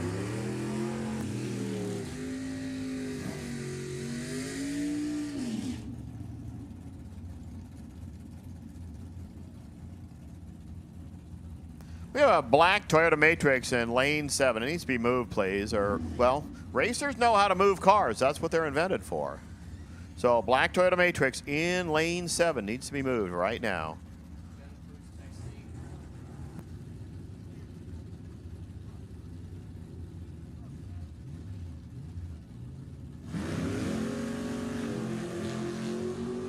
Ouch. Somebody really, really, really wants to go to the final round. Yep, that guy. 10-6-2-1. Trip zip up top for Steve Barta. The guy who had a fuel pump give out early today on a time run gets to go to the big run. He gets to race David Quiroga.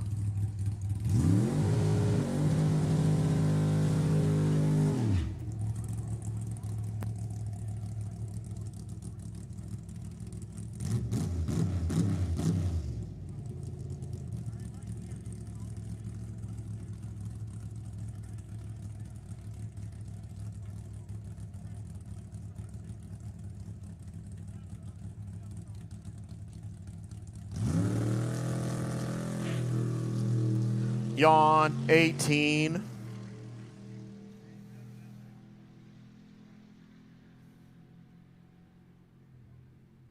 .1065, 114 miles an hour. All our semifinalists are done. So, as we wait for final rounds to get around, I'm just going to pass the microphone over to Logan, because I have to start printing a whole bunch of stuff so that somebody stops texting us.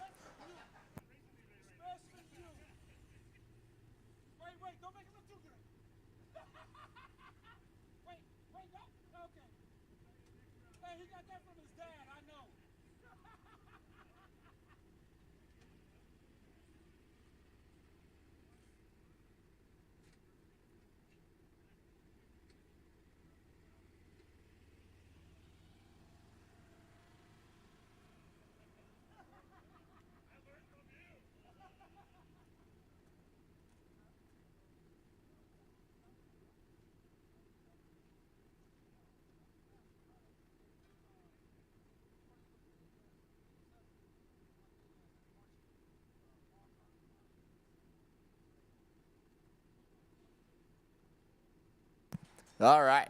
Well, I tell you what, I am nice and comfortable up here in the tower. If we don't start running cars soon, I promise I will fall asleep. These 35-year-old chairs in the tower are more comfortable than you think they are, believe it or not. So, like Eric touched on a little bit ago, we need all of our final rounds to the lanes, please. All final rounds, all classes. Whenever you're ready, just come on up in no particular order. Whoever gets here first is what we'll send first.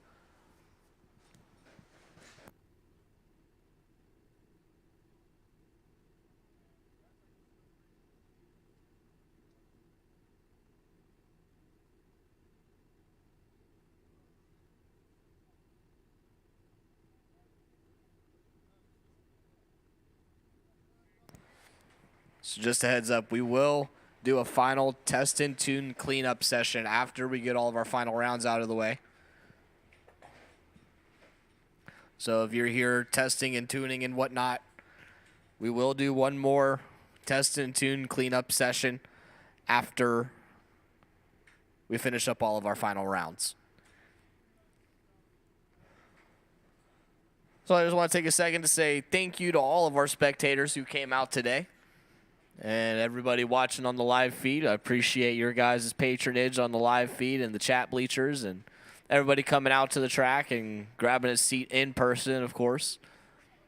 Spending your hard-earned money at the souvenir booth and the snack bar and our food vendors and all that good stuff. It's always cooler to race in front of a crowd, so we want to say thank you. And, of course, want to say thanks to all the racers who showed up and supported the event today. We actually very surprised at the turnout we got car count-wise. We had more rounds in most classes than we had already planned on the schedule, so that was very good to see.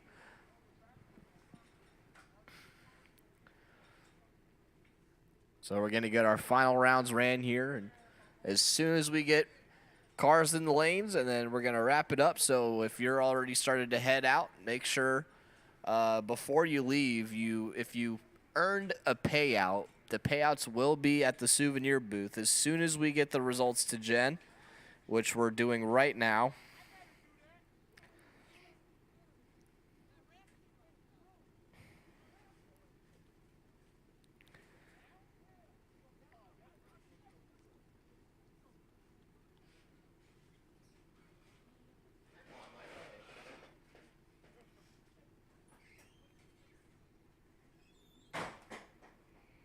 Eric is on his way to give Jen the results up to the final rounds right now. So if you have money coming to you, make sure to get it before you leave the property this evening at the souvenir booth over here behind the main grandstands.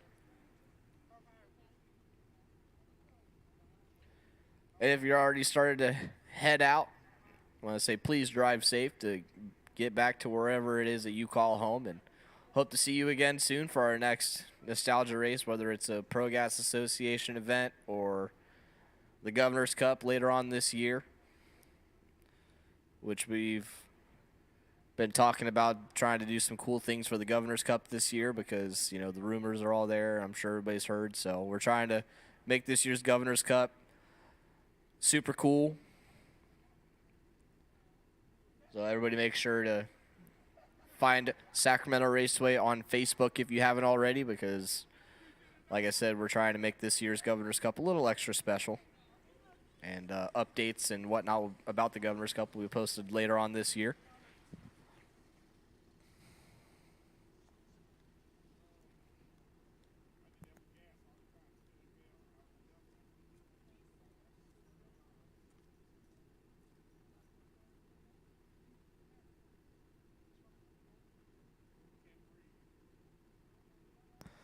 So our schedule here at Sacramento Raceway. A brief overview looks like this. We got Buggerama coming up on May 28th. And then our NHRA National Open, June 2nd, 3rd, and 4th, that first weekend in June.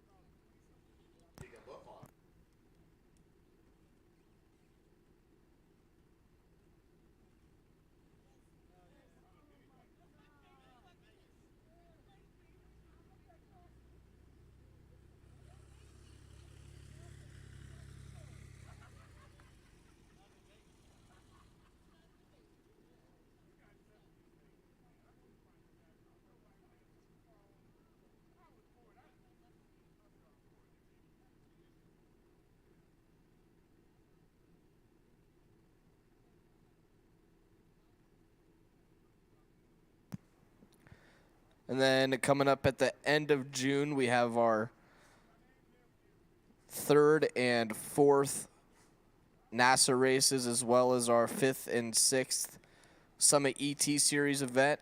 So we got Summit ET race 5 and 6, Junior race 3 and 4, and NASA race 3 and 4 coming up there in the end of June on the 24th and 25th, and then the next set of Summit ET races on July 8th and 9th. And then Summit Race 9 and 10 will be August 5th and 6th. And then Race Wars will be Friday, August 18th and Saturday, August 19th. And then Bugorama number 90 will be Sunday, September 3rd. And then CMI Mopar Muscle Car Shootout will be Saturday, September 10th. It looks like our final two ET points races on September 16th and 17th. And then, of course, the Governor's Cup on the 21st, 22nd, 23rd. And then one of the biggest races of the year, Truck Mania, on October 7th and 6th. Truck Mania is always a good time. Even if you don't have a truck or you don't race and you just kind of want to come watch a good show, there's plenty to see, I promise. So Truck Mania, the 6th and 7th of October, and then our TNA Race Club Hollow Winning Big Bucks bracket race in the early part of November, along with the West Coast Pro Gas and Super Gas Association will be there as well, and that'll wrap it up for the end of the year. So there's just an overview of all of our bigger, important events that we got going on here at Sacramento this year, and we enjoy having everybody out to support the track.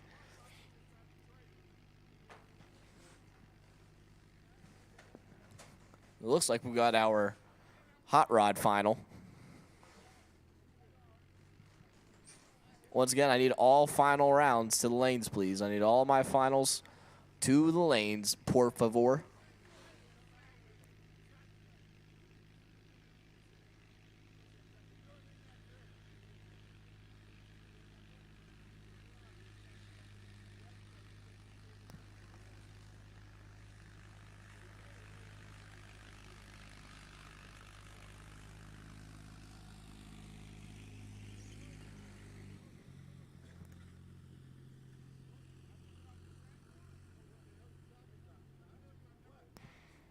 Looks like we're pulling the tractor in, which means we can start firing up cars here.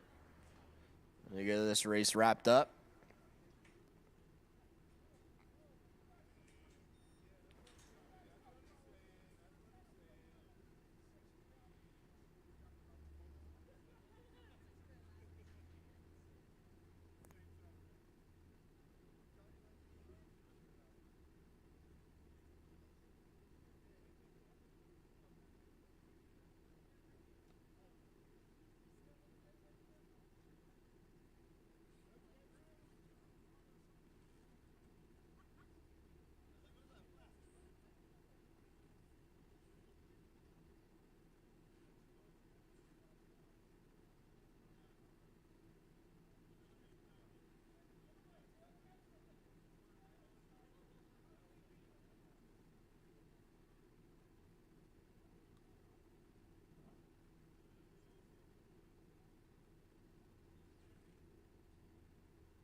Oh, I hear race cars.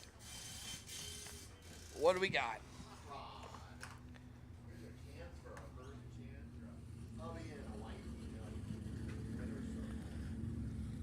Hoot rude.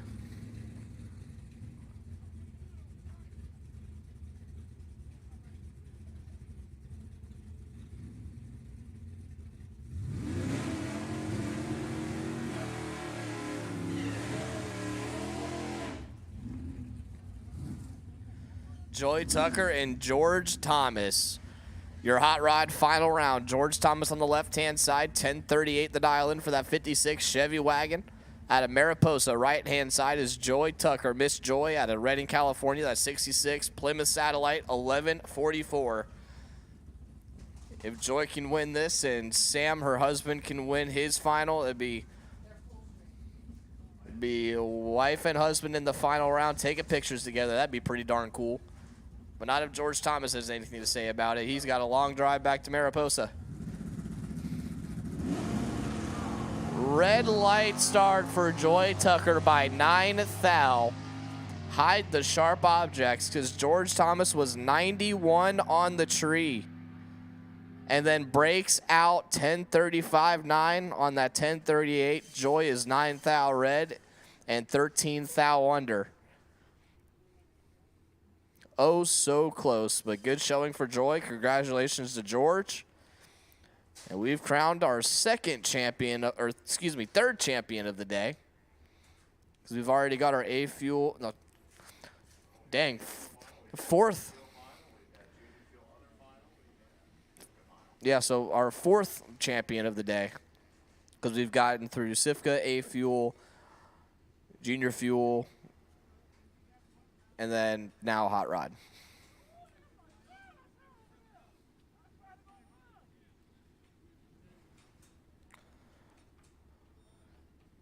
What do we got next?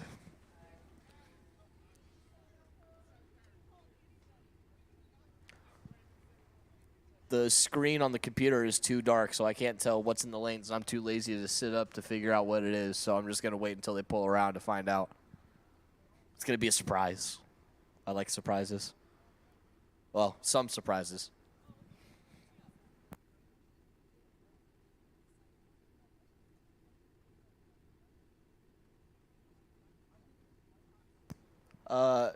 Pettit, the answer to your question is Joachim Ljungberg, homeboy from Sweden, won Sifka. I hope I'm saying your name right.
All right.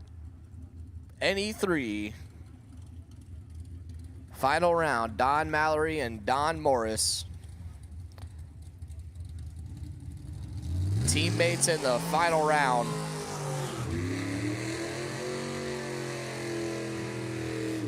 Mallory on the left-hand side out of Citrus Heights, California, the one half of the SRI Supreme team.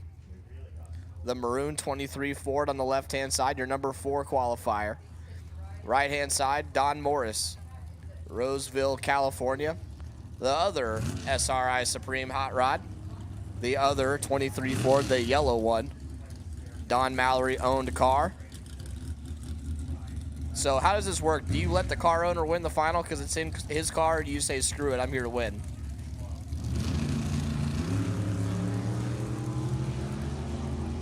So far, the hired gun's looking good. Right-hand side is in control. Win light. Right-hand side, Don Morris, 047 and 4 above 7 to get their first 22 thou. Mallory's 077 on the tree, goes 3 above 9 and no good. So the Nostalgia Eliminator 3 championship going back to Roseville, but more than likely going to be sitting in Don Mallory's garage.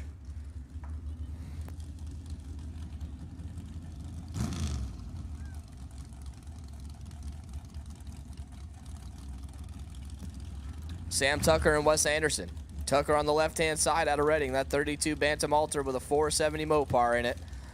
Coming out of the number 18 spot, Wes Anderson on the right-hand side out of La Mirada, the OYB Motorsports 27 Ford Roadster. Coming out of the number 4 spot, your NE2 final round. Here we go. 22 thou advantage to the right-hand side for Anderson. They get down through there. Wind light says Wes Anderson, 11 up front and 3 above 3 to take 18 thou stripe. Tucker's 033 on the tree, goes 2 above 9 and 18 thou behind. So, well, the Tuckers can take a couple's runner-up pictures.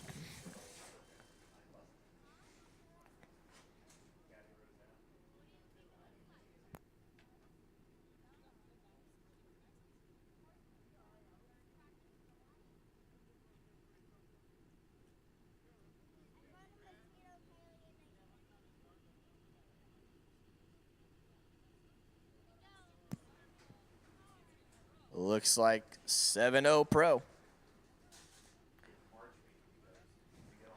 Final round, rolling up to the water box.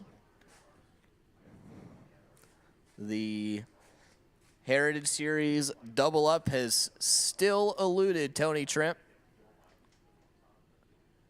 Didn't get it done in the final round of SIFCA. Let's see if he can do it here in the final round of 7-0 Pro.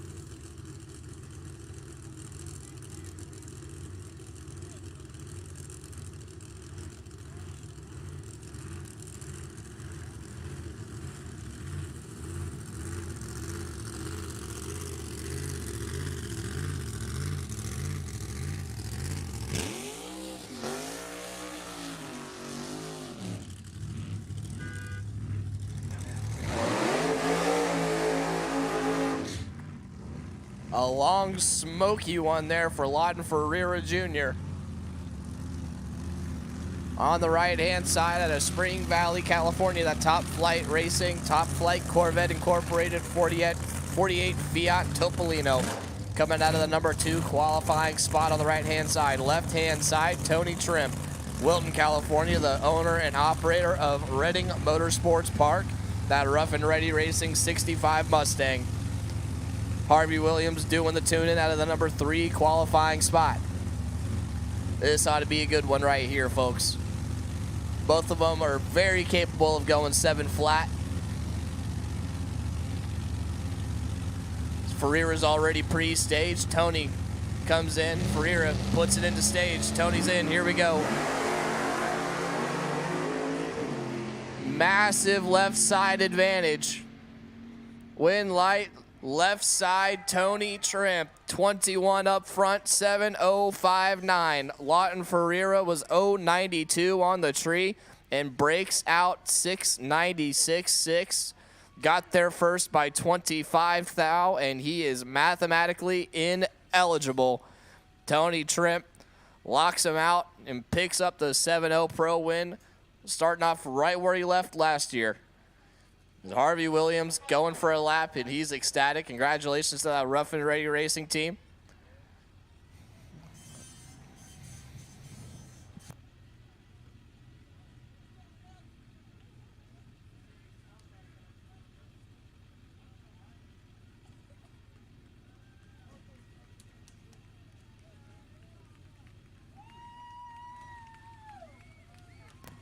There you go. Give him a hand. Is Harvey on the truck, or did he just start running down to the top end?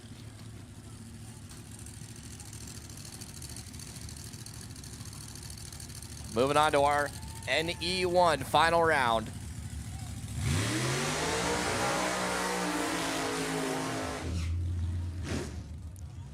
Sabrina Pecora and Tim Beeman, your two finalists here in Nostalgia Eliminator 1. Pecora on the right-hand side, backing up out of her burnout out of Sonoma, California. That Pecora Family Racing 37 Fiat Topolino Altered. Coming out of the number 6 qualifying spot is Pecora. Left-hand side is Tim Beeman out of Los Molinos, California, the physical therapist by trade. And at 32 Bantam Altered. 555 cubic inch big block Chevy for Beeman, a 350 dart block for Sabrina.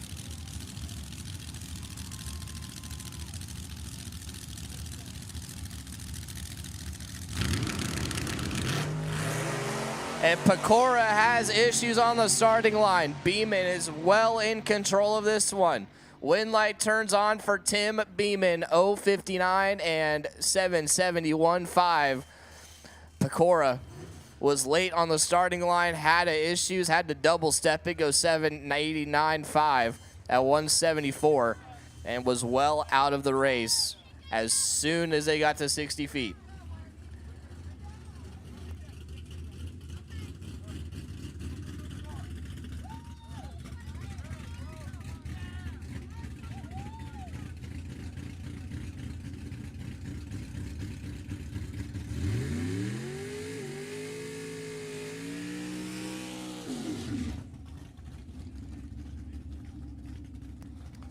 Your C-Gas final round now, Chris Ray and RJ Simrock. Ray on the left-hand side out of Elk Grove, the Live It Up, 7-Up, 64 Nova. Your number 6 qualifier, 509 cubic inches of big block Chevy for Chris on the left-hand side. RJ Simrock on the right-hand side out of Santee, California. The chassis builder by trade, that 67 Thunderbolt Mustang. 482 cubic inch big block Ford. The weapon of choice for RJ out of the number 18 qualifying spot all the way to the final. He's got a tough customer on the left-hand side. Here we go. 2 Huns separate them up front. Advantage Simrock. Winlight. Chris Ray, 30 dead 3 to take 14 thou at the finish line, and Stephanie goes nuts on the starting line.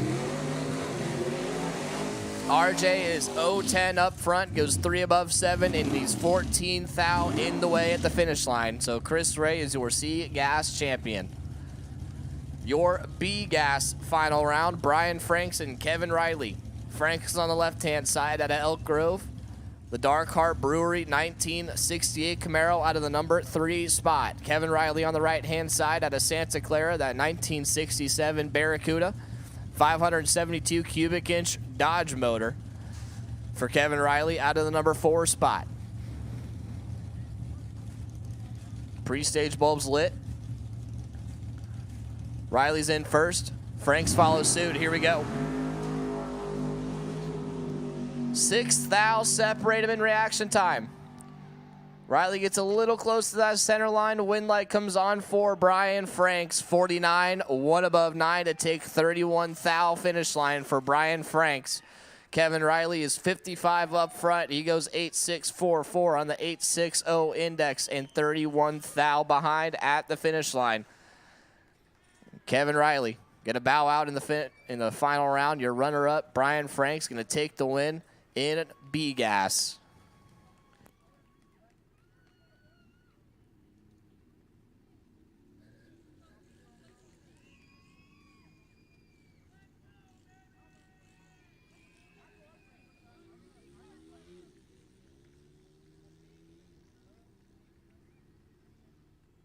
Still waiting for our A-Gas and D-Gas final, and then we're going to send our test and tune after that.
I'm just casually sitting up in the tower twiddling my thumbs until the A-gas and D-gas finals roll around the corner.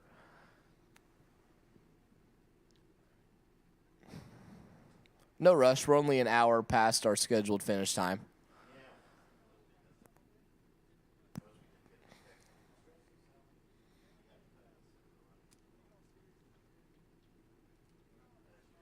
Come on, guys. Dave Smith is trying to go to bed over there. We got to wrap it up.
A and D gas, if you're in the back of the lanes, please pull forward.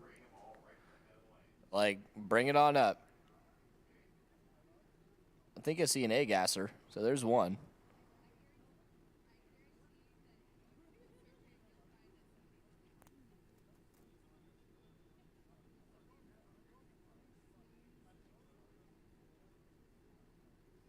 Oh, no, I lied. That's a D gasser.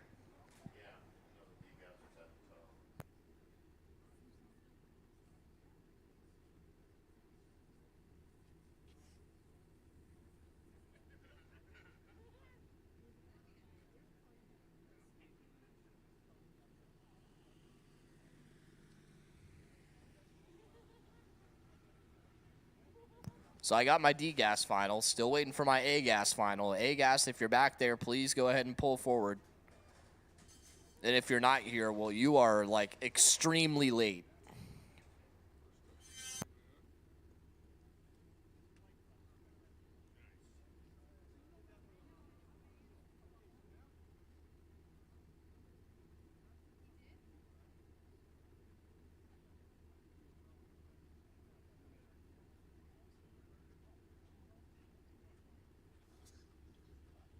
I got one A-gas.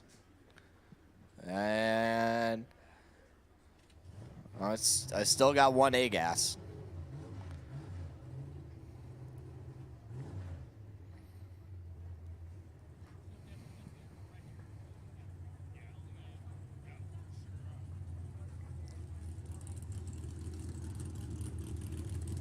All right, your D-gas final round coming at you.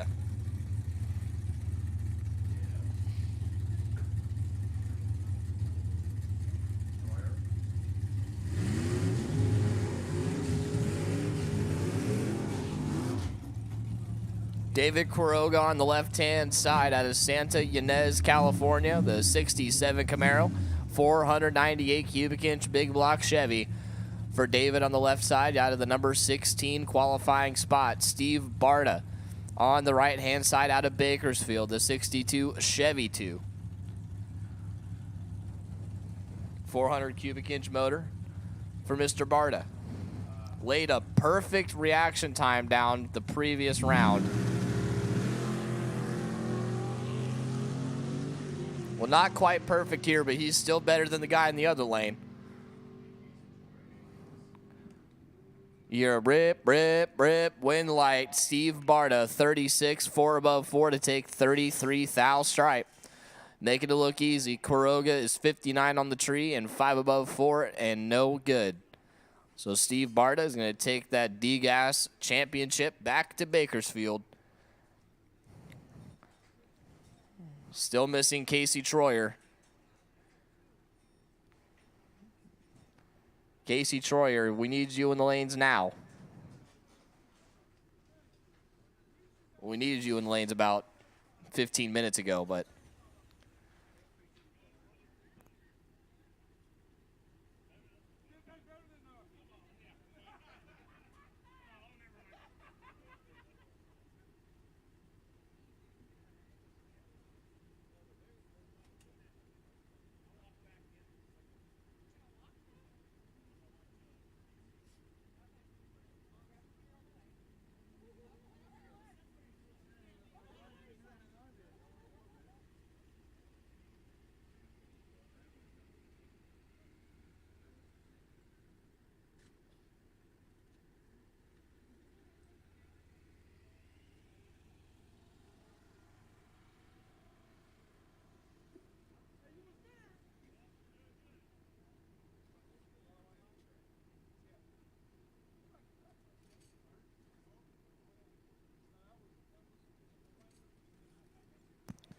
there you are, you silly goose.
A-Gas final round.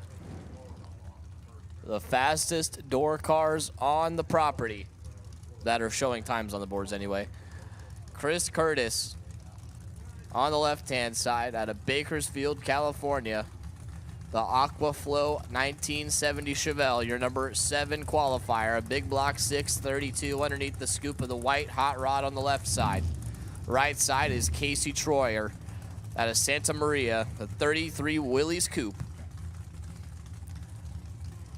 Big block 632 Brodix motor. Coming out of the number 4 spot, the very period correct flame job on the yellow Willys.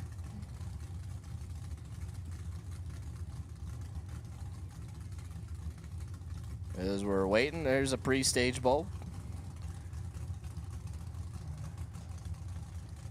And 2 pre-stage bulbs.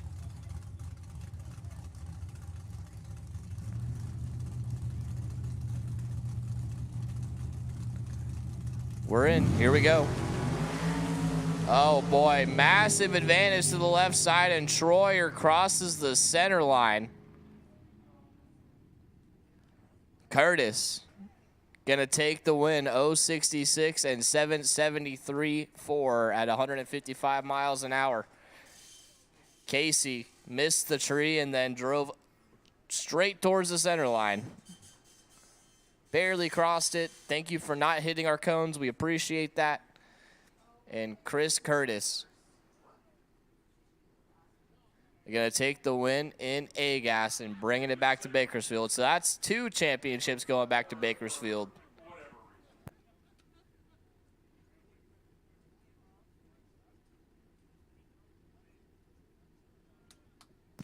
We're going to finish up with some test and tune, our cleanup round of test and tune, and then that's going to wrap it up.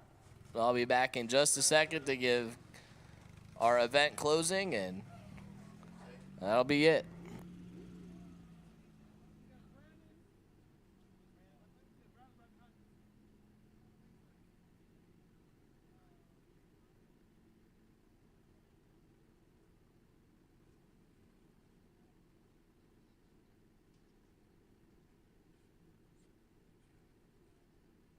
I do want to say one more time, thank you to all the spectators that came out. Thank you, everybody watching the live feed.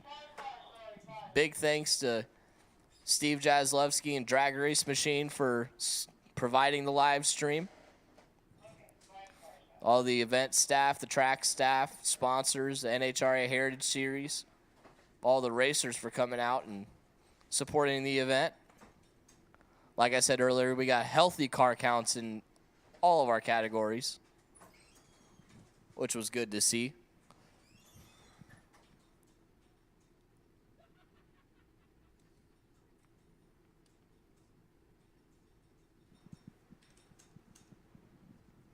And I'll be back at it next weekend at Reading for the National Hot Rod Diesel Association, which apparently will be aired on TV.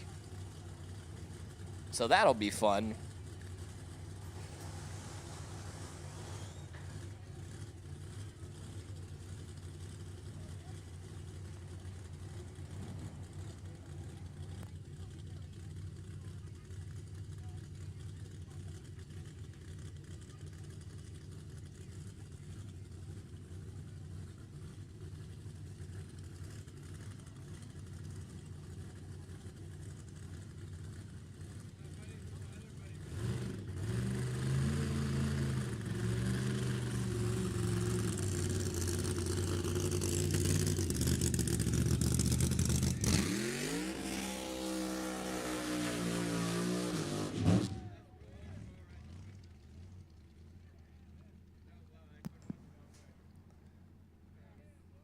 Well, I tell you what, she's got the burnout down. She's definitely got that part figured out. And she decides to roll all the way to the 8th mile for extra measure. Once again, payouts and trophies are in the souvenir booth.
All right.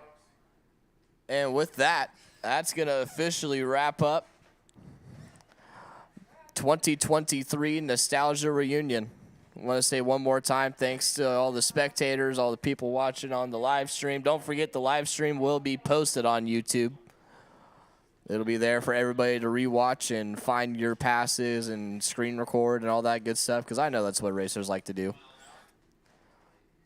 Thank you to all the racers for driving and showing up and racing and all that good stuff, spending your weekend. Once again, happy Mother's Day tomorrow to all the mothers out there. And that's going to do it for us at Sacramento Raceway. On behalf of all the track staff, Mike, Dan, Paul, Richard, Rick, Peggy down there at the time slip booth.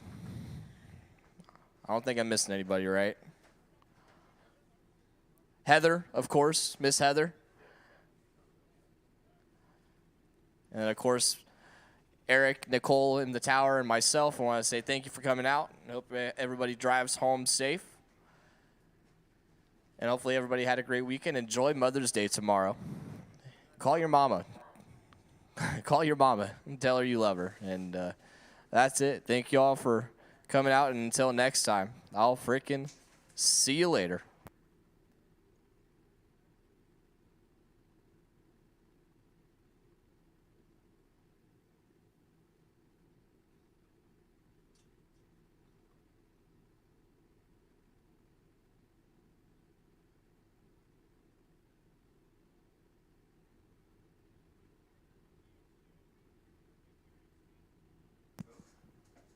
Also, thank you to Jason down there, our EMTs, providing us with top-end safety, of course, and the ET Snack Bar crew, or the ET Snack Bar. The Snack Bar crew, Chauncey and all of her helpers in there, providing the eats and the drinks. I think that's everybody. I probably forgot somebody. I'm sorry. You know I don't mean to. It's tired. It's tired and I'm late.